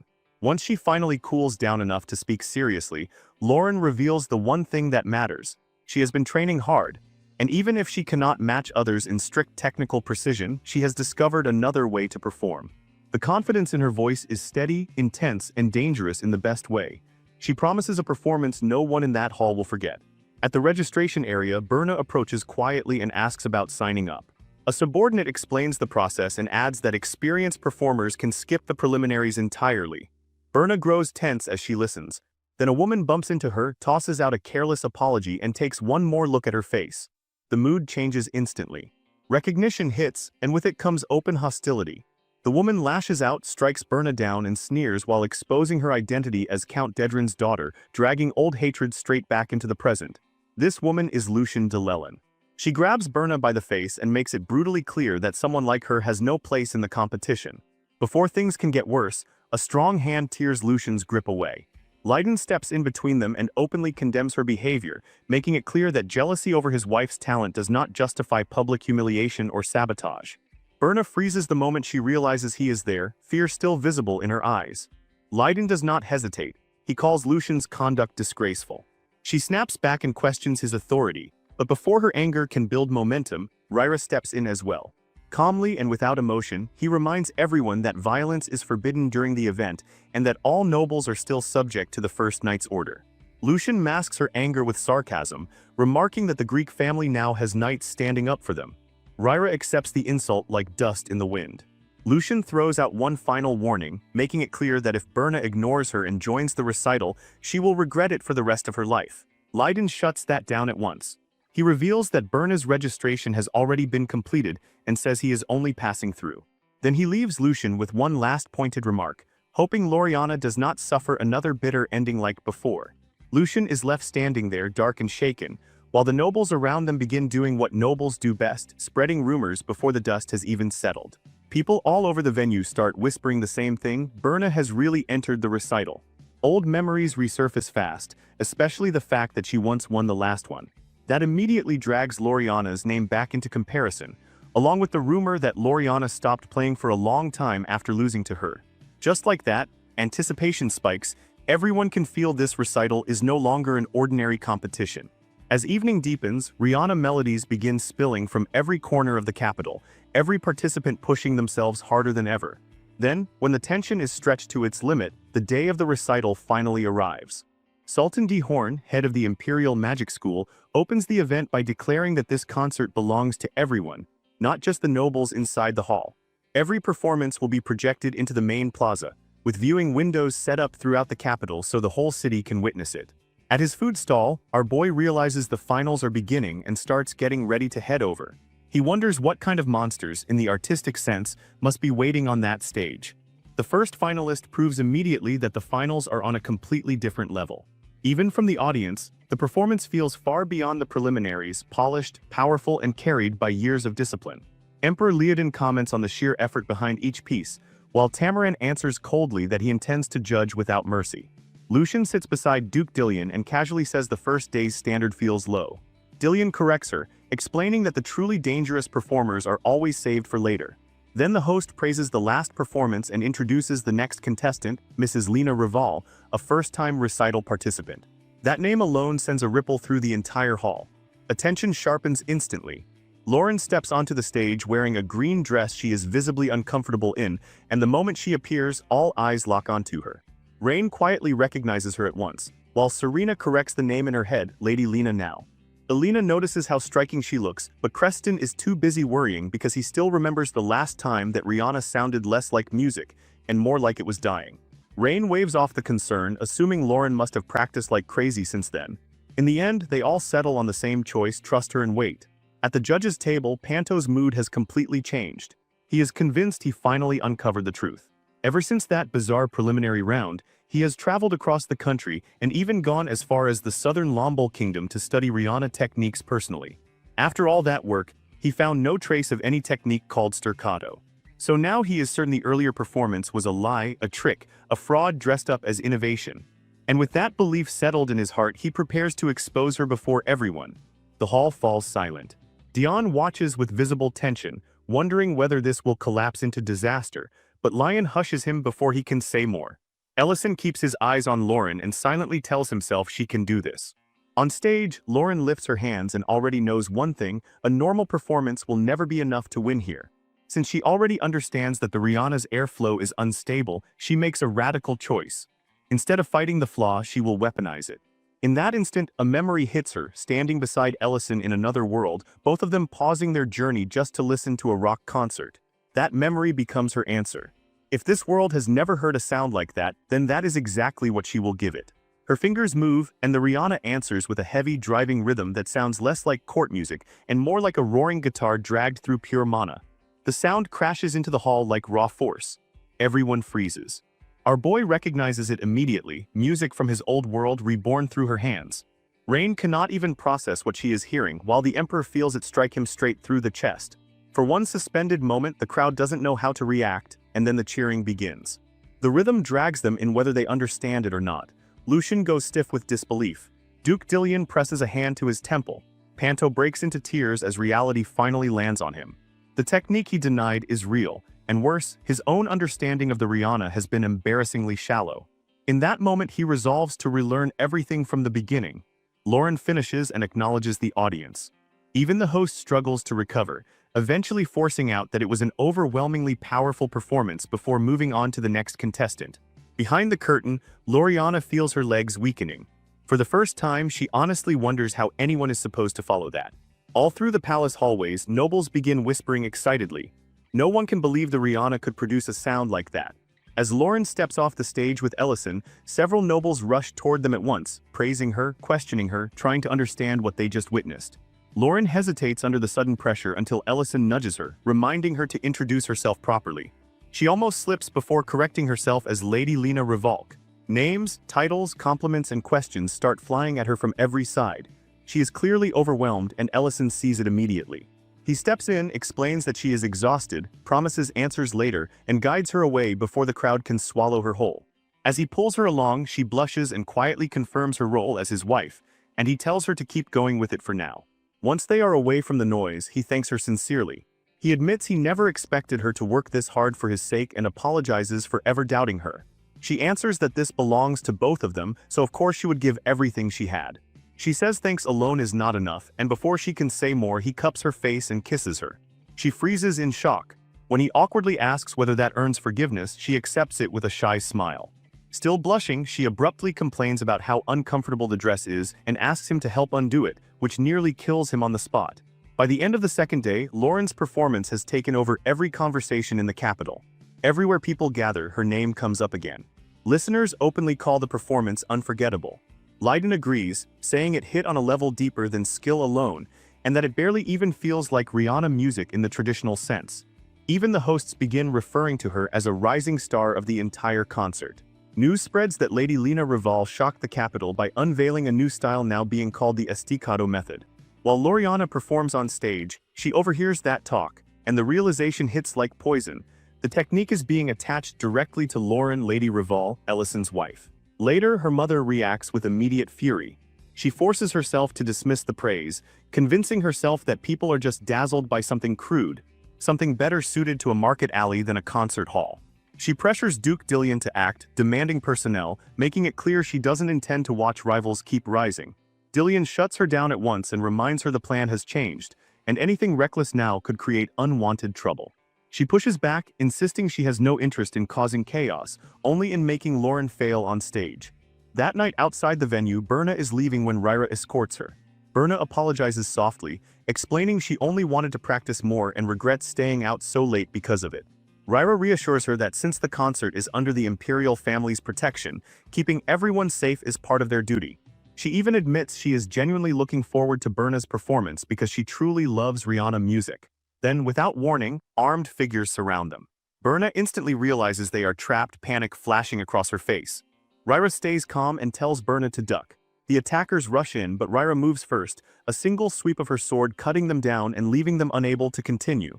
She immediately concludes this is no random robbery. She chooses not to kill them because she wants answers. But before she can press further, someone seizes Ryra's arm and smashes her into the rocks. Another attacker pins her down and orders the rest to finish the job. One of them raises a weapon toward Berna's hand, threatening to crush it. Berna begs him to stop because those hands are her one chance to begin again with the Rihanna. And right at that critical second, a sharp voice slices through the scene and commands them to stop. Meanwhile, the concert presses toward its final stretch. The host thanks everyone in the hall and across the capital for staying with them to the very end. Only 2 performers remain. He prepares to introduce the next one, reminding the audience that she once won a past concert, Lady Burnage. But when her name is called, no one appears. Duke Dillion watches quietly and assumes the sabotage succeeded. Lucian feels satisfaction coil through her as she remembers the report from the Holy Blood Knights that the job was completed that morning. In her mind, Berna is no longer just absent. She is ruined, perhaps unable to use her hands ever again, condemned to stare at the life she lost. Our dude turns to Lauren, trying to confirm whether she knows anything, but Lauren says she was with him the whole time. A bad feeling sinks into him immediately. Before the silence can become too heavy, Loriana steps forward and offers to perform first, claiming changing the order shouldn't be a problem. The host nervously agrees and announces her as the next performer, the top contender, a famous artist who has already toured across the continent. Some people in the audience mutter that the situation feels unfair, but the performance begins anyway. Loriana glances toward our boy and hardens her resolve. In her mind, trust is worthless, only her Rihanna can prove her value. She treats the instrument like her entire life and pours everything into the performance. From the first strike, the sound is overwhelming. Aggressive, massive, deep low notes rolling across the hall like an army marching to crush whatever stands in its path. Even without knowing the Rihanna in any deep technical way, Ellison can feel the weight of Loriana's performance pressing straight into his chest. It is that overwhelming. Loriana refuses to ease up for even a second, sweat running down as she drives the piece to its limit. Then the final note lands, and for one brief breath the entire hall goes silent. A heartbeat later, applause erupts so violently it feels like the whole venue is shaking. The host praises it as grand, overwhelming, and deeply moving, and with that performance finished, the room's attention swings back to the missing contestant. Whispers start spreading fast. Some wonder if Berna backed out under pressure, others mutter that maybe her years away from performance finally caught up to her. Lucian meanwhile smiles to herself, certain Berna is somewhere else suffering exactly as planned. That smug satisfaction dies the instant Berna appears at the entrance. Elsewhere in the hospital, Carson jokes about Ryra getting beaten up by attackers. Ryra fires back that just looking at his face makes her injuries hurt more. He laughs, teasing her about ending up hospitalized, but she shuts that down and makes it clear those attackers were no ordinary thieves. Dariant steps in and reminds her she had already been warned to stay extra careful during the concert. Ryra apologizes, then explains that when she tried to fight back after the ambush, someone unexpected intervened and saved Berna. That person turned out to be Loriana Dillion herself, a fact Ryra still clearly hasn't processed. Back at the venue, Berna approaches Loriana first and thanks her for the help. Loriana answers without warmth, saying she simply prefers victory gained properly, not through cheap tricks, and she didn't come there to win through hollow games. Then Berna takes her seat and begins to play. As her hands move across the Rihanna, something settles inside her. For the first time in a long time, she realizes one clear truth. Among all the people who doubted her, she alone never truly abandoned herself. That thought becomes her anchor, and with it, the performance begins. For a split second, the dark shadow of her father seems to stir around the instrument, like failure itself trying to creep back in, but she ignores it and keeps going. The melody opens softly, gently, without force, and that becomes its strength. It doesn't attack the audience, it reaches them. The sound flows warm and delicate, settling into people's hearts so naturally that even the hall seems to breathe with it. Rain, Serena, and Alina listen with quiet smiles. Ellison and Lauren sit together with their hands clasped, letting the music wash over them. Dion is visibly overwhelmed and admits to his father that he had been waiting to hear that sound again. Even Loriana listens closely, and in that moment she realizes something bitter. This is the sound she herself had been chasing all along. Outside the venue, a newspaper seller is already shouting that the concert results are out. Someone buys a paper and casually says the event alone was worth watching, even if the winner might not be shocking. Another agrees in hopes they'll hold it again next year. The results are clear. Lady Byrne takes first place, Loriana places second, and Lauren finishes third. The moment that ranking sinks in, Loriana's mother slaps her across the face without hesitation. Her husband tries to calm things down, but Lucian explodes, making it clear she has no tolerance for incompetence and despises even more those who mistake their limited skill for greatness. In a fit of rage, she throws Loriana's trophy to the ground and smashes it, then accuses her of helping Berna and falsifying the report, making it painfully obvious her patience is gone. At a distance, Ellison tries to comfort his girl, overtaking third place. Nearby, the Lord's family is already celebrating Berna's victory and talking about throwing a grand party. Loriana stays where she is, her cheeks still burning from the slap, rain starting to fall as she clutches the broken trophy and cries alone. Then Lauren stops in front of her. Somewhere else, Lucian leaves the capital with her knights while her husband holds an umbrella above her. She orders men to be stationed along the road to Greek City and commands that the seed be seized the moment Berna leaves the capital. Then she snaps at her husband for failing to manage something so simple. He apologizes, and she bitterly complains that the sky had been clear just moments ago, questioning why it suddenly started raining. That is when another voice cuts in, dry and sharp, pointing out that the noble participants of the concert were supposed to be under First Order protection, but certain fools insisted on bringing their own knights instead. Our girl steps out with her face partly hidden, pure anger in her voice, and calmly declares that from this moment forward, Lucian will pay for what happened and the blame will fall on her alone. Lucian reacts with open irritation and dismisses her like she is too tired to entertain nonsense. That careless attitude only pours fuel on Lauren's rage. Lucian orders her to leave immediately.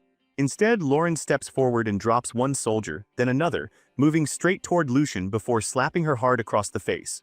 Lucian erupts, furious that someone dared touch her, only for Lauren to slap her again without pause. Lucian's husband lunges in outrage, but Lauren unleashes dragon fear before he can act. A crushing dark aura floods the air, freezing him in place. She seizes Lucian and makes it brutally clear that this woman is only acting superior because she is too blind to understand the orders she follows. She points out the attempt to steal the seed and says Lucian is nothing more than a pawn pretending to be a queen. Then she adds, almost contemptuously, that Lucian can't even recognize her voice.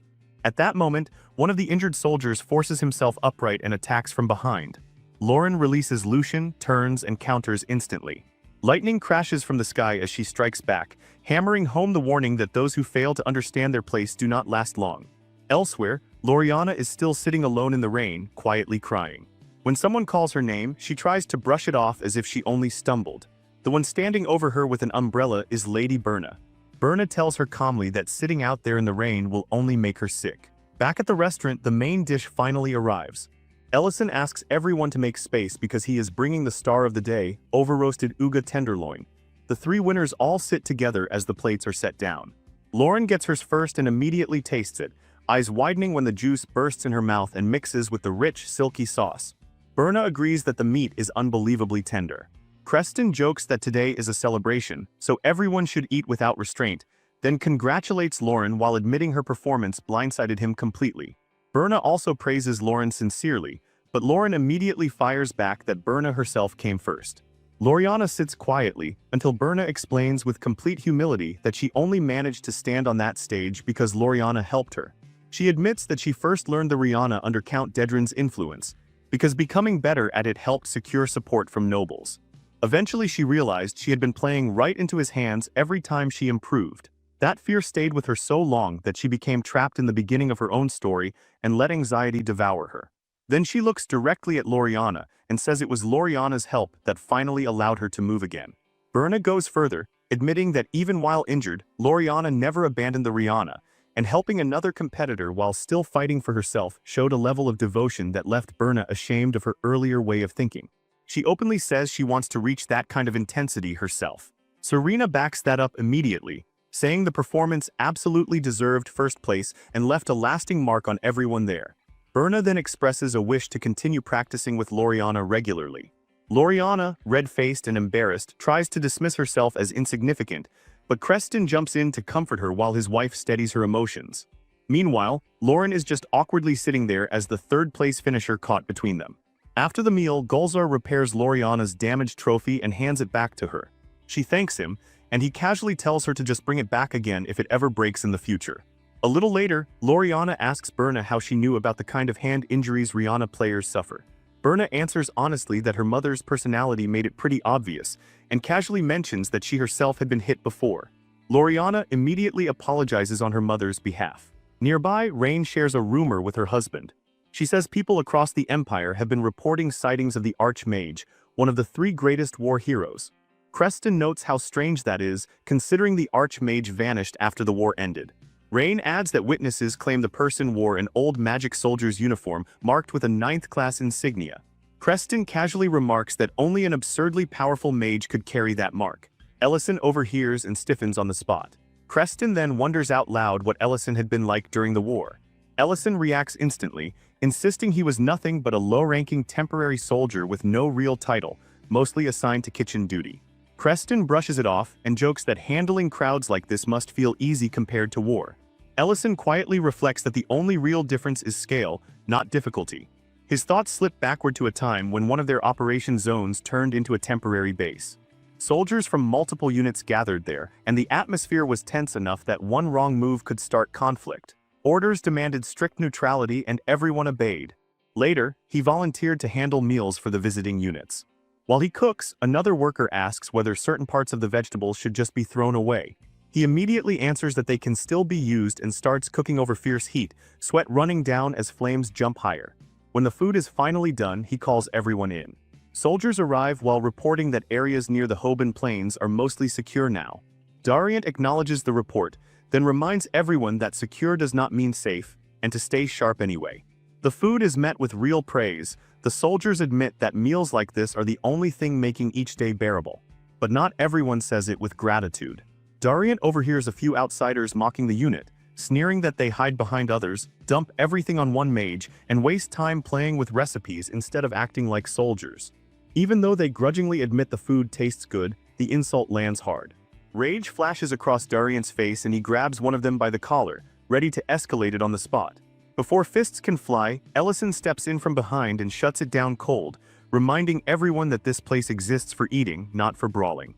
With Ellison drawing the line, Dariant is forced to let go, though not before warning them sharply that if another unit feeds them properly in the middle of war, the least they can do is show gratitude instead of whining.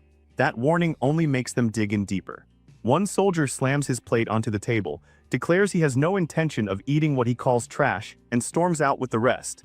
Ellison is visibly discouraged after putting that much effort into the meal. He asks where they are from, and Dariant identifies them by uniform as soldiers from Pendra City. Another soldier adds that Pendra had been devastated by a dragon raid the previous year, a detail that sticks in Ellison's mind long after the room clears. Back in their own camp, the Pendra soldiers return to their bland rations and immediately feel the difference. Tonburn can't help regretting what he walked away from, but Hess reacts harshly, accusing him of losing his pride. The frustration between them boils over fast. Tonburn snaps that he just can't accept the way things are, because they suffered like hell while others seem protected. The argument gets loud enough that their officer storms in. He tears into them without mercy. Furious, they ignored direct orders to avoid trouble while so many units are stationed together. He reminds them that Czech City's unit never had any obligation to feed them in the first place. They did it voluntarily. Hess tries to defend himself, but the officer cuts him off and makes it clear they're lucky this isn't turning into formal punishment. Instead, both of them are reassigned to kitchen duty for a full week. Then he adds the part that really breaks them: they'll be preparing meals for the entire unit. That punishment lands hardest when they are marched straight to Ellison. He introduces himself calmly and explains that the kitchen is now their responsibility too. Work starts immediately. Tonburn notices the warmth of the place and for one stupid second assumes this might actually be easier than field combat. That illusion dies fast. The bitterness in him keeps feeding the thought that others lived comfortably while soldiers like him bled for it. Then the real work begins. Endless sacks of vegetables are dumped in front of them, and they're told that even this mountain of ingredients might not be enough for one squad. Broth has to be skimmed constantly, one mistake wastes precious supplies, and utensils need to be scrubbed until spotless because cleanliness isn't negotiable. Hess asks how much longer it will take and learns they aren't even halfway there.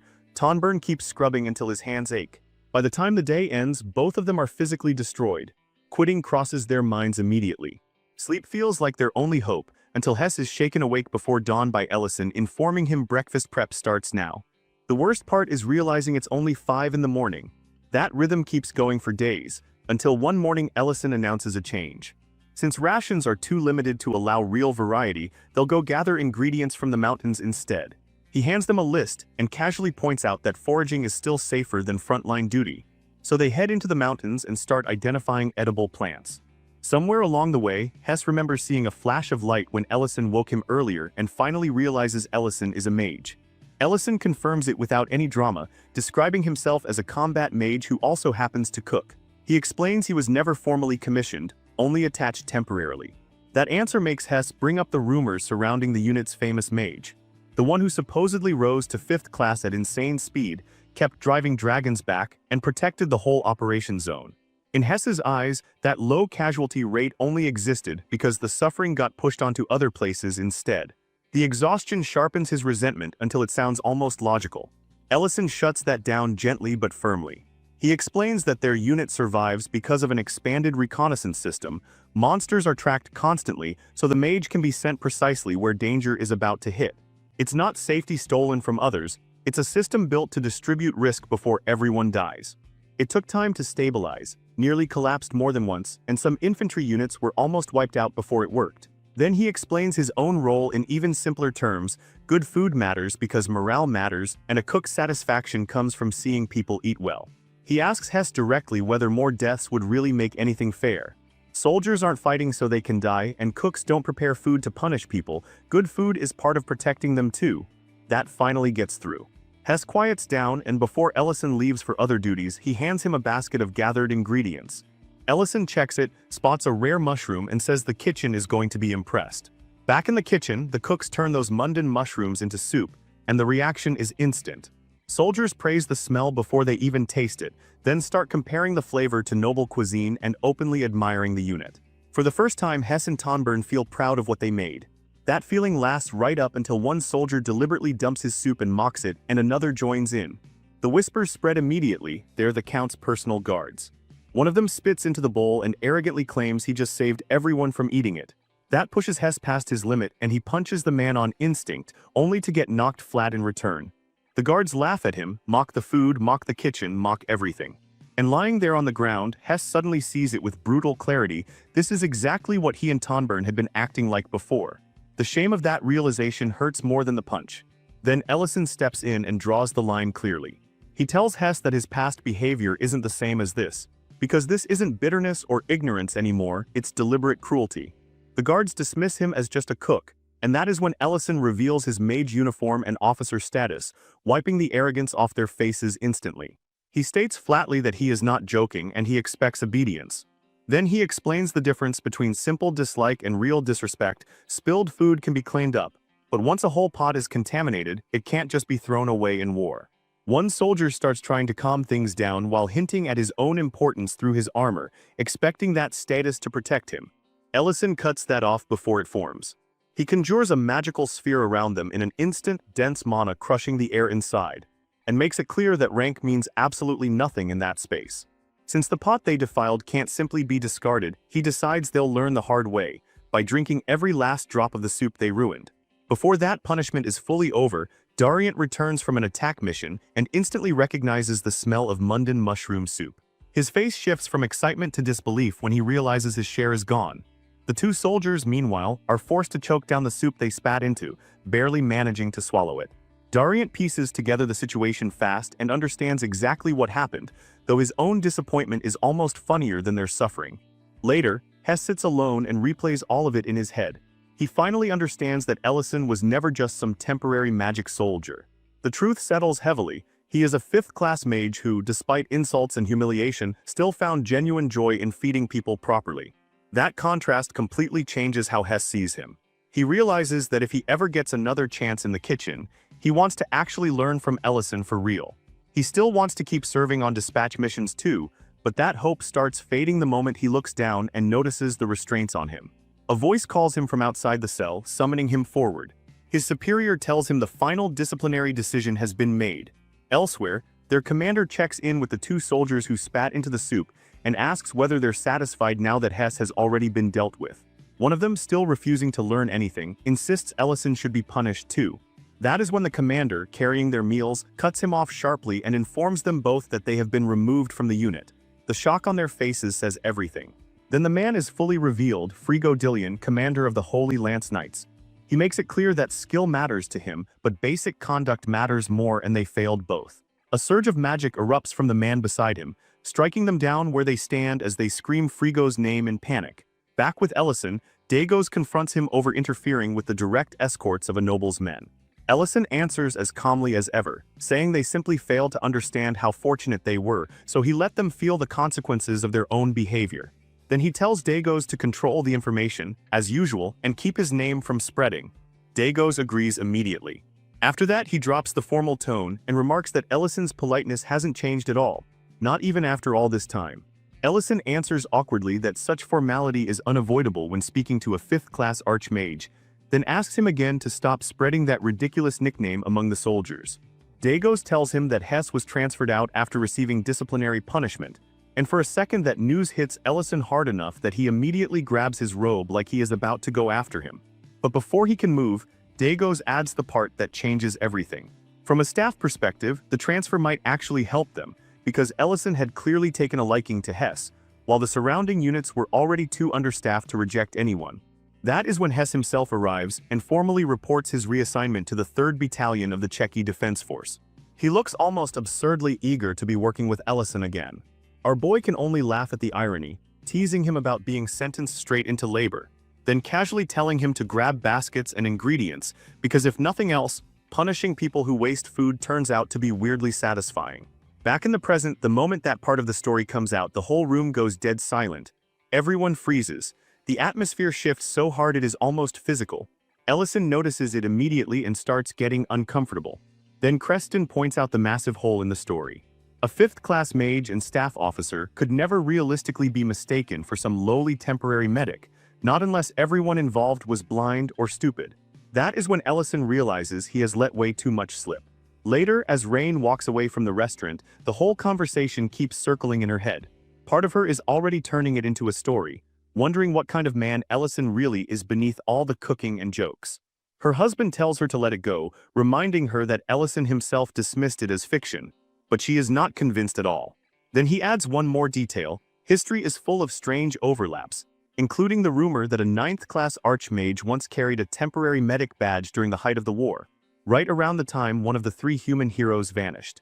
The names never line up perfectly, the descriptions shift depending on who tells it, and old medic uniforms were common enough, but the overlap is still way too suspicious to ignore. In the end, both of them decide silence is the smarter move. Back in his room, Ellison scolds himself for slipping. He knows he let old memories rise when they should have stayed buried. Lurin admits she misunderstood what was happening and had assumed he was speaking with some deeper plan in mind. He thanks her for overlooking it, then forces himself back into the present by focusing on the only concrete outcome that matters. He got the seed. Even then, his thoughts drift to Lady Berna and the strange way she chose to repay him. He admits he expected resistance, or at least complications, but what unsettles him is how easily he accepted it. Lurin brushes that aside and frames it for what it is, gratitude, nothing more, and reminds him there is no reason to keep pretending she does not know who he really is. Ellison eventually accepts that the mistake is his, fully his. For a brief moment he thinks about planting the seed immediately but stops himself. It has to remain close to the heart long enough to absorb properly before it can grow. There is still time. Lurin shifts the subject to the past again, because now she wants to know what came after Hess arrived, what happened to the unit, what happened to the soldiers Ellison punished, and what kind of road he walked after that. She admits it openly, she wants to know everything about him, even the parts most people would rather never hear. Ellison stands up at once and tries to bury the subject, insisting nothing important came after that, nothing worth telling, nothing she would find interesting. He sends her off to rest and claims he still has work to do, then he slips into the storage room alone. There, he opens a box and takes out a diary. He does not open it. He only stares at its edge for a long moment before putting it back exactly where it was. Outside, Lurin is watching through the window. The diary sticks in her mind instantly. When she goes upstairs later, the thought is already locked in. She saw him hide something and she knows exactly where. She opens the box and discovers a locking spell protecting it. For a moment she considers breaking it. She absolutely could. Curiosity pulls hard, but guilt pulls harder. In the end, she stops herself. Breaking that spell feels like stepping over a line she does not want to cross. She closes the box, puts it back, and reminds herself that Ellison is the person she trusts more than anyone. So this time, instead of chasing answers, she decides she will wait for him to offer them. Outside the restaurant, meanwhile, a cloaked figure approaches with irritation written all over him. He mutters Ellison's name like he has been carrying that frustration for a long time and complains under his breath about the restaurant itself before disappearing again. The next morning, Lurin hits her limit. Waiting stops being an option. She calls for Mate and Lint loud enough to shake the place and demands to know where Ellison is. Poor Lint explains that Ellison said he had personal business and would be gone for several days. Mate immediately notices how upset she is and presses her for the real reason. Lurin finally admits it. What is bothering her is not where Ellison went, but the fact that no one seems to truly know his past. Lint suggests the castle, pointing out that Lord Leiden once put up a statue of Ellison and clearly knew more than he let on. That brings back the memory of Leiden describing a legendary soldier called the Dragon, a man who ignored orders, saved people recklessly, and somehow became known as both a hero and the worst soldier imaginable.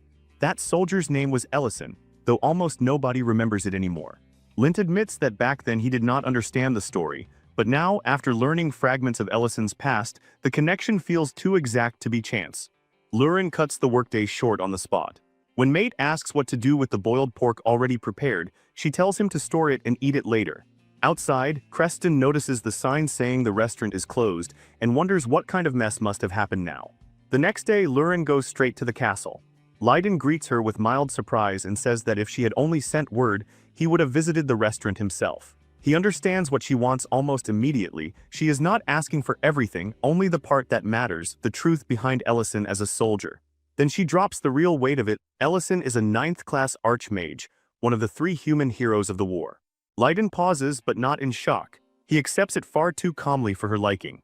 When she demands to know why he is not more surprised, he tells her that anyone who has seen Ellison's power long enough would eventually reach the same conclusion.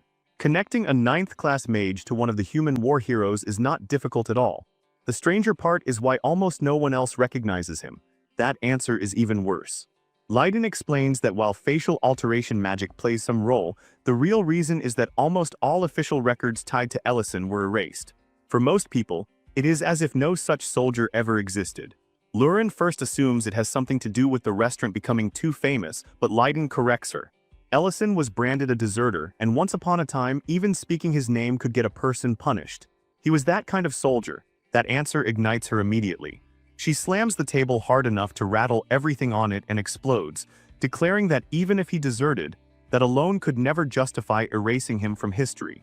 She vows on the spot to kill anyone who dares insult him that way. Leiden tells her desertion during wartime is no small crime, but even that is not enough to explain what happened. When she demands the real reason, radiating enough killing intent to make the room itself feel dangerous, he admits he only ever heard a rumor. He insists he believes it is false and refuses to repeat it, because he will not stain Ellison's honor nor destroy her trust in him over unverified poison. As Lurin leaves the castle, fury keeps building inside her. Memories come flooding back, the Emperor expressing regret, Ellison admitting that leaving had been the only choice he could see. Now she cannot stop asking the same question, what could possibly have cornered him so badly that even he chose that path? That is when she runs into the cloaked man from outside the restaurant. She immediately demands his identity. He answers with casual annoyance, asking if he came to the wrong place and confirming that this really is Ellison's restaurant. When she says she co-runs it and asks whether he knows Ellison, he finally removes the covering. Then he introduces himself, Cool's Bane, a homeless mage, and calmly claims that he was Ellison's first teacher. That claim stuns her enough that she brings him inside. Once seated, he devours the food she serves him and openly praises it. Lurin immediately informs him that eating requires payment, especially since he just finished her late-night meal. He agrees with no resistance at all and casually mentions that he even reheated it himself. She mutters that maybe she should have just served him charred meat instead. He understands exactly what kind of payment she wants, the truth about Ellison. He says he served in the same unit and knows the details that were erased from history. Lurin snaps and orders him to stop circling around it and say something useful. Then he starts explaining and her anger detonates almost immediately. She grabs him by the collar and accuses him of insulting her with ridiculous lies. He insists he is serious. She throws him out without hesitation. Even while falling, he shouts that his current ruined life is Ellison's fault. She dismisses the whole thing as garbage, but even after the door shuts, Leiden's warning about a rumor keeps echoing in her mind. Even after telling herself it is garbage, the doubt refuses to die. Kulsa's accusation digs in deep, Ellison slaughtered everyone in his unit, vanished, and that is why history erased him and branded him a deserter. She keeps denying it in her head, keeps insisting it has to be false, but sleep never comes. In the end, the doubt wins. She goes back to the box, remembers how Ellison abruptly cut his story short before, and tells herself she is not betraying him, only confirming the truth. This time, she breaks the spell and opens the diary. The first pages come at her hard and fast. Ellison writes bluntly that he fell into another world and survived there as an outsider under a borrowed name. He was dragged into the military without choice. The spoken language came easily, almost unnaturally, but writing did not, so he forced himself to keep a journal just to adapt. The world itself felt absurd: monsters, dragons, elves, dwarves, magic used like infrastructure. Metallurgy pushed so far that refined glass, rare metals, and advanced materials were common. Food, though, was pathetic. Spices barely existed, cooking methods were painfully limited, and long years of war had flattened food culture into near nothing. He realized almost instantly that a proper restaurant could thrive there. He missed his mother every day and wanted nothing more than to go home. Training ground him down while everyone kept praising his magical talent, turning the very thing that should have helped him into something that felt almost like a curse.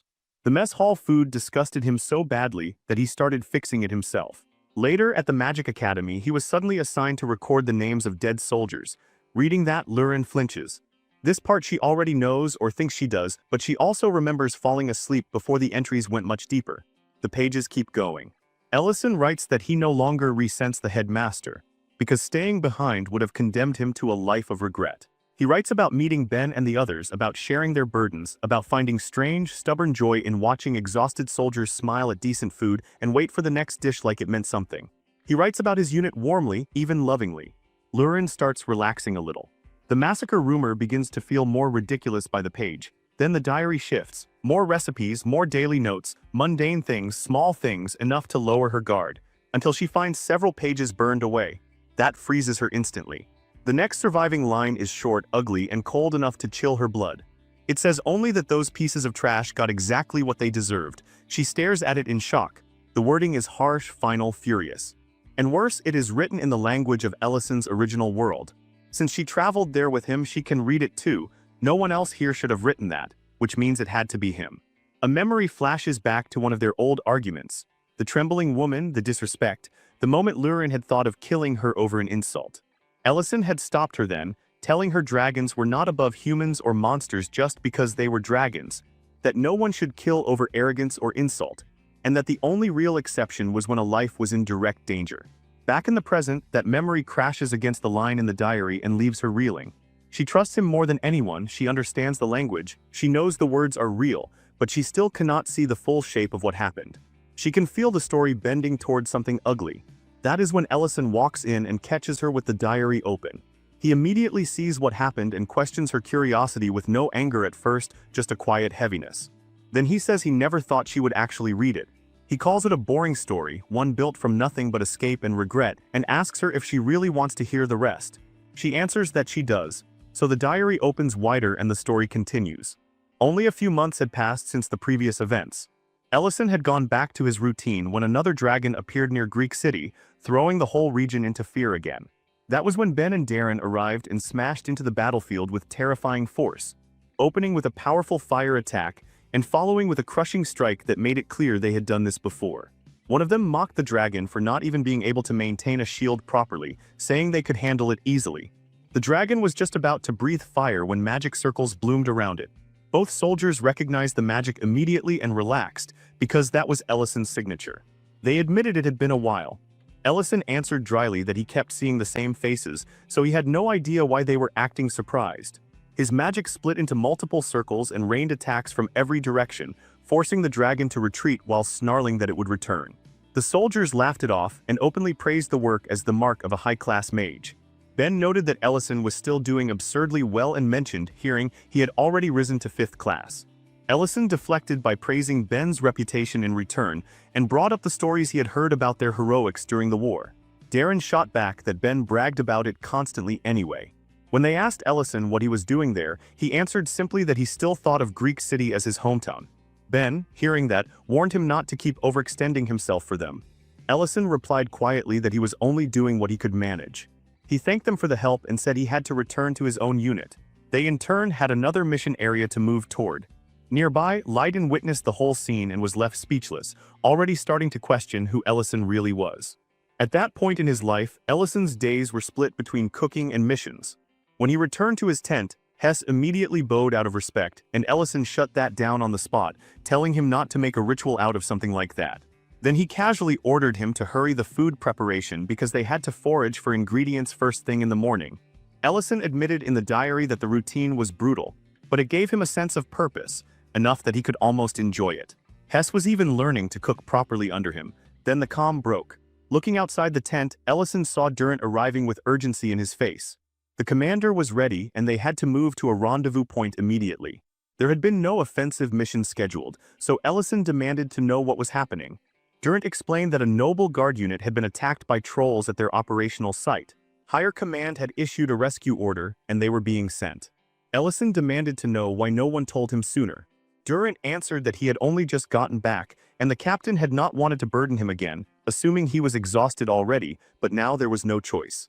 He also warned Ellison directly that he had been pushing himself too far lately. Ellison answered with the same stubborn line he always used: this was his duty, and he would not stop.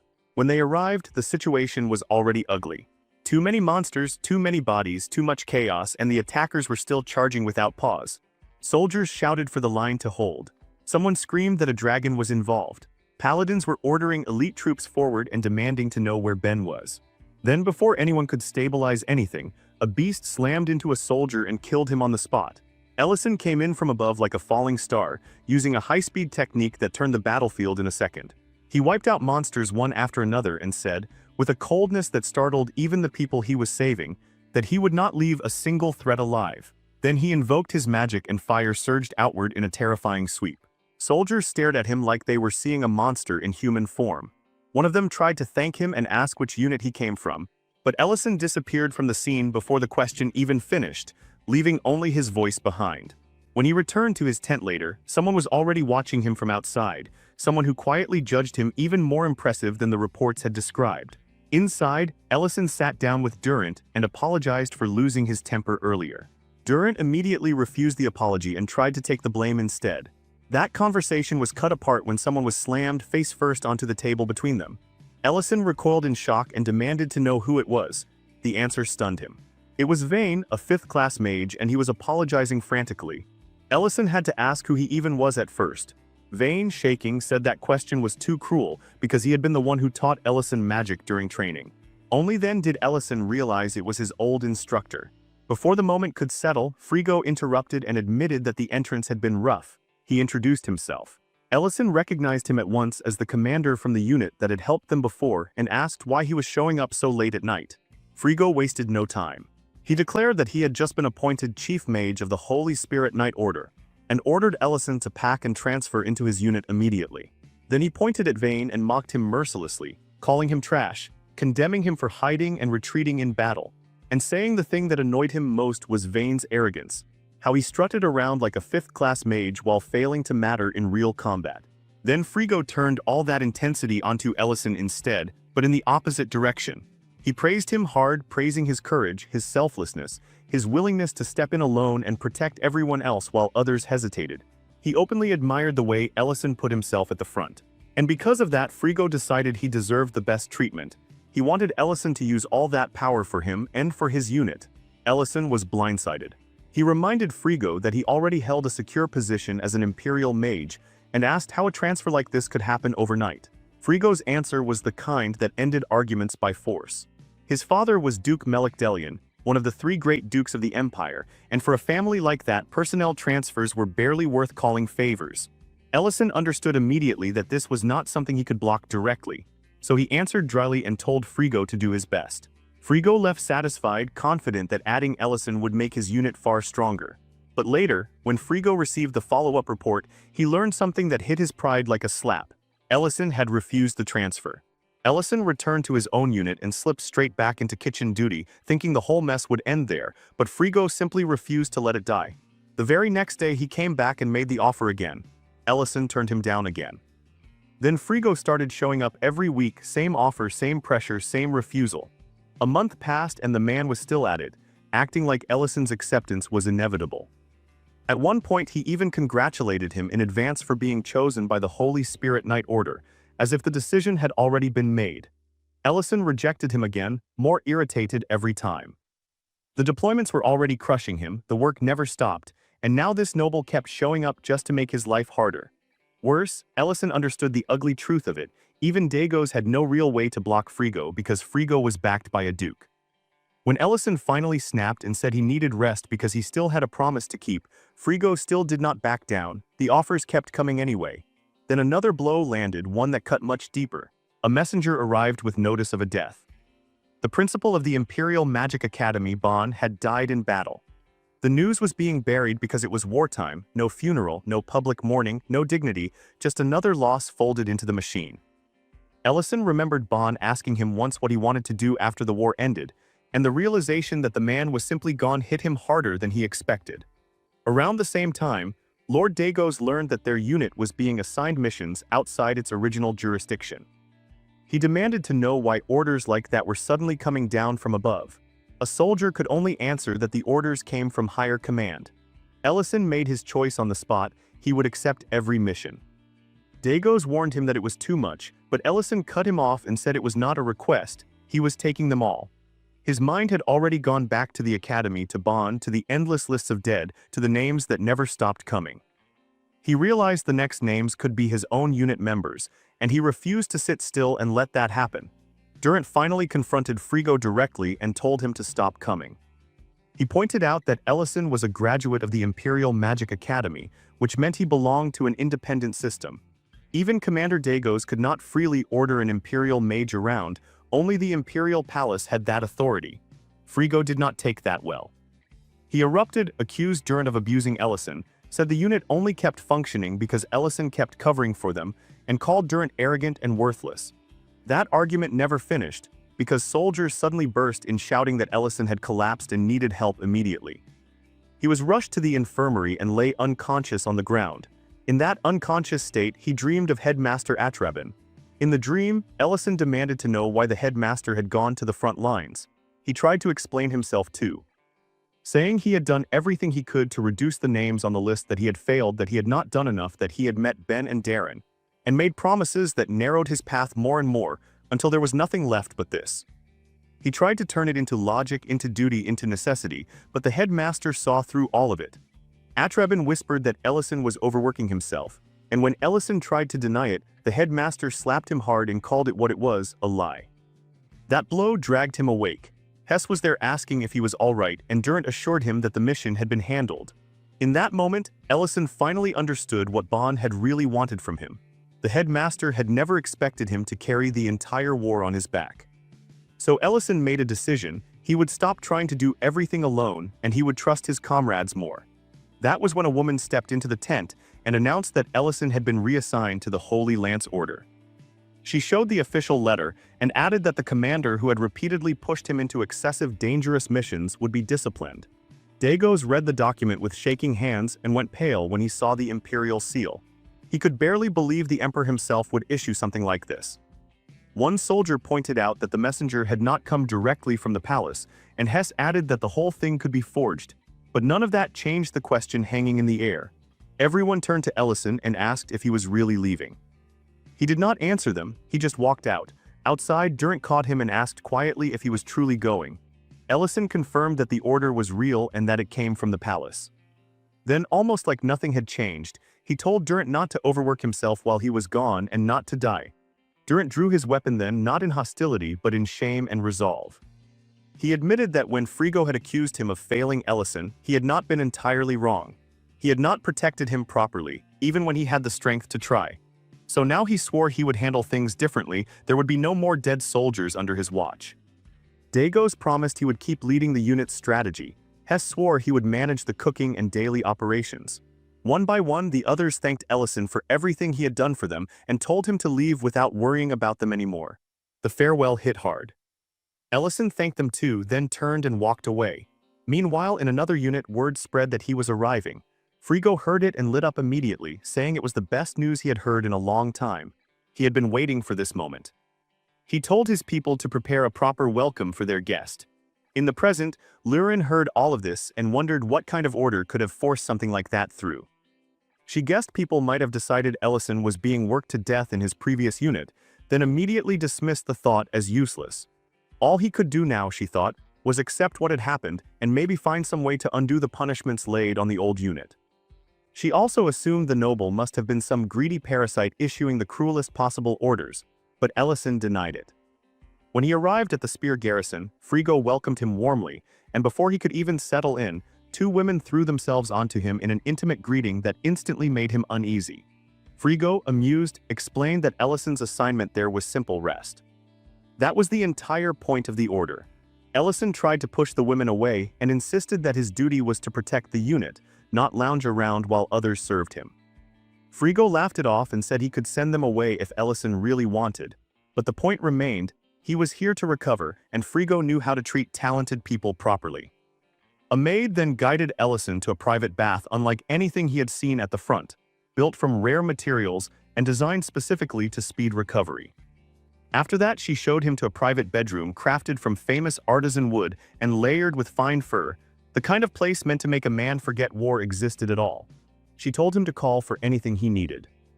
Then came the food, luxury piled on luxury, aged sirloin 30-year wine, all of it served with an ease that felt almost unreal. In that place, Ellison suddenly saw another side of the world. Art, culture, refinement, all of it had survived there untouched. War felt absent. Frigo explained it almost casually. The last operation they joined had been an exception, a rare request, and normally this place had no reason to fight. He told Ellison not to worry about anything and just enjoy his life there. Ellison did not even understand what he was doing in a place like that. The garrison sat outside Diane City and looked nothing like a military base from the outside. It looked peaceful, elegant, expensive. The equipment was top tier, the people were relaxed, and life there revolved around theater, parties, alcohol, and entertainment. Ellison had to actively cling to his old life so it would not be washed away, the broken beds, the bugs, the mud, the suffocating kitchens, the cold mornings. He was trying not to let comfort erase what pain had taught him. 2 years passed like that. Then one day, a soldier came running to him with urgency, saying Count Dillion required him in the central hall immediately. Ellison got there and found a massive cake covered in candles.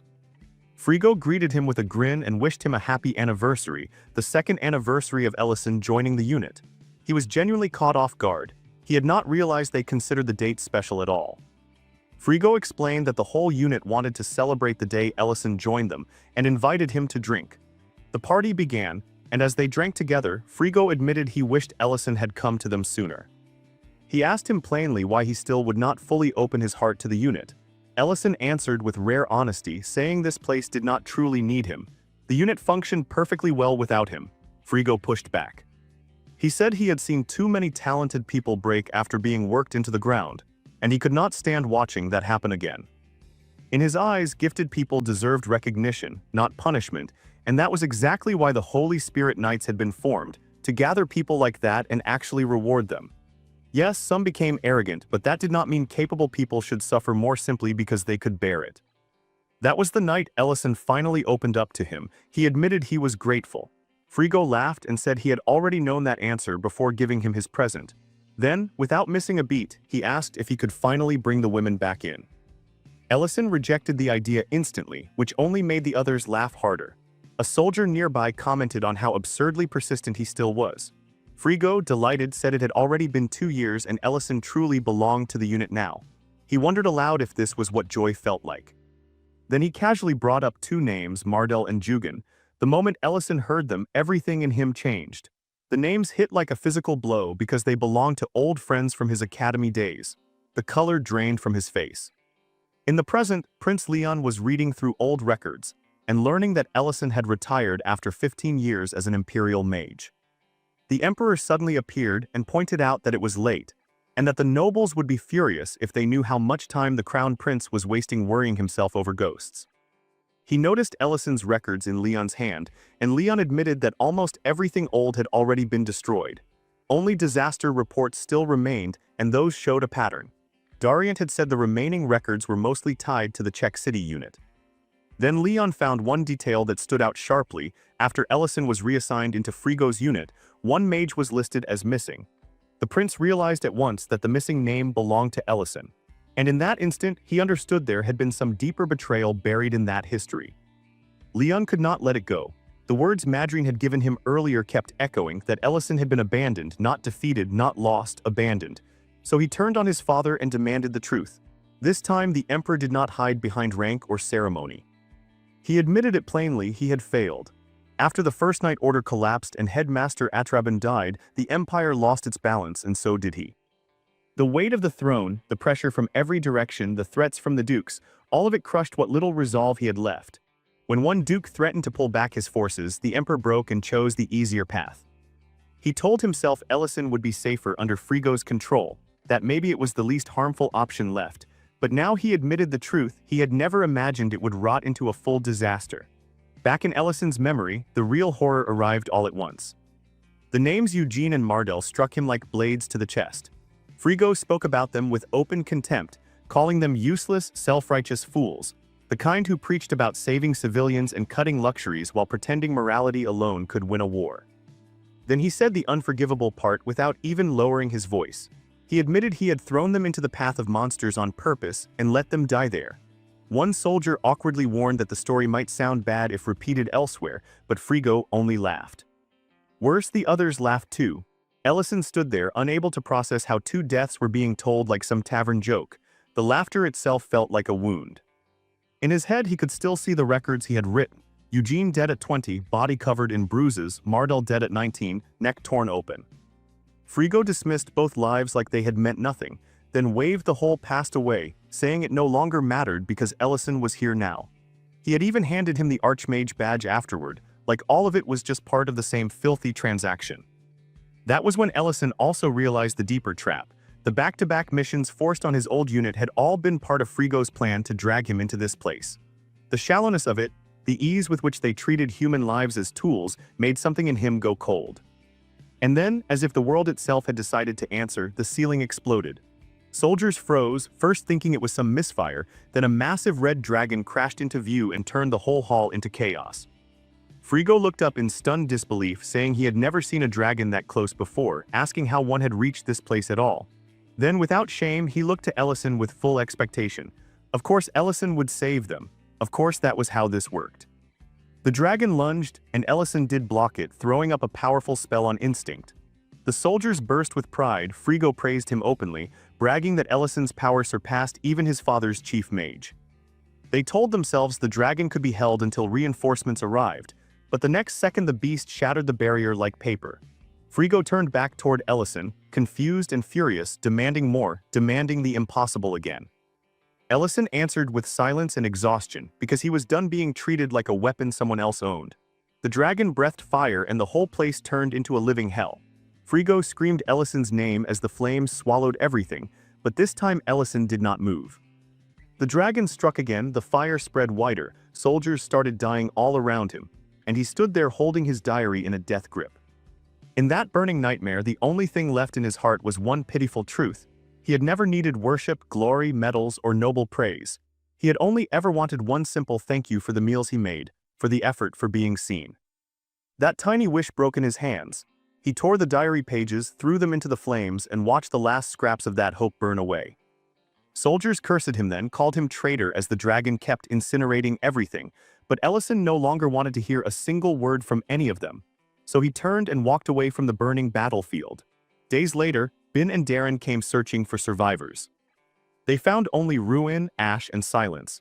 For 3 days and nights they searched, wounded and exhausted, refusing to give up even when everything told them there was no one left. If no one had survived, then they would at least kill the dragon that had done it.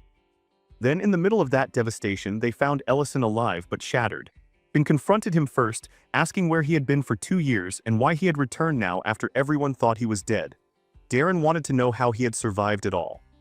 Ellison gave them the only answer he had left. He wanted to join them again, cook again, help however he could. When he explained why he had left the army, it was not to clear his name. It was just the truth. He could not keep sacrificing his life forever, not for people who turned every ounce of it into something disposable. He admitted that the dead still haunted him, because those were people he had failed to protect. Even if they were cruel, even if they were guilty, even if they had used him, the weight of their death stayed on him. In the present, he told Lurin the same thing, that the dragon had left and no one had survived, that only bodies remained behind. Lurin shook with anger and grief, but she refused to accept the guilt the way he carried it. She told him it was not his hand that killed them, it was karma catching up at full force, not him. Ellison admitted they had not been innocent, but still asked whether any crime deserved that kind of slaughter. What destroyed him was not innocence, it was the fact that he had possessed the power to stop it and chose not to. That to him was the stain. Lurin would not let him bury himself in that alone. She held him and repeated that it was not his fault, again and again, forcing the words against the weight of his self-hatred. Ellison thanked her, and later wrote that it was the support of his comrades that gave him the strength to keep going. But even then, even after everything, he still believed part of that guilt belonged to him. The next morning, Lurin made up her mind to act. Ellison had been gloomy for days, and just watching him sink deeper was starting to eat at her. Serena's advice still lingered in her head, that small efforts mattered, that even tiny gestures could soften someone who had gone too long without warmth. So she dressed differently, trying to tell herself it was only to cheer him up and nothing else. Before she could even settle into that thought, Guard Cat appeared out of nowhere. She immediately tried to brush the moment aside and shifted the subject to food instead. The cat dragged out a packet, and the second she saw it, she recognized it, the same instant meal Ellison used for quick snacks from his homeland. Memories of ramen and jjajangmyeon clicked together in her head. The instructions on the back looked simple enough, the portions clear, and she decided 3 packs would be enough for 2 people. So she marched straight into the dining hall with total confidence. Guard Cat nearly froze in horror when she casually announced she would personally handle the meal today. The result was a disaster. Once the food was done, the noodles looked dark, greasy, and deeply suspicious. The cat reacted like the world had ended, but Lurin shut him down immediately and insisted he was just disrespecting cooking itself. She studied the dish more closely, saw the noodles shining in all the wrong ways, noticed white chunks scattered on top, and realized he must have tried to invent something without understanding the basics. Then she spotted a strand of hair in it and lost the last bit of patience she had. That was it. The thing did not even meet minimum edible standards. She dumped it without hesitation, leaving the poor cat stunned into total silence. Around the same time, Creston casually handed Ellison some pelanku eggs and reminded him how valuable they were, proudly pointing out that he had been the one supplying them in the first place. Ellison noticed that Creston had not changed at all, then quietly reflected that rumors about the Archmage should have already thrown the city into chaos by now. Creston denied that immediately and pointed the finger at Rain, saying if any rumors existed it had to be because of her. Rain appeared at once just to deny that accusation, and Ellison, after thanking them, prepared to leave. Before he could, Rain insisted again that she had not spread anything and blamed her husband instead. On the walk back, Ellison's thoughts drifted darker. He realized how long he had ignored the strange current moving beneath the Empire, stepping in only when things had already become urgent. And he knew why, because his daily life mattered too much to him. That ordinary life had become precious. One person after another greeted him on the road. Someone mentioned the dining hall, another talked about fresh eggs, another promised to come back and eat again next time. Every little exchange reinforced the same truth. This quiet routine, these tiny joys, this ordinary rhythm, they mattered more than almost anything.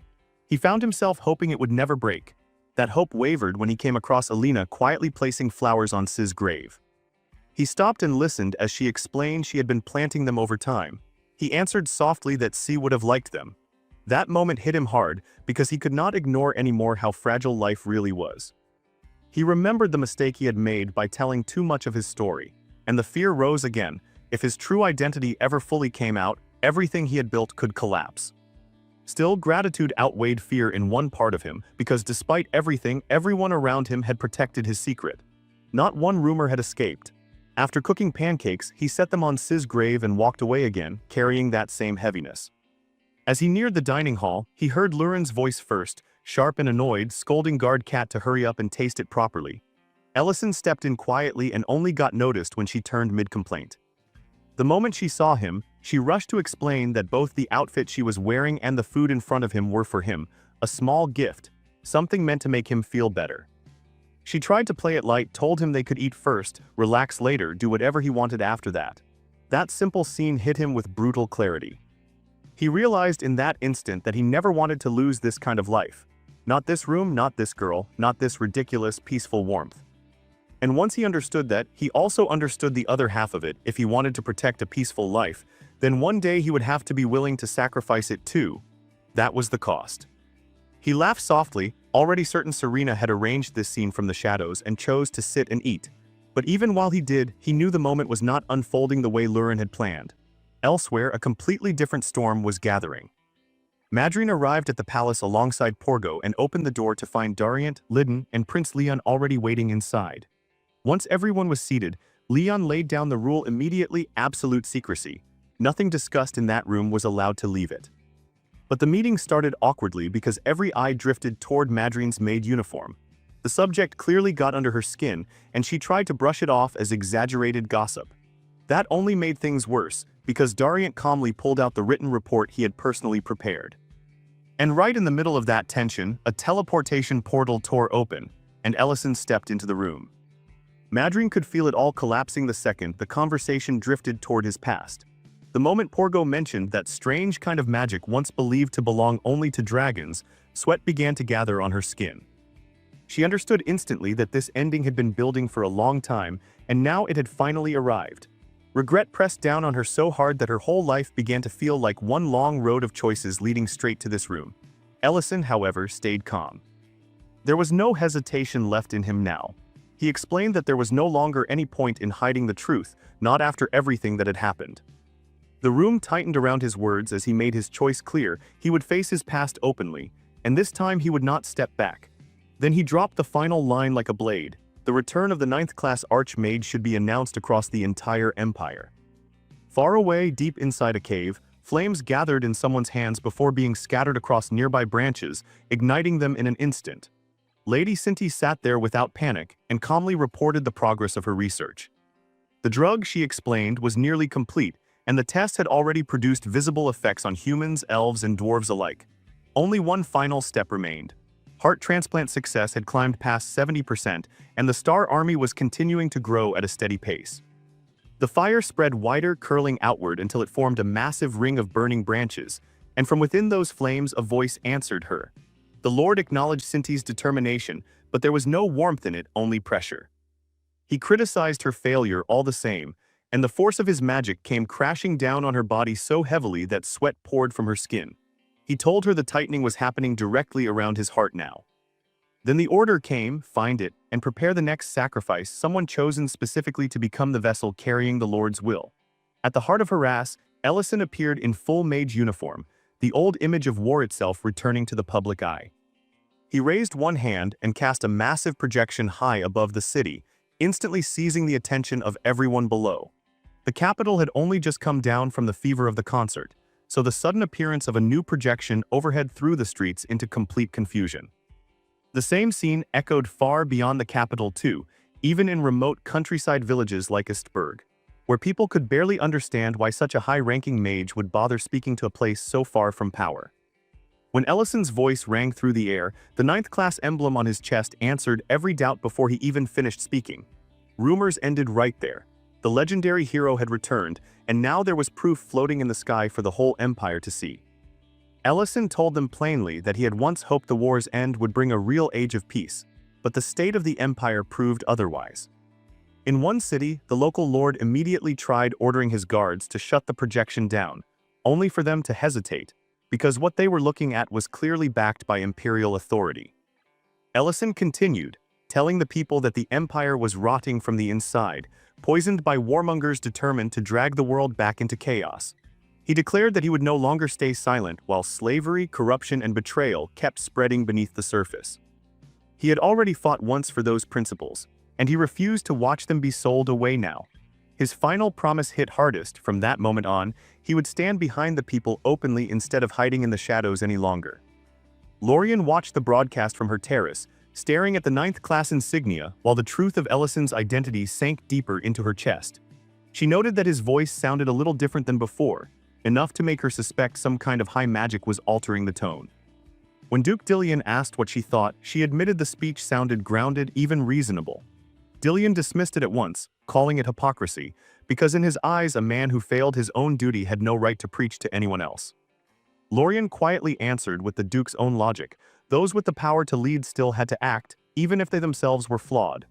That answer made him suspicious, and he noted that her visit to Greek City seemed to have changed her. She denied that, though uneasily, insisting those thoughts had been with her for a long time. Dillion only remarked that he wished his son had turned out the same way, then ended the exchange coldly by mentioning her mother's hidden condition and urging her to visit. Back at the palace, Madrine informed Ellison that mages were already spreading the announcement so the whole empire would hear it within a day. He acknowledged the work with a nod, then shifted straight to the matter of the spy. Leon had already suspected they had someone feeding them inside information. He pointed out that Dariant was the one who had summoned Ellison here, and more importantly, that Dariant was the only person in the room who had stayed completely calm when Ellison appeared. Ellison explained how his suspicion had started much earlier. Too many slave facilities across the empire had been struck almost at the same time, which meant someone had been gathering information at a speed that should have been impossible. Then the concert happened, and it became obvious the whole event had also served another purpose, to pull both him and Lurin into the capital. Leon admitted it was true. They had indeed been using a secret source. Elsewhere in the city, Duke Dillion confronted Reedon over the mess surrounding Berna's incident. Reedon answered carelessly, saying that after Berna's kidnapping he had simply kept following orders from the moment he'd been mistaken for the right kind of employer. The Duke mocked him for what he had become, a former captain of the night reduced to obediently following commands. Then Dillion made his own position clear. He had gambled everything on this plan because he could not forgive Ellison, the man he held responsible for Frigo's death. Reedon, maddeningly calm, acted as though the emotional part barely mattered. Inside the palace, the nobles erupted. A crowd of furious aristocrats demanded to know why such a massive public announcement had gone out without their consent. The emperor silenced the room and confirmed the news himself, explaining that what Ellison called for was nothing more than basic social order. Some nobles complained that moving so suddenly would only create chaos. Lydon answered that the empire needed hope more than it needed their comfort, and that Greek City fully supported the Archmage's return. Others grumbled about losing autonomy, and that was when Leon stepped in, mocking one of them for acting like a buzzkill during a holiday. The noble's anger immediately cracked into fear when he realized he was shouting at the crown prince. Leon brushed off every complaint about his drinking, his etiquette, and his arrogance, then casually mentioned Ellison's next destination. Panic spread through the room as nobles demanded to know where the Archmage was headed next. Leon smiled and tossed out the name Purim like a joke, then waved it away just as easily and walked out. He had slipped fully back into the spoiled prince persona again. But underneath it he was thinking something much darker, that a hero's return had been met with fear instead of celebration. And if his role now was to cut the rot out of the empire himself, then he would do it no matter what it cost him. At the same time, high in the sky, Ellison eventually woke Lurin and told her they had arrived. They descended into Pendrell City within the Ruburn Empire, the location their informant had given them. The second they landed, chaos came from above. A bird swooped down and snatched Lurin's earring right off her. Since that piece meant a lot to her, panic hit instantly. Ellison promised he would get it back, but before he could act, an arrow sliced through the air and struck the bird mid-flight. It crashed to the ground, and both of them immediately understood they were not the only ones keeping watch over the area. Ellison checked the bird and realized the earring was missing. Lurin insisted this had to be the right one because she had tracked that exact bird, but he stayed calm and examined it more closely. Then he figured it out: the impact had made the creature swallow the jewelry. He started prying its beak open while Lurin watched, ready to go digging for it herself if needed, before he stopped her from doing anything too reckless. Not long after, the archer approached and calmly claimed the bird as his catch. Ellison apologized and explained that it had swallowed something important. Lurin made it very clear they were not leaving until they got it back. The stranger stared at Ellison for a moment, then suddenly recognized him. The man was Hess, an old acquaintance from military days. Ellison greeted him with genuine surprise and happiness. Lurin recognized him too, remembering him as the same soldier who had once complained about the food in Ellison's unit. Hess looked visibly embarrassed by that memory and mentioned that nearly a decade had passed since they last crossed paths. He admitted that while he had known Ellison survived the war, their roads had never met again in the final conflict. Then Hess turned to Lurin and greeted her politely. When he asked about their relationship, both of them stiffened in the most obvious way possible. Ellison awkwardly described her as the person he shared his meals and daily life with. Lurin immediately teased him for turning red and pointed out that he still almost never just called her his wife outright. Seeing the two of them like that, Hess smiled and felt strangely relieved. Because whatever else the world had done to Ellison, at least it looked like his old friend had managed to build a good life. Hess then led them to his own restaurant so they could properly retrieve the earring from the bird. He explained that creatures like that swallowed shiny things out of pure instinct. When Lurin asked, with alarming seriousness, what would happen to the bird now, Hess calmly answered that it was already being prepared for dinner. Since he had fresh ingredients ready anyway, he invited them to stay and eat. That was when Ellison fully realized where they were sitting, inside Hess's own restaurant. Hess explained that he ran the place together with his mother. When Ellison mentioned that he also owned a restaurant back in Greek City, Hess lit up and said he wanted to visit someday. For now, though, he wanted something even more important, a real opinion on his cooking. He served them ma noodles, and Ellison recognized the work immediately as the product of real skill. Lurin admired how polished the presentation looked and commented that the dish felt familiar somehow. Hess watched them both closely, visibly tense. The broth had an understated depth that did not match its simple appearance. The meat was soft enough to melt apart, and the noodles carried the soup perfectly with every bite. Hess kept waiting for their judgment, but Ellison just kept eating in silence until the bowl was completely empty. The moment Ellison emptied the bowl, he gave Hess the highest praise a cook could ask for a finished dish. That one detail alone brought the man's confidence back to life, because cooking his own food every day had slowly poisoned his judgment and made him question whether he still had any skill left at all. Ellison calmly pointed out that the broth was made from bird bones, and Hess, relieved that his work had been understood so precisely, began sharing the finer details of the recipe with clear pride. Later, while they cleaned up, Ellison joined him at the sink even as a guest, simply because he couldn't stand leaving a kitchen messy. In that quiet moment, Hess finally asked the real question. He wanted to know if Ellison was truly the man behind the recent Archmage declaration. Ellison did not deny it. Hess then made another point: someone of Ellison's stature wouldn't come all the way to a remote place like this without a reason. He asked if Ellison had noticed anything strange. The answer was obvious the second it was said out loud: the lack of customers. Even during the busiest hours, the shop was unnaturally empty. Ellison had already picked up on it too. A few years ago, Hess's restaurant had been thriving. The locals knew it well. Then one day, a representative from the Liney Trading Company appeared and offered Hess an expansion deal. Better supplies, broader reach, more success, everything packaged beautifully with one hidden hook: he had to use a specific unknown seasoning. Hess, who took pride in honest cooking, rejected the offer on the spot. After that, his business began collapsing so badly that even his mother had to stop helping at the shop because there simply wasn't enough work left for two people. Ellison immediately suspected another restaurant had accepted the same offer. Hess confirmed it and pointed to a nearby place called Merly, a restaurant that had taken the deal and was now strangely successful. That instantly became a lead. When Ellison asked if Hess had ever tried eating there, Hess admitted he had gone once, but something about the place felt wrong. Not wrong in a way he could explain, just enough to make him resist ever going back a second time. The next evening, the three of them headed to Merly. Lurin woke up from a nap on Ellison's back and drowsily asked where they were going. Hess told her they were headed into the busy part of town. Ellison teased her for sleeping so hard she probably wouldn't even notice if someone kidnapped her. Then Lurin noticed Ellison's clothes and pointed out that he was dressed like a mage again. Hess quickly reassured him the recent Archmage announcement had made mage-style robes trendy among ordinary people, so he wouldn't stand out much. Once inside Merly, the sheer number of customers was enough to make all three of them pause. They were seated quickly, and manager Lesant came to take their order for 3 bowls of noodles. Almost immediately after, the woman tripped and went crashing down.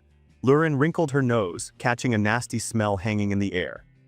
Ellison quietly watched the chaotic service and understood something right away. The place was a mess, so the only reason anyone kept coming had to be the food itself. Then the noodles arrived and they looked awful. Cheap, poorly made, and honestly insulting to the eye.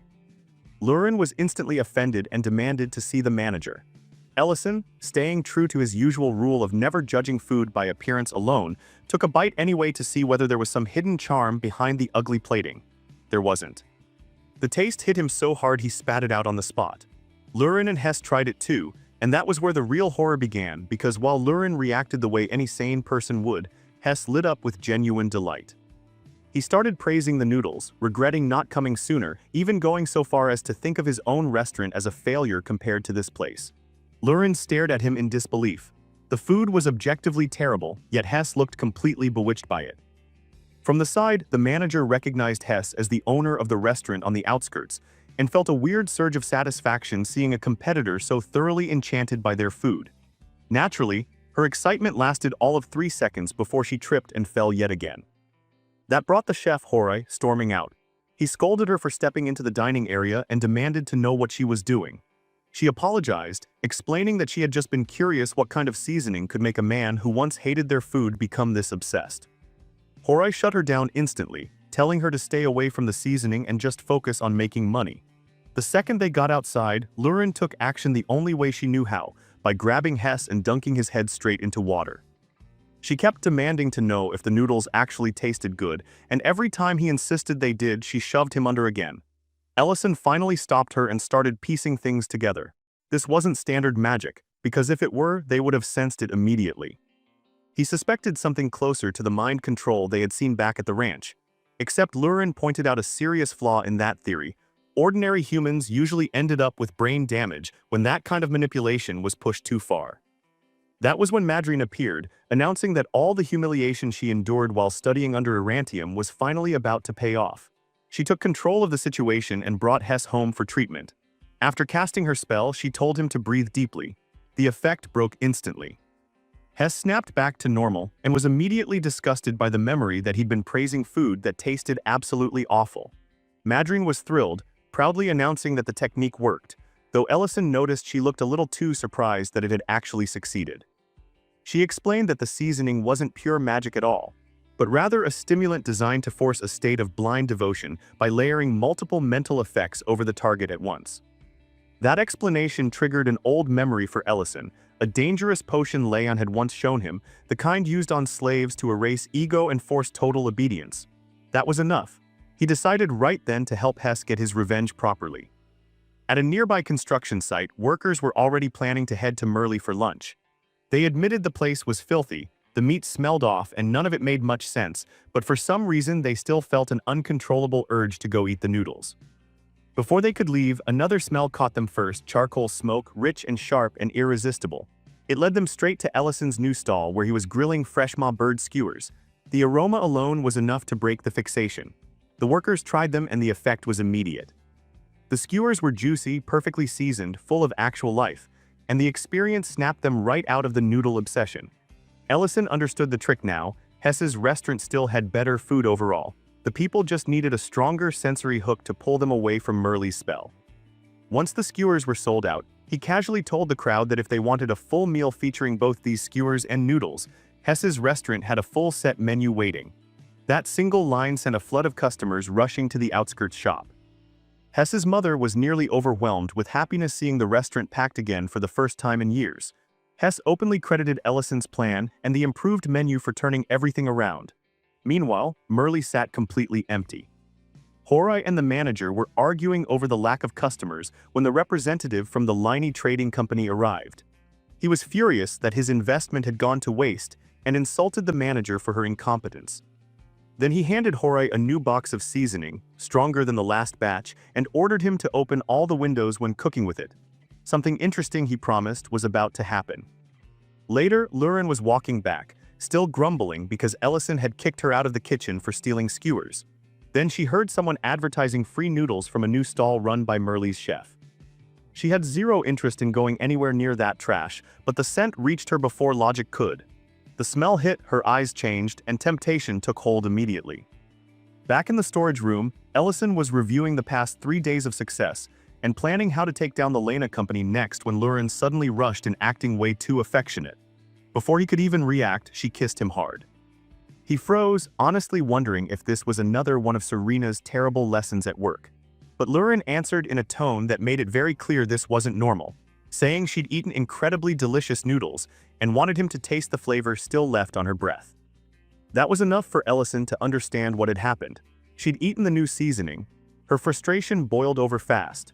She slammed her fist into the floor hard enough to crack the wood and demanded to know why he kept retreating every time she came toward him. When he pointed out that her intensity currently felt genuinely dangerous, she insisted she was only trying to share the noodle flavor through a kiss. He told her to stop, but Lurin shot back that the others were already devouring everything she had brought, so this had been her only option. That was the moment Ellison realized the others had already fallen under the same influence too. Her voice became even more emotional after that, pulling out every old wound at once. She brought up his past hesitations, accused him of avoiding her because she was a dragon, and pushed harder and harder until Ellison finally snapped. He slammed his hand against the wall hard enough to shake the room and told her the truth. He had never avoided her out of shame. He avoided her because he was afraid that if he ever fully gave in, he wouldn't be able to stop himself. Then, just as he leaned in to kiss her, he sensed it, a layered magical veil clouding her mind. Lurin was powerful enough to overwhelm most problems by brute force, but this was something different. The cumulative effect of the tainted food and the enchantment had finally dragged even her into it. Ellison ran back to the restaurant, and the situation there was somehow even worse. Madrine had completely thrown away her dignity as a mage and was literally crying over the noodles. Hess had sunk so deep into despair he was already ready to close his own shop, convinced he could never compete with that flavor. Even Hess's mother had turned against her own son's cooking. One thing was obvious, the seasoning had become far more potent than it was the day before. Then the manager approached Ellison in a full panic. She recognized him as the man who had helped Hess and begged him to save them, even offering him the position of head chef.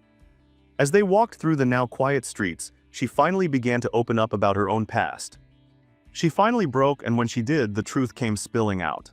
She admitted she was clumsy, always felt like dead weight beside her late father, a master chef, and in her desperation to preserve his name and keep the restaurant standing, she accepted that shady offer from the Lena Trading Company. Ellison didn't soften the blow. He told her plainly that trying to protect a building meant nothing if the price was feeding people dangerous substances she didn't even understand. Outside, the situation had already turned ugly. Crowds of people, nobles included, were shouting, shoving, and acting like starving addicts over those cursed noodles. The manager completely fell apart and begged Ellison to save her father's legacy, promising him anything if he could fix what she had allowed to happen. Ellison walked straight into the kitchen and took control. He faced Horai and declared without hesitation that he was the new head chef now, and Horai was fired on the spot. No transition, no handover, no discussion, just get out. Elsewhere, far from the restaurant chaos, Cinti was refining herbs while casually discussing candidates for her larger plan. Reedon suggested Lurin, but Cinti rejected the idea immediately, saying the Black Dragon had become far too attached to her peaceful life beside Ellison.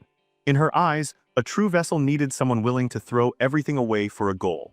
That conversation shifted when Saint arrived and proudly revealed he had already been testing the seasoning on Lurin. He was thrilled with himself, convinced his research had finally produced results, and openly declared that if the perfect vessel didn't already exist, he would simply create one by force through mental corruption.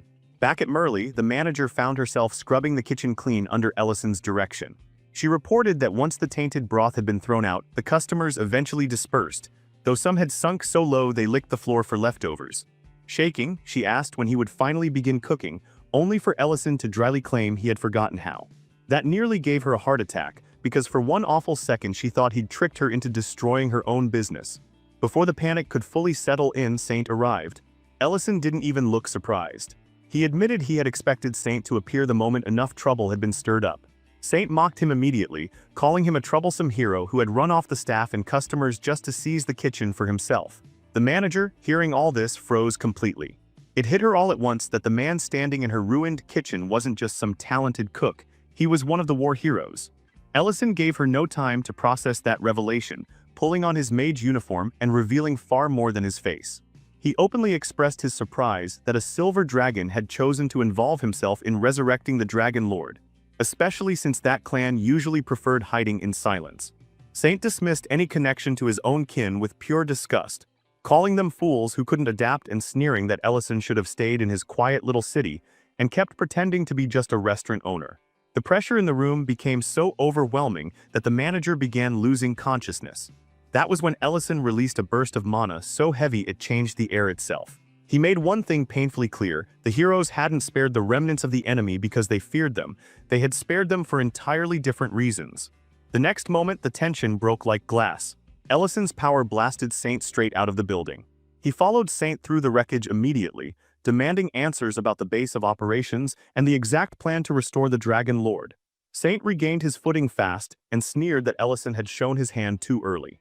He mocked Ellison's understanding of the organization and insisted that real negotiations only happen between equals. Then, to prove he wasn't some insect to be interrogated, he dropped the human disguise completely. His dragon form burst free, and he declared that erasing the entire city wouldn't bother him if that was what it took to prove his point. Ellison didn't flinch. Saint responded by filling the sky with glowing spheres of energy, turning the battlefield into a rain of destruction. Ellison answered with a warping nexus, detonating the ground so violently the city itself seemed to crack. Saint rose higher into the air and taunted him, asking whether he truly believed he could protect civilians and still fight properly at the same time. He then revealed the truth of the seasoning. It had never just been about flavor. It was a prototype for absolute submission, a manufactured version of the same domination that once defined the Demon Lord's power. Ellison, without missing a beat, called him the Lord of Noodles and launched a magical chain to bind him. That should have worked, but before the trap could close, Horai lunged in with monstrous strength and grabbed Ellison from behind. The shock didn't stop there. The townspeople who had eaten the tainted noodles arrived too, acting as a living shield for Saint. He laughed and explained that their loyalty had gone far beyond food. They were now bound to him personally. Then things escalated even harder. The sky shifted, and Madrine descended wrapped in magical orbs, still under the seasoning's influence and identifying Ellison as her enemy. Right after her, Lurin came crashing down hard enough to shatter the earth. Saint looked victorious, practically glowing with smugness as he bragged that even a dragon carrying ancient Mabel power had fallen to his scheme. He understood exactly what Ellison's weakness was too. Ellison refused to unleash full force while innocent humans remained in range, and Saint planned to exploit that hesitation to escape. So he tried to command Lurin, ordering her to leave with him. That was the moment his entire plan collapsed. Lurin's love for Ellison was so strong it shattered the spell from the inside. She snapped awake in pure fury, screaming at Saint for daring to think he could control her. Then she kicked him with enough force to send him flying and declared, without a trace of hesitation, that she belonged only to Ellison. Ellison smiled at that, because deep down he had trusted this outcome all along. He moved immediately, using his magic to restrain the brainwashed townspeople and seal Madrine safely, refusing to repeat the old mistakes of war. Saint hit the ground laughing like a madman. To him, the whole thing was absurd. He could not process the idea that a dragon and a human might be bound by trust and love rather than domination and obedience. Ellison answered by gathering enough power for a finishing blow. Saint transformed again and hurled a deadly dragon breath attack while shouting that such a union was shameful. Ellison met it head-on with his own magic and crushed it completely. Then he said it aloud, clear enough for everyone to hear. He felt no shame at all, because what he and Lurin shared was real, and whether one was dragon or human meant almost nothing next to that. Lurin, standing there stunned and red-faced, barely had time to process the confession before it became reality. Saint's bottle of seasoning rolled across the dirt as he realized his fatal miscalculation. He had accounted for spells, manipulation, even dragon blood, but he had never once accounted for genuine love. Ellison turned to Lurin and told her directly that this time he wasn't going to run away from the answer. He loved her. She answered without hesitation and the feeling was returned. Later, Horai ended up bound behind the bars of his own place, raging and demanding release. Ellison studied him more carefully and realized there was something deeply wrong with the man. He moved like a person, but his strength and presence felt off, almost artificial. When Horai tried to flex himself free, the movement tore at his clothes just enough for Ellison to catch sight of an emblem on the armor beneath, an emblem that reminded him instantly of Reedon. Before he could dig deeper, Saint's voice started taunting him again, but that ended when Lurin smashed through the bars and began beating Saint mercilessly, fueled entirely by the memory of him having laid hands on her waist. Madrine begged her to stop before she killed him, while Ellison, honestly bothered by the same thought, nearly joined in. Elsewhere, the former manager walked alone and replayed Ellison's words to her. She remembered him refusing to teach her any recipes because she still didn't understand the reasoning behind ingredients or process. Following steps blindly, he had told her, was no different from the reckless way she'd been running her life. If she wanted a path forward, she needed to understand her own strengths and weaknesses first. Those words stayed with her. At Hess's restaurant, business was booming again, and Hess was discussing with his mother how badly they needed someone to handle inventory and the storeroom before everything descended into chaos. Right on cue, the former Merly manager arrived with a proposal. She offered to take charge of stock and organization and even suggested the two businesses collaborate, since she already had roots in the city and knew the terrain. Back at Ellison's own restaurant, everyone was buzzing because both he and Lurin had been gone too long. Rumors had already started spreading, especially after the public Archmage declaration, and Serena, being Serena, joked that she should tell people he had run off after an affair with a noblewoman. The gossip was instantly crushed when Ellison and Lurin walked through the door together. After apologizing for being away, they were greeted warmly, and when people started pushing him about the rumors of him being an archmage, Ellison chose a different truth to reveal instead. Holding Lurin's hand in full view, he calmly explained that the trip had allowed them to be more open with one another. Lurin took that even further. Bold as ever, she announced that they weren't hiding their affection anymore and would kiss wherever they pleased. That single declaration erased every rumor about secret identities and war heroes in one shot. As far as everyone was concerned now, the two of them had simply been off on a romantic getaway. In another part of the world, Reedon brought bad news to Sinti, though she had already guessed it. Saint's plan had failed and he was now a prisoner. Sinti remained disturbingly calm, asked for a cigarette, and remarked that their current priority was simply cleaning up the mess in Pendra City. Then the scene shifted to the Dragon's Sanctuary, where Madamada stood before the memorial that now bore Baron's name. He should have felt relief. Instead, grief turned instantly into fury when he saw the monument had been defaced.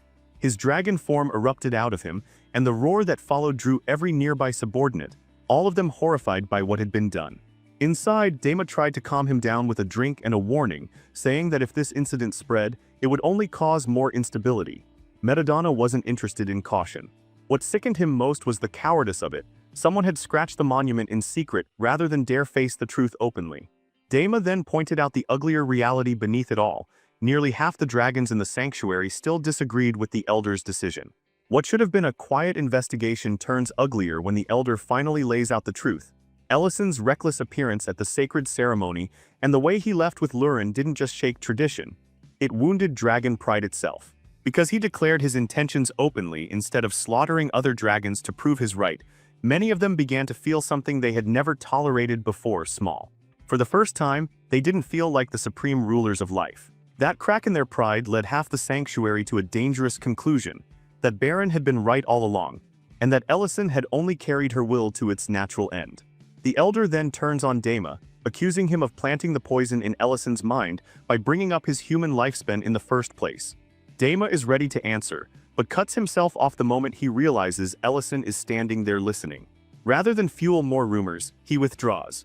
Though in his heart he already knows the outcome was decided the moment Ellison tore through every wall in his path to reach Lurin. As Dama leaves, his thoughts are interrupted by Luhard, who arrives carrying a grievance he claims concerns the future of the entire clan. Meanwhile, the elder studies the strange seasoning they recovered and immediately notices something wrong with it. Ellison had expected poison magic, maybe some cursed herb, but the elder sees something stranger, a hard fragment lodged inside the mixture. When he pulls it free, the truth lands like a blow. It isn't stone, it isn't bone, it's a shard of a shattered dragon heart. That discovery chills the room, and even the elder can't hide the thought pressing down on him that this nightmare may be nothing less than the harvest of the dragon's own sins. Elsewhere in the castle, Luhard finally drops the mask and starts pressing his case. He rages about the clan's thousand-year traditions being dragged through the dirt by a human outsider. In his eyes, a sinner was pardoned because of Ellison's authority, sacred dragon law was bent, and everything old and absolute has started to crack. Dama, already tired of the performance, tells him to stop circling the point and spit it out. That is when Luhard changes direction and goes straight for the one weakness he thinks matters: time. He argues that Ellison may be strong now, strong enough to push back ancient threats and hold danger at bay, but he is still just a human, and maybe in 80 years he'll be gone. Betting the future of the Black Dragons on a life that short to Luhard is madness. Dama immediately senses something off. For a man normally driven by pride and muscle, Luhard is suddenly far too polished, far too persuasive. So he pokes at the lie. If time is really the issue, then why not simply wait 50 years and let the problem solve itself? That one line strips the disguise off the whole argument. Luhard snaps and the truth spills out. He isn't speaking for the clan, he's speaking from jealousy. What he can't bear is the thought of Lurin spending a long life with Ellison, sharing everything with him, giving him what Luhard wanted for himself. Dama instantly suspects what else follows from that bitterness, including the vandalizing of the memorial, and though anger rises in him, he forces it down and pretends to entertain the idea. He even hints that perhaps he could overlook the damaged monument, just to see how far Luhard will go. That gamble works. Luhard grows nervous and reveals too much, enough to prove he's not acting alone and that someone smarter has been feeding him lines from the shadows. At the same time, Ellison is explaining to the elder that the enemy leader appears to be a silver dragon named Saint. Since ordinary spells are useless against dragons, the elder accepts responsibility for investigating more deeply himself. From there, the conversation drifts unexpectedly into something more personal. Ellison admits that he and Lurin have stopped hiding so much and have even been kissing openly in public. The elder laughs at that, but only for a second before immediately asking the real question on his mind: where are the great-grandchildren? Ellison goes red so fast it almost looks painful. The elder, thoroughly enjoying himself, pushes further, saying the adulthood ritual is already over, so by now Lurin should practically be pregnant. That sends Ellison into full embarrassment, and beneath that, genuine fear. He doesn't even know if a human and a dragon can have a child at all. The elder teases him to keep trying, but then his tone softens because he realizes what Ellison is actually afraid of. It isn't conception, it isn't biology, it's the thought of leaving Lurin alone, or worse, leaving her with a child, if his life really is as short as a normal human's. To answer that fear, the elder does something simple and unsettling. He cuts his own hand and shows the wound. He explains that dragon transformation into human form is not some shallow illusion. Their blood, their flesh, their internal structure, all of it truly changes. He reminds Ellison that Lurin herself refused to return to dragon form during her ritual because she had already decided this human shape was her real self. That choice matters. He tells Ellison to trust the resolve Lurin has already shown. Because she has not been stumbling blindly, she has been choosing this life with open eyes. Back at the restaurant, Lurin is sprawled around doing absolutely nothing useful except replaying that deep kiss in her head over and over. The more she thinks about it, the more she feels like they have climbed to a new rung on the lover's ladder, and then Serena's old advice starts echoing in her mind. What comes after kissing? That one thought hits her so hard she ends up shouting aloud from excitement and panic mixed together.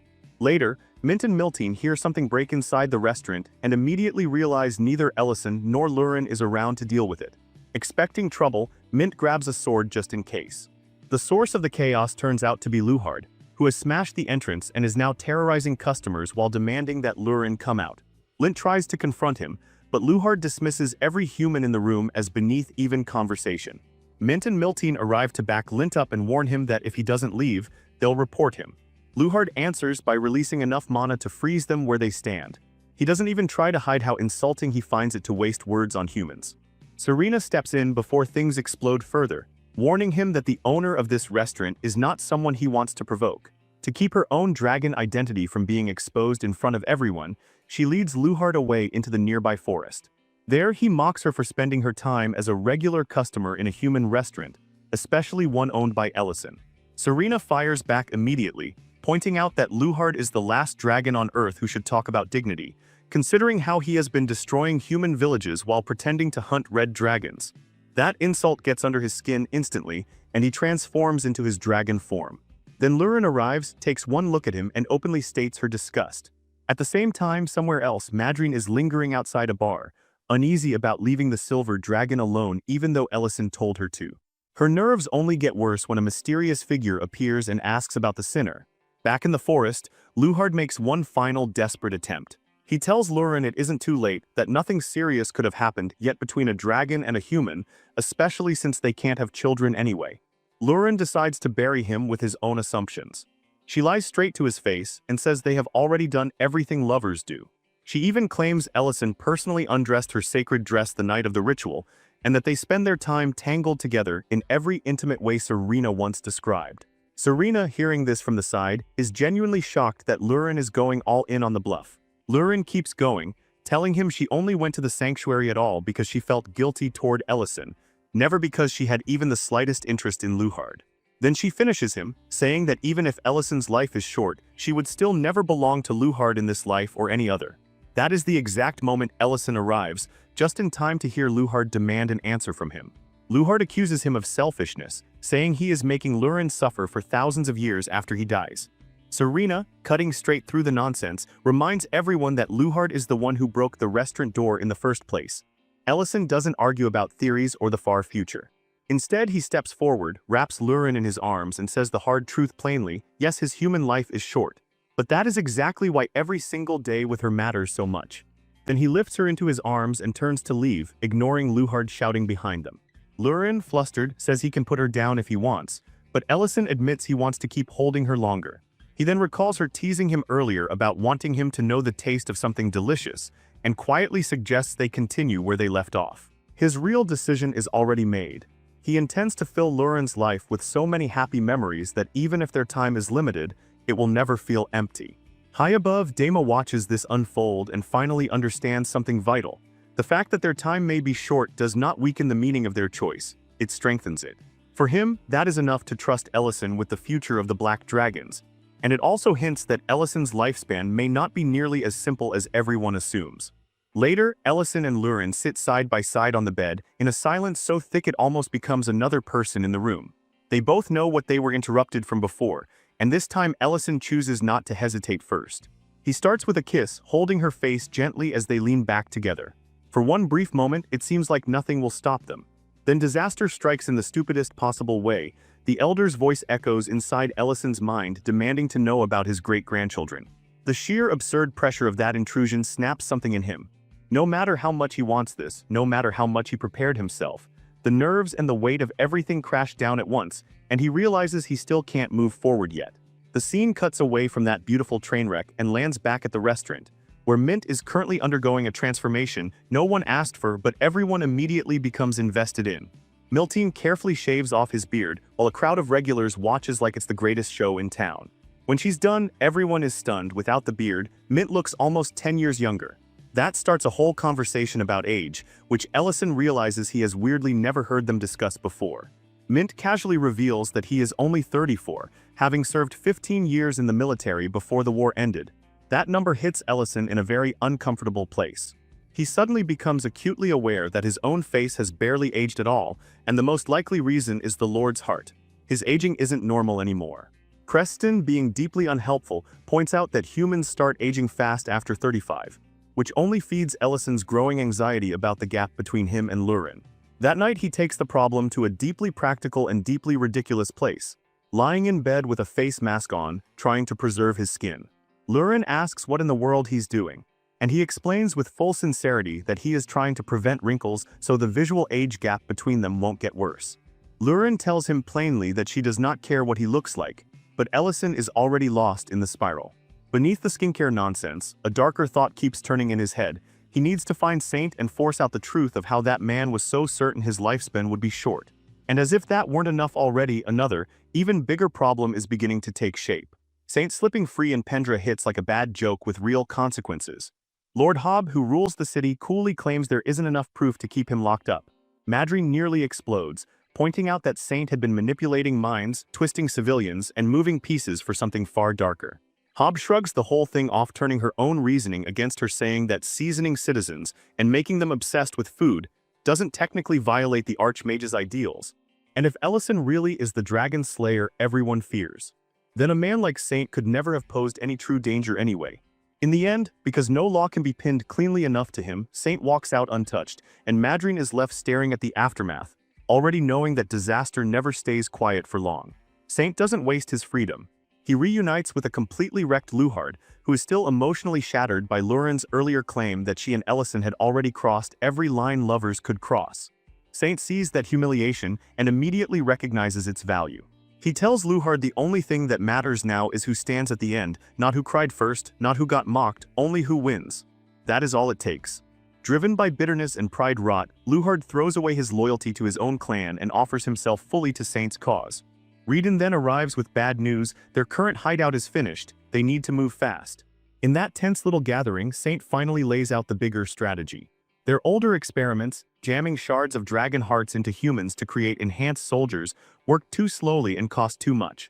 So he built something new, Lord's Tear, a substance designed to make whoever consumes it fall into absolute obedience. It would be faster, wider, far more useful against dragons and against Ellison, and he is already on his way to collect the research materials needed to mass-produce it. That plan dies the instant the meeting is ripped apart by fire. Luhard's robe suddenly ignites, then the entire space erupts into a violent explosion, turning the hideout into a blazing cavern and shutting down teleportation completely. Out of the smoke comes Dihagma, dragging a struggling Luhard from behind like a child caught sneaking out.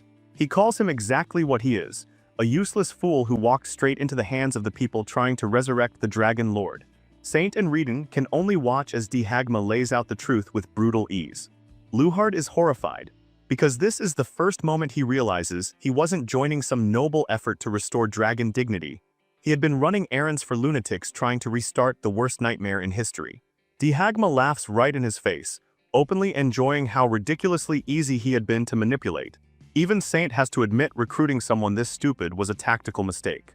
Trying to recover control, Saint transforms into dragon form and unleashes a crushing wave of force, assuming Dihagma came alone and can be overwhelmed.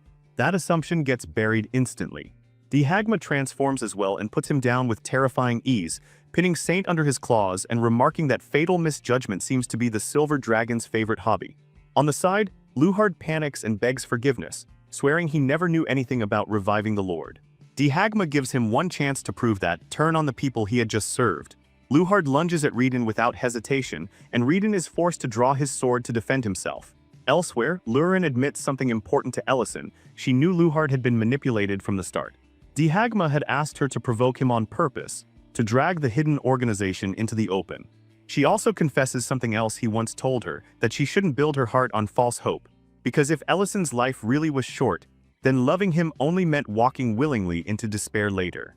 That is the piece Ellison latches onto, frantic now, desperate to know what Dihagma learned about his lifespan. But Lurin stops him before he can run after another answer. She breaks down in tears and finally says the fear out loud she doesn't care if he grows old.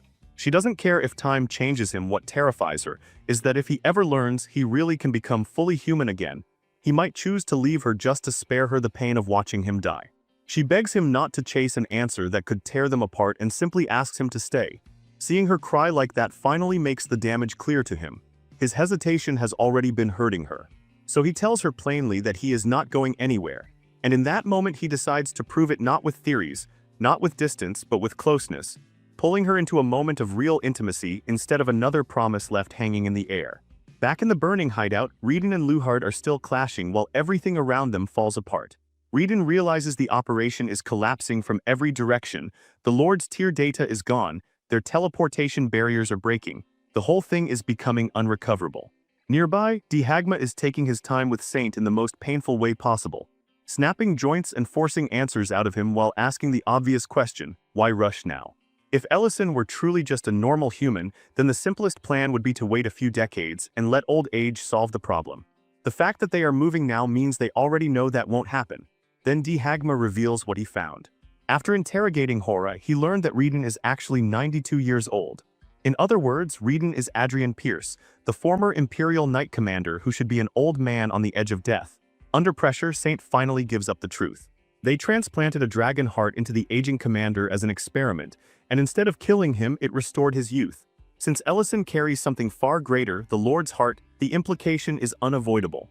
Ellison is not living on borrowed human time anymore. He has, in effect, gained a dragon's lifespan. Dihagma then does the worst possible thing at the funniest possible moment.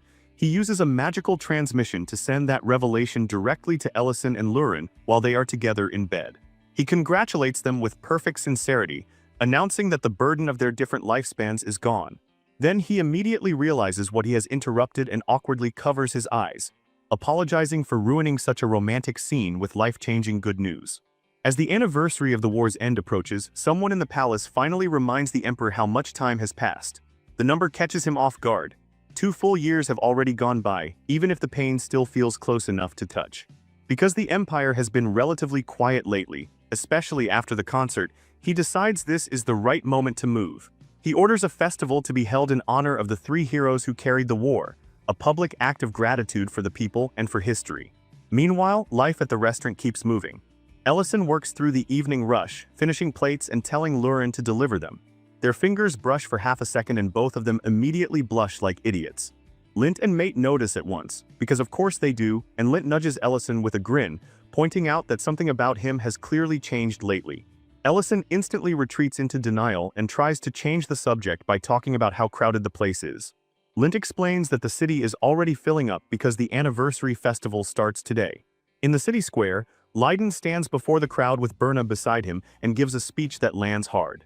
He reminds everyone that Greek city once lay shattered after the Red Dragon's assault, and that what saved it wasn't miracle alone but loyalty, endurance, and the people refusing to collapse. Soldiers stayed standing, civilians endured, and the city lived. Then he bows deeply and thanks the 3 heroes who made that survival possible. The crowd is already emotional, but then he drops the line that sends everything over the edge. One of those heroes is living in Greek city right now and running a restaurant. The crowd erupts instantly. Berna has to step in and stop him before he drags Ellison all the way into public chaos. Fireworks explode above them, cutting off the moment and ending the speech on light and thunder. At the festival itself, Ellison and Lurin move through the crowd like a couple trying not to look like a couple and failing horribly. Ellison wins her a stuffed toy at one of the stalls, and Lurin immediately tells him to do it again because one is clearly not enough. As they walk, she admits that she likes places like this, not because they are big or grand, but because they feel familiar, warmer than the capital ever did. Ellison tells her they can come back next year, and the year after that, and the year after that too, as many times as they want. Lurin accepts that quietly, but the happiness in her face says more than words ever could. Then they run into a group of children playing war. One is pretending to be Bin, another is Darren, and someone else is flailing around as a dragon. Lurin finds it funny immediately, but Ellison stiffens the moment he sees it. The children spot his clothes and decide he must be the perfect person to play the Archmage Ellison. Before he can refuse, they drag him into the game and assign Lurin the role of a princess. She rejects that title so fast it almost sounds offended. The children argue back that the princess is important and the order of the battle matters. According to them, Bin and Darren have to fall first so the Archmage can face the final fight alone. One child dramatically collapses and announces the heroes are dead, leaving only the Archmage behind. That line hits Ellison harder than anyone around him can understand. To keep the moment from becoming a real problem, Lurin gives in and plays along, which sends the kids into delighted chaos as they rush toward the last scene. But just as everything gets loudest, Ellison's vision blurs and the world drops out from under him. He loses consciousness. In the dream, he wakes beside a campfire, and across from him sit Bin and Darren as if no time has passed at all. Darren assumes he had a bad dream. Bin complains that the cook has no business being the last one awake. A few passersby come near and start thanking them for their heroics, recognizing Bin and Darren immediately. When they ask Ellison's name, he introduces himself as Michael instead. Darren laughs, amused that he is still changing his identity every chance he gets. Ellison explains that once the war finally ends, he wants to open a restaurant, and when that day comes, he wants people to judge him only by the food, not by whatever they think they know about the soldier he used to be. To make that possible, he has even been using magic to change how he looks, choosing different faces for different worlds. Their quiet conversation gets interrupted when Bin and Darren realize they are late for a meal and start dragging him along like old times. The dream turns abruptly. Battle explodes around them as monsters descend in a brutal rush. Ellison throws up a magical shield to protect the people nearby while panic tears through the crowd. They quickly realize this isn't an ordinary fight, it is a war inside a war. A clash between a red dragon and a black dragon. The red dragon sneers at everyone below, calling them worms and telling them to get lost if they don't want to be crushed under the aftermath. Watching the destruction, Ellison suggests the direct answer: go for the Lord itself and cut the whole fight off at the root. Bin and Darren react like he has lost his mind. They tell him they already tried that once and nearly died for it. The Lord isn't just strong, it is a monster that refuses to die. A thing that can take enough punishment to kill 5 adult dragons and still keep moving. The only reason they lived through that last clash was pure timing. The Lord sensed the approach of black dragons and chose to retreat before things tipped too far.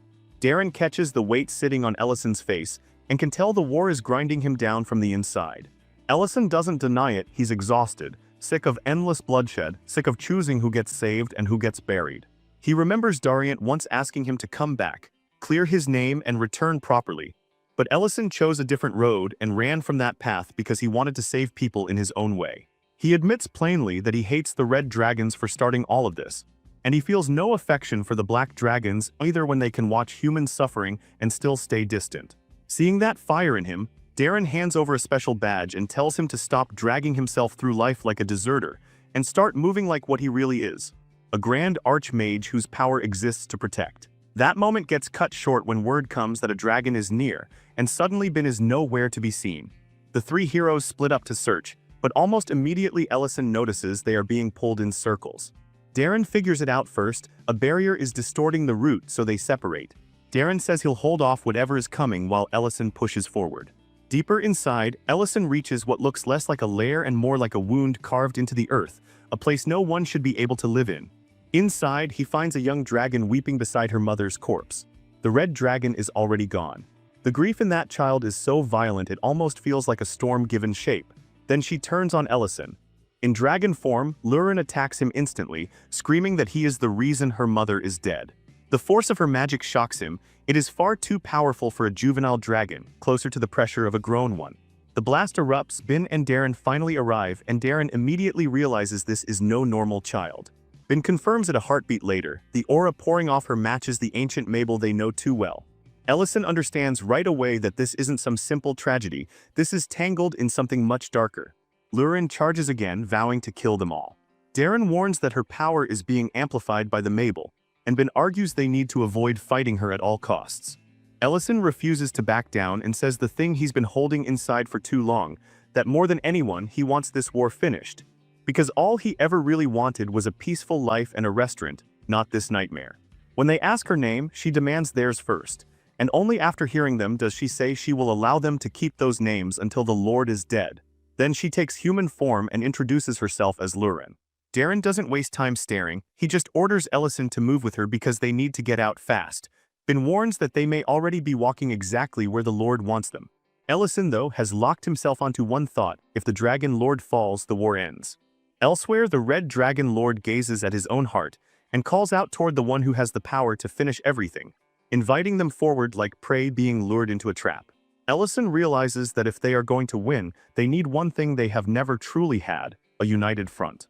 So he begins trying to gather allies, building a plan that depends on their combined force, drawing the Dragon Lord's focus long enough to create one opening, one real chance to bring him down. Bin agrees immediately, knowing brute force alone will never be enough. But gathering support turns into a wall of rejection. Regional lords refuse one after another. One says dragon raids are too unpredictable and he can't abandon his own territory. Another calls the idea a suicide mission. A third fears a direct offensive will only provoke the dragons into even worse retaliation. The refusals pile up until Ellison is burning with frustration. He vents all of it in front of Lurin, insisting this isn't selfishness, he isn't doing this for glory, he's trying to stop the slaughter. Lurin, watching him, points out that for someone people want to call a hero, he doesn't actually listen very well when he's decided on something. In the middle of all that tension, Ellison falls back on the one thing that still centers him: cooking.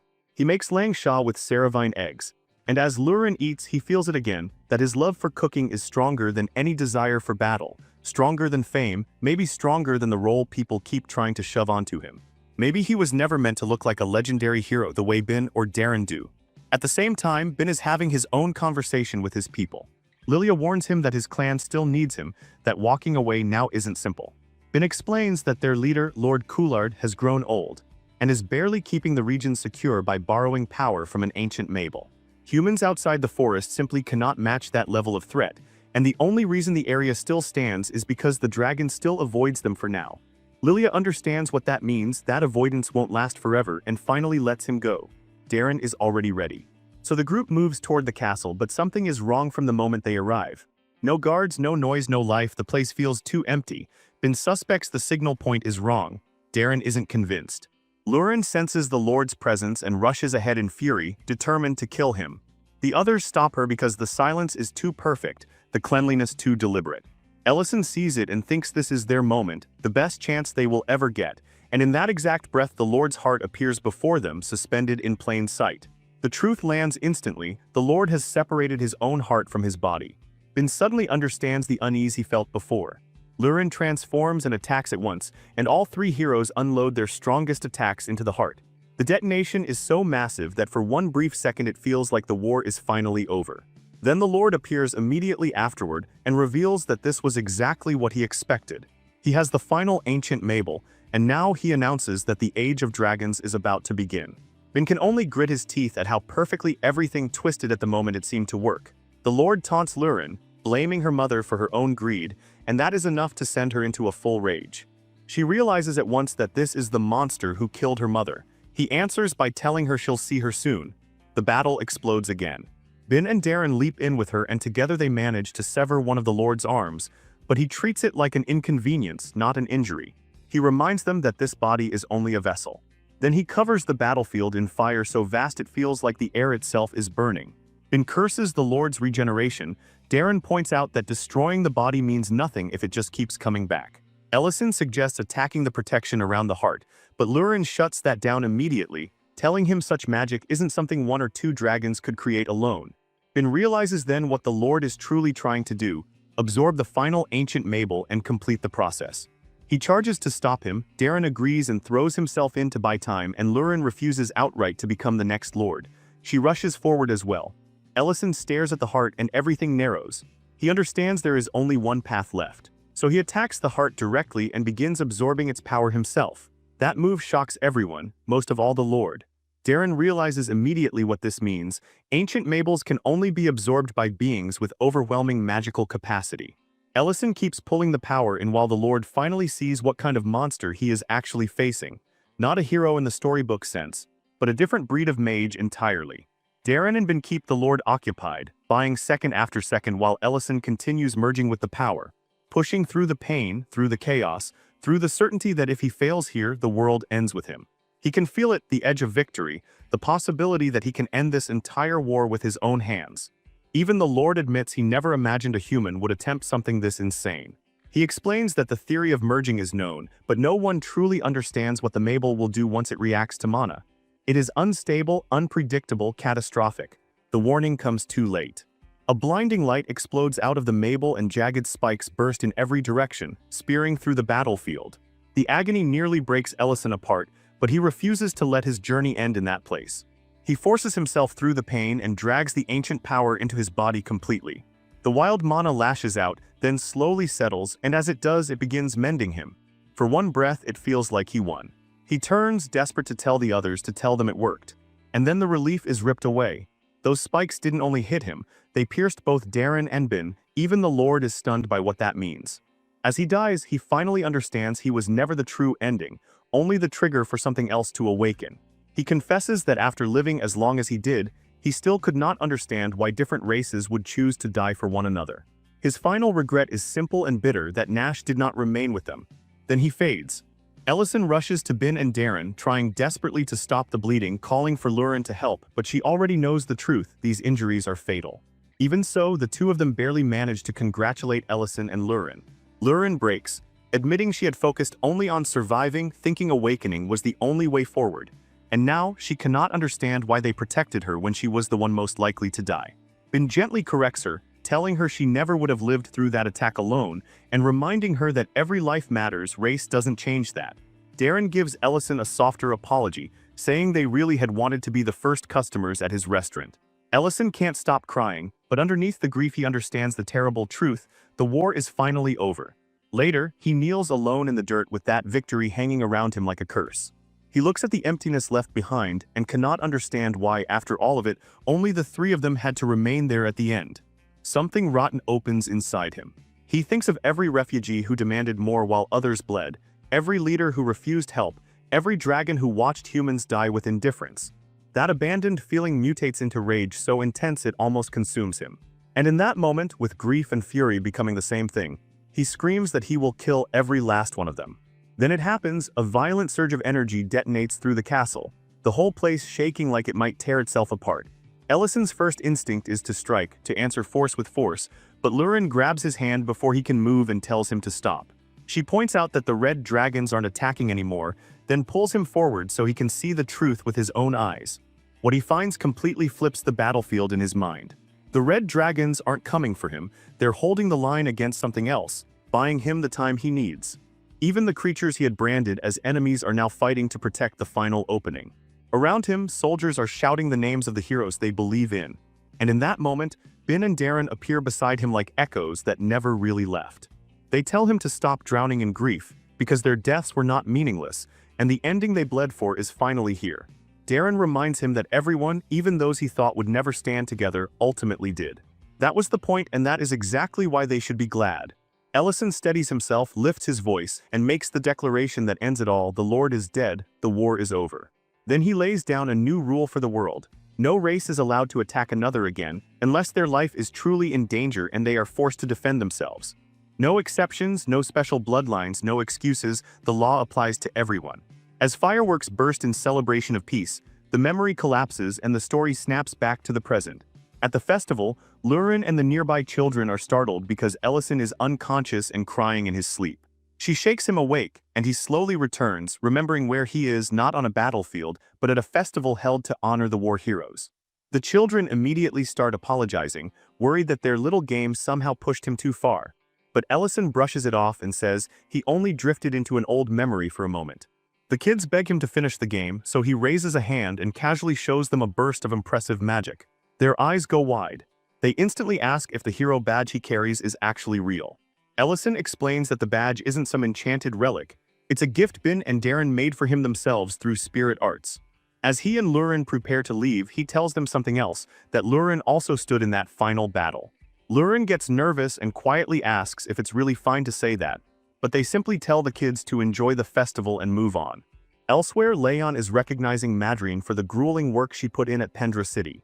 The mission ended in success, the brainwashing item facility was destroyed, the silver dragon was freed, and the damage was contained. He thanks her sincerely, but instead of pride, the praise only makes her visibly uncomfortable. To her, that entire mission still feels like a chain around her neck. Leon doesn't let her dismiss it though, he insists her role mattered. Then the conversation drifts toward Duke Dillion searching for her, which only makes her more uneasy. Leon decides enough of the past for now and hands her a scroll meant for Count Lydon. Madrine assumes it's just another formal assignment, but he immediately clarifies that this is actually a forced vacation. Her job is to deliver the scroll, and after that, she is under orders to disappear into the festival and enjoy herself whether she likes it or not. Back at the restaurant, the mood is absolutely wrecked. Serena, Alina, and the butcher couple are all sitting there in utter silence, paying the price for the previous night's overindulgence. When Ellison and Lurin walk in, they ask what happened, and Serena flatly blames excessive partying. Alina explains that she tried treating some dwarves and somehow ended up being handed liquor strong enough to destroy her from the inside, leaving her with a brutal hangover. When Creston starts talking about food, Alina immediately rejects anything heavy, and that sparks an idea in Ellison's head. He decides on the spot to make something specific for recovery, convinced the dish is good enough to become one of the festival's highlights. He tells Lurin to just wait and see.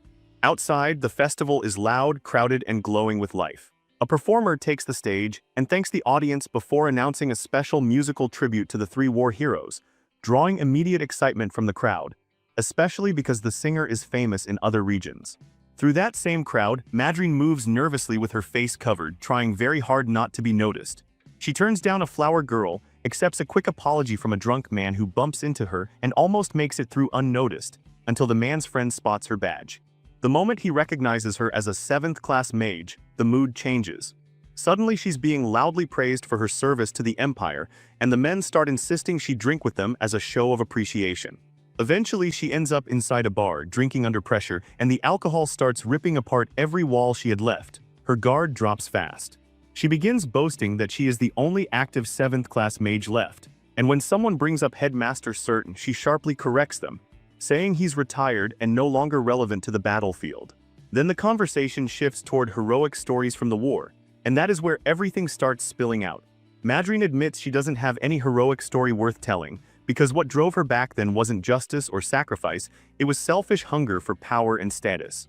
She confesses that at the academy, she reported Ellison and helped engineer the movement that pushed him out, all because she wanted him removed from her way so she could rise higher.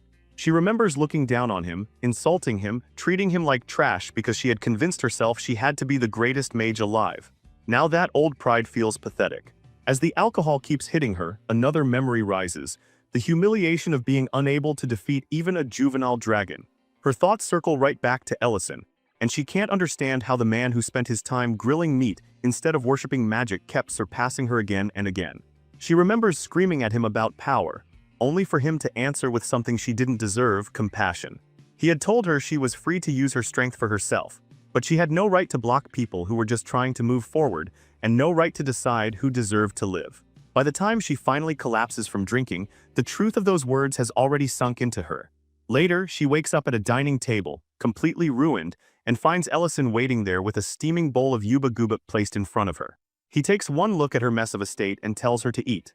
The warmth of the food, combined with the unbearable fact that it's him sitting across from her, breaks whatever composure she had managed to keep. Madrine starts crying and tries to confess everything: the betrayal at the academy, the report, the lies, the jealousy, but Ellison stops her before she can force it all out. He tells her he always knew. He knew she was the one behind the report, the one who exposed his secret kitchen and drove the whole truth movement against him. Her guilt had been written all over the way she could never properly meet his eyes. Even so, he says it plainly, he forgives her, because whatever she was in the past, the effort she is making now is real. That fragile, almost healing moment lasts about 2 seconds before Lurin barges in, radiating pure excitement, and casually announces that she broadcast Madrine's entire drunken confession across visual projectors all over the city. Madrine freezes in horror as the realization slams into her. The whole population has now seen her publicly admit her crimes, her envy, her humiliation, everything. She bolts from the restaurant in complete panic, while Ellison calls after her that running off on a full stomach is a terrible idea, which of course she completely ignores. Lurin suddenly throws her arms around Ellison, pulling him into a tight embrace that completely catches him off guard, his body going stiff as she presses closer. She quietly explains that reliving the memories of losing his friends must have been unbearable, and this was the only way she knew to ease even a fraction of that pain. Ellison exhales, almost amused, almost touched, admitting that lately he finds himself surprised every day by how thoughtful she's become, then adds with a teasing edge that the old Lurin would have just called him a whining, stupid human and walked away. That single comment hits a nerve. Her grip tightens instantly too tight. A sharp crack echoes between them, both of them freeze, then panic explodes. Their eyes snap to the bottle, shattered from the outside. The Hibern flower seed is already in Allison's hand, glowing violently, its light bursting outward so intensely it blinds them for a moment. No hesitation, they move, fast. They rush to a remote location, somewhere isolated enough to handle whatever comes next. Thinking back to what happened with Selly, they're convinced the Dragon Lord shouldn't be able to physically destroy anything in this world, but Allison doesn't take chances, not with something this dangerous. The moment the seed touches the ground, it reacts. It sprouts instantly. The Hibern flower blooms, and just like that, he appears. The Dragon Lord stands beneath the moonlight, his gaze drifting upward as if searching for someone. For a brief moment, he assumes the one who summoned him must be Sarin, but then he turns, and his expression shifts. It's just Allison. And Lurin, the confusion is immediate. He questions how he's even back in the world of the living, clearly unable to grasp what just happened, but Allison doesn't answer. Instead, he fires back a question of his own, asking if the being before them is truly the Red Dragon Lord Sardalin. At that, Sardalin transforms, his presence sharpening as he studies their faces more closely, noting that something about them feels familiar. He assumes they must have countless questions after going to such lengths to bring him back, but before anything else he casually suggests they eat first, and then he laughs. Loudly cut to Allison's restaurant. Sardalin sits eating without restraint, clearly enjoying himself, while Allison calmly prepares dish after dish. Lurin, on the other hand, looks completely irritated, unable to hold back as she points out the obvious. He's already dead, so what's even the point of eating? Sardalin answers without hesitation. Because the food is good, more than good, it's exceptional. He praises Allison openly, saying that with skill like this he could become an incredible chef someday. Allison responds flatly he already is one. This is his restaurant, that's it. Lurin snaps. She demands to know if he has any idea what they're feeling right now. The atmosphere shifts instantly. Sardalin's expression hardens. He asks a single question. Are there any red dragons left in this world? The sudden seriousness catches Lurin completely off guard. Without dodging it, Sardalin admits the truth. They must hate him. They lost friends, family, everything because of him. With both the power and the reason, they could have wiped out his entire kind. So he asks again, directly this time, are any of his kin still alive? Allison answers, yes. The red dragons still exist. That answer genuinely surprises Sardalin. He pauses, then assumes their next question, that they want to know why he became a dragon lord, why he started the war in the first place. Allison and Lurin both nod, and Sardalin begins. He says he never wanted the war, not even once. It sounds absurd even to him,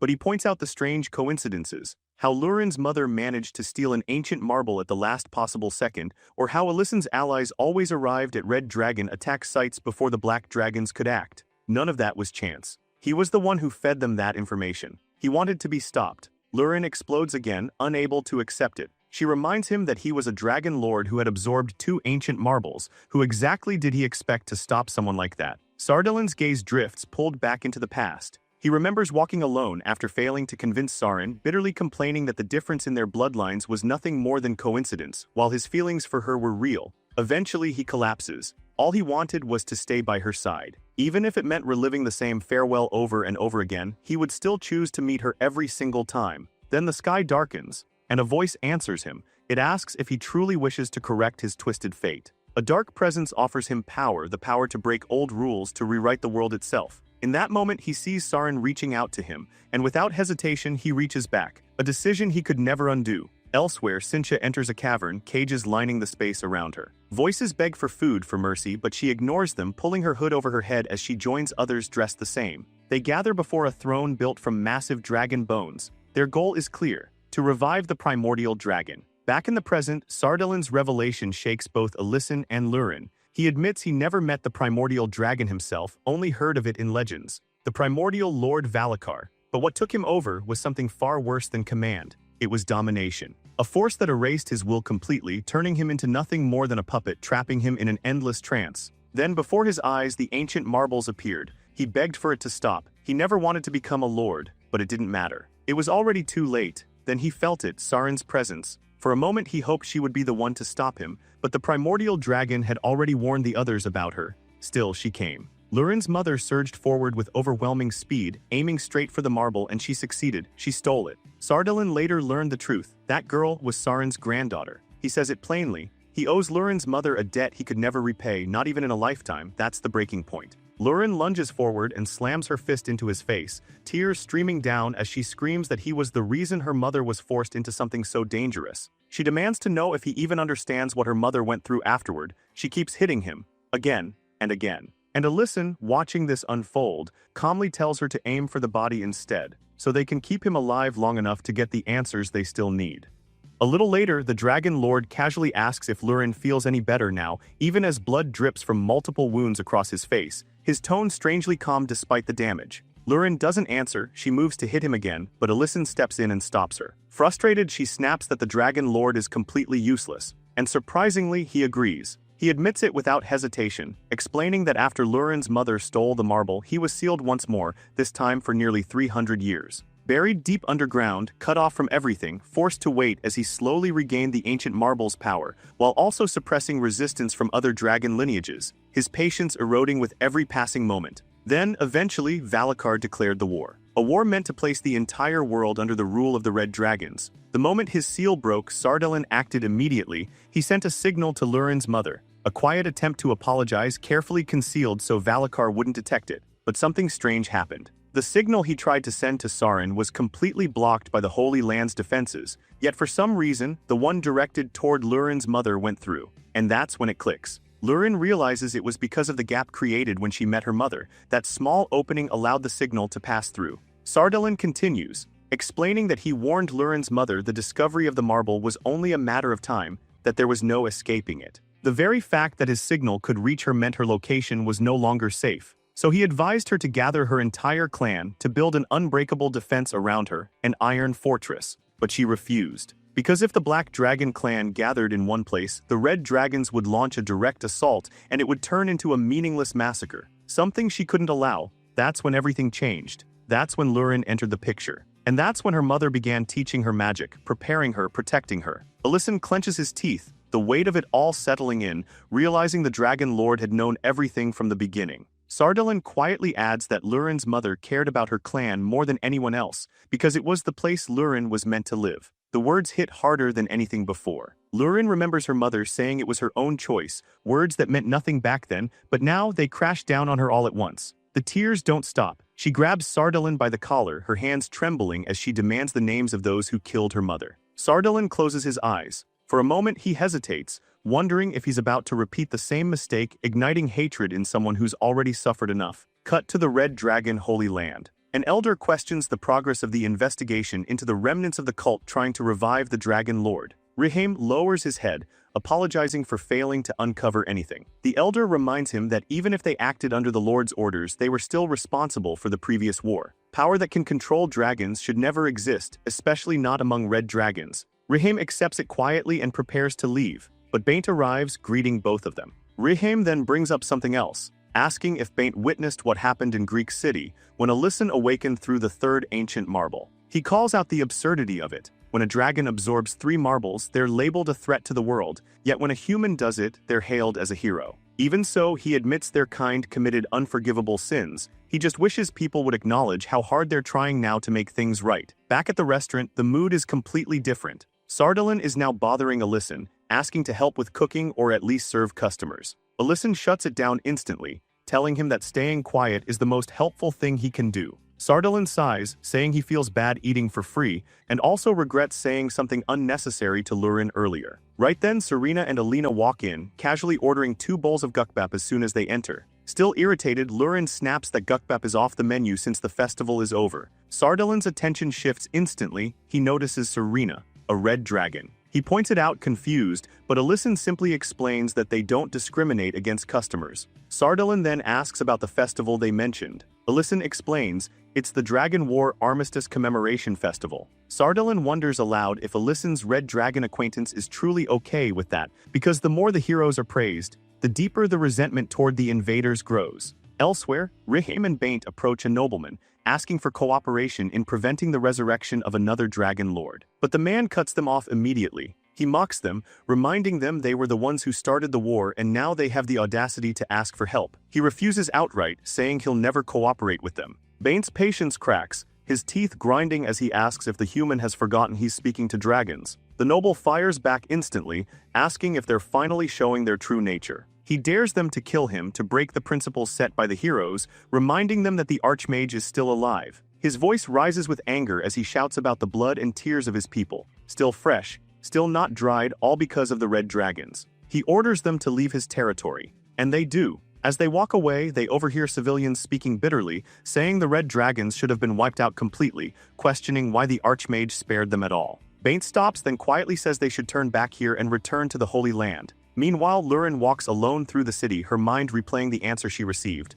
Two names, one Cynthia, the other Rihim. Later, at Alina's clinic, Serena and Alina return from the restaurant. Alina immediately asks for Serena's help again the next day, but Serena complains that she's been worked to exhaustion lately. Then Alina shifts the topic, asking about Lurin's mood earlier. As a black dragon, it shouldn't have affected her that deeply, yet it clearly did. She also checks on Serena, asking if she's alright after the festival, which confuses her. Serena teases her, bringing up how she was shouting things like death to the red dragons along with everyone else. Alina brushes it off, saying she was just worried. Serena sighs, admitting she understands the hatred toward them, even after the Dragon Lord's death. She explains he died 13 years ago, but the war didn't officially end until 2 years after that. Alina frowns, asking if the red dragons continued fighting even without his orders. Serena confirms it. Some of them became obsessed with looting, turning into lunatics who kept attacking human territories. Most of them, however, ran into a very angry restaurant owner, and none of them survived that encounter. That's how Alyson earned the title Dragon Slayer. Even those who weren't killed were punished. Every dragon who committed crimes was imprisoned in the Holy Land prison, no exceptions. Alina then asks about Serena's situation. Serena, clearly annoyed, explains she was ambushed by black dragons and captured, unable to do anything. Alina suddenly brightens, saying that's actually a good thing, she wasn't involved in the crimes. Then with unsettling honesty, she adds that sometimes things work out because Serena was weak. Serena immediately protests, flustered, insisting she's not weak, that the black dragons just fought dirty and ganged up on her. Alina grabs her hand gently, reminding her that she didn't commit any crimes under forced orders. Serena sighs, saying it doesn't matter anyway, no one even knows her true identity. And right then, crash. A stone shatters through the window. Serena picks it up, her expression darkening as she reads the words carved into it, harsh, hateful messages aimed directly at her for being a red dragon. Alina looks around, alarmed, asking who could have done something like this.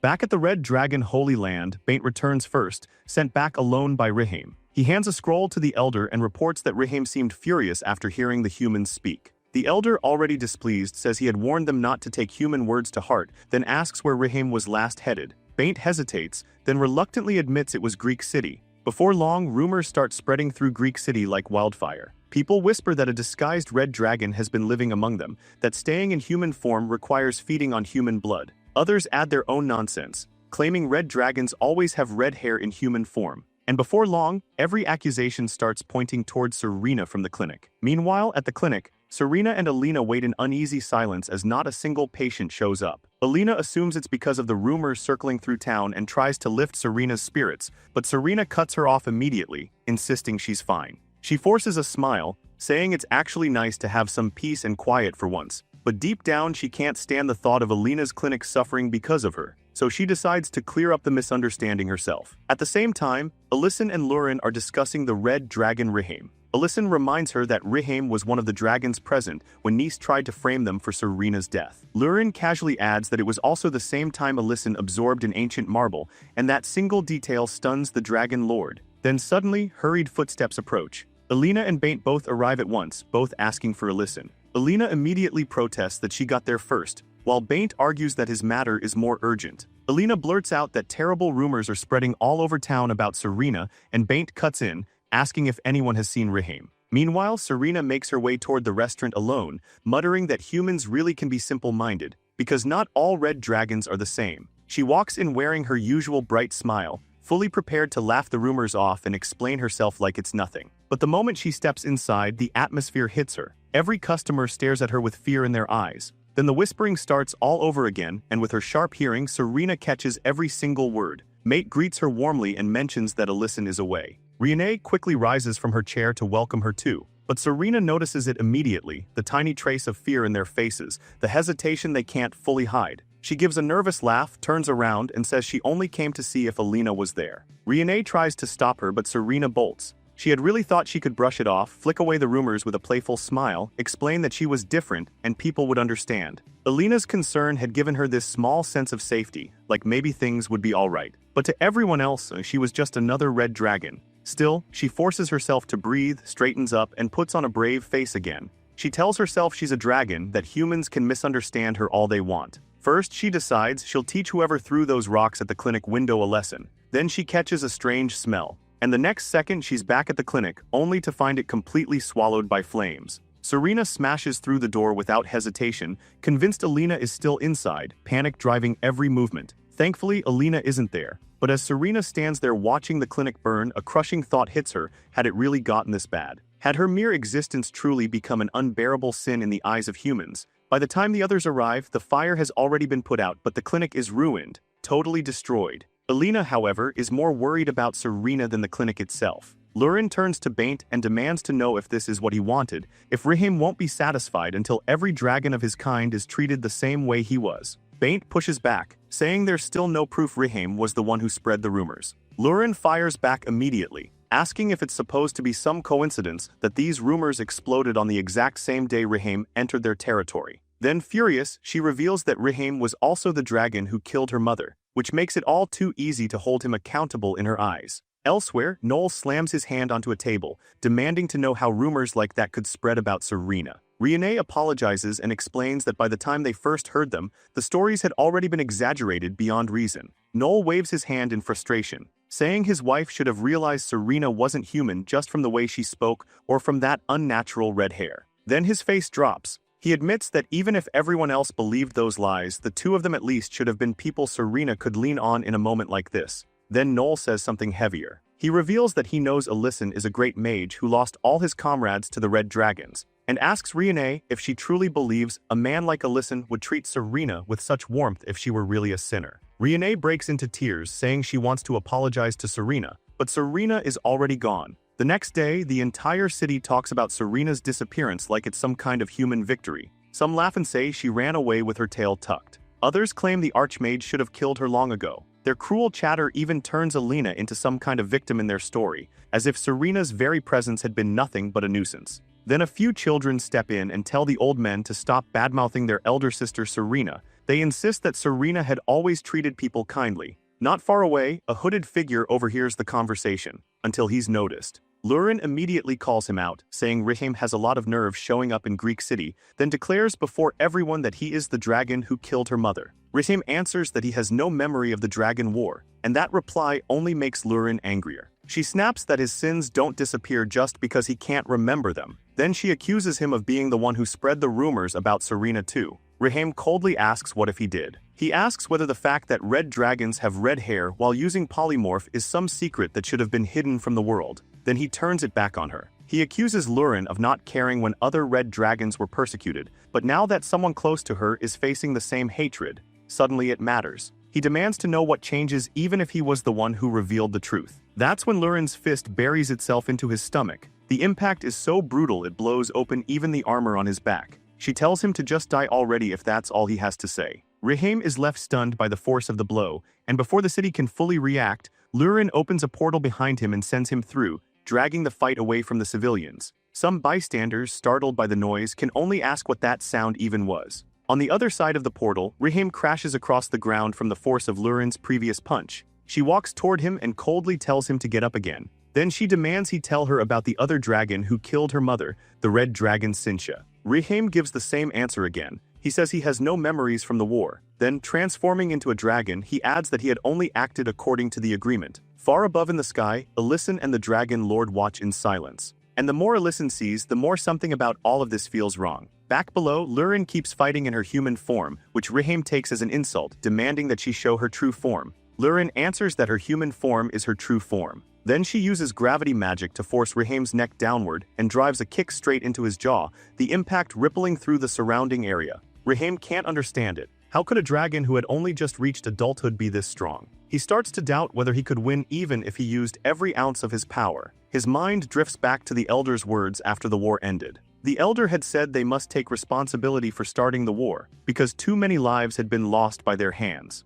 Even if the agreement did not count casualties caused directly under the Lord's orders as crimes, those who committed crimes against humans or dragons were not to resist arrest and were to be imprisoned. Many red dragons called it unfair, insisting they had not acted of their own will. Even back then, Rihame had been accused of following orders from a suspicious female dragon, and from the Dragon Lord himself. And even though he still doesn't remember any of it, Rihame begins to believe that he really may have been the one who killed Lurin's brother with his own hands. Back at the Holy Land, the Red Dragon Elder is approached by a nervous dragon who says he isn't sure whether the person behind him is a guest or an intruder. Then Alyssum steps forward, apologizing for the intrusion. Wanting to explain things as quickly as possible, he takes out the Hibiron flower. And the moment the Elder sees it, the Dragon Lord appears in his sight. His reaction is instant. He punches the Dragon Lord straight in the face. Back in the barren land where the two dragons are fighting, Lurin admits that Rihame is an impressive fighter and wonders if that's because he's one of the Elder Dragons.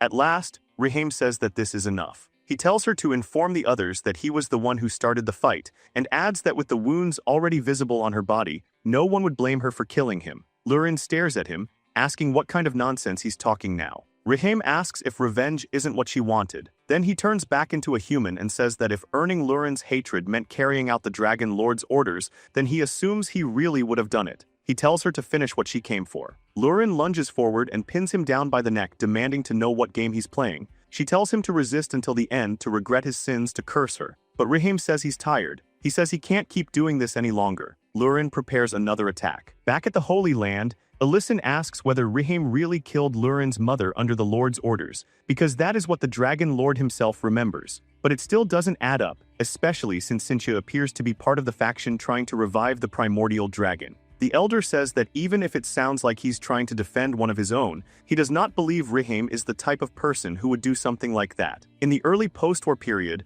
Rihame worked harder than anyone to repair the damage and offer apologies. The Elder says that because he knows the details of Rihame's actions since the war, if Rihame had really been connected to the cultists, either he or Baint would have noticed. Alyssum then asks about Rihame's missing memories, and the Elder explains that Rihame suffered countless wounds and endured all kinds of insults and punishment. Even so, he was never someone trying to avoid responsibility. At that point, the Dragon Lord starts to realize the worst possibility. He says they need to go back and stop Lurin immediately. He admits this all happened because of his own foolish greed, and says he would accept it even if they chose to erase him, because the Red Dragons truly had no choice but to obey the Lord. He continues, saying Rihame was neither part of the faction trying to resurrect the Dragon Lord nor someone attempting to run from his sins, and at this rate, Lurin might really kill him. Back on the battlefield, Lurin is just about to finish Rihame off. Rihame quietly says he has one request. If it is true that he was the one who killed Lurin's mother, then he is prepared to apologize. Even if it is an unforgivable sin in his own eyes, he says he still has to apologize. Lurin can't understand it. Why isn't he provoking her, mocking her the way Cynthia did? Instead, Rihame asks her to end this whole chain with him and not carry any further hatred toward the Red Dragons. Lurin fires anyway, tears streaming down her face as she shouts that this isn't what she wanted. Her attack shatters even the ground beneath them. Then she fires again and again and again while memories crash through her mind. Her mother being treated like a criminal, Serena being slandered for no reason. She remembers being a child, once telling her mother that red dragons were evil, that they started the war and made her suffer. Her mother had answered calmly, saying no one wanted that war, not the humans, not the black dragons, not even the red dragon who started it. Young Lurin had asked how that could be, when their clan had lost so much to the red dragons, and when those same red dragons even had a lord. She had asked if they shouldn't hate the Dragon Lord, the one who gave everyone the order. Her mother, trying to explain something far too heavy for a child, had only asked for one promise, that even if Lurin gained power one day, she would never judge others with her eyes closed. That before passing judgment, she would first confirm what truly existed in their hearts. Back in the present, the ground beneath Lurin continues to break apart, while she stands there trembling, tears pouring down her face. At the Holy Land, Alyssum refuses to stop her. Because if Riham truly has no memories and yet still tries to accept those sins as his own, then Lurin would never kill him. Riham slowly rises, confused, asking why Lurin stopped. Lurin wipes the tears from her face and tells him to get lost, to return to the Holy Land and pay for his crimes there, because she can't kill him anymore now that she understands this was never something he wanted either. The elder quietly says it would be a relief if Lurin truly feels that way, but her mother's death was still a grave crime. It wasn't damage suffered in battle, it was the deliberate murder of a defenseless dragon. In his view, proper punishment should still be carried out, even if it comes late. But because he himself has no memory of that event, he can't confirm the truth either. Alyssum says the whole thing feels strange to him, because even dragons controlled by the Lord normally don't lose their memories. The red dragons immediately ask what he means by that, but before the conversation can go further, Baint arrives and reports that he followed the footprints near the burned clinic, just as he was told, and even found a witness. According to that witness, the person who started the fire looked exactly like Riham. Alyssum then asks when Riham last saw Serena. At that same moment, deep inside Serena's lair, she lies on top of a mound of gold, wondering why she came back there in the first place. Trying to cheer herself up, she tells herself that her lair is different now. This time, the treasure is real gold, real silver, more wealth than most people would ever lay eyes on in their entire lives. But there's no one there to see it with her. Her mood sinks again as she remembers the people of Greek City, wondering if she was the only one who believed they had actually grown close. She asks herself why they suddenly look at her differently when nothing about her had really changed, and whether that isn't painfully unfair. Then someone enters the lair, claiming to be just like her, someone despised only because of appearance, despite being innocent. Back at the Holy Land, Baint tells Alyssum that the last time Riham saw Serena was when Alyssum was falsely accused. Alyssum points out that none of the other red dragons should have known Serena had abandoned her lair to live with Alina, which catches Baint off guard. Baint then asks what was written in the scroll Riham handed over earlier. The elder reveals that it was nothing more than a request for vacation. That's when Alyssum says it clearly, it was Riham. The real culprit just got greedy. Back at Serena's lair, the fake Riham tells her to come with him, saying he understands her better than anyone,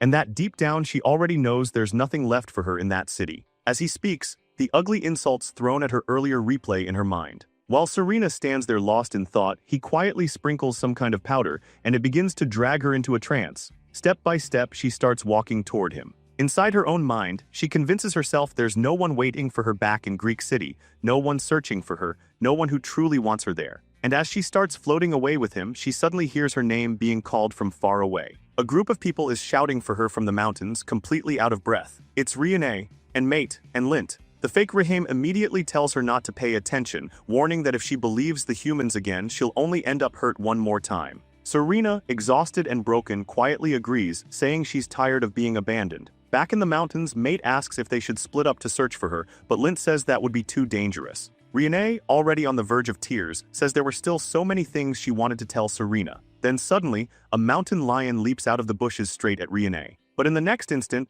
Serena drops into the scene and crushes the beast's jaw the moment she lands. Relief spreads across everyone's faces the second they see she's safe. Serena immediately scolds them for standing around in such a dangerous place. That's when the fake Riham casts another spell on her, coldly saying she had to learn the hard way, and that this little reunion of hers is nothing but an illusion. Serena's polymorph starts to break down, and she reverts back into her dragon form. The moment she looks back at the humans, she assumes it's over. This time there's no saving it. Then again, she tells herself maybe this is for the best because she was planning to leave anyway. But instead of fear, Riane steps forward and thanks her. She thanks Serena for saving them, for treating the children, for helping with the cooking at the restaurant, and for saving them before when the dragon attacked. Riane starts crying as she says that even after everything Serena had done for them, they were still cruel to her. Lint and Mate begin tearing up too, saying they always knew Serena was different from the others, and thanking her for everything she quietly did to help them. Then they tell her something even harder to believe. A bunch of people from the village are still waiting for her back there, and they ask if she won't forgive them. Serena starts crying too. She can't help wondering what it must have felt like for them to learn that the neighbor they trusted was actually a red dragon, from the race that started the war, from the race that destroyed their hometown twice. And yet, despite knowing that, they still ran all the way to the lair of the very race that ruined their lives. She wonders what they must be feeling now, standing there asking forgiveness even after seeing her true draconic form. Serena tells them there's no need for them to apologize. If anything, she's the one who should ask forgiveness first. and then, without warning, she fires an attack at the fake Rihame, forcing him to retreat immediately. Once the danger passes, Alyssum says to the elder that things turned out well in the end. Baint proudly says Serena must have built up that much virtue if humans were willing to come directly to her like that. Alyssum thinks to himself that Serena made them realize the place she truly belongs is Greek City itself. And although he only had a hunch before, now it's clear. There really was a mastermind behind all of this. Then Rihame says he saw it too, someone moving around in his appearance which shocks the Dragon Lord. The elder reassures Rihame, telling him he truly did nothing wrong. A little later, Lurin approaches from behind, visibly nervous. Rihame notices she's trying to say something. She admits that she truly believed it was him, but now she knows she was wrong and apologizes. Rihame tells her it doesn't really change anything because both of them believed it. He says that even if he really had spread the rumors about Serena, and even if he really had done something unforgivable to Lurin's mother, he still believes Lurin would have stopped at the final moment. For that, he says, he's grateful for her kindness. Then he explains something even more painful. He says he never deliberately looked into the time he lost from his memory because he was afraid. Afraid that maybe he really had committed those crimes. He didn't want to cling to a shield of injustice until the very end. If he had tried too hard to clear Serena's name, it would have felt like he was turning himself into a complete victim. Even while apologizing, he was terrified of the truth. But in the end, his hesitation only helped the people who actually committed the crimes. And for dragging Serena into all of this, he apologizes to her too. Lurin says none of this was Rihame's fault, and that the only one who should be taking responsibility is the Dragon Lord. Rihame immediately punches the Lord in the face.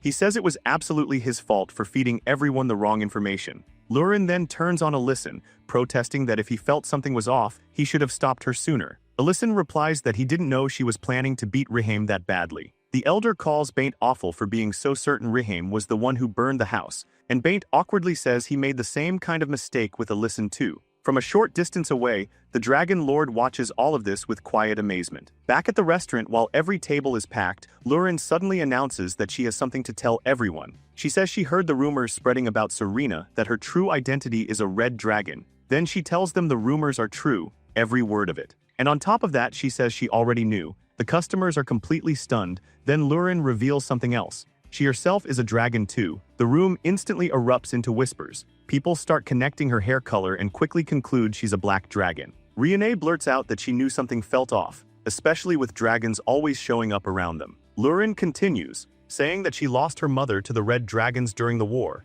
and that she isn't trying to say people who suffered less than her should stay silent, nor is she asking anyone to become some saint who forgives everything. She's only asking them to keep their anger aimed at the people who actually committed crimes. Then she asks the question that matters most. Was the Serena they knew really the kind of person who would do any of those things? Before heading back inside, she gives them one final warning. In this restaurant, there will be no discrimination against customers just because of their hair color. Outside once again, the Dragon Lord listens in silence. The next day, the dragons finish repairing Alina's clinic. Serena is amazed they managed to finish everything in just a few hours. A little later, Riene and the others arrive carrying boxes to celebrate Alyssum and Lurin returning. Serena blushes and says a gift doesn't really suit her. Then she sees what's inside. It's a cake. A cake with her crying face drawn on it, along with a few bottles of hair dye. Far away, the Dragon Lord watches them again and quietly wonders if this isn't wonderful. Later, while Alyssum is cleaning dishes, the Lord appears and asks if he's still cooking even though the restaurant is closed. He says the territory is finally at peace again,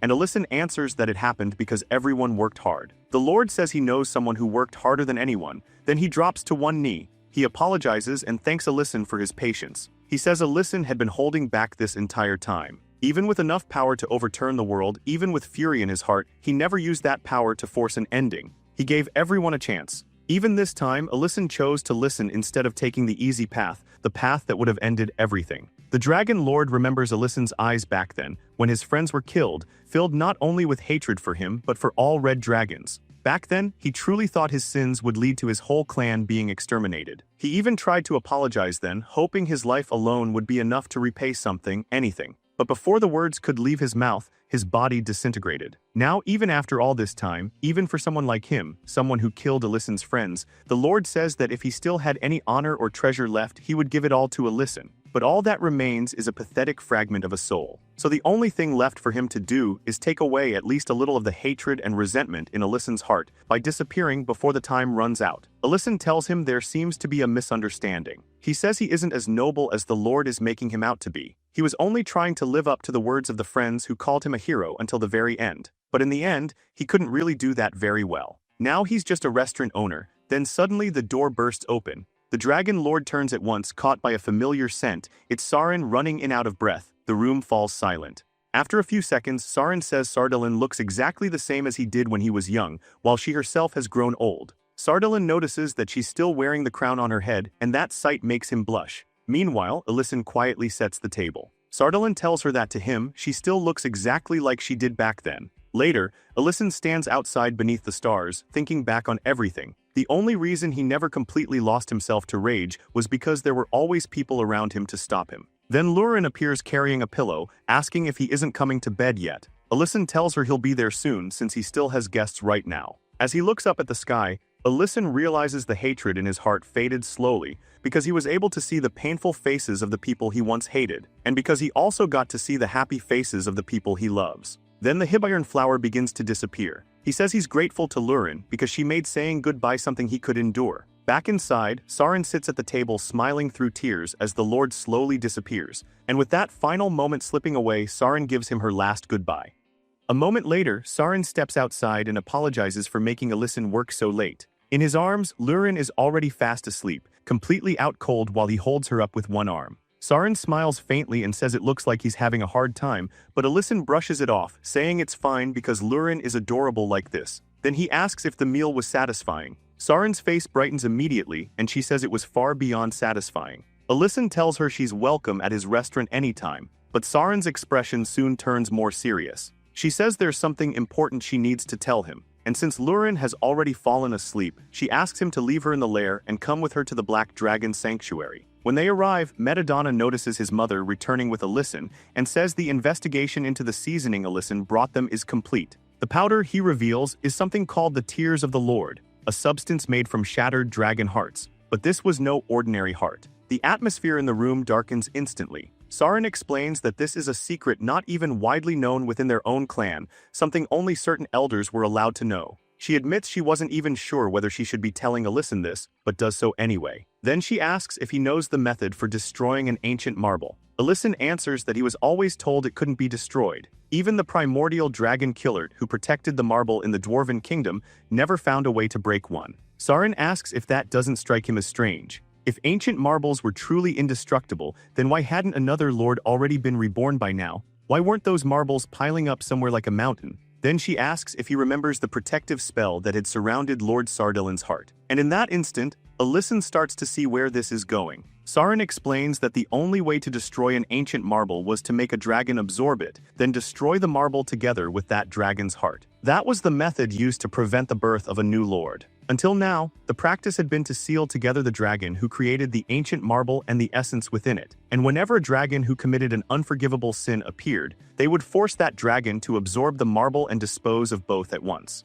Alyssan asks if it was the same among the red dragons. Sarin says it was the same for all dragons, and that this principle had continued ever since the First Lord. Alyssan says he can now understand why the red dragons felt such injustice, then asks what standard was used to define those sins. Sarin answers that the laws changed with time, and from the perspective of a human, she can't promise that no one was wronged. She asks if Alyssan thinks what they did was wrong. He understands that it was done to preserve peace, but even knowing that, he can't shake the unfairness of it. Sarin quietly thinks to herself that Alyssan really did see even dragons as equals. The fact that he fought to restore Lurin's mother's honor came from that same heart of his. Then Madamada adds something even worse. This may be why they're now receiving retribution. Since Alyssan reported that even dragons could be bewitched by the tears of the Lord, that means every dragon heart used as material for that powder had already absorbed an ancient marble. In other words, they were all the hearts of dragons labeled sinful. Just then, Dihagma enters and confirms that the burial grounds holding those corpses had been grave robbed,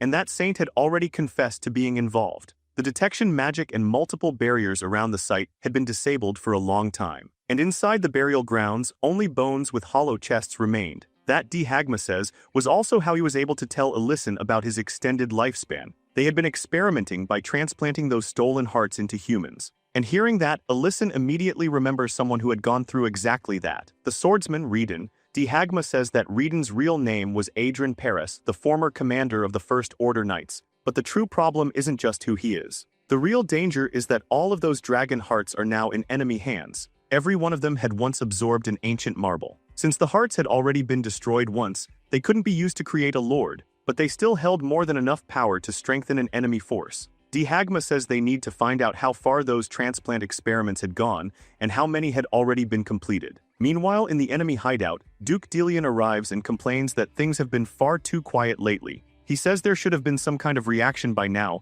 then asks if the whole plan was a failure. Cynthia calmly says that it probably was. She admits Alyson and Lurin stayed far calmer than she expected, when she had assumed they would completely lose control once provoked. Then suddenly, one of the doors blasts open. An angry, familiar voice enters the room. Raheem demands to know if they're the ones who framed him. Cynthia immediately casts her magic and says none of this is funny, calling him Karn. At once, Raheem's head splits open, hands tearing away the disguise, and a red dragon reveals himself, saying he was only trying to lighten the mood in his own way. Then he starts complaining that a plan prepared over 15 years was ruined, and that even the disguise he used while fighting as Raheem during the war was exposed, all because of Saint. He also reports that Serena turned out to be the same as Lurin, because the dragon bewitching powder worked well only until the target had another desire in their heart. Cynthia says they just need to refine it and add another trigger. She also points out that Karn exposed himself by stirring up conflict in Raheem's form while also trying to take Serena. Karn keeps pacing,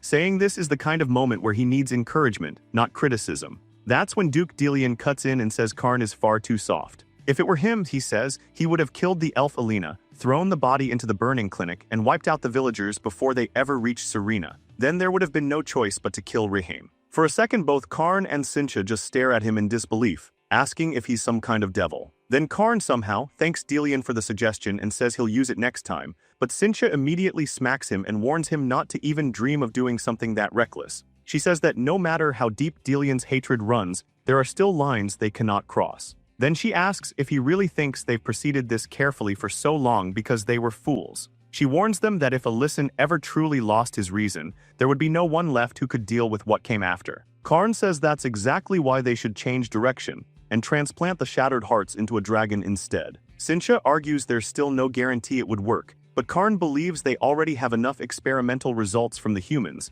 and that they also have plenty of volunteers willing to try it. Right then, two hooded dragons step forward and ask Cynthia to give them a chance. They take the shattered hearts and begin chanting, and almost immediately their power surges explosively upward. When the dust clears, they are given a single order: destroy Greek City along with Alyson's restaurant. Elsewhere, Reedon walks alone through a grassy field, his thoughts drifting back to his conversation with Dihagma. Back when Saint was captured, most of the experimental data on the Tears of the Lord was burned away in the fire. Saint had been screaming at Reedon to hurry up and put it out. Dihagma, on the other hand, had calmly offered to part ways peacefully, while wondering aloud why Reedon had ever joined hands with dragon cultists in the first place, because he was never that kind of man. Then Dihagma asked the one question that made Reedon's eyes widen on the spot. Had he become disappointed in humans? The moment he sees that reaction, Dihagma knows he hit the mark, and so he offers one final prophecy: Reedon, no matter where he goes, will always end up disappointed in the exact same way.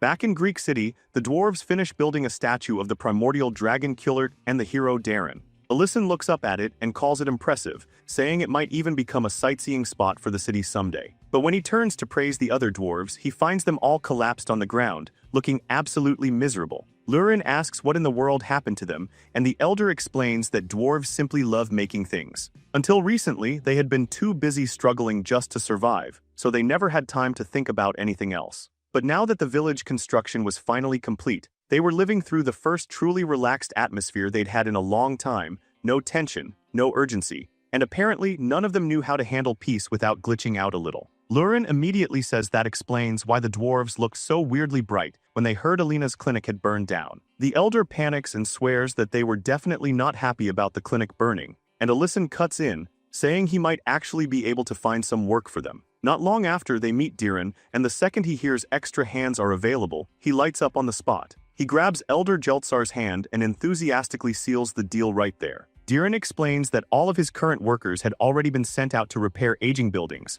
so the timing for more help couldn't have been better. Alyson and Lurin both look around in disbelief, asking if this really is the same Dedrun they saw before. Diren proudly answers that the place is now called New Greek City. Then Mohin, the woman in charge of land management, guides them through the central market, the very first place Diren focused on after arriving. Even Alyson can barely believe it, because the ruins he once knew now look like a real, living city. Mohin explains that they accepted a large number of refugees which gave them labor, but labor alone wasn't enough. A territory can't survive forever on rations. For the place to sustain itself, money had to start moving, and for that to happen the market had to come first, a place where anyone could trade safely. She adds that while it looks peaceful now, it was nothing like this in the beginning. Back then, security was so terrible that walking around alone, even during the day, was basically asking for trouble. But Diren never gave up. Every single day, he walked through the market alone, telling people to use it, trying to prove it had become safer. At first, nobody believed him. But after he kept patrolling those streets by himself day after day, people slowly started trusting him. Alyson watches in genuine admiration and says his student really became a cool person. Lurin, being Lurin, asks if they couldn't have just beaten up any robbers who showed up. Diren smiles and says he didn't do it alone, then shows them the gifts he received from the people and asks if they want to see the ones who worked hardest of all. When they arrive at the security forces training grounds, a guard outside announces Diren's arrival. Seeing the soldiers training non-stop, Diren tells them they should really take it easy once in a while. But Kinder and Vana immediately answer that this level of training is nothing, and that everyone there is doing it voluntarily. Then they notice Alyson and ask if he isn't the owner of that street stall from before. Diren explains that Vice Commander Dariant had continued sending personnel from the First Order to train the security forces all the way up to the present. Alyson says that explains why the soldiers' skills are so much better than before. Diren then lays it all out. These people weren't just standing around looking tough. They had been dealing with everything, crushing criminal organizations,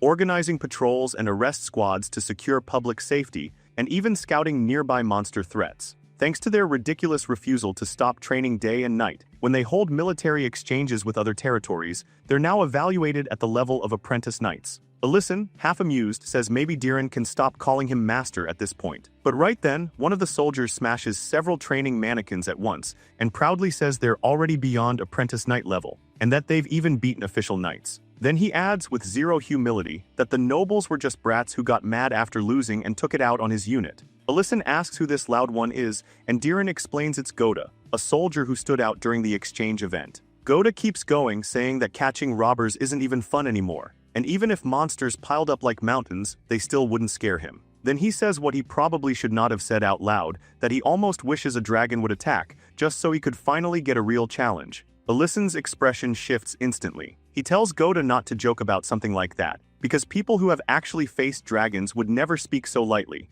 Goda notices Alyson's Imperial Mage uniform and smirks, saying that must mean Alyson met dragons before. Then he mocks him further, saying anybody can claim to be a war veteran these days with nothing but words. Kinder and Vana immediately try to stop him, and Lurin coldly asks if the stupid brat wants to find out for himself. Alyson, however, simply picks up a wooden sword and says that sometimes words aren't enough, and other methods are needed to prove a point. Goda looks completely baffled, asking what Alyson thinks he's doing, and whether a mage is seriously asking for a swordsmanship spar. Diren looks worried, while Lurin quietly wonders if Alyson even knows how to use a sword. But Kinder starts connecting the dots: the thug who attacked Alyson's stall, Alyson's ties to the commander of the First Order, the fact that Diren calls him master, and suddenly realizes Alyson is definitely not some ordinary mage. He warns Goda not to underestimate him. Naturally, that only makes Goda angrier. He snaps, asking if everyone is collectively trying to make him look stupid, then charges forward at full power. And Alyson casually sends Goda's sword flying away, just like that. The impact leaves Goda's hands trembling.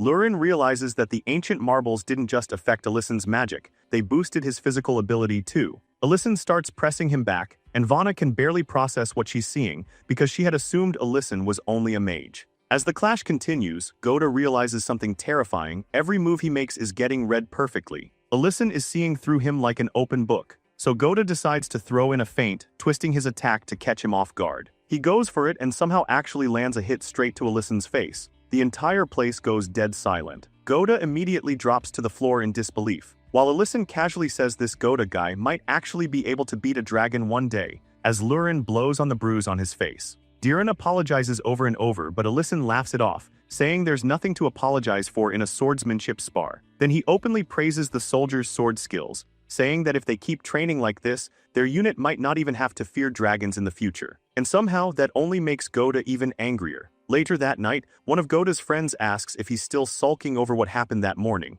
He points out that there's nothing to be upset about since Goda technically won in the end. But Goda grumbles that Alyson was obviously just messing around with him. Then, while walking around without really paying attention, Goda suddenly bumps into someone. The stranger asks one simple question: is this place really Greek city? Goda snaps at the stranger without a hint of restraint, but his friend quickly cuts him off, reminding him they'd already gotten into trouble before for talking down to civilians. Trying to smooth things over, the friend asks if the man is a traveler, then politely explains that this place is now called New Greek City, and if he's looking for the original Greek city, he would need to head further southeast. The stranger simply nods and mutters that he must have gotten the coordinates wrong again, then starts to walk away. Of course, Goda isn't done. He tries to pick a fight again, but his friend shuts him down immediately, warning him that if Captain Kinder hears about this, he's finished. He tells Goda to just forget about the duel with Alyson already. That's when the stranger suddenly stops. He heard that name. He turns back and calmly asks them to repeat what they just said. Before anyone can respond, a massive explosion erupts on the other side of the city. The ground shakes, flames rise, and the soldiers instantly switch gears, preparing to move out. Goda impatiently tells the stranger to get lost, but the man doesn't leave. Instead, he casually says it looks like his partner, Herky, has already begun. Then he pulls open his coat, revealing a glowing crystal embedded in his chest. And hearing that Alyson is here, well, destroying this city too wouldn't be such a bad idea. In the next moment, his body twists and expands. A dragon stands before them. The soldiers freeze. Goda doesn't. He steps forward, draws his sword, and says he's been waiting for something like this. Then he charges, pouring everything he has into a single strike. The blade connects, leaving behind nothing more than a shallow scratch. And that's when reality hits him. Sweat runs down his face as he realizes that his full-powered attack barely even marked it. The dragon glances at him for less than a second, then looks away, as if Goda isn't even worth acknowledging. That tiny scratch might as well have been a blade brushing through grass. Goda can't accept it. He attacks again, and in the next instant he's sent flying by a casual flick of the dragon's tail, smashing into a wall. As the dragon continues its rampage, Goda struggles to get back up. His mind drifts to when he and the others were building this city together. Now everything is burning. The people who trusted them are running in fear, and standing before a dragon, nothing they did seems to matter. From a cliff overlooking the chaos, Reedon watches it all unfold. He repeats the same thought again, that human creations are fragile, insignificant compared to dragons. That's why he abandoned them. Then another voice cuts in. Someone asks if that's truly how he feels, if everything he's done really meant nothing, calling him by his real name, Commander Adrian. Reedon turns, noting that Dariant took her time recognizing him. Then he points toward the soldiers she trained and asks what meaning she could possibly see in them. Back in the city, Goda stumbles into the security office, shouting for Kinder and Vana, demanding to know why the alarm bell hasn't been rung. But instead of answers, he finds another dragon standing over his fallen superiors, mocking them, asking if they really call this an army. Goda collapses to his knees. Another dragon appears behind him. The male dragon remarks that Alyson didn't show up even after causing this much destruction, so he probably isn't here, and besides, this wasn't even Greek city to begin with. The female dragon questions him, and he casually explains that this is New Greek City. Her eyes then fall on Goda, trembling on the ground. She says they might as well clean up the remaining pests and moves to strike his neck, but before the blow can land, Lurin appears. She intercepts the attack instantly and demands to know who they think they are. Then she launches both dragons into the air with a single strike, her voice cold as she says she has no problem killing troublemakers like them. The two red dragons transform immediately and slam her straight into the ground. The female dragon laughs, saying it's actually a pleasant surprise that Lurin is still in the city. Lurin notices the strange crystals embedded in their chests and asks what kind of twisted trick they're playing now. The dragon answers with a smirk, saying Lurin's days of charging into battle relying on her ancient marble are over. Lurin doesn't respond with words, she responds with power. An 8th class spell erupts and a massive pillar of lava tears through the ground. From the cliff, Reedon tells Darian to look closely to see how the earth itself trembles under the might of dragons. Unless another dragon steps in, no human can interfere in a fight like this. No matter how long those soldiers train, it changes nothing. They'd be crushed in an instant. To him, everything humans built, every empire, every achievement, it's all just sandcastles waiting to collapse. He says he finally understands the gap between humans and dragons. Then he asks if Dariant came here because she realized that same truth. And in the end, he leaves her with one final conclusion. If there is any human capable of controlling this battle, capable of winning it, it would be Alyson.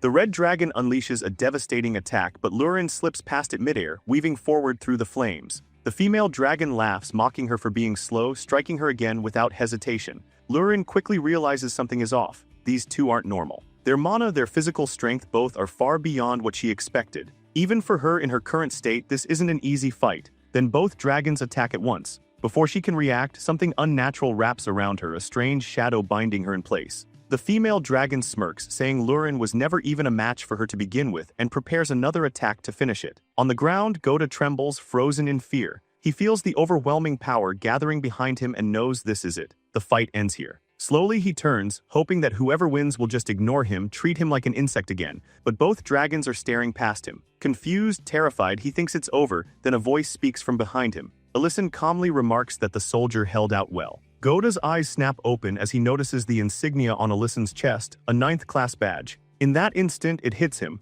The dragons weren't looking at him, they were looking at Alyson. The female dragon's expression shifts, saying their real target has finally arrived, while the male warns her not to let her guard down even for a second. Before they can react, Alyson disappears, and reappears right beside Lurin. The sudden movement alone makes both dragons recoil. Alyson lifts Lurin gently, apologizing for being late, already aware she probably held back her magic because there could still be civilians trapped under the rubble. Lurin tries to warn him about the strange crystals embedded in the dragon's chests, but Alyson cuts her off softly, telling her to rest. He understands. After sending her away, Alyson turns back, and his voice changes. He says that every time something like this happens, he questions whether the path he chose was really the right one. That maybe they could have just stayed out of each other's lives, lived separately, avoided all of this. Then he asks a simple question. Was his warning not enough? The dragons glance at each other. Alyson continues, saying that just because he gave them a chance doesn't mean they can run wild and do whatever they want. The dragons explode with anger, calling him a foolish human,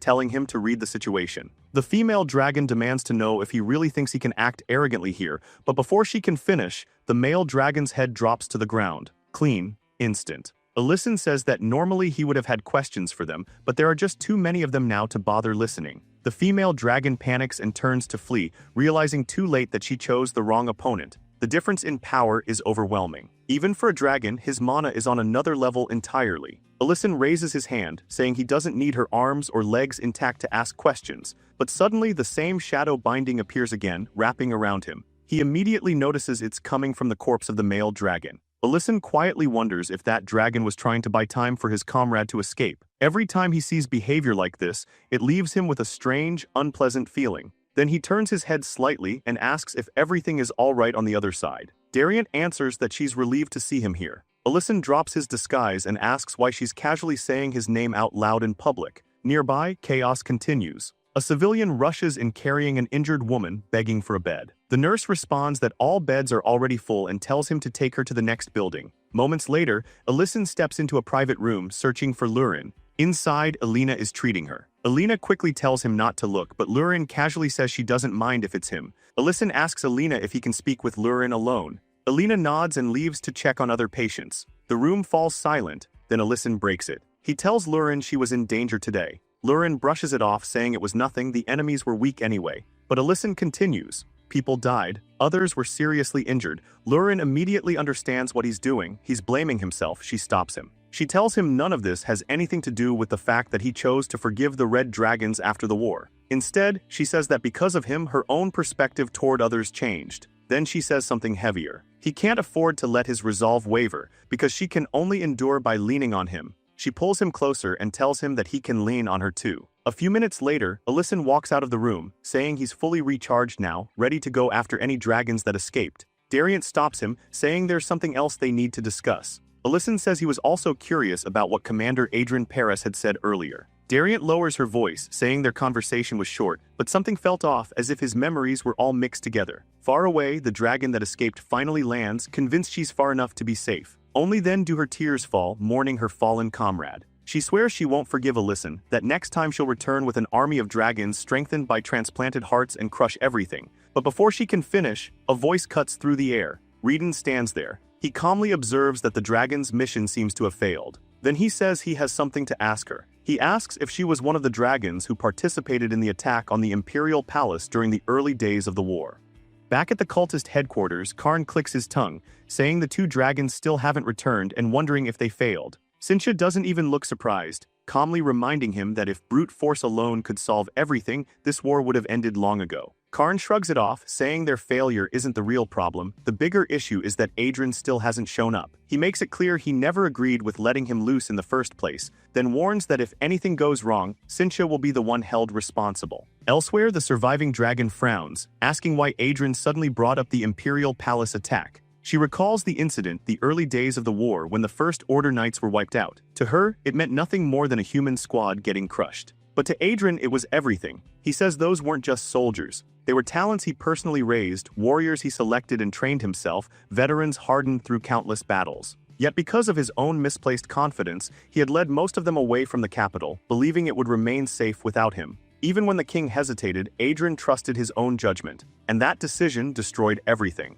The knights he left behind were annihilated by just a handful of dragons. To those creatures, it was no different than swatting insects. Adrian lowers his gaze, admitting that back then he couldn't do anything, because he was nothing more than a weak human. In a distant dungeon, Saint screams in agony. Dihagma coldly tells him to be quiet, and Saint snaps back, asking how he can say that while torturing someone. Dihagma ignores the complaint and asks a different question. What exactly did Saint do to Adrian Paris? He recalls how, even when Adrian fought Ruhard, he focused entirely on defense. It looked like a desperate battle, like he was risking his life against someone far stronger, yet something about it didn't add up. Even after winning, Adrian didn't seem convinced he had. Dihagma can't understand why someone like him still sees himself as only slightly stronger than an ordinary human. Saint answers simply, because he is human. Dihagma calls that nonsense. They both know Adrian isn't someone who should fear a fight like that. Then he asks directly, did they poison his mind? Saint denies it. They didn't alter him like that, instead they showed him reality. He explains how Cynthia forced Adrian to witness the aftermath of that battle,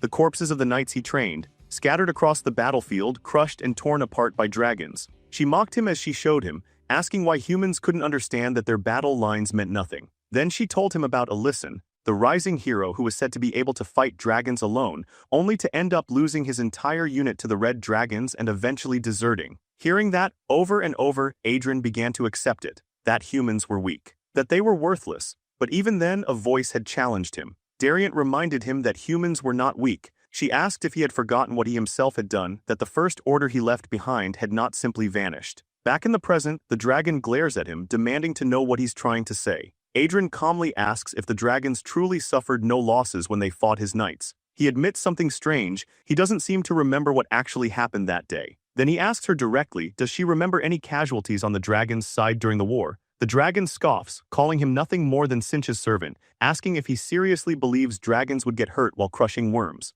Adrian shakes his head, saying he isn't trying to provoke her. He just wants her to listen, just once, especially after she's already running away from a human she couldn't defeat. That single line snaps something inside her. She attacks instantly, raging that a mere human who received a heart transplant thinks he's above fear now. She vows to tear him apart and prove the gap between them. But as Adrian raises his sword, something shifts. A memory surfaces, his blade covered in blood, and suddenly a question forms. If it wasn't dragon blood, then whose was it? Far away, Cynthia recalls that very battlefield. The moment they captured Adrian, the sight she couldn't allow anyone to see. A sea of red dragon corpses, all of them cut down by him. She had ordered everything erased, every witness, every trace, every piece of evidence buried so deeply it would vanish from history. And now she begins to wonder if letting him walk free was a mistake. Back in the present, Adrian moves. In a single instant, he passes the dragon. She doesn't even realize what happened until pain erupts across her entire body. She curses her luck, wondering why she had to encounter monsters like this one after another. Then her body begins to fall apart, piece by piece. The ground beneath them fractures as she collapses. And in that moment, Adrian finally understands what Dihagma meant. The next morning, Goda sits alone on a hill, staring down at the city with a blank expression. Then Alyson appears beside him, saying he's glad to see him alive. Goda immediately straightens up and addresses him respectfully as one of the 3 great war heroes, but Alyson shuts that down instantly, clearly uncomfortable with the title. He then reassures him that both Kinder and Vana survived and are now safe. Not far away, Serena walks around with a towel on her head, nervously thinking that if anyone finds out she's a red dragon, it's completely over for her. Goda stares into the distance for a long moment before speaking again. He admits he must have looked ridiculous, acting all proud just because he was somewhat skilled with a sword, even wishing for dragons to invade, only to be completely useless when it actually happened. He calls himself pathetic. He also admits he didn't even realize Alyson was holding back during their spar. Alyson watches Diren below,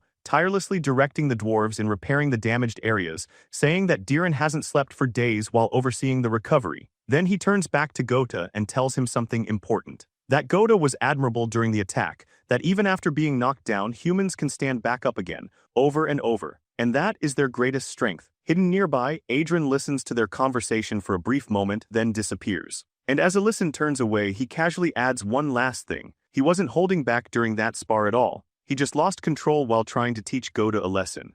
Back at the restaurant, once things finally settle down, the atmosphere returns to normal. A man brings his friend in, proudly saying this meal is his treat. Mate walks over with their food, politely hoping they enjoy it, and just like that, the man falls for him instantly. Without hesitation, he grabs Mate's hand, calling him Miss and asking for his name, completely serious. Mate calmly introduces himself and walks away like nothing happened. The friend just stares, completely lost, asking what kind of nonsense that was. But the man grins, saying his friend is smoother than he thought, adding that since he's finally of marriageable age, this must be why he brought him here. The friend looks even more confused, then sighs and starts correcting everything. First, Mate is a guy. Second, Riane is already married. Third, Alina isn't even human. And Berna, she's the Lord's wife. He tells him to stop dreaming and just eat. But the man isn't done yet. His eyes land on Lurin. He says she's exactly his type. Only for his fantasy to shatter instantly as Lurin casually starts sucking on Alyson's finger right in front of him. He slumps back, defeated, wondering if there's really no hope for him, and what it must be like to live with someone that beautiful. Later that night, the mood shifts completely. Lurin snuggles up to Alyson in bed, calling his name softly again and again. She says they've barely had any time for themselves lately, with everything that's been happening, and that it's been a long time since they were properly together. Then she leans closer, asking if they should pick up where they left off. Her clothes begin to tear open, and Alyson immediately retreats. He awkwardly says he forgot to prepare ingredients for tomorrow, telling her to sleep first before escaping the room. The next day she tries again, this time suggesting they take a bath together. Alyson casually says he already did. Then Lurin suddenly tears her clothes again and blames it on Guard Cat right in front of him. Alyson doesn't even react. He just tosses her a new jacket from across the room and walks off. Nothing works. Completely frustrated, Lurin grabs Guard Cat by the cheeks, demanding answers. Alyson used to be warm, always close, but now he keeps avoiding her whenever they're alone. She starts wondering if she's being too demanding. At that moment, Serena arrives at Lurin's lair, asking if she can borrow the bathhouse. Inside, Lurin is just lying on the floor, surrounded by fur, looking completely defeated. Serena steps into the bath and lets out a satisfied sigh, saying she finally feels alive again. Then casually mentions she should have had the dwarves build one like this at the clinic too, but then she notices Lurin's expression. She asks why she looks so down despite having such a perfect bath. Lurin admits it. Alyson has been avoiding her, and Serena bursts out laughing. She calls both of them clueless, asking if they're rushing things too much. Lurin insists they've already accepted their feelings and that this behavior is something recent. For a moment, Serena remembers her own past, being abandoned by Guard, who left her saying he was already tired of her. But she shakes it off immediately. Alyson isn't that kind of person. Then she gives actual advice. She tells Lurin not to overthink it alone, asks if this is their first time dealing with something like this, and explains that communication always comes first in a relationship. She tells her to just be honest with Alyson. Lurin listens, but her eyes slowly drift downward, and suddenly she reaches a completely different conclusion. She stares directly at Serena's chest, then declares that she finally figured it out. The reason Alyson has been avoiding her is because she doesn't have those. She complains that every woman in this town is way too well developed. Serena turns red instantly, asking what she's even talking about, but Lurin doubles down, saying Alyson is just too nice to say it to her face. And then she runs off, declaring she has no choice but to fix it herself. Serena panics. She rushes to the restaurant looking for Alyson only to find him with Alina. Immediately, she misunderstands everything. She blurts out if Alyson is really that into breasts. Alyson freezes, asking what she's even saying. She demands to know what they were doing then. Alina steps in and calmly explains they were discussing healing magic. Then Alyson's tone changes. He says there are still scars left on Lurin's body from her injuries. That she was seriously hurt, and he couldn't do anything for her. He says people call him a hero, but when it came to the person most important to him, he was useless. Alina, meanwhile, focuses on something else entirely, asking how he even got the chance to see Lurin's body in the first place. Serena notices the plant they were practicing on and asks what happened to it. Alyson sighs, saying that every time he tries to heal something, it ends up like that. Serena realizes the problem immediately. He has too much power. Controlling it properly is the issue. Then she suddenly remembers why she came. She tells him they need to stop Lurin before she does something stupid.